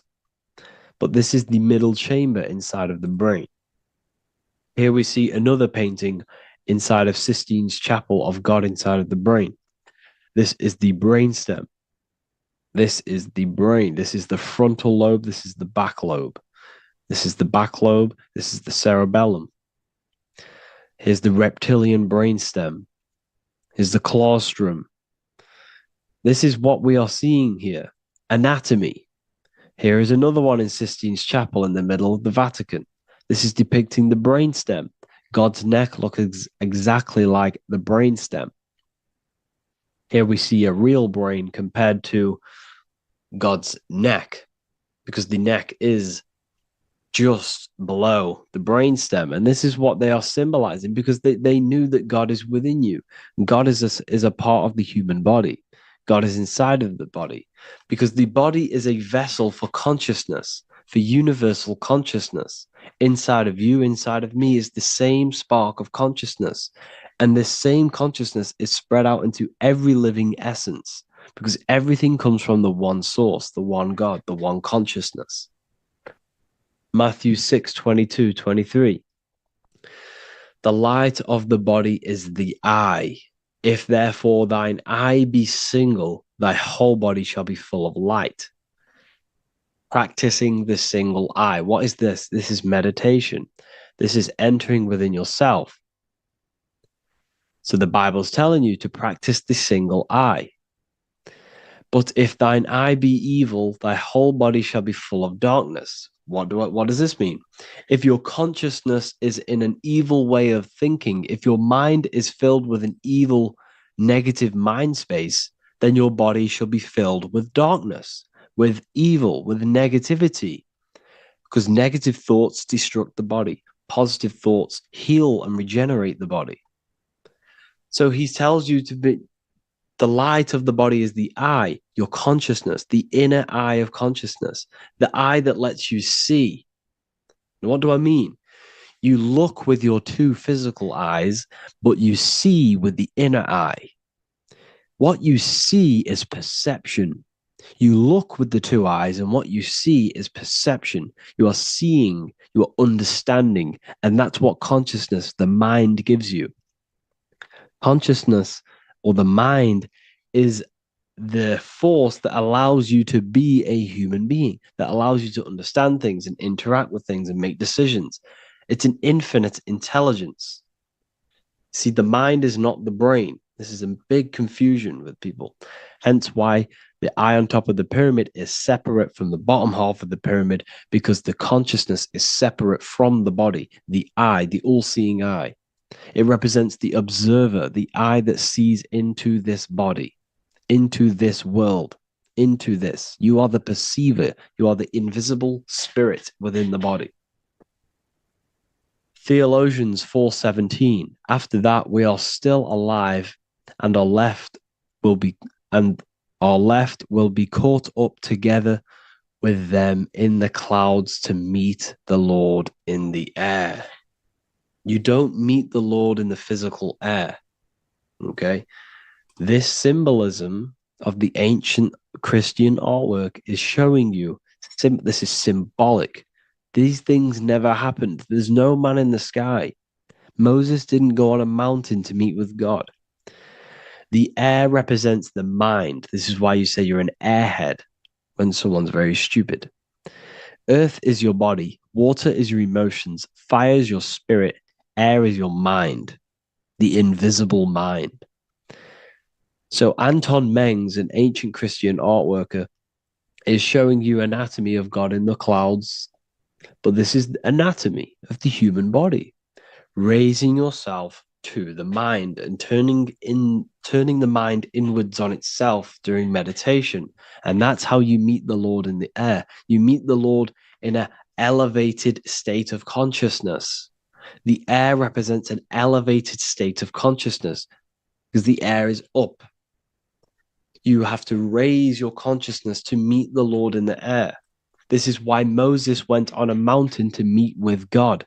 The mountain represents elevation of consciousness, raising the mind up the spinal column, taking all of the mind's attention away from the reproduction and the physical aspects of self and raising it to the brain and turning off the brain and going inward into the air. It's talking about raising consciousness. It's allegorical. It's a spiritual, metaphorical text. The side of your head's called a temple because inside that where that temple is, right in the middle of where you call the temple, is the inner chamber, the open room, the holies of holies in the Bible, or the land flowing with milk and honey, or Mount Zion. There's so many different names for the brain, or the upper room where Jesus meets his 12 disciples, the 12 cranial nerves in your brain. This is the temple of God. Your body is a temple of consciousness. It encapsulates the consciousness. It encapsulates the mind and soul. John 10:30, Jesus states, I and the Father are one. Psalms 46:10, be still and know that I am God. He's talking about the I am within you, not within Jesus. Everyone refers to ourselves as I. I am God. When you say I, you're referring to the highest aspect of yourself, the aspect that is above all thought, above all emotion, and above all things. When you say I, you're referring to your pure awareness, your pure consciousness, the highest aspect of yourself. And anything after I is egotistical. I is God. The letter I is the Roman numerals for one, because there is one God, one consciousness. The letter I is one line, just like the number one. Matthew 6:3-4, take no thought. Therefore, take no thought. Take no thought. He says this 5 times because you must turn off the 5 senses and take no thought to connect with God. Be still. This is telling you to meditate and know that I am God. The I am within you. I and the Father are one. I and God are one. You, who you think you are, is a completely wrong. The body is matter. Your name isn't you. Your job isn't you. Your reputation, your trauma, your memories, your friends, family, worries, bills, interests, dislikes, goals, passions. Anything to do with the thinking mind is not you. Who you think you are is a part of your thinking aspect of consciousness. But once you remove thought, you are no longer your name. You are no longer your body. You're no longer your reputation. You are the I. You are pure awareness, pure consciousness. Pure consciousness. And this pure consciousness has latched on to this name, this job, the body, and your traumas. Your pure consciousness has attached itself to this character who you're playing in the physical world. And this is essentially who you think you are, but you are not. You are the I, you are the self. You are pure awareness. So, in order for you to detach from these things, you must learn how to detach from your name, your job, your reputation. And you do this through meditation by turning off the thinking mind. Turning off the thinking mind allows other aspects of your consciousness to open up. What do I mean? Your whole life you've been thinking, and all of these thoughts has attached you to this physical body. You haven't allowed your consciousness to open up. And you can only do this by taking no thought. That's why Jesus tells you, take no thought. When you turn off the thinking mind, other aspects of your consciousness starts to open up. Other aspects of your being can open up. And this is how you have astral project. This is how you do all these mystical things and things to do with consciousness. It's taking no thought. Imagination, emotions, thought, and memory are all to do with consciousness. These things are not physical. You can't touch thought. You can't touch emotions. You can't touch these things because they are not a physical thing. So you must turn off these things for other aspects of your consciousness to open up. Okay? So essentially, the Bible is a metaphorical, astrological, numerological, metaphysical, spiritual, encoded text that talks about human anatomy, spirituality, and the true nature of the human experience. Everything they would teach you in school is to make you think that you are this body. Everything they teach you in church is the externalization of the true teachings of Jesus. Jesus was telling you to meditate. Jesus was telling you to practice the single eye. Jesus was telling you to look within yourself and find God. He wasn't telling you to pray to him. Mark 16:19, he was taken up to heaven and sat at the right hand of God, the right hemisphere of your brain. John 21:6, cast the net onto the right hand side of the boat and ye shall find fish. Fish is understanding. The boat is your body, your brain. Cast your awareness into the right side of your brain and you will find understanding, because the right side of your brain is all to do with the creative aspect and the intuition and the spiritual sides of your consciousness. This is why God is here. This is why Michelangelo depicted God in the right hemisphere of your brain, because this is all human anatomy. And I speak about all of this in the brand new Book of Wisdom, Volume 2, which is now available. The start of the revolution has begun. This book is truly going to change the way people see the world. It's got so many new more topics than the last one. It's truly a revolution. It's written in so much detail. It's very practical. I cannot wait to share this one with you. I just want to say thank you for the opportunity for me to create this book, because without you, I couldn't have created this. And I just love sharing my work with you. And I thank every single one of you for the support, the watch, like the views and the likes, everything, especially the people who have joined the university and stuff like that. And for people who have joined the university, you do get a free Book of Wisdom paperback if you just go to the general chat and follow the description, follow what the instructions that I gave you in the chat, and you'll be able to order a free Book of Wisdom if you are inside of the university. Plus, you get all of my other books, 2 books, and over 45 occult books on occult and esoteric things. You get lectures, live calls, a community, a manifestation mastery course, and a whole library and reoccurring updates every month, every week. So yeah, I hope you all enjoyed this video. Thank you all. Please leave a comment to help the algorithm, and leave a comment on what videos I should make.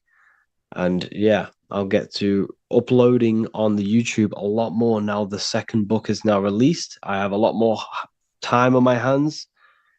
No longer using my energy to create the book. I am now going to redirect this mental energy into the YouTube. So there will be a lot more content coming. So I need some content ideas So feel free to comment some ideas, some YouTube videos that I can create. Thank you all, people. Have an amazing day.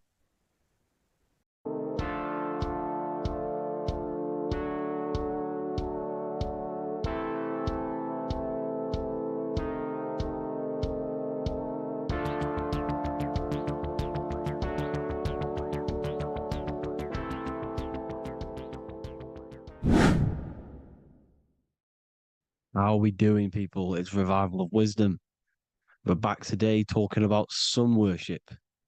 Okay? And please enjoy, sit back and enjoy the video.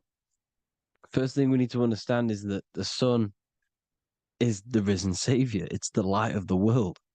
Without the sun, we have nothing. Now, the sun is the Son of God. We didn't make the sun. No one owns the sun. But who created the sun? Obviously, the Creator created the sun. Therefore, it is the Son of God. And that is what Jesus is symbolizing in the Bible. The Bible is a metaphorical story. That's why it's called the greatest story ever told, because it is a story about the sun, the zodiac. It's about you, the systems in the body. It's about everything that is sacred in this creation. Now you can see the suns behind Jesus' head in all of the ancient portraits, even the ones that are more modern. You still see a sun on the back of his head because he is the sun. He's the light of the world, our risen savior. And this is what Christians are lost because they don't realize it's a symbolic story and they think Jesus was a historical person. He's not a historical person.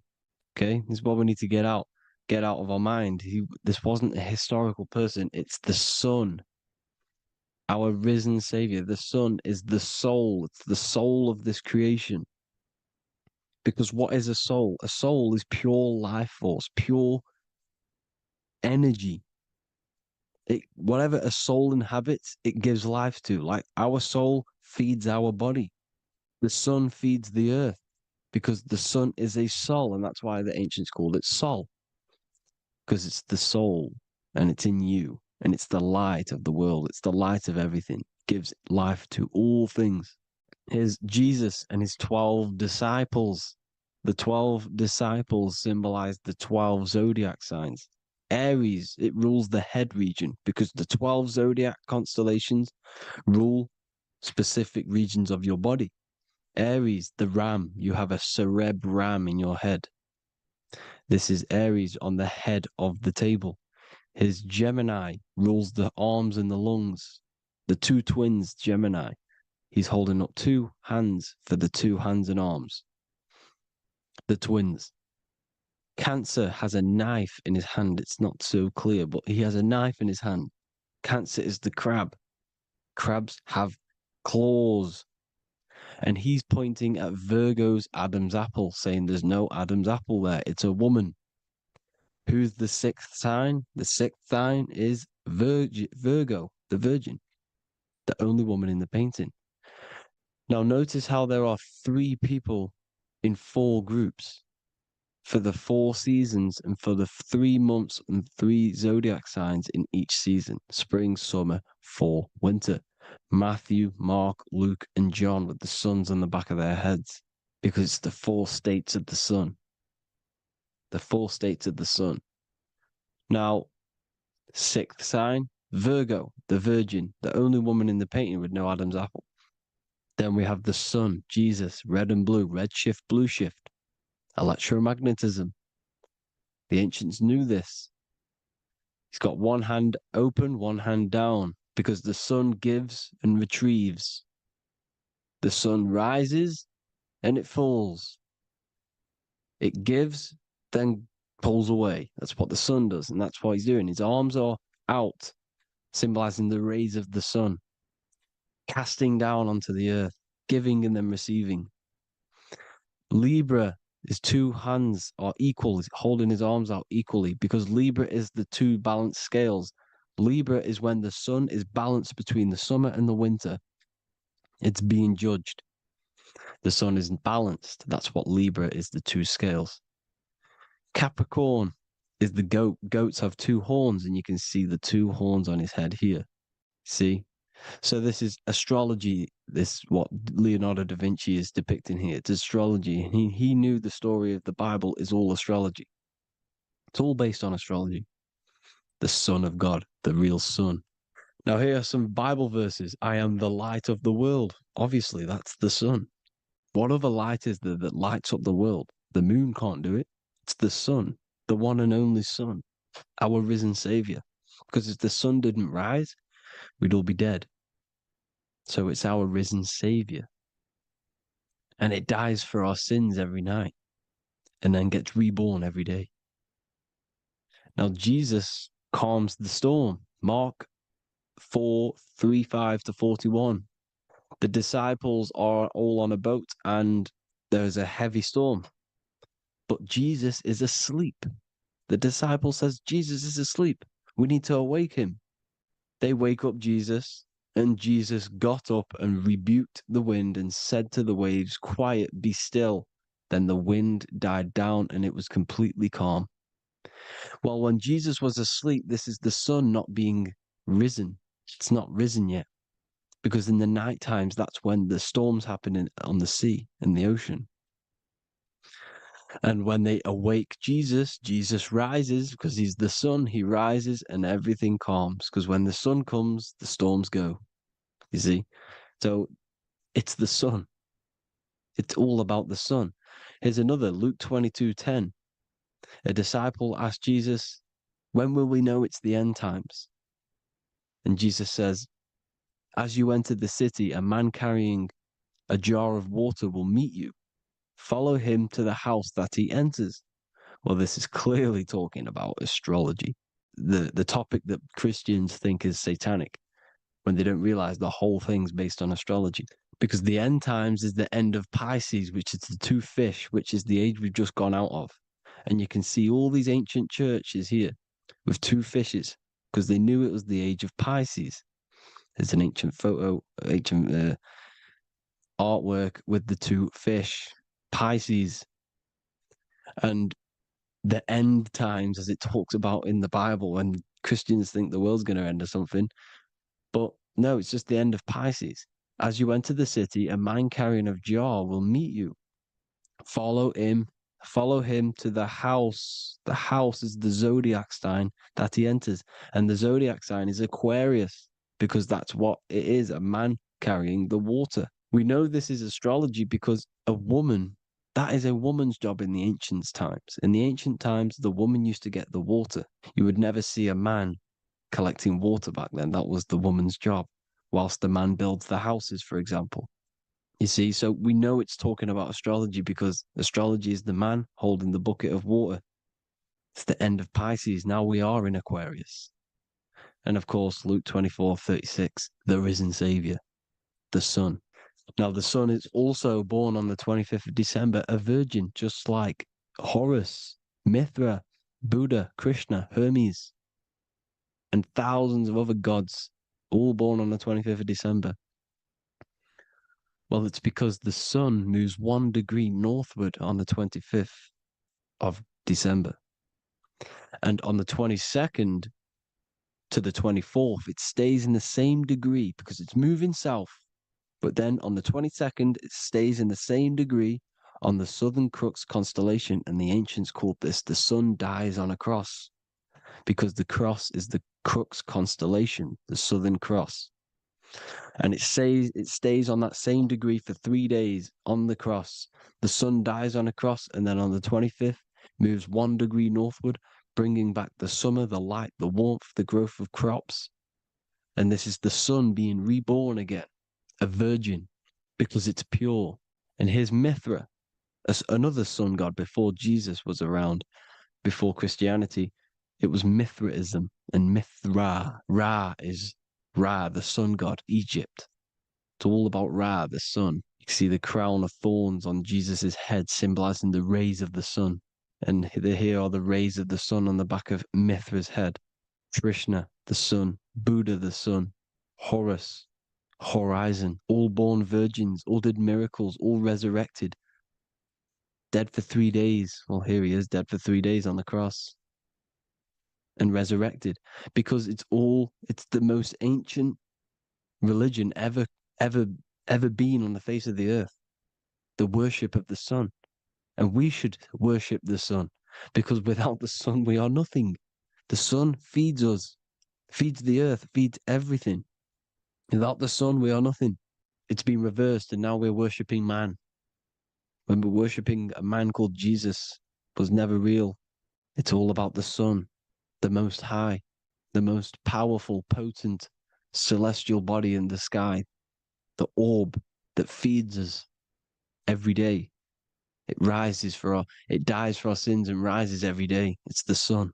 Now on the Holy Communion Day, it's the worship of the sun. They give out mini suns. Is Jesus holding a sun, and they raise the sun on Sunday, because they go to worship their sun god on Sunday, not Saturn Day, not Moon Day, Monday, but on Sunday when the sun is exalting.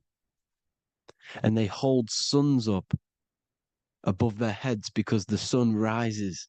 They're symbolizing the sun rising above their heads as savior. It's the sun. It's the Holy Communion Day. And here's Jesus giving a piece of himself to the children. It's the sun, the light. Judas was known as a backbiter, a backstabber, because he stabbed Jesus in the back. He betrayed Jesus. Well, this is just another astrological story about the constellation Scorpio, because the Scorpio is the J, looks like a J. J for Judas, the scorpion, the backbiter. Scorpions backbite, they bite with their back. And what does Judas do? He betrays Jesus by kissing him to let the warriors know who they need to get. So he kisses Jesus, and Jesus gets stabbed in the back. Well, when you get stung or bit by a scorpion, they leave like a kiss. So Judas kisses him and gets betrayed. Well, this is because the sun, when it hits Libra, it's balanced. The sun is balanced because it comes through summer. Now the sun's starting to die. The sun's starting to die. It hits Libra. And then as soon as it hits the Scorpio, it gets betrayed, because now the sun has to fall to winter, and Saturn is there waiting to take over the darkness of the winter. So he gets stabbed in the back by Scorpio, Judas, the scorpion, the backstabber. You see, it's an astrological story. Here's Mary. Mary means marry, which means pure. The sun is pure. No one gave birth to the sun but the God. And it's born every day. It's born every day on every year. It's born pure. There was no controversy. There was no, activity for the sun to be born. It's pure. Now, the 7 metals come from the 7 planets. The sun gives you gold, and this is why the sun is golden. It looks gold. And this is why the banks are backed by gold, because gold is the most valuable metal, because it's the sun, the most valuable celestial orb in the sky, in the heavens. Well, here's Jesus, another ancient symbol of him being crucified on the cross with the big sun, the Southern Crux constellation. The sun dies on the cross constellation. And if you go to the old etymology dictionaries, you will see sun and son is the same word. They come from the same etymology roots. You can use them for no matter what, but they've been confused today. But if you go back to the old dictionaries of etymology, they are interchangeable. You can use them. Son, sun, sol, it's all the same thing. The 12 disciples, 12 brothers of Joseph, 12 tribes of Israel, 12 breastplates on the stones, because it's all the 12 astrological signs. They could have used any other number, but there's 12. Because 12 is the mind, which is God. 7 is the number of matter, which is man. 7 energy centers in the body. 12 cranial nerves in the brain, because it's the mind. 12 is the 12ness. The zodiac is literally the mind of God, the signs of God. Now here we see here, Job 38, 31 to 33. Can you lead forth a constellation in the season? He's asking you, can you read the sky? Can you read the heavens? Canst thou bring forth the Mazaroth in its season? Mazaroth means 12 signs. the zodiac. Why did they translated every single Hebrew word in the Bible into English, but they decided to leave out Mazzaroth? Why? It's because if that said zodiac, Christians would have a different view on the Bible, but they leave that out. But Mazzaroth actually means the 12 signs, the zodiac, and the stars means sign. The word stars means sign because the stars are signs, things to come, which is off in Hebrew, which means sign, things to come. You see a sign on the road, it's something coming. But God is saying, no, what does he say? To qualify as a director, a judge of man's life on earth, one must be able to govern the heavenly bodies that rule the earth. It's telling you to read the heavens. We need to read the heavens, astrology, the 12 zodiac signs, the mind of God. It's telling you, read the Mazzaroth, read the zodiac, because they are things to come in your life. They are signs. It's not satanic, it's made by God. God said, let there be lights in the firmament of the heavens to divide the day from the night, and let them be for signs. Signs are things to come. The 12 zodiac signs. It's all about astrology. Here's Mary holding the sun. His son, her son. It's the sun in the sky. The one and only, the most high. The soul, the solo because it's on its own. The most powerful, Ra, radiance. Here's the Pope holding the sun. All three popes holding the sun because they're sun worshippers and they know the true meaning and origins behind Christianity. Sun worship. Here's the Vatican is a sundial. Yes, this is literally a clock. Your watch is a sundial. It's got 12 sections on it for the 12 zodiac signs. 12 hours, 12 Horuses. Now here you see Jesus walking on water. Well, it's the sun, and here's the beard of the sun. Here's the pyramid of the sun, the illuminated one, the all-seeing eye, the sun. Here's the Ankh. The sun creates these symbols. The ancients knew this. Now, when you see these headdresses, these are actually the days of precession of the sun. Aries, Cancer, Libra. It's all about the sun. Here's some more sun worship going back to Egypt. Ra, Horus, Osiris, and Set. Jesus and Satan is Horus and Set. The sun and Saturn. Saturn rules the winter, Satan. Jesus, the sun, the light of the world, rules the summer, rules the day. Satan's the night, Saturn's the night, the sun is the day. The evil brother, Satan. Well, Horus this is where we get the word hours from. There are 12 Horuses. The sun moves in 12 Horuses, 12 hours. Where's Horus? What hour is it? Where's Horus? His Ra, 12 noon, Ra, radiates, powerful, the most high sun. That's why he has a sun on the top of his head. These are the four states of the sun. Set, sunset. This is why we say sunset, because the sun is setting. His sunset, his Horus, horizon. The Horus is rising, Ra radiating, and the sunset. Then midnight is Osiris. Here's another ancient symbol for the sun, the scarab. Ra, the sun, scarab. It's got the word Ra in it because it's the sun. And here's the sun on top of the scarab with the wings. Because scarabs roll dung up hills and then they'll let it fall down the hill to gain more matter. To gain more bigger, like a snowball effect. And the ancients saw this as a process of the sun because the sun climbs up the hill and then it falls. So they used the scarab to symbolize the process of the sun. The sun climbs and falls. Here's an ancient Egyptian cat cutting off the head of the serpent. Well, the cat is cutting off the head of the serpent, symbolizes the sun cutting off the nighttime. When the sun rises, it cuts off the nighttime. It cuts off the serpent. The serpents represent darkness or evil. Oh, there's some more symbology of the sun and and the heavens, the arch, the royal arch, the firmament, the sun inside the firmament.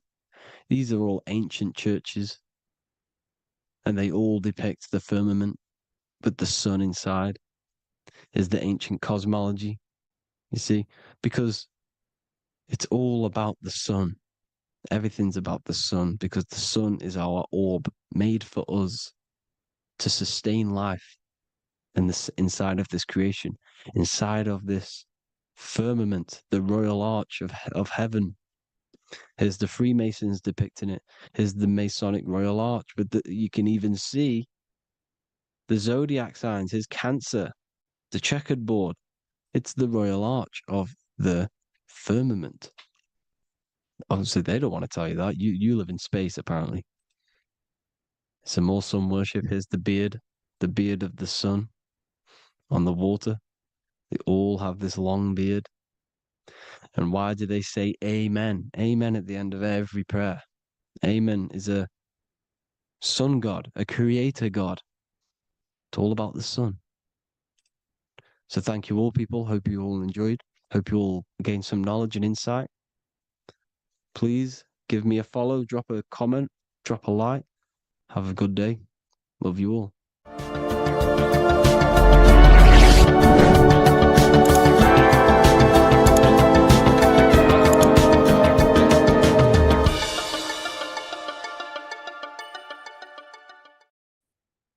What if I told you that you are under a spell and this spell is controlling you in every aspect of your life and you don't even realize it? Spells are not what you've been taught. They're not fantasy magic wands that are casted over you. No, no, no. Spells are much, much deeper. A spell is a belief system that is installed into your subconscious mind, which holds power over you. Okay? If I install a belief into your mind and that belief holds power over you and controls you, that is you under my spell. A spell is a belief that someone has installed into you. Okay? You have a subconscious mind. The subconscious holds power over 90% of your daily basis behavior, thought patterns, and overall emotional state.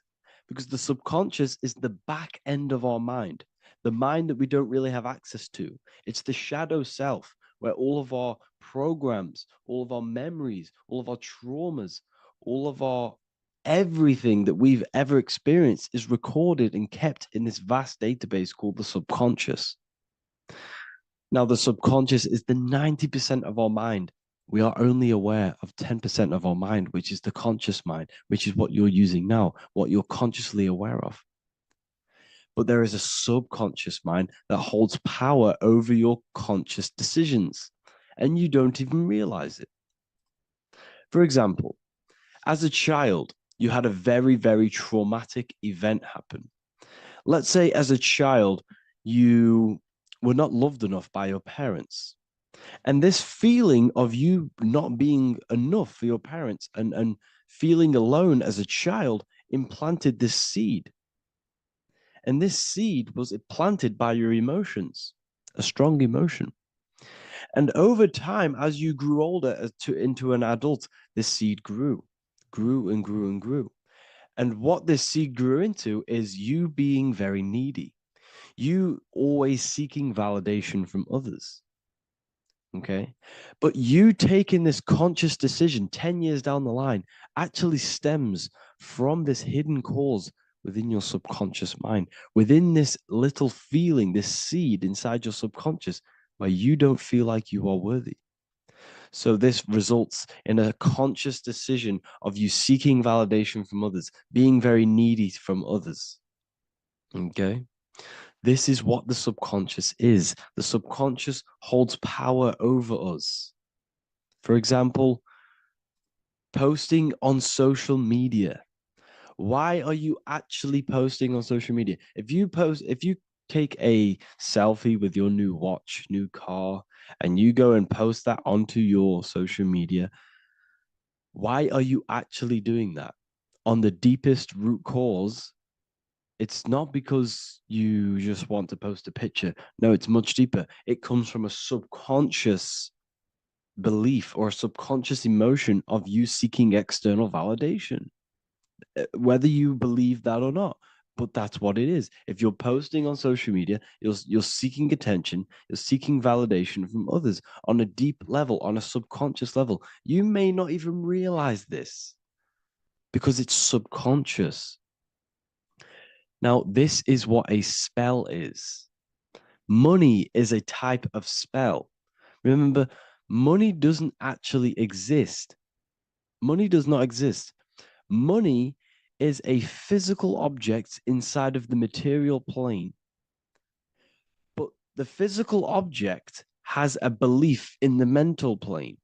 See, the mind is the highest plane. This is the root cause of reality, the mental plane. Okay? So our belief in our mind has given this piece of paper value and a meaning. But in reality, it's just a piece of paper with a belief behind it. But this subconscious belief behind this piece of paper is controlling your daily basis behavior, is controlling your emotional state and controlling your life without you even realizing it, without you even realizing that it's all an illusion. Money does not exist. It's the belief that gives the piece of paper a power. And the way we break the spell is by realizing that the money doesn't actually exist. The whole world is under the spell of money and it's controlling all of us. But the spell is the belief. Once we all wake up and realize money has no value, it doesn't actually exist, it's only a belief. There is no actual money. That's how we break the spell. The spell is broken when we figure out that we are under the spell, under the belief, under the illusion of this piece of paper having value, and it's controlling our lives. That's why the word money has mon within it. Mon is moon, and the moon represents our hidden aspect of our mind, our subconscious, and the sun represents our conscious mind. So you have two versions of yourself. You have the self that you show to everyone, the conscious mind, and you have a shadow self called the subconscious, which is the hidden aspect of you. For example, do you really love your partner who you're with, or are you just with them for, is there a subconscious fear of being alone? Do you really want to be with this person, or is it stemming from, are you staying with them because it's stemming from this fear of being alone, of being lonely? Or are you just with them because you have a subconscious sexual addiction? And all of your conscious decisions are actually coming from this little seed of wanting sex or not being alone. You have two versions of yourself, the conscious mind and the subconscious, the shadow self and the self that you show to everyone else. Okay? And the subconscious is what's holding power over you. When you drive your car, you don't consciously have to think about changing gear. You've done it that many times. It's on autopilot. That's the subconscious doing it. You can be walking down the street. Your conscious mind could be thinking about what you're going to cook for tea later, but your subconscious mind is controlling your body and walking your body. You don't have to think about moving the body. You just do it because you've done it that many times. It's a program. It's a belief in the subconscious that's giving this movement power. You see, the subconscious holds a lot of power over you. Our beliefs hold power over our daily basis behaviors and actions. Okay, like I said, posting on social media, this is seeking external validation. There's a subconscious stem, there's a subconscious urge bringing this desire into conscious reality. So we must break the spell of our emotions controlling us, our traumas from a child controlling us. For example, another example of this, let's say you were in a car crash years ago, and this car crash led you to having a very traumatic event, very traumatic emotion you felt in that car crash. You felt a lot of pain. That was impressed into your subconscious. And even to this day, you're probably scared of going into trains, going onto cars, going inside of vehicles. And you might not even be aware that it's actually stemming from this event that happened 10 years ago. That's the spell. That's the spell that's holding power over you, and you don't even realize it. You realize the spell when you realize you're being controlled by this old belief, this old trauma.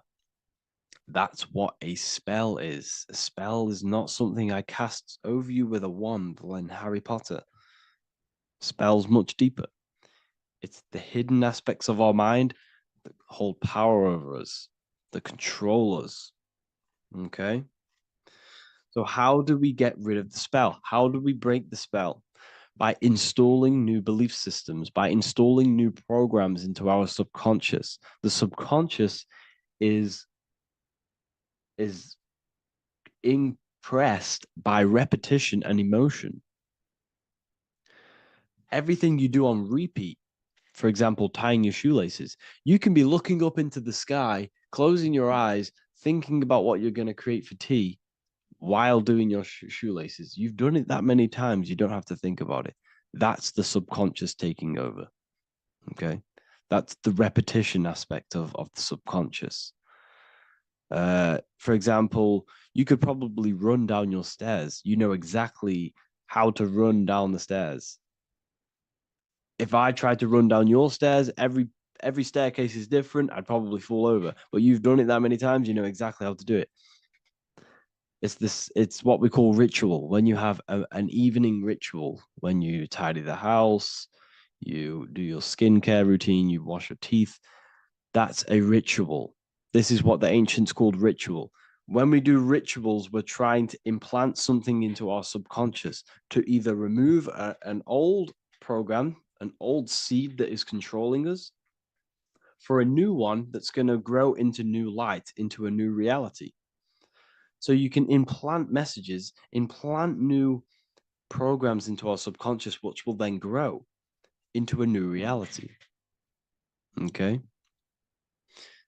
Because if I tell you something over and over and over again every single day, for example, if I say, you do what I say every single day I repeat this statement into your ears, about a month or 2 months in, you're going to start to believe in that statement and you're going to start to be under my spell. You're going to start to do everything that I say.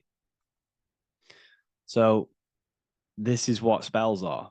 Spells are subconscious beliefs that hold power over you, and you don't even realize it. So we need to remove these old programs we have that are controlling us for new programs. And we do that through ritual, affirmation, and imagination. Repetition and emotion is key to impressing the subconscious. They are the two ways that spells are created, that programs are created. The subconscious only knows the now, and it only knows you. So every word you say is a spell. So when you call someone else a name, you're calling yourself a name, because your subconscious takes everything you say as truth, because it only knows you. It doesn't know anyone else. So every night we can do affirmation. We affirm the reality we want. This is what we call a ritual. We sit down or we stand up, whatever it is, you affirm the reality you are, I am statements. And then you imagine that reality. And you do this over and over again, every day, twice a day, 3 times a day, however many times. And this will cause repetition. This will install a new belief system into your subconscious, which will then start to show in your external reality. It will start to put you under a spell of the new program. For example, if I install into my subconscious that I believe that I am rich, every single night I affirmate that I am rich, I am wealthy, I am free. And then I do a ritual. I start to imagine this reality. Every single night, I do these two things on repetition and I start to feel the reality and imagine the reality, over time, I'm going to start to believe that I am rich, that I am free, and I am wealthy without having the physical reality. And what this will do is that it'll implant a message deep within your subconscious mind. It will plant the seed of this belief. And this belief over time will grow into 90% of my thoughts, 90% of my actions, 90% of my words. My words, my thinking will change due to this new belief. I may not even realize it, but I'm looking for more opportunities to make money. I'm speaking to more people because of this belief that I've installed. This belief has triggered new ways of thinking. My mind, my conscious mind is now only operating to fulfill this belief. And my conscious mind might not even be aware of it. You won't even realize that you're manifesting this belief of being rich. And that's how it happens.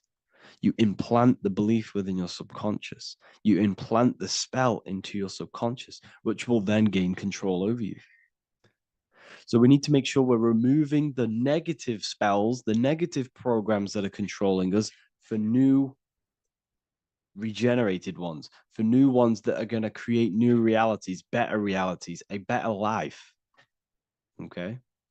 You don't want negative traumas, negative seeds controlling you and growing into your life. If you don't cut them off, they will continue to grow and grow and grow. Your anxiety will get bigger and bigger and bigger. Your depression will get bigger and bigger and bigger. But it's all actually stemming from one belief system or one trauma. Okay? So this is important.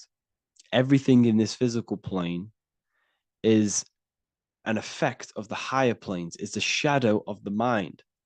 Everything we think, all physical objects began as a thought, then an imagination, then energy, then a physical reality. So we must change the mental plane. We must plant seeds into our mind to change down into our physical material life. It's about manipulating this higher plane so we can create change and effect in the physical external material plane. That's what magic is. This is what spellcasting is. This is all what it is. It's not fantasy. This is the manipulation of the higher planes of consciousness, which your mind has access to. You have access to these higher planes. Okay? This is exactly what I teach in my university. I teach different rituals. I teach specific rituals to get rid of certain things, certain belief systems. I teach all different rituals, all different ways for you to create your own reality and live the best reality you want.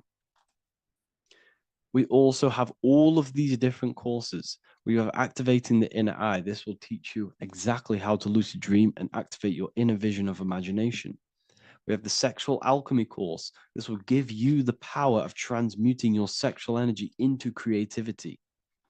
We have electromagnetism studies. We have esoteric exchange, an exclusive live call that we do every single week. And I connect with all of the students. They can ask me questions, can speak with me one-on-one inside of these live calls. We have the real numerology section.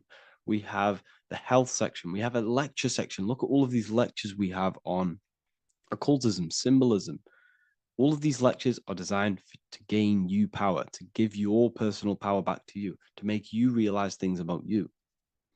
We have a meditation section. We have a library section where you can download all of our library, all of our books, different books on occultism, symbolism, Freemasonry, astral projection. And of course, we have the Manifestation Mastery course, which teaches you exactly how to create reality so you can live that desired reality that you want. This is the last chance to lock in the price of $55 a month. This is less than $2 a day. You can really level up your life because the price is going to increase as the value of the university increases because there's a new symbolism course coming out. And if you join now, you'll get this course for free because obviously when this course releases, the price will go up. The symbolism course will teach you the language of esoteric and occult symbolism. I'll leave the links in the description. Make sure to leave a like, comment, subscribe to the channel if you want to see more content. Thank you all, people. Have an amazing day. Religions were made to hide the truth about yourself, God, and the universe. You see, religion teaches there is a God separate from you. He created the universe separate from himself. They did this to truly disconnect you from consciousness, from God, and from yourself. Now let me explain. It's going to be very difficult to understand this from a left hemisphere dominated perception. The left hemisphere sees everything individual. The right hemisphere sees the whole. For example, if you're walking through a woods, the left hemisphere sees individual trees, leaves, twigs, and branches. The right hemisphere sees the interconnectedness of the whole woods. We've been trained our whole life to be trapped in the left hemisphere, to think logically, scientifically, with evidence. This way of thinking traps you in illusion, division, and separateness from everything. Plus, in science, they teach you the universe exists outside of you. You exist in a universe, and the universe exists whether you exist or not. This is completely false. You are the universe experiencing itself. There is only one person in the universe. There is only one awareness in the universe, and that is God. That is your consciousness. Not your name, your job, your reputation, your thoughts, your beliefs. That is not God. God is the infinite awareness that you are, the alertness, the essence of life. You are an individual. You have a dual nature, an inner world, consciousness, and an outer world, this physical body.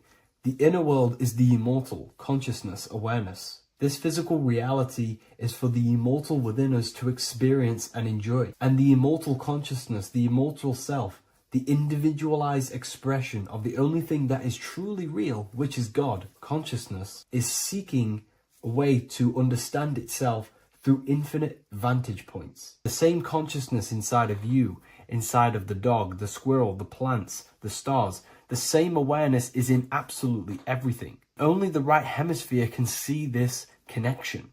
The universe is one mind separated into the infinite bodies and life forms. This is why scientists tell you that the universe is forever expanding. It's truth in plain sight, because the universe is the mind, and the mind is always seeking more vantage points to understand itself. And the mind is always expanding into new realms of thought. The mind cannot be filled up. It does not exist in space. However, human awareness, human consciousness is very sacred. And the reason why I say that is because humans possess a two-way consciousness, unlike a dog, an animal, or a squirrel, for example. The dog looks in the mirror. It is not aware of itself. It doesn't look in the mirror and see that it needs to improve something. However, humans, we can look in the mirror and say, who am I? Where do I come from? And I need to change this aspect of me. I'm lacking in this area. Dogs do not have this awareness. They function only on their immediate surroundings, on survival and instinct. Human awareness is special because we have the ability to reflect on the self. We can question our consciousness. We can question, who am I? Where do I come from? And where am I going after this? The human mind has no limitation. We can surpass our animal nature and rise to a godly nature. This is the whole purpose of reaching Christ consciousness, which is just an ideal consciousness where we have control over self and we know who we truly are. Humans have been given the tools to awaken. Our five senses are locked only to perceive the physical world. But the mind holds the gateway to understand the unseen aspects of reality. The mind holds the secrets to the universe and consciousness. We just have to study ourselves to understand God. We are all individualized aspects of consciousness. There is only one pure consciousness in the universe, but we're fractaled into infinite life forms, experiencing this consciousness in a different form, molding this consciousness into individual egos and individualized consciousness. Me and you are made of the same fabric. However, I have thought different things, believed different things, experienced different things, which has conditioned my consciousness to be my own individualized aspect of God. And that's what makes me, me, and you, you. God is the creative power within us to turn thoughts into physical reality, to create things. We are a creator. Each one of us is a miniature earth, creating and building in this physical 3D reality. Our consciousness holds power over the 3D reality. We can mold it and create anything we wish. However, we have been conditioned to live like an animal, living in our animal nature, eating, surviving, lusting, and these low-level desires keep us trapped from figuring out our creative power. This is why the ancients always depicted God inside of the brain. Even in ancient Christian artwork, William Blake, Anton Raphael, all depict God inside of the brain. Why is this? Because God is our creative power. The spinal column acts as a type of ladder of consciousness. If you just think about sex and act on sex, eating, consuming, and living in a survival animalistic state, then your consciousness is functioning on the lower end of the spinal column, where your reproductive organs are and your gut organs are to consume food. In order to activate the God within us and to us to truly know God, we have to be aligned with the God consciousness.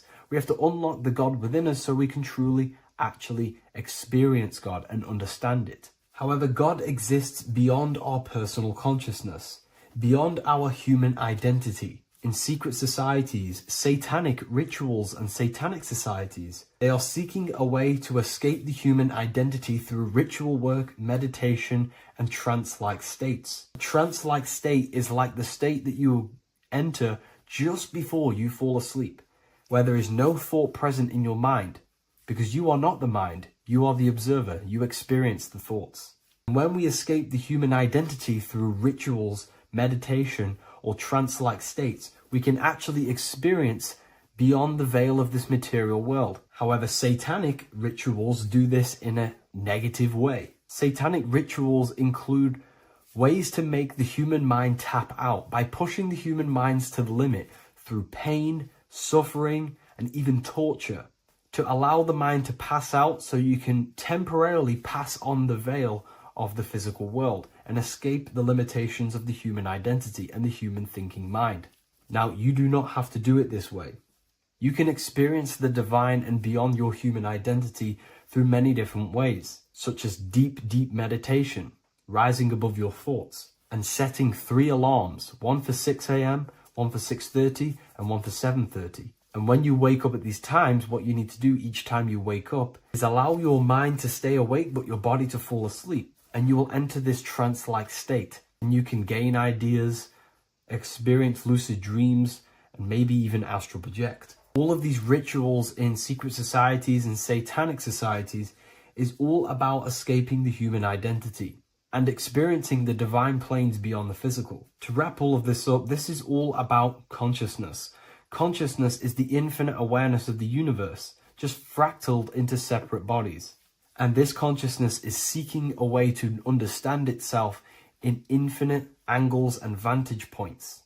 And religion was made to cut off your connection to the divine planes beyond this world and beyond your self-identity. Therefore, if you want to know God, you have to study the attributes and qualities of God, such as geometry, numbers, consciousness, the mind, the subconscious, human anatomy. All of these things are aspects of God. We have to study ourselves and study nature so we can see God. God is the infinite awareness of the universe.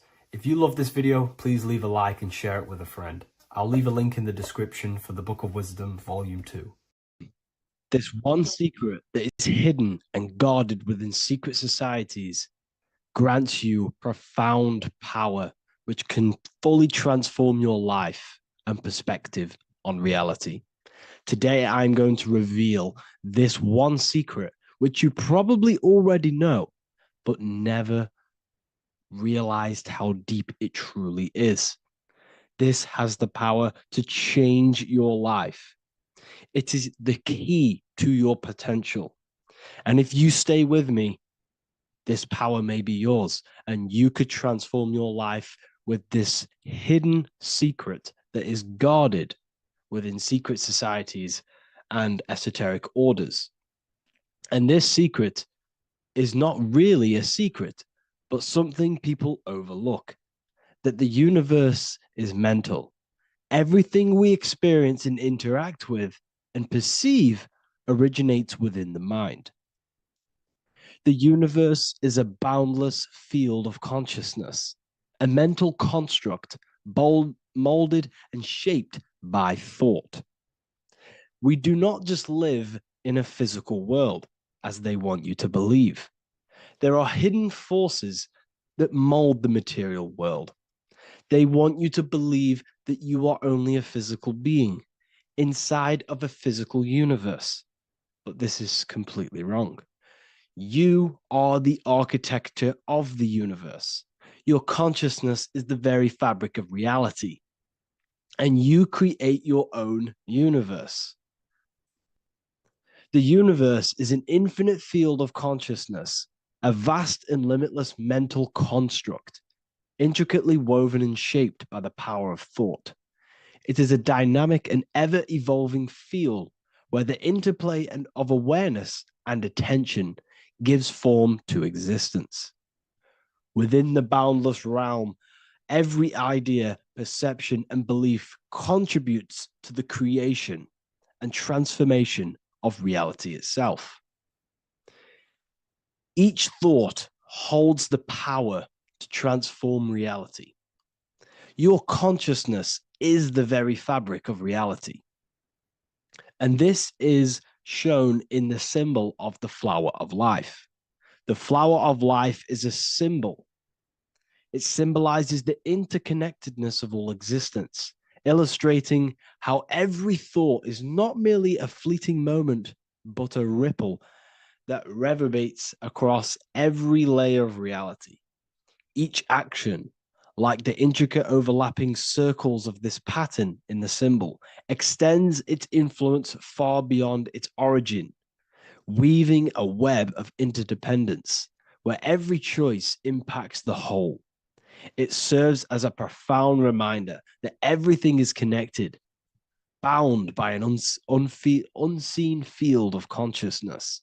This symbol represents how one action, one thought is a ripple in the whole vastness of the ether of consciousness. To master your mind is to master the universe, because your mind is a miniature universe. The mind is the very fabric of reality. So if we gain the hook, if we gain the power and the mastery over our minds, we have now gained the power to create reality to your will and intent. You see, most people live in a cycle, and this cycle is the outer world manipulating how they feel on the inner world. People's external circumstances are creating their thoughts and emotion in the inner world of consciousness, which is producing a constant cycle of negative manifestation. For example, let's say something negative happens to me in my external world. Then I start to think negative and feel negative. What that is actually doing is manifesting and projecting more negativity, because our thoughts hold the power to control and weave our own life. Your life is a direct correlation of every thought you thought in the past. What we need to do is stop and not let the mind control you in your reality. You need to control the mind so you can control reality. So what does this actually mean? Reality is an externalization of consciousness. Consciousness and matter are one. They're not separate. They are inseparable and interconnected. Everything we see, experience, and observe is a manifestation of thought, beliefs, and consciousness, shaping the world around us. Now, this ties in with the secret fifth element that they have hid from you. They've hid from you this sacred and very important symbol and pillar to reality. And this pillar, this sacred thing they've missed, is called the ether. And they've held this from you for a reason, a specific reason. This is the true fifth element. Why do they hide the ether? Because the ether has the power to shape and manifest whatever we imprint upon it. Every thought is a vibration interacting with the ether and actively shaping our reality. The ether, you could see it as the codes to physical reality. It's like an energetic blueprint which surrounds all physical objects. It is the life force that gives life to all things. All energy comes out of the ether and returns back to the ether. Energy, it's 0 point energy, and it is infinite source of energy. So this is why they hide the ether, because whatever our mind can imprint onto the ether, we can create into a reality. And we imprint the ether through thought and imagination. The mind holds the power. The mind is the very source of reality. The material realm is not separate from the mental realm. Rather, it is intricately shaped and influenced by it through the ether. This subtle, all pervasive medium bridges thought and matter, allowing consciousness to mold and manifest the physical reality. To transform our lives, we must first transform our minds. True change begins within, as our thoughts, beliefs, and perceptions shape the reality we experience. By shifting our mindset, we unlock the power to reshape our world and recreate the life we desire. This is the power of the mind, and this is the power that's been hidden from you. We're not taught these things in schools for a reason, because they don't want us all to be conscious creators. Instead, they feed you your beliefs. They feed you your thoughts through the music, through the entertainment, through the movies, through the news. They're controlling your thoughts with this information. They're installing beliefs and information into your mind. So you are producing their reality. But this is what we need to stop. We need to take control. We need to stop consuming their music, their movies, their information, their news, because all of this is contributing towards your reality. They have the collective consciousness at the tip of their fingers. They do not create the world. We create the world by believing their beliefs and their thoughts and installing their information into our minds. You see, it's mind over matter, and most people live in matter over their mind. Most people let matter, the external circumstances, dictate their mind, when it should be the other way around. It should be mind over matter. This is the mental plane. This is the astral. This is the etheric. This is the physical. The mind holds power over the emotions, over the imagination, over the physical, and over our spirit. It holds power over everything. It's mind over matter. It's the mental body that we must transmute and change. Most of us live in a chaotic state of mind, and this is what we must change. Turn chaos into order. So we need to be mind over matter. We need to install this belief into our subconscious. I, Harry B. Joseph, have created the ultimate esoteric school on the earth. As a member, you'll gain access to live mentoring calls twice a week, along with new lectures, books, and exclusive content released every week. Additionally, you'll have a full access to all my life-changing programs. If you're ready to transform your life and start your journey today with me, join Ethereal University. These are the campuses. We have the real lecture sections filled with lectures that you can watch. Manifestation Mastery, which teach you exactly how to reprogram your subconscious mind so you can live that reality. Sexual Alchemy, the path to empowerment of how you can transmute your sexual energy. The Real Library, where you gain access to powerful esoteric books, PDFs. Symbols of Secrets, an amazing course.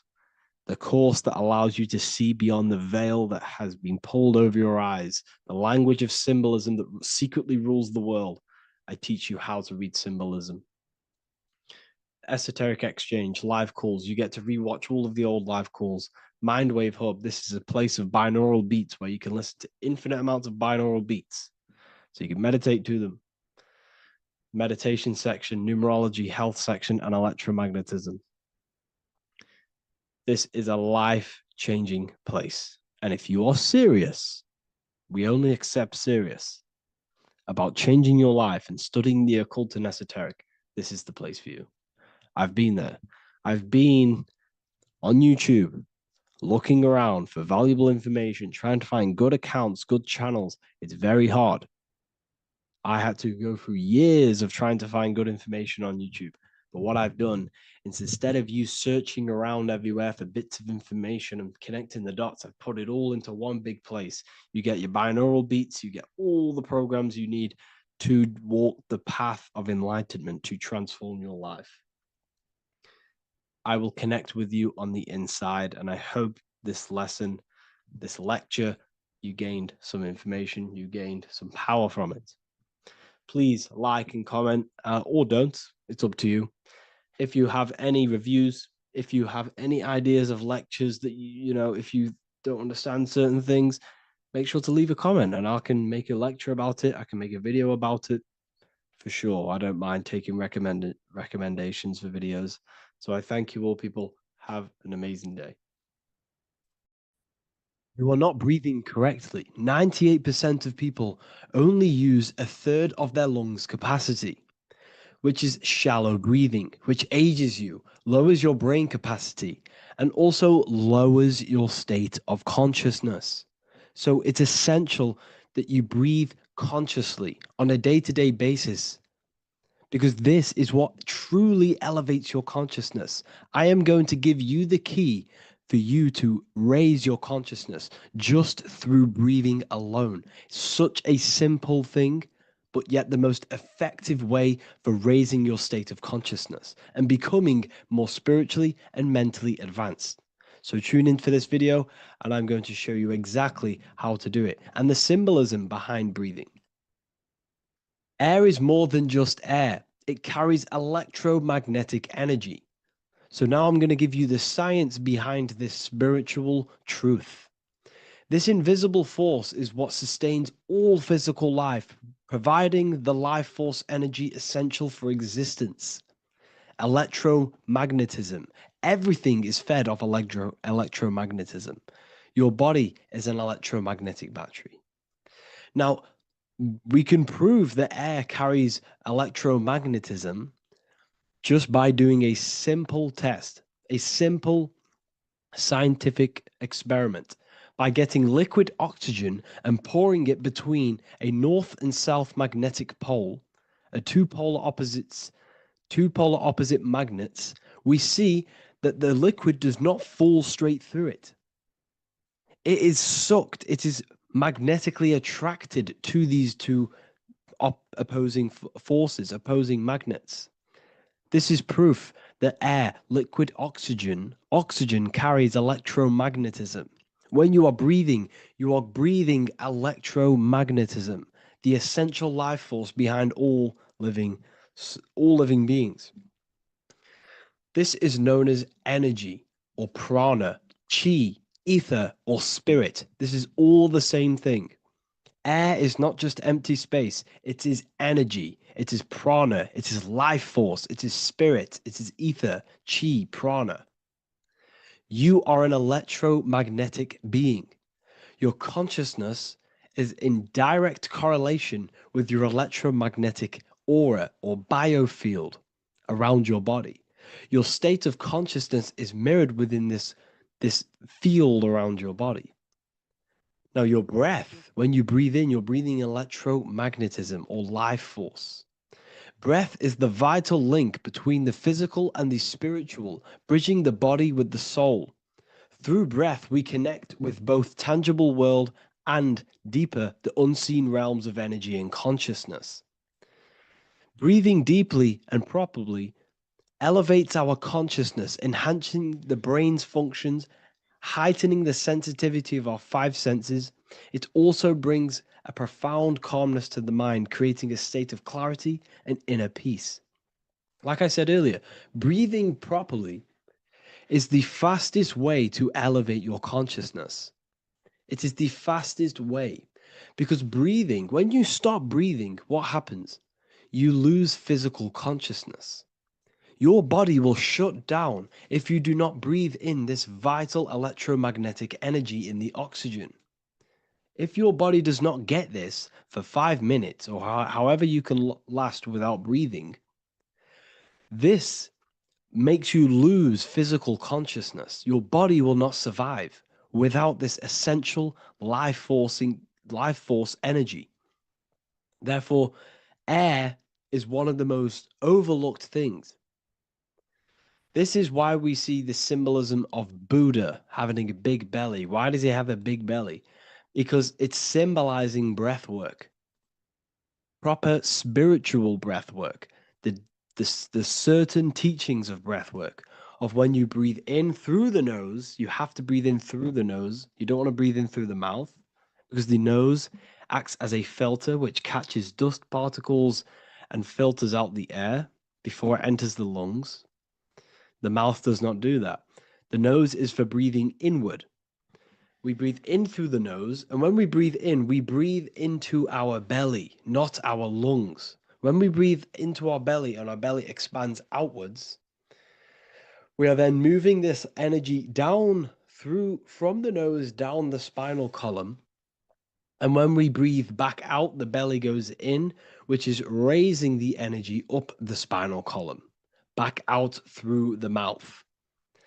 This is the true way of breathing, because when we breathe, we are moving energy. We are moving electromagnetic energy.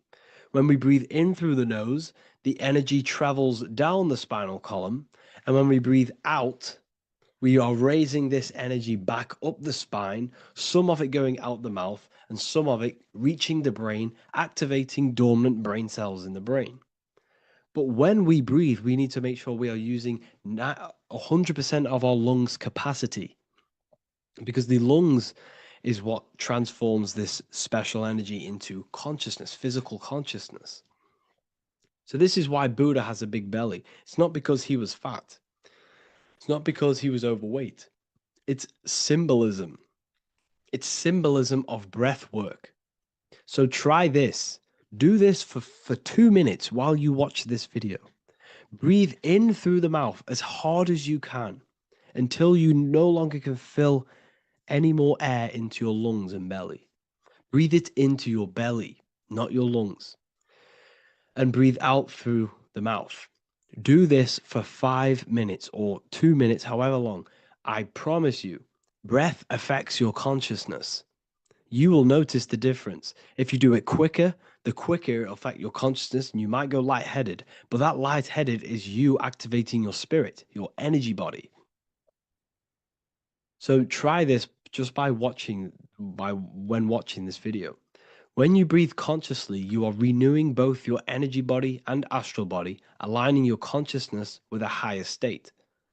This practice feeds new life force energy into the body, revitalizing and enhancing your overall well-being.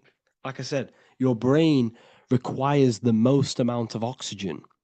When we have shallow breathing, this is reducing the brain's capacity.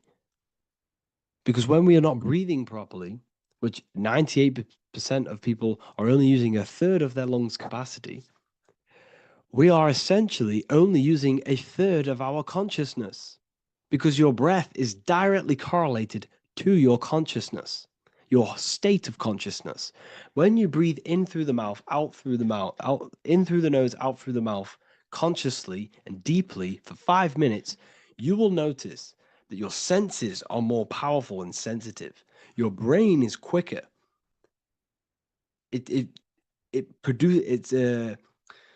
What's the word? It processes information quicker.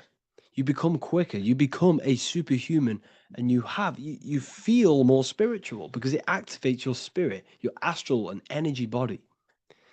So when we meditate, it's definitely important to breathe in through the nose and out through the mouth as deeply as possible to align with a higher state of consciousness. And this is the easiest way to separate your consciousness from the body.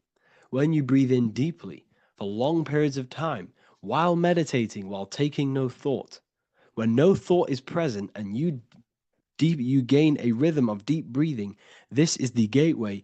This is the gateway to opening your consciousness. Because when you stop thinking, other aspects of your consciousness can open up. All of our lives we've been thinking, which is blocked off the higher states of consciousness. So breathing is very, very important. It affects our overall well-being. And this is Yahweh, the in and the out of breathing. When we breathe in, this is ya. You can hear it. It sounds like ya. And when we breathe out, that is way. This is the name of God, apparently. But God is within you. You can connect with God. You can connect with source consciousness within you by breathing, by raising your state of consciousness through breathing and meditation. This is why the Bible tells you the Spirit of God has made me, and the breath of the Almighty gives me life. You are consciousness. You are God. You're an extension of God's consciousness. Job 27:3. As long as my breath is in me and the Spirit of God is in my nostrils. The Spirit of God is through breath. John 20:22. And when he said this, he breathed on them and said to them, receive the Holy Spirit. The word spirit means breath. In Greek, Hebrew, Latin, it all means breath or wind or air.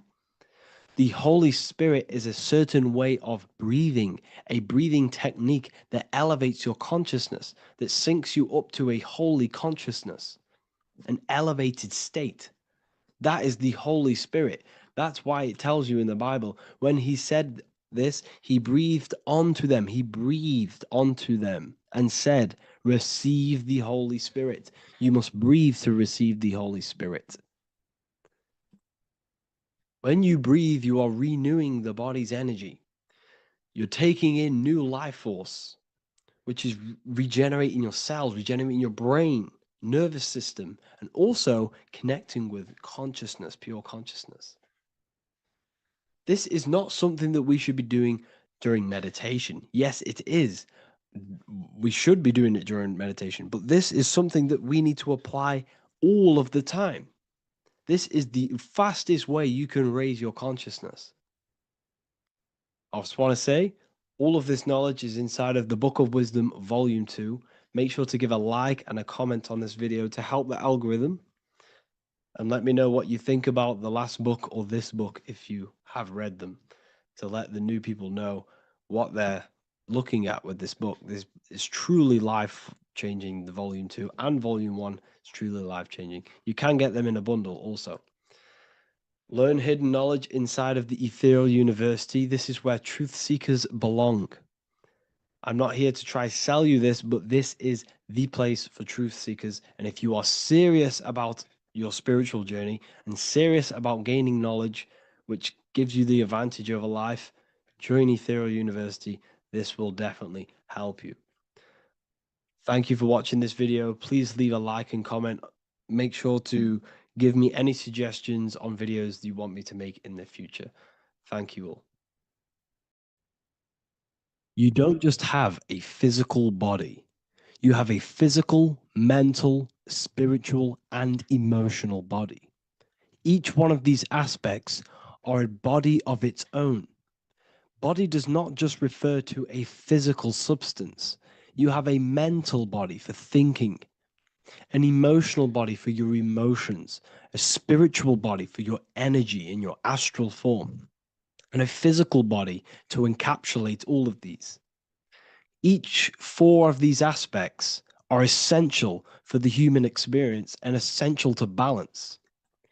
Now, today we're going to be syncing the four aspects of your consciousness with the four seasons and the four elements and how this ties into the Bible. So we have four physical elements. We have 5 elements in total, spirit being the most important, but spirit is pure invisible. We have 4 physical elements. We have air, fire, earth, water. Air and earth, earth and water are feminine.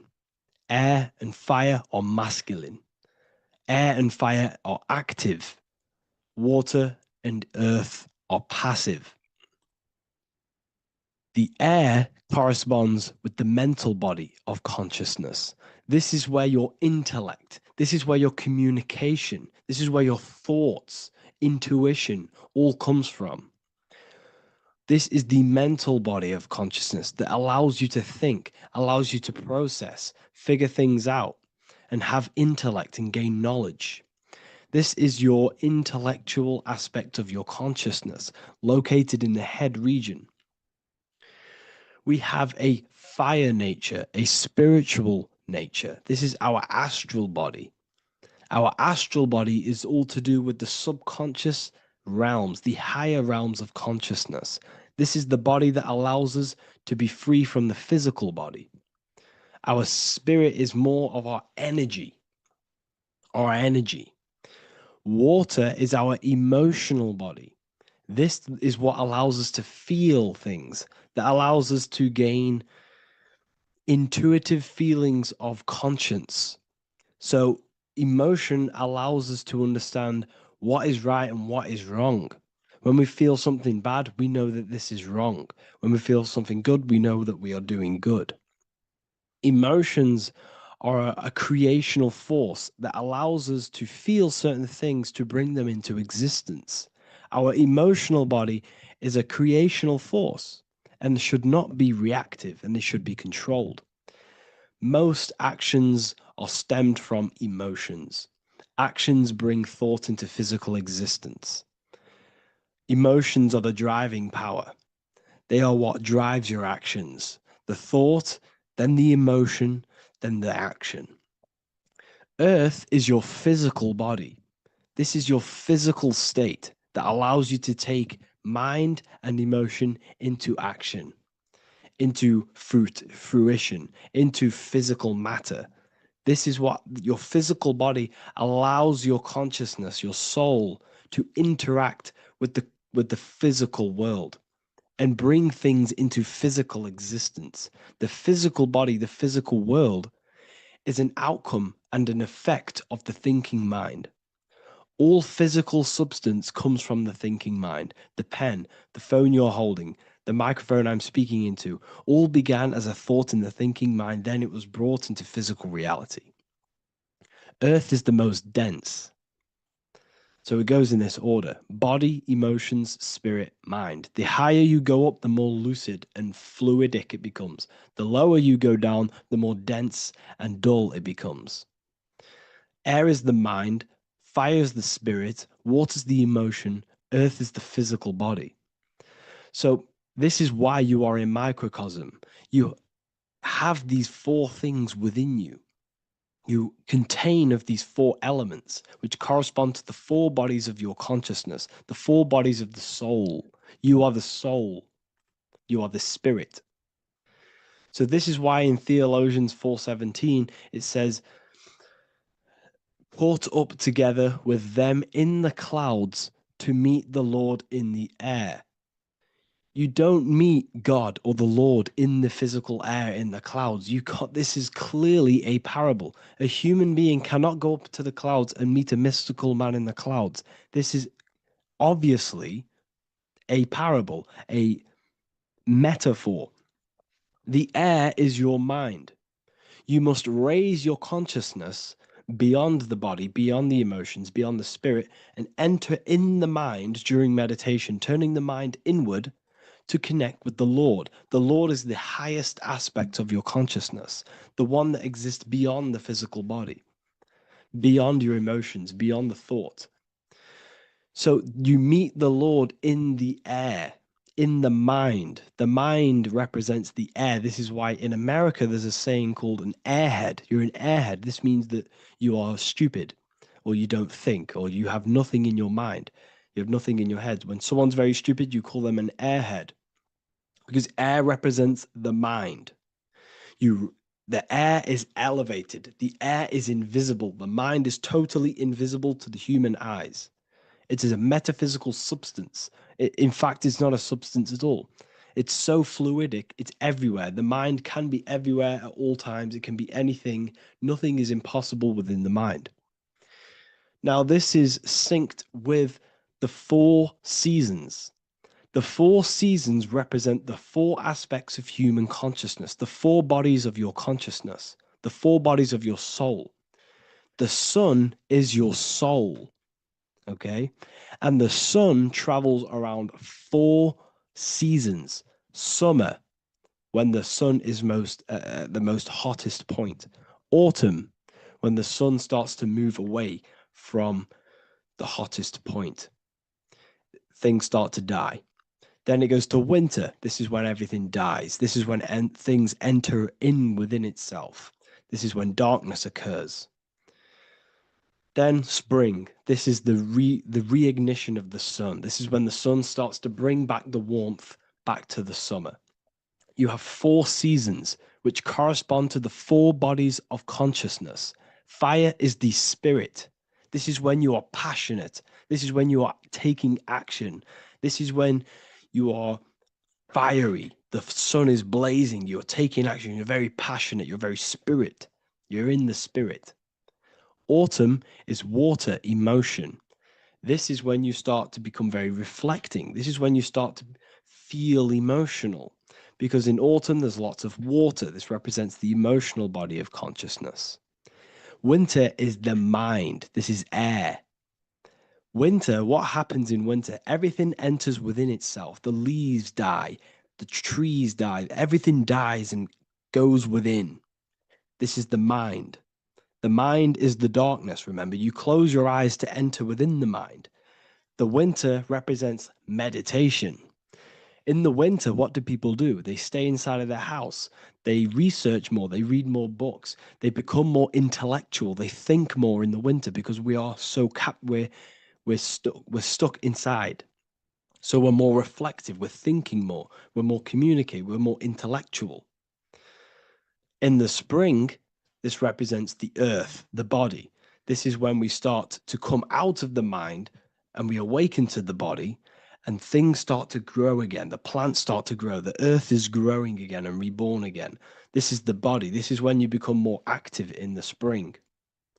And then the summer, back to the summer, we then take action on these thoughts and these thoughts that we gained over the winter. Essentially, this is just a massive cycle. And this is a daily cycle also. The nighttime is the winter. The morning is the spring. The midday is the summer. And the evening time is the autumn. This is a microcosm. We have 4 bodies of consciousness. You are the sun, you are the soul, and the soul has 4 bodies: summer, autumn, winter, spring. Emotion, air, body, spirit. Sorry, emotion, mind, body, spirit. So you are the soul. You are the pure essence of consciousness. The sun is your soul in the heart. And the seasons are inside of you because you are a microcosm.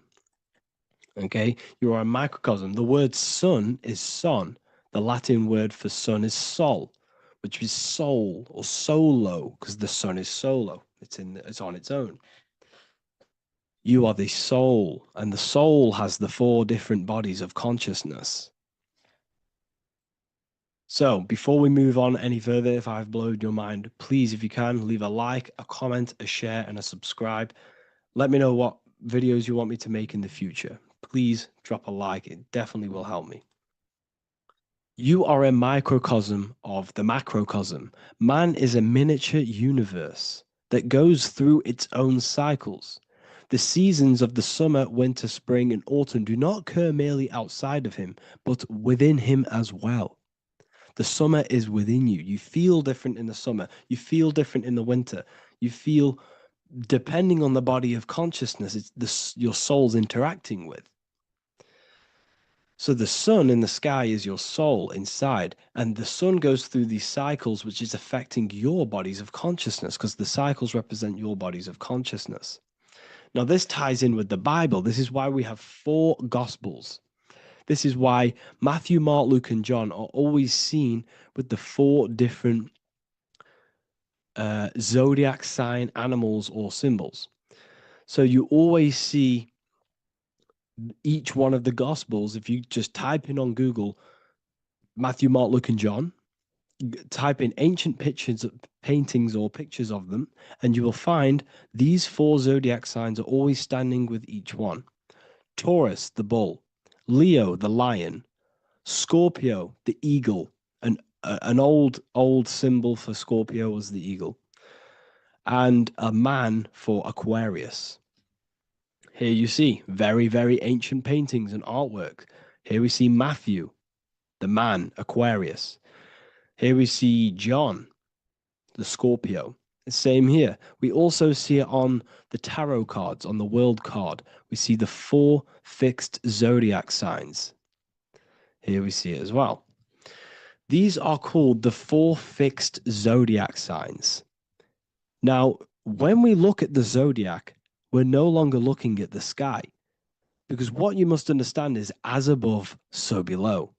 What is above you is inside of you. What is above is what is below. What is outside of you is within you. The zodiac is inside of you. The zodiac revolves around the sun. The sun is your soul. These are different energies of your soul. Like I said earlier, the 4 seasons are the 4 bodies of your consciousness. And in each body of consciousness, you have these different energetic energies that you can work with. Okay, so this is the true astrology. This is the true astrology, the internal esoteric astrology. You can't find much information on this at all. Very hard to find. So what we're looking at are the 4 bodies of consciousness. Obviously, when you look in the middle of each, when we look in the middle of each season, spring, the middle of spring is Taurus. The middle of winter is Aquarius. The middle of autumn is Scorpio. The middle of summer is Leo. These 4 signs are known as the 4 fixed signs. Okay, Scorpio is fixed. It's the middle of autumn. Scorpio is a water sign, emotion. Aquarius is the air sign, the mind. Taurus is an earth sign, the body. Leo is a fire sign, the spirit. This is why we see Matthew, Mark, Luke, and John with the 4 fixed signs of the zodiac, which represent the 4 bodies of consciousness. Leo, the spirit, fire. Luke, Taurus, earth, body. Matthew, Aquarius, air, mind. John, Scorpio, water, emotion. Each gospel is depicting Jesus and showing Jesus in each gospel. Each one of these gospels is showing and depicting Jesus according to the different body of consciousness. In John, this is when Jesus starts to turn water into wine. Water is emotion. Wine is transmuted emotion. This is when he does miracles with his emotions, water into wine. Aquarius, which is Matthew, air, the mind.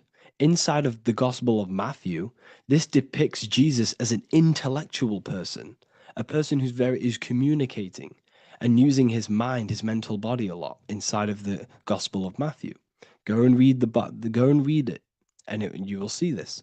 Luke, Taurus, earth, the body. Luke shows and depicts Jesus according to the body of consciousness, the physical body. He shows Jesus as a human, being a human being, helping people physically and helping people's physical needs, like giving away food and doing all sorts of good things for other people.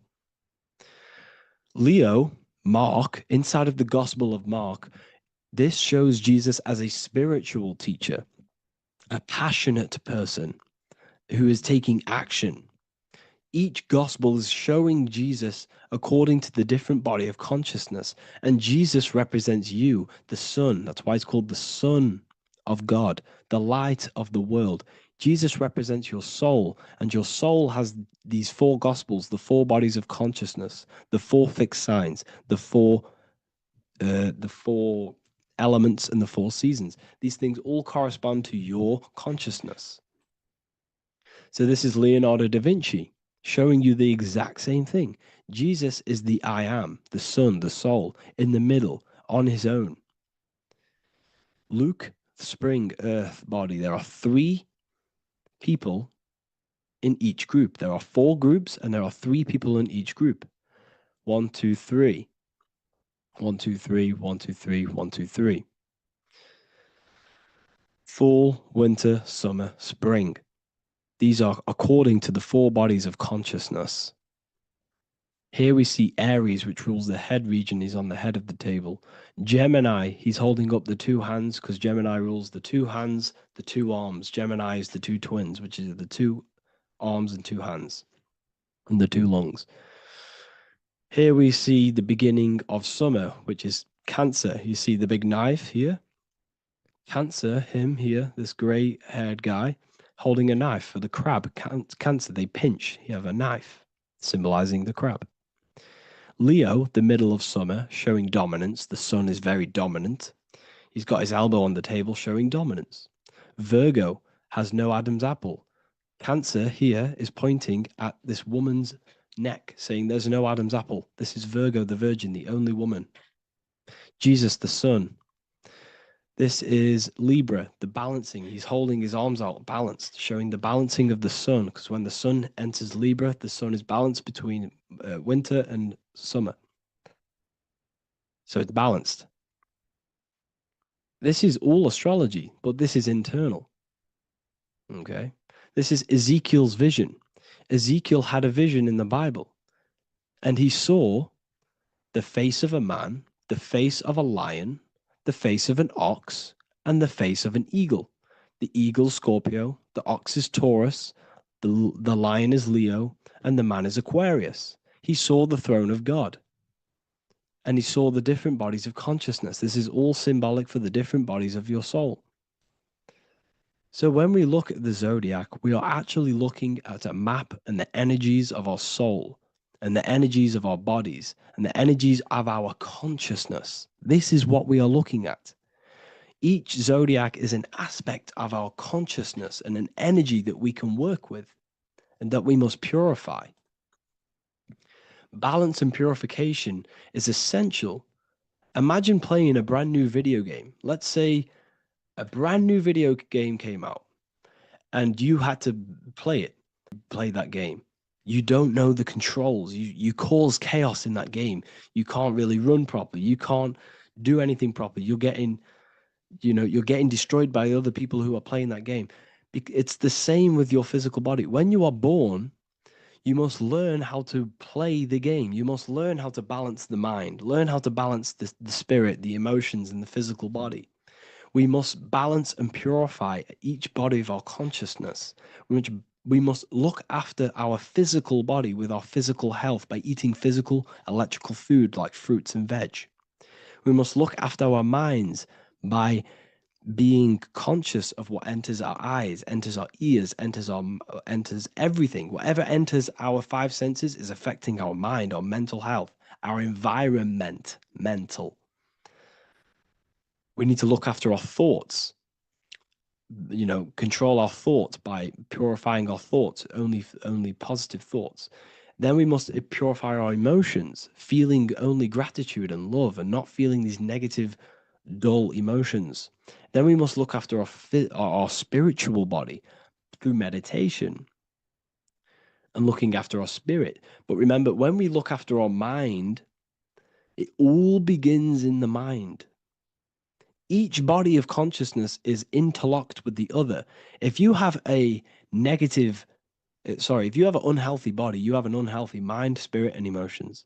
If you have an unhealthy mind, you have an unhealthy body, spirit, and emotions. If you have an unhealthy emotions, you have an unhealthy spirit, mind, and physical body. They're all interlocked. You must balance each one of them. Look after your physical body, look after your thoughts, look after your emotions, look after your spirit. But remember, the mind is the most powerful one. It's mind over matter.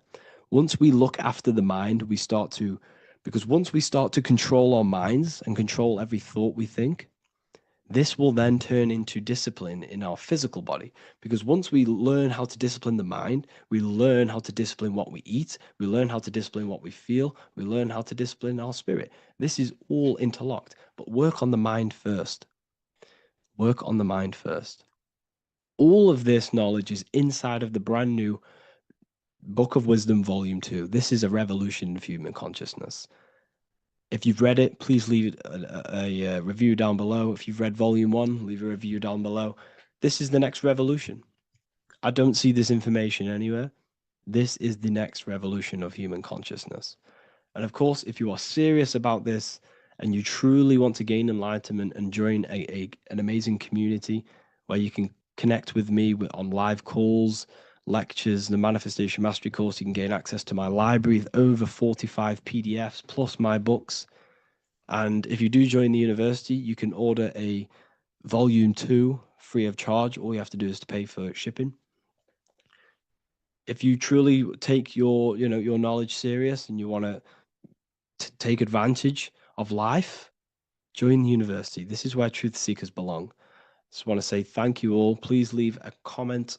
Please leave a like. It's going to help me a lot spread this knowledge to the world. And yeah, share this with a friend and subscribe. Thank you all. Welcome to Revival of Wisdom. This video is going to be about the flat earth and the breakdown of the whole cosmology. We're going to be digging very deep. I've got a lot of pictures and images to show you, and a lot of dots to connect. So let's start with the Freemasonry art. So this artwork we have here is the Freemasonic cosmology, as they know and believe. So what is it symbolizing? We obviously have to start off with the 4 pillars representing the 4 corners of the earth. The 4 corners with duality. You see, there's everything on earth. There's good and evil. Good, evil, positive, negative. Good, bad. This is the checkered board. This is what it symbolizes. Okay. Obviously, we have the sun, the moon. The sun gives you energy. It's the anode. The moon is the cathode. It's the opposite. It takes your energy. So therefore, you become sleepy when the moon comes out. You see, everything on earth, everything in the universe is balanced. There's complete balance symbolized by duality. There's always 2 opposites.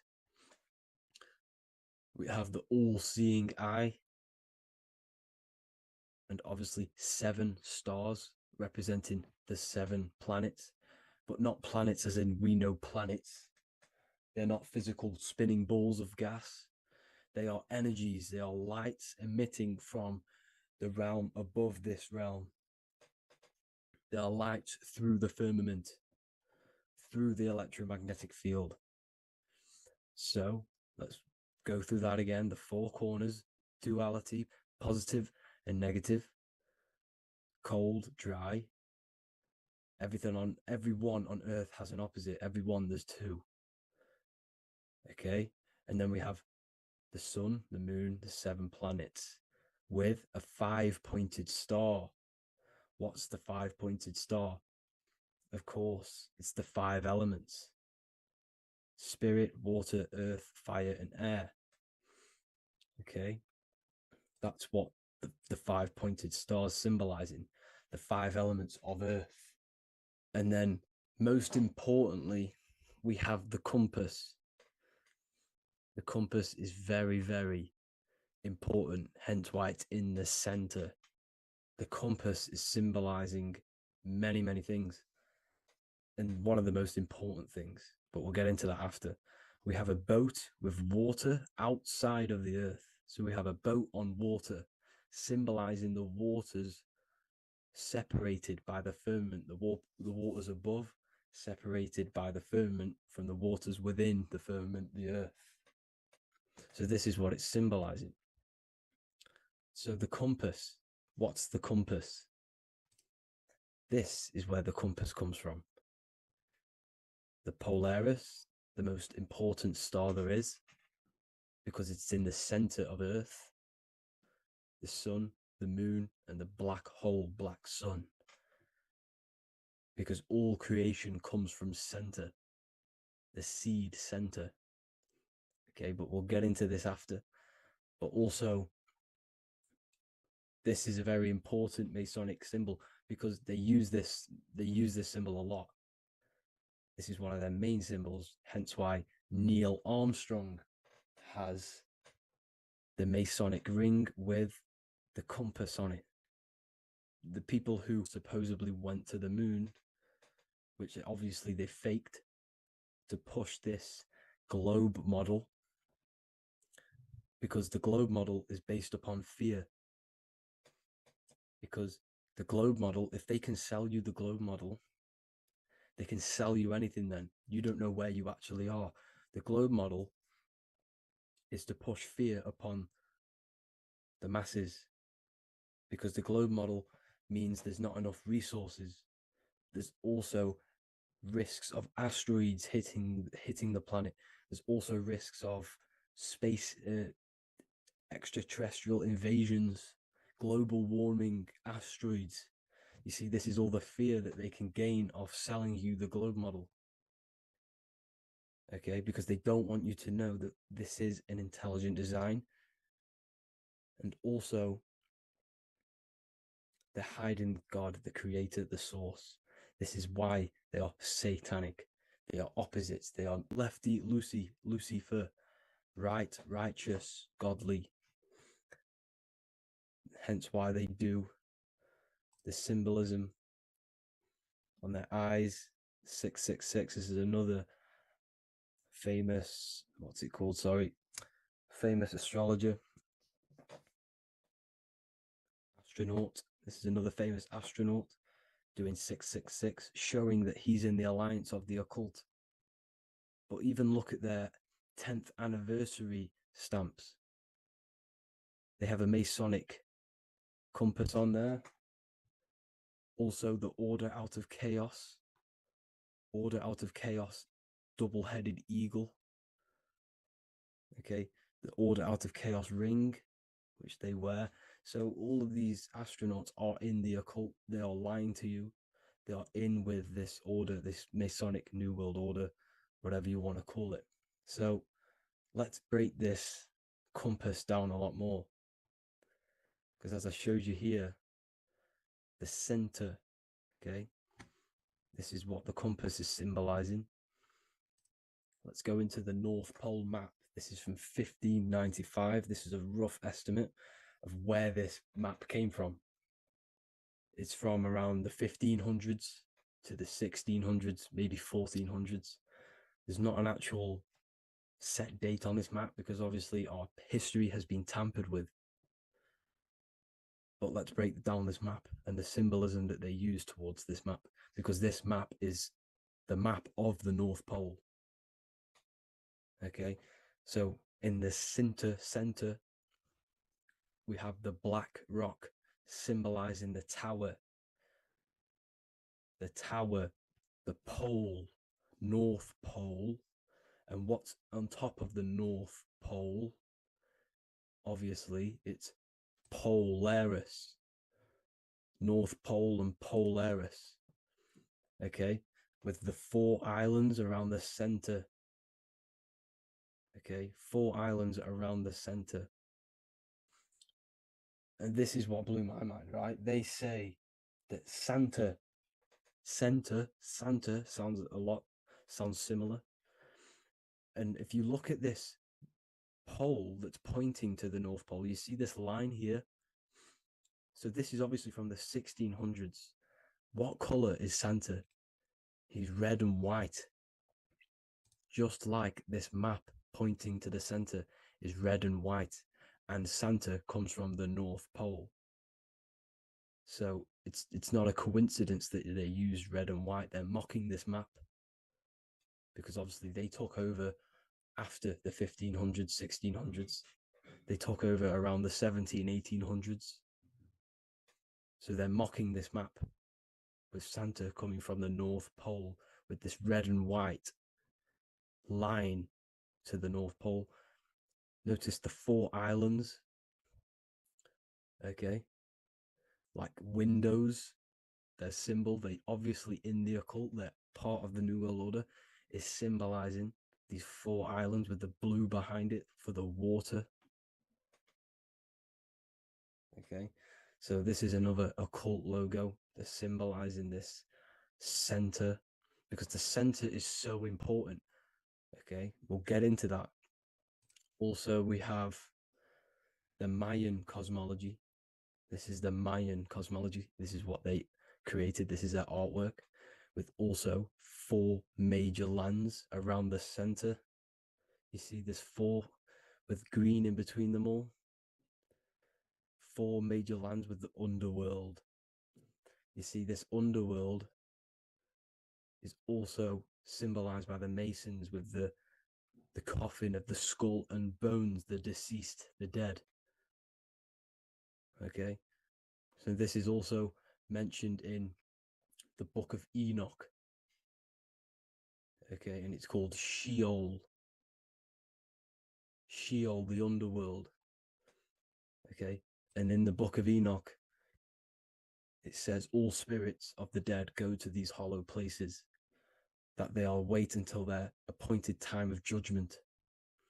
And it also says in the book of Enoch, there are 4 hollow places underneath. 4 as above, so below, representing the 4 islands. As above, so below. That's where that could link in. Okay. The book of Enoch is very important because it was found in a cave thousands of years ago, and has a lot of truths about this realm and about this world we live in. So let's go back to the Mayan cosmology.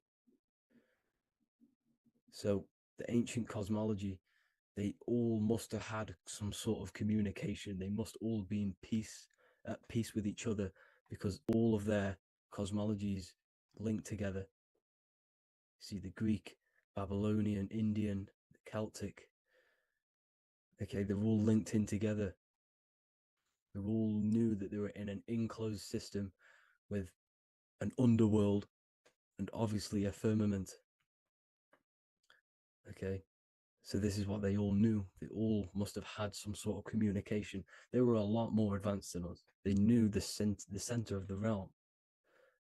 Okay, and obviously the United Nations flag also symbolizes their center. You see how it has like a grid with a circle around the center. It's symbolizing that center of the realm, because that center of Earth is so important.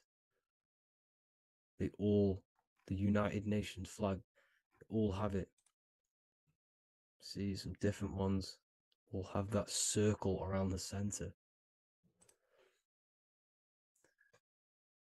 because the center is the seed. All things come from a center.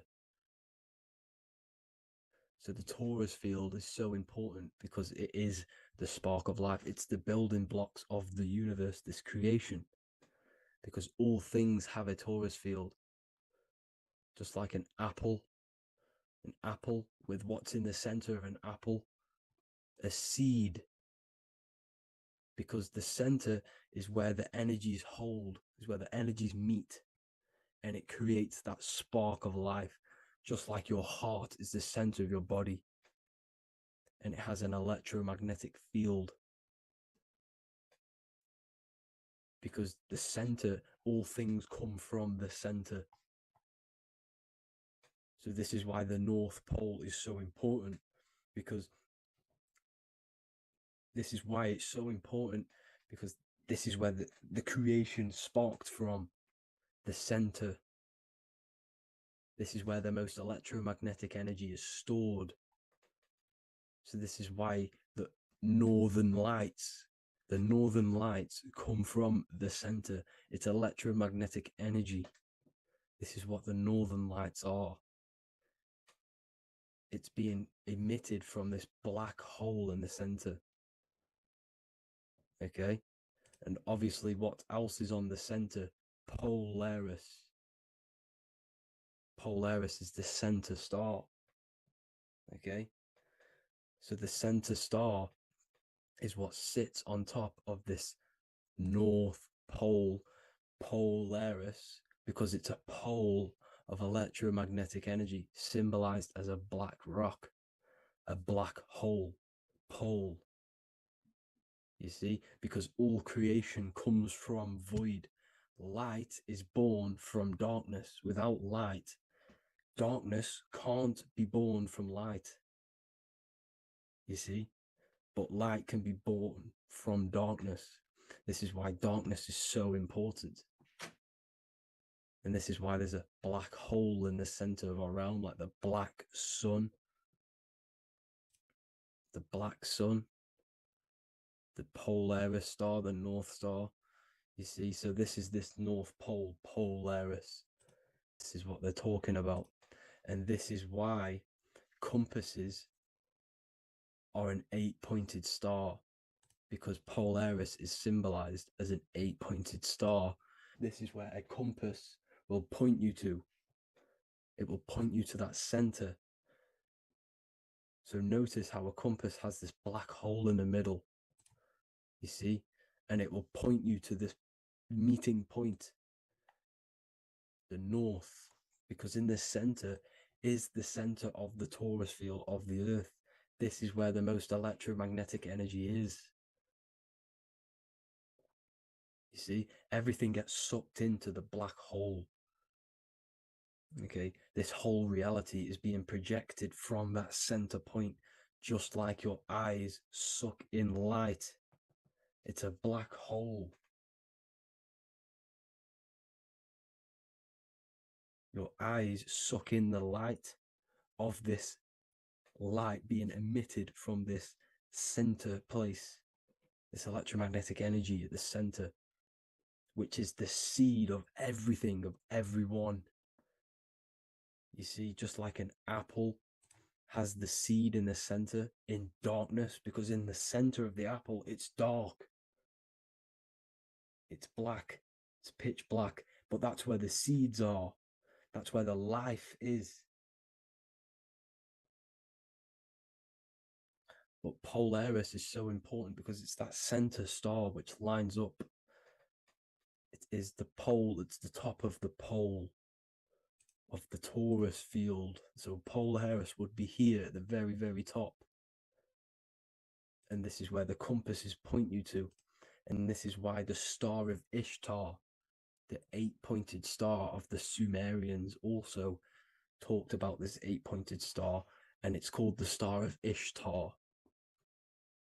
Okay, and who is Ishtar? Ishtar is the goddess. Okay, so she's not a male, she's a female, because every creation is brought through a female, a womb. Every single human on earth is brought through the womb, the sacred feminine energy. And the womb is pure darkness. There's no light in a womb, just like the center of our realm. It's a black hole. Okay, and guess what? She's the god of fertility and sexuality. She is responsible for all life. Okay, so the star of Ishtar is the star of Polaris, which is symbolizing the responsibility for all life, the center of our realm, the black sun, the black hole. Okay, so this is what that god of Ishtar of the Sumerians is talking about, the goddess, the womb, the seed of creation. So this would be the portal, more than likely the portal in and out of our realm, because it's the top of the torus field. And what's above this realm is the heavens. So this is where you get sucked in from the heavens. Your soul gets sucked in and brought onto this plane of existence called Earth. These are some space NASA symbols. Look how much Polaris symbolism there is. And notice how it's at the center. You see this circle? This is like a half circle. And at the center is an 8-pointed star of Ishtar. It's the same thing. It's Polaris. It's at the center. And notice on some of these, look, this one is a bear holding the key and an arrow pointing to the Polaris star, so that they hold the key to Polaris. And another one with like a demon holding a key to the what? Polaris on top of him. Also an eagle, which is a Masonic symbol. The eagle holding a key on top of the center, you see. And notice how there's an arrow going up to the Polaris and an arrow down, as above, so below, to Earth. So you can go out to Earth, out of Earth, and into Earth through Polaris. And the eagle holds the key. You see? The eagle holds the key, just like this. This demon dragon holds the key to Polaris. And look at this one, Earth, with an arrow up to Polaris, an 8-pointed star. So Polaris is more than likely that portal which the Anunnaki used, the Sumerian gods used, because the Anunnaki symbol is also an 8-pointed star. Okay. And like I said, that center is the seed of creation. The center is the black hole. Okay, just like your pineal gland is at the center of your brain. The pineal gland is at the center of your brain, and that's what connects you to that spirit realm, to the source. That's it for this video, guys. Thank you all for tuning in. I hope you all learned something today.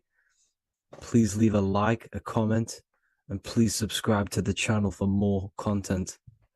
God bless you all. Welcome to Revival of Wisdom. Today, we're going to be talking about portal symbolism, what portals are, okay, and how they show them to us, because they have to tell you the truth, guys. This is the thing with the universal law. They have to tell you the truth. And they tell you through symbols, they tell you through movies, and different things like that. But let's jump straight into this. So first, I want to talk about the Freemasonry symbols. Okay, so first we got, obviously this is some Freemasonry art, but notice how you've got the ladder with a key. Okay, so this is ladder symbolism with a key. So maybe this is talking about ascending. Okay, because look, because this is ascending into the heavens, because it's a ladder with humans going up it with a key. In order to ascend, you must have the key. Okay, so what else do we have with a key? Well, the Netflix show Lock and Key, which is all about portals and keys. Because what do keys do? They open doors, gateways. Okay. So what's interesting about this is that they've got this key here, which represents the Kundalini energy rising up the spine. Okay, but we'll come back to this. But it's that same portal key symbolism. We've also got the Vatican. The Vatican is in the shape of a key. Okay, so you can see the start of it here and the end. So this is key symbolisms. Keys open doors. And notice how it's got the 8-pointed star. Okay, what is the 8-pointed star? Okay, we'll come back to this. This all ties in, guys. I'll break it all down for you. But then you've also got the god Janus. Janus Okay, is known as the god of the doorways. He's an ancient god of Rome, and they worshipped him. However, he's not a god, he's more like a high level ranked demon. Because he is the god of the doorways. And notice how he's got two faces. Because doorways always have two sides. You're going into somewhere, there's always two sides of a door. And he's always depicted with two sides of a face and a key, because he holds the key to the doorways, to the portals, to other worlds and realms. Okay, as you can see, he's always got two faces and a key. Okay, so now we have the Sumerians, the Anunnaki, and they are always depicted with the two faces. Why do they have the two faces? Because they're symbolizing doorways, and the Anunnaki come to Earth through doorways and portals. So these are what these gods are symbolizing in their artwork. But they always have the eight-pointed star. Okay, what is the eight-pointed star? You see how they always have. Look, let me try to find another one. It's the eight-pointed star. This eight-pointed star is Polaris. Okay, Polaris, just like the Vatican has the eight-pointed star with a key. Polaris is the center star. Polaris is a fixed star. It doesn't move. Okay. So the Anunnaki's symbol is also the eight-pointed star. So this is symbolizing the portals and doorways that they come through in order to get to the earth. But Polaris is that center star which does not move. It's always symbolized with the eight-pointed star, just like a compass. Why is a compass the eight-pointed star? Because at the center of our realm is where the most electromagnetic energy is stored. As you can see, we have an aura field, an electromagnetic aura field. So does the Earth. And in the center, so like our heart, for example, is where the most energy is stored. And like the center of the Earth, this is why all compasses point to the center, because this is where the most electromagnetic energy is stored. It's at the center of our realm. Okay. So like I was saying with the lock and key series, see this here? The Kundalini energy rising up the spine, just like your Kundalini energy rising up the spine. Let me try. I can't zoom in, but you know what I'm trying to say here. Let's go back to Polaris, because at the center is where pole. Can you see the pole of electromagnetic energy? Polaris, the North Pole. It's symbolized. The truth is in the words. It's like a pole of electromagnetic energy. And this is where the aurora borealis comes from.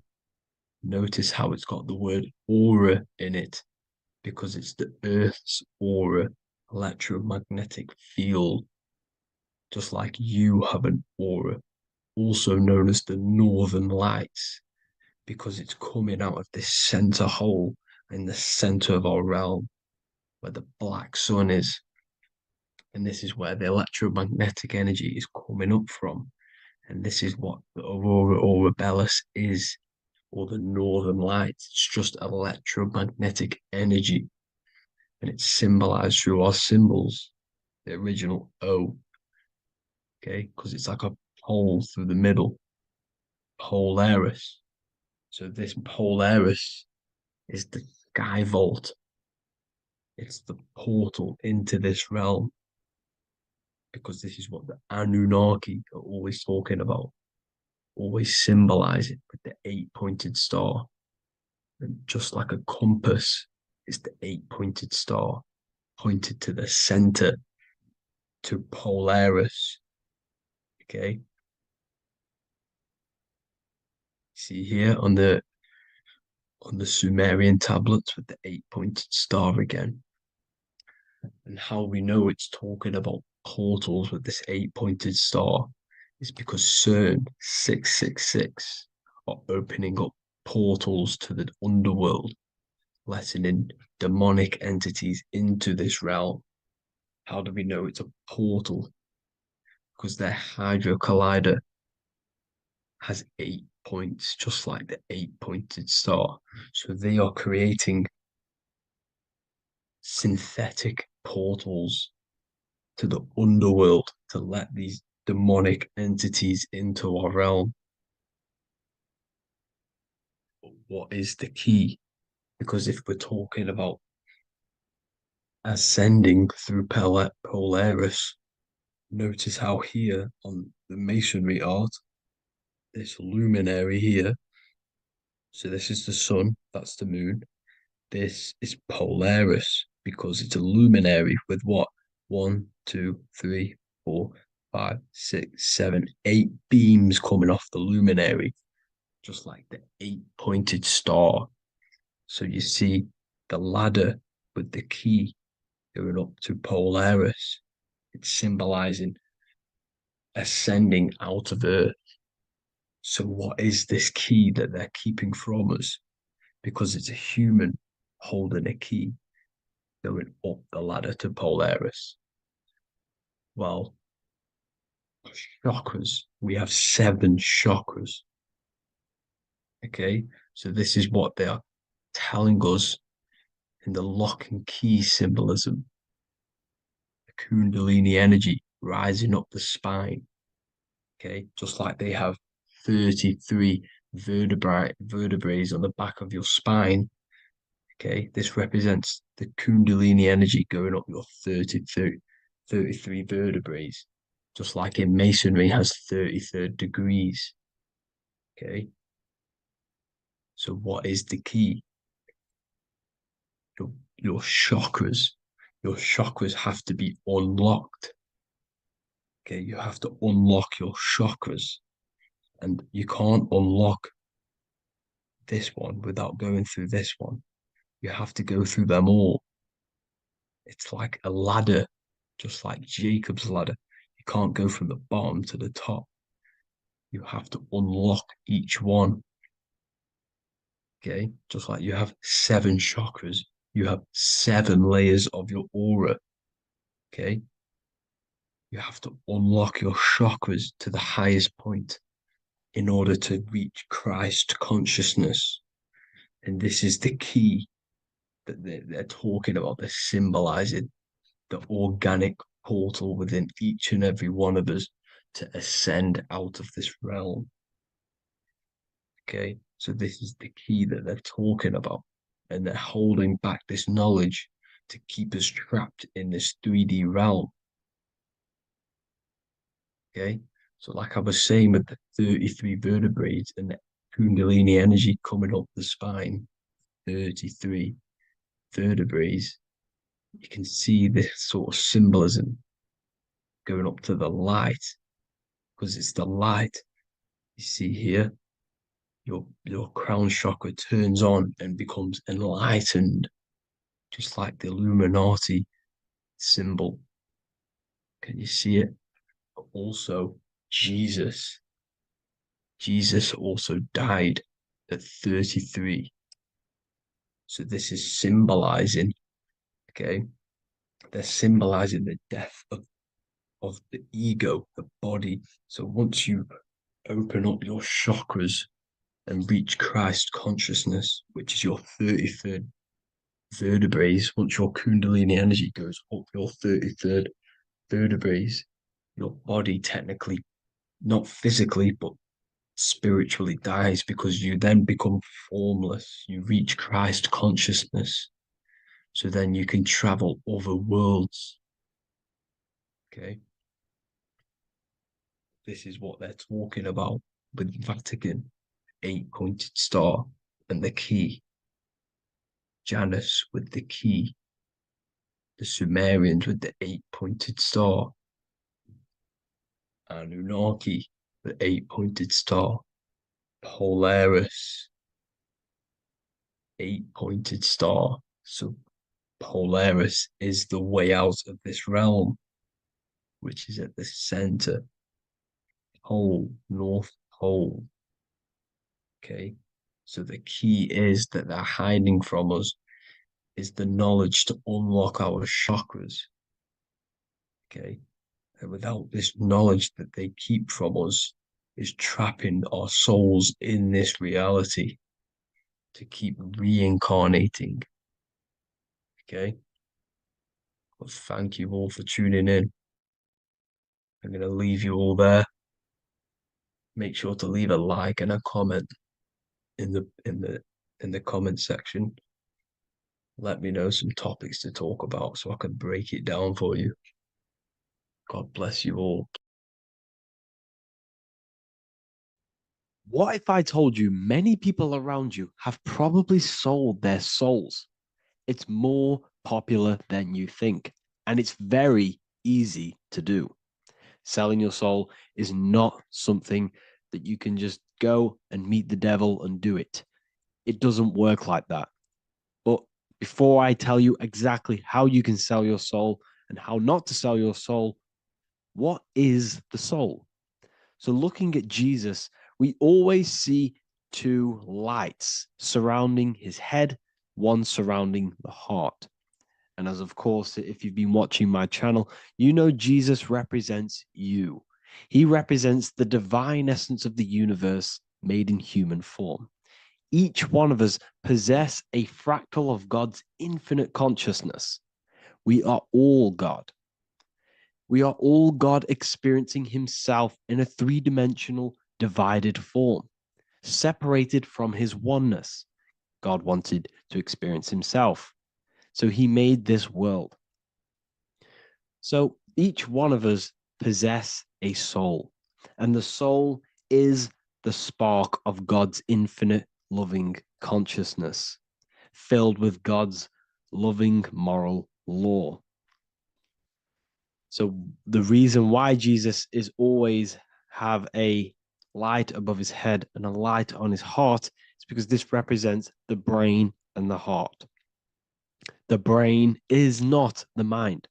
The heart is not the soul. The brain is the physical manifestation of the mind. It is the physical mechanical computer for the spiritual mind. The heart is the physical manifestation of the soul.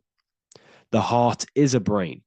In fact, it contains 40,000 specialized cells, which are the exact same cells found in your cranial brain.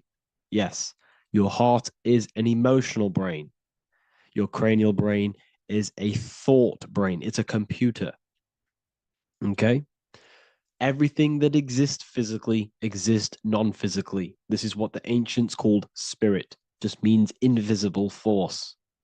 The mind, the thoughts are not made of atoms. You can't touch, you can't find tangible thoughts, imaginations. These things exist spiritually in metaphysical counterspace. It's the same with your emotions. The emotions are spiritual. They are not physical. You can't touch them.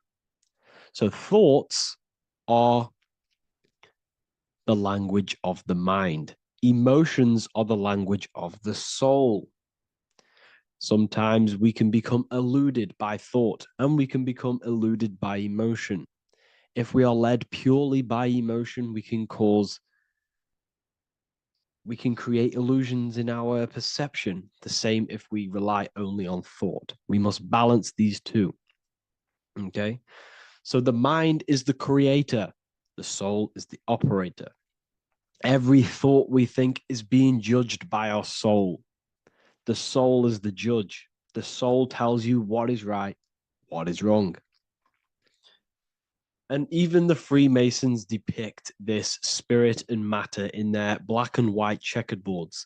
White is spirit, black is matter. Matter is dead, spirit is life. This is what this represents. Physical reality is not just physical. For every physical object, for every physical manifestation, there is a spiritual force bringing it into existence. Consciousness brings everything into existence.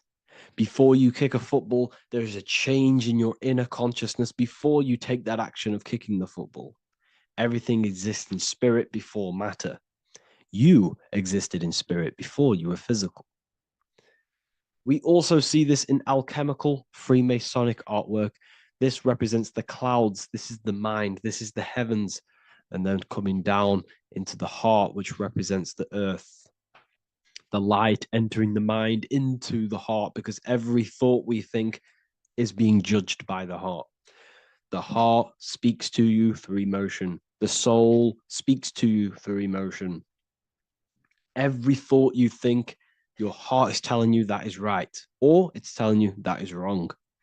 Why? Why is this? Emotions can guide us, okay? Emotions are the language of our soul. Our soul guides us to our soul purpose. Each one of us contains a purpose in this physical life. There is a reason you are alive. There is a reason why you came from spirit into a material reality. Your jealousy reveals where you need to be in life. If you are jealous of someone, this is your soul saying you need to be there. That's where you need to be. Your fear reveals your greatest growth in order for you to reach your life's purpose. If you fear something, this is your soul telling you you need to overcome this in order to reach your life purpose. This is the next obstacle. The soul, your life purpose is not found in your passion. It's found on the other side of your greatest fear. The soul's always seeking, it's always seeking truth. It's always seeking to expand, to learn. The soul must go through pain in order to overcome, in order to grow. That's why we are here, to grow and expand and create. You also see this in alchemical artwork. Again, the mind in the clouds, the heart and the soul. They must work in unity. Each one of us contains the spark of the divine, which is the soul. Okay? Which is the soul. This is the operator. God, generator, operator, destroyer. The generator is the mind. The operator is the soul. The destroyer is the body. Everything will generate, everything will operate, and everything will die. That's the Trinity, the Father, the Son, the Holy Spirit. There's always a Trinity, Brahma, Vishnu, Shiva. Okay, so each one of us contains God's law, and it's encoded within our consciousness, within our soul, within our heart. That is what's judging everything you do. Every time you hurt someone, you can feel it. If you've ever punched someone, you can feel it. You know it's wrong. If you've ever stole something from someone, it doesn't matter what you've learned in the past. If you steal something, you know deep down within your soul it's wrong. This is because each one of us are encoded with God's law of love and integrity. I don't care how tough you think you are and how hard you think you are and what you've done in your life. I don't care. You know what is right, what is wrong, because you are encoded with love. Does not matter how far your mind can take you away, how corrupt your mind can become. There is always a spark of love and empathy in your heart, in your soul. You know this when a child. When you're a child, you're not racist. You don't want to hurt anyone. You don't want to steal. As a child, you're pure love, you're pure awareness, you're pure. You would never think about being racist. It's the corruption of the mind that leads us to corruption. Our soul always wants to do good. So the soul is encoded with God's law. And when we go against this law, this destroys our body. Yes, because your body is electromagnetic, and that's being casted from your heart. So every time you go against the heart's guidance, moral law, we weaken our electromagnetic field, which weakens our body. If you've ever looked at someone who's very negative, you can see them. You can see that they are aging quicker. You look at Scrooge, for example. If you ever watched Scrooge, look at how corrupt he looks. That's his heart. You can see the people's hearts on their face. People who do negative things and have negative thoughts, negative emotions, you can see it in their eyes and their face. It's because it corrupts you. It corrupts the body. It ages the body. Goodness is life. Okay. So can you sell your soul? You cannot sell your soul physically. But what you can sell is your conscience. What you can go against is that moral law.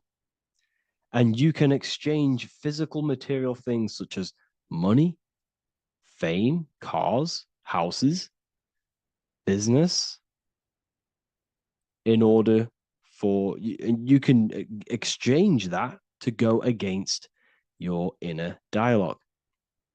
For example, these rappers, celebrities, what are they doing? They're not selling their soul. You can't sell your soul to some entity on the astral plane. But what you can do, you can take money to say, I'm going to go against my heart. I'm going to go against my inner moral law.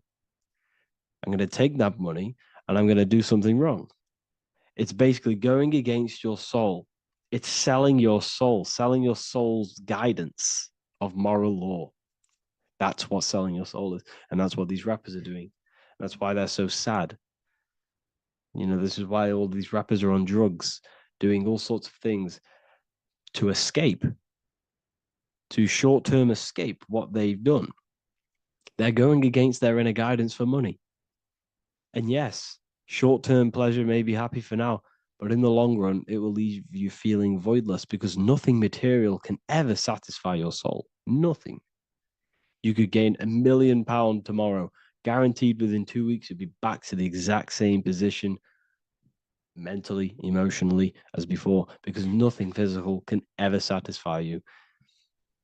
Guaranteed, if you received $1 million yes, if you received $1 million now, in a week's time, you'd be hunting for the next million because it does not satisfy you. There's a reason why these billionaires don't stop working, because they're so addicted to earning and earning and earning.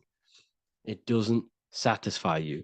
The only way you can satisfy yourself is through Christ consciousness, is through self-love, is through loving thyself, knowing thyself, and becoming balanced internally in consciousness instead of seeking external validation through material things, which end up leaving you feeling voidless, empty inside, and sad and depressed and anxiety.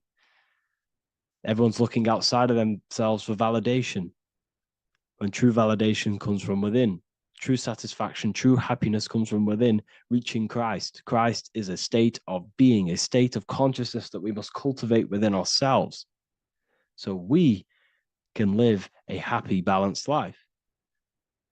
You can have all these material things when you're satisfied inside, but don't rely on them. Me, I enjoy material things, but I don't desire them. I don't chase them. I don't rely on them for happiness, for validation. You can have big cars. You could have your favorite watches. You could have Lamborghinis. Yes, it's fun, but don't let it give you your happiness. As long as you're happy on the inside, it's okay to have these things. You should seek balance with your inner world and outer world. Okay, so this is what they are doing. Rappers, celebrities, actors, Hollywood, this is what they've done. They've exchanged their inner integrity, their inner law, their inner moral compass for exchange for material wealth, fame, money, and cars. That's what they've done. And power. It corrupts you. They slowly corrupt you. So yes, you cannot sell your soul. And if you wish to learn more, I'll see you inside Ethereal University with my community, where we are learning every day to master ourselves, to expand our consciousness. If you want to lucid dream, astral project, master yourself, create the desired reality you want, learn about human consciousness and your full potential, then Ethereal University is for you, and I'll see you inside. The link will be in the description. Thank you for watching. There's an ancient symbol hidden in plain sight, one that holds the key to transformation, power, and unlocking your true potential. It's been used for centuries by mystics, rulers, and even modern science, but almost no one understands its true meaning. Once you do, it will change the way you see yourself and the world forever. Stay with me, because this could be the key to your own awakening. The symbol of the snake, or the serpent, is a very powerful symbol that refers to something within you, that we all are on this journey. So first of all, we see this symbol in ancient Egypt on the top of the pharaoh's head. We also see this with Buddha, with the snake on top of the Buddha's head and below. We also see this in Rome, with the Roman god Mercury holding the staff with the snake. We see this in Adam and Eve story with the snake tempting Eve. We even see this today on the medical facility. What does this mean? Why is this symbol being used for thousands and thousands and thousands of years? It has a very deep esoteric meaning. We see this in the caduceus staff, and we even see the snake representing the kundalini. What does the snake actually mean? A lot of people think it represents the kundalini, which it does. However, there's a deeper interpretation of this symbol, and it goes very far beneath the surface of what the snake actually represents. Okay? So first of all, when looking at symbols, we need to observe what the snake does in nature. The serpent sheds its skin. The serpent shedding its skin is a sacred symbol of an inner transformation. It transforms from its old self to a new self. It sheds layers of itself. As the snake discards its old exterior, it mirrors our own journey of realizing outdated beliefs and patterns, paving the way for a renewed, authentic self on the esoteric path of awakening. Essentially, it represents transformation, but not transformation of our physical bodies, transformation of our inner world. Now, this is where things get a little bit tricky and you may become a little bit confused, but I'm going to make this very clear for you. The snake symbol, or any symbol, can be used for different contexts. For example, the kundalini. We see the snake representing the kundalini. We all know that energy can't be destroyed, only transferred. Like I said, this is a transferring of energy. It's a changing, a transforming, shedding its skin. It represents transformation. Sexual energy is energy, and we can transform the sexual energy into a kundalini awakening to activate dormant brain cells in our brain and to activate the human light body, which is the spirit. We can cultivate, save, and retain our sexual energy, transmute it up the spine to activate the brain. This is a symbol of transformation, of energy in this context. However, when we go to the emergency services, this does not mean the same thing as the kundalini. The snake in this context represents transformation of health. When we are picked up by the emergency services, we are looking for a transformation. We are unwell and now we need to transform to well-being. This is why they use this symbol. It represents transformation, especially with the pole and the snake climbing. It's climbing, it's transforming from the bottom to the top, shedding its skin, shedding old layers, transformation. We see this in the Bible with the snake tempting Eve to eat the apple of the tree of knowledge of good and evil. Well, what does this mean? Where's the transformation in this? Well, this is a very hidden one. The transformation takes place in Adam and Eve's consciousness and their mind. They go from a pure, whole state of consciousness, from being tempted by the snake, and they eat it and they transform into knowing the good and evil, into the dualistic ways of thinking and the dualistic meaning of this world. Let me rephrase that. They understand the dualism of this world, and they now understand the two good and bad ways of thinking. They know the knowledge of good and evil, of duality. They shifted from a whole state of consciousness into their consciousness being split into good and evil. This represents the journey of every single soul that incarnates into this world, including yourself. When you were a child, you were whole. You had no understanding of good and evil. But as you grew older, you eaten the fruit. You grew to understand the knowledge of good and evil. Your consciousness split from a whole into a separate and divided way of thinking and divided understanding of the world. We suppressed aspects of ourselves to fit in with society norms, and we just limited ourselves with limiting belief systems. We knew the knowledge of good and evil. Our consciousness split from a whole state. This is what Adam and Eve is symbolic of. We see this with the Roman god Mercury, with the snake. Mercury represents intellect, communication. He's always flying in the air, which represents the air, the mind, the intellect. He's holding the snake to represent transformation of the mind. This is what we call mental alchemy, turning base metals into gold, turning the unenlightened aspects of our mind into enlightened ones, turning our negativity into power and control. We see this with Buddha, and Buddha is all to do with transformation of the inner world, transformation of the mind and the soul and the emotions. And it also represents the Kundalini. We see this in ancient Egypt. We always see the snake on the head, representing the place where the third eye is, representing the intellect or the mind, the mind's eye, the third eye, whatever you want to call it. This is the place of the invisible intelligence within us. This is our mind or intellect. And this is the transmutation of the mind.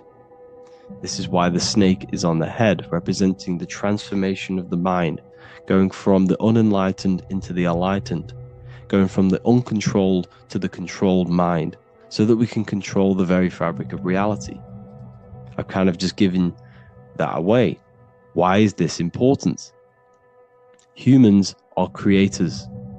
We're the architects of creation, endowed with the divine power to channel the fourth dimension, which is the imagination, into reality.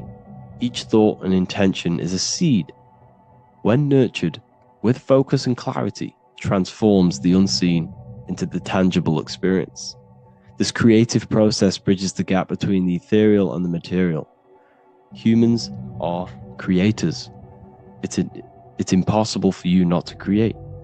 Whether you're doing this consciously or subconsciously, you've been creating your whole life, turning non-physical thought into physical reality. We are creators. However, the mind cannot create in a state of chaos. The mind cannot create with limiting beliefs. The mind cannot create with thoughts that come and destruct our minds. The mind cannot create consciously and effectively if there are impulses within our mind and we have no control over the mind. So this is where self-transformation comes from within. This is where the snake comes in. The snake represents the transmutation of our mind from the uncontrolled to the controlled. In this context of the Egyptians with the snake on their head, it's all to do with mental alchemy. In the occult tradition, the mind is seen as a delicate instrument that demands constant vigilance. Left unchecked, it reverts to archaic and destructive thinking patterns. Like a finely honed blade, it must be continually sharpened through discipline and self-refinement. In this unending process of unveiling and mastery, we learn to shape reality, harnessing the power of our thoughts to manifest the highest potential. It's all to do with mental alchemy, and this is how the snake is connected to you. And what the snake represents to you, it represents the transmutation, the the changing of ourselves, of our consciousness, so we can gain control in this 3D world. If we lack control, then we'll constantly be manifesting chaos. Now, there are 3 ways that we can transform our world, and we can slowly transform our mind. Now, this is not an overnight process. It takes periods of time of purification. And number 1 is affirmation.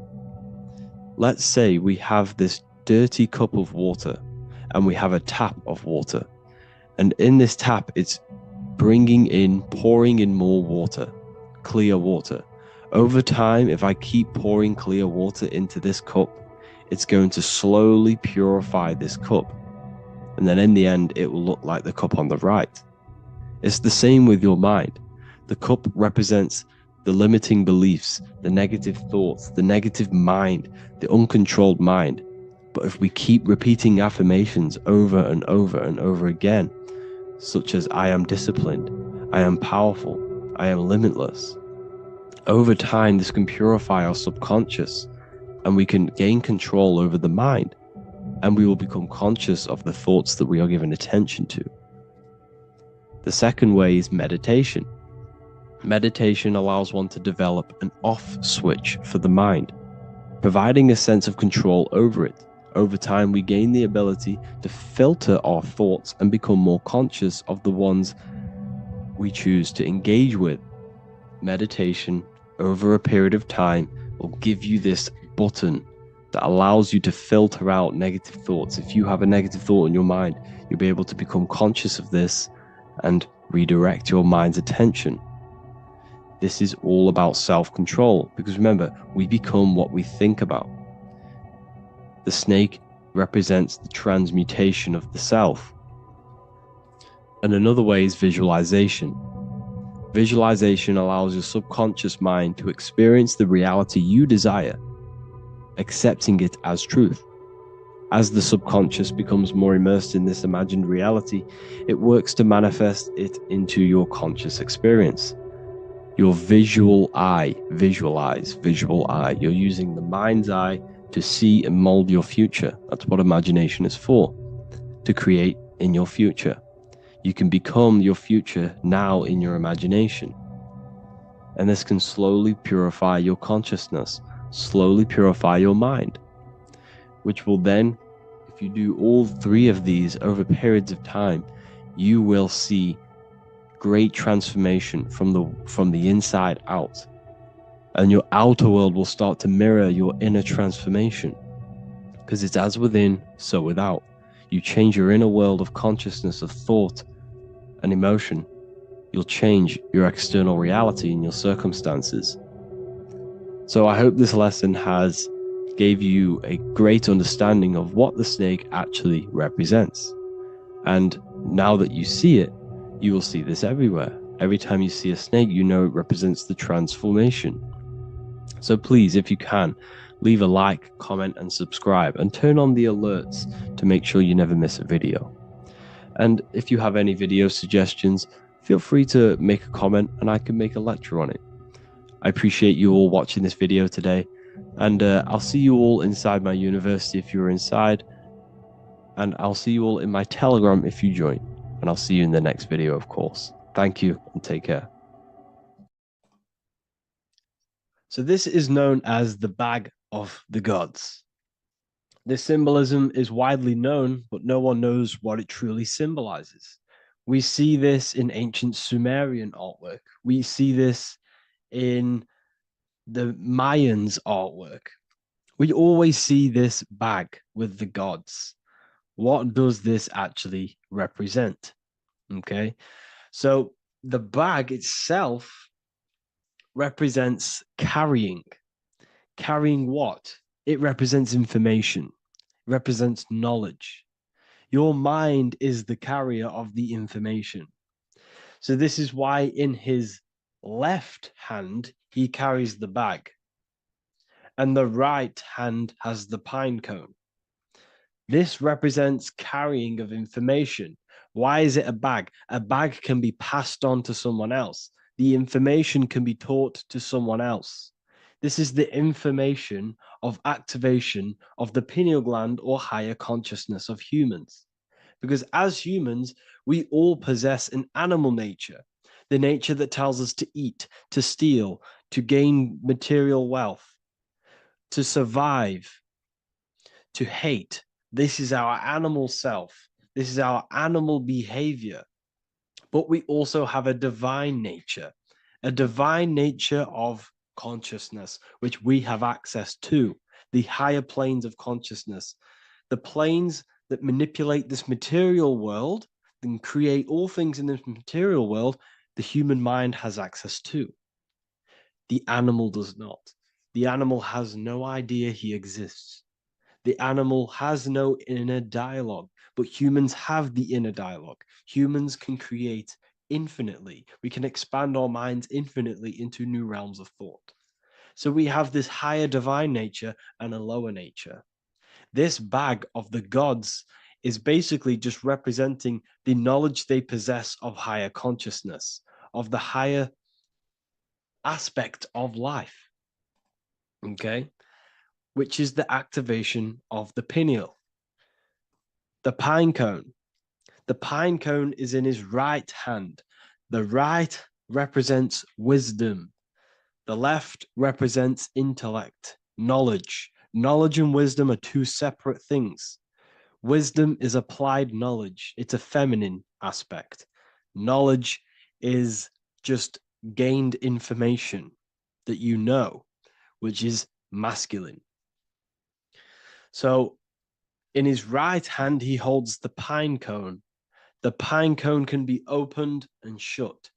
The shut pine cone represents the asleep human being, the human being that exists in his lower nature, that just basically survives, lives on eating, consumption, material lust, living in chaos with his emotions, living in a place of hell. This is the animal nature.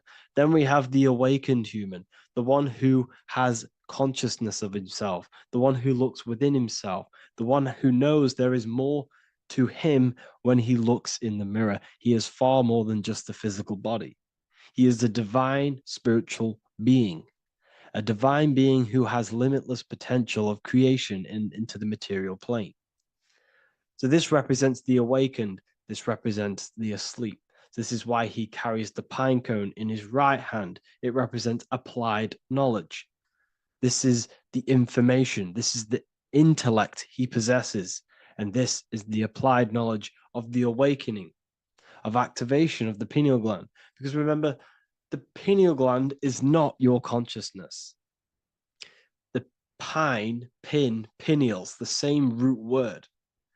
Pine cones were always symbolizing the state of consciousness one was living in, whether he was asleep or awake. We see this at the Vatican. We see the pine cone over the two pillars. This is the two pillars of Freemasonry, and the dome. This is the Royal Arch of Freemasonry. This represents your head. This is the two pillars, the two hemispheres, and the pine cone in the middle, which is the pineal gland. What is the pineal gland? The pineal gland is not your consciousness. It is not the third eye, and it is not the mind. It's not the mind's eye. The pineal gland is a radio receiver. This is your body. Your body is an antenna. Most people think they are this body. This body is nothing but a receiver and a downloader of consciousness. Your brain does not produce consciousness. You are not this brain in your head. This brain is a downloader of consciousness. Consciousness comes from a way higher divine plane, which is what this image is showing here with the clouds. The mind is light. Consciousness is light. And this light is coming down into the material plane, and your body is basically a crystal antenna which is receiving and downloading this consciousness. So you can experience a three-dimensional reality. So God can experience himself in a divided, separate state. This is what this represents. Now, the pineal gland can be activated.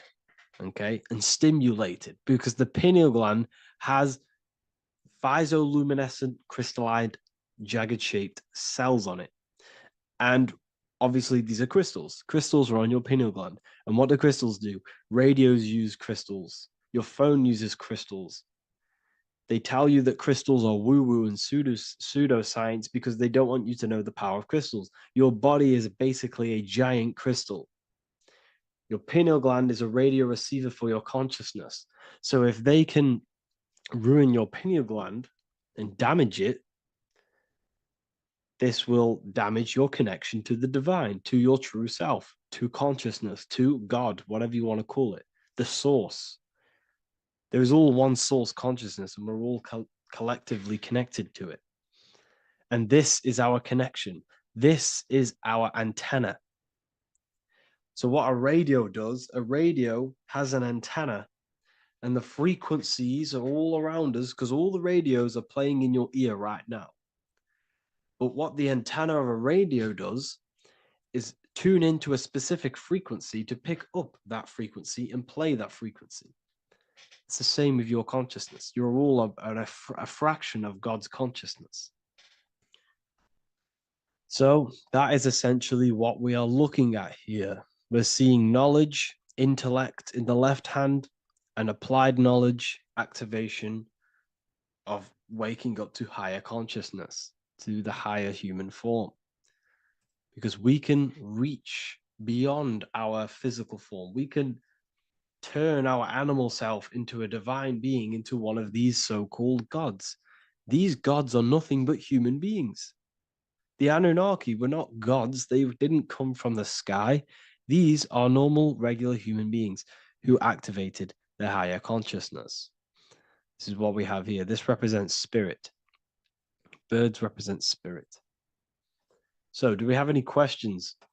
I'll take some questions now. That was just a short lecture on what that symbol truly means. Okay, so if we have any questions, feel free to go ahead and ask some questions. Anything that you don't understand, anything that you want to know. Okay.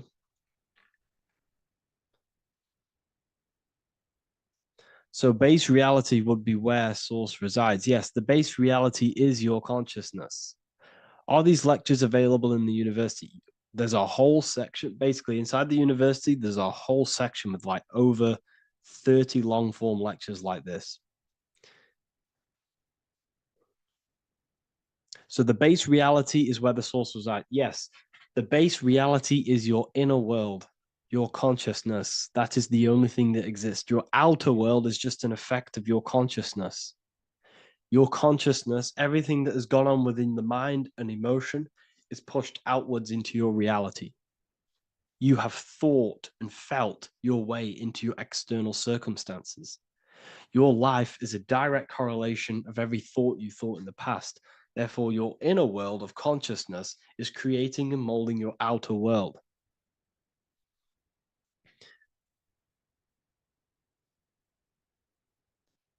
The best way to keep connection consistent, the best way to keep your connection to the divine or the higher planes of consciousness is through meditation and through imagination. Imagination is the fourth dimension. It is the astral plane. That screen that you have in your mind is not a physical screen. That is the divine plane of the astral.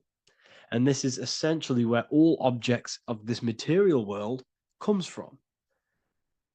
The phone that you are holding, the laptop you're watching this on, whatever you're doing, every single object you see in your room that you are in right now began inside of the plane of imagination. This is not a physical plane. This is a metaphysical plane that you have access to. And you have the ability to bring down this plane into physical form. That's what we call manifestation. That's what the ancients called magic.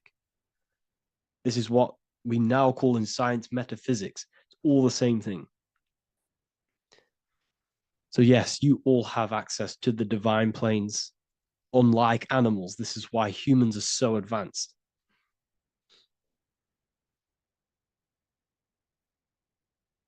Okay. Is the pineal able to constantly activated, or is it just a temporary experience? I don't fully understand that question, unfortunately. Maybe you could word it in a different way. The real meditations on the university legit, y'all, yes. In order to connect to consciousness, you need to sit in meditation and turn off your feelings, and the feeling of unity will come. Do I understand correctly? Yes, that is correct. So when you sit in silence and in stillness, I highlight the word stillness because stillness, when you are still, no information from your nervous system is being decoded by the brain. So when your body is still and does not move, your nervous system starts to relax and comes to a balanced state. Your brain starts to relax, it comes to a balanced state. The left and the right brain stop working. The nervous system stops working. Then, once the body, the material body is shut down, you then have access to consciousness. You can't access consciousness if the body's in such a busy state. If electricity is being fired every 2 seconds, your whole body's electrical. When you move your foot, that's electricity being fired from the brain to the foot instantly through the nervous system. Your brain, your whole body is a technological machine. So you must shut down the technological machine to access the divine that exists beyond the technological machine. Do you understand that? Did we create ourselves from the higher plane? When you say yes, you created yourself, you manifested yourself in this material form for a reason in this specific time and place. Wisdom books, are these available inside the university? Yes, they are. So anyone who joins the university, they all gain 50% off the store. So you can get anything off, anything you want inside the store for 50% off. Plus, you get the Book of Wisdom Volume 1 PDF for free. You get the Human Health Guide. Plus, you get all of the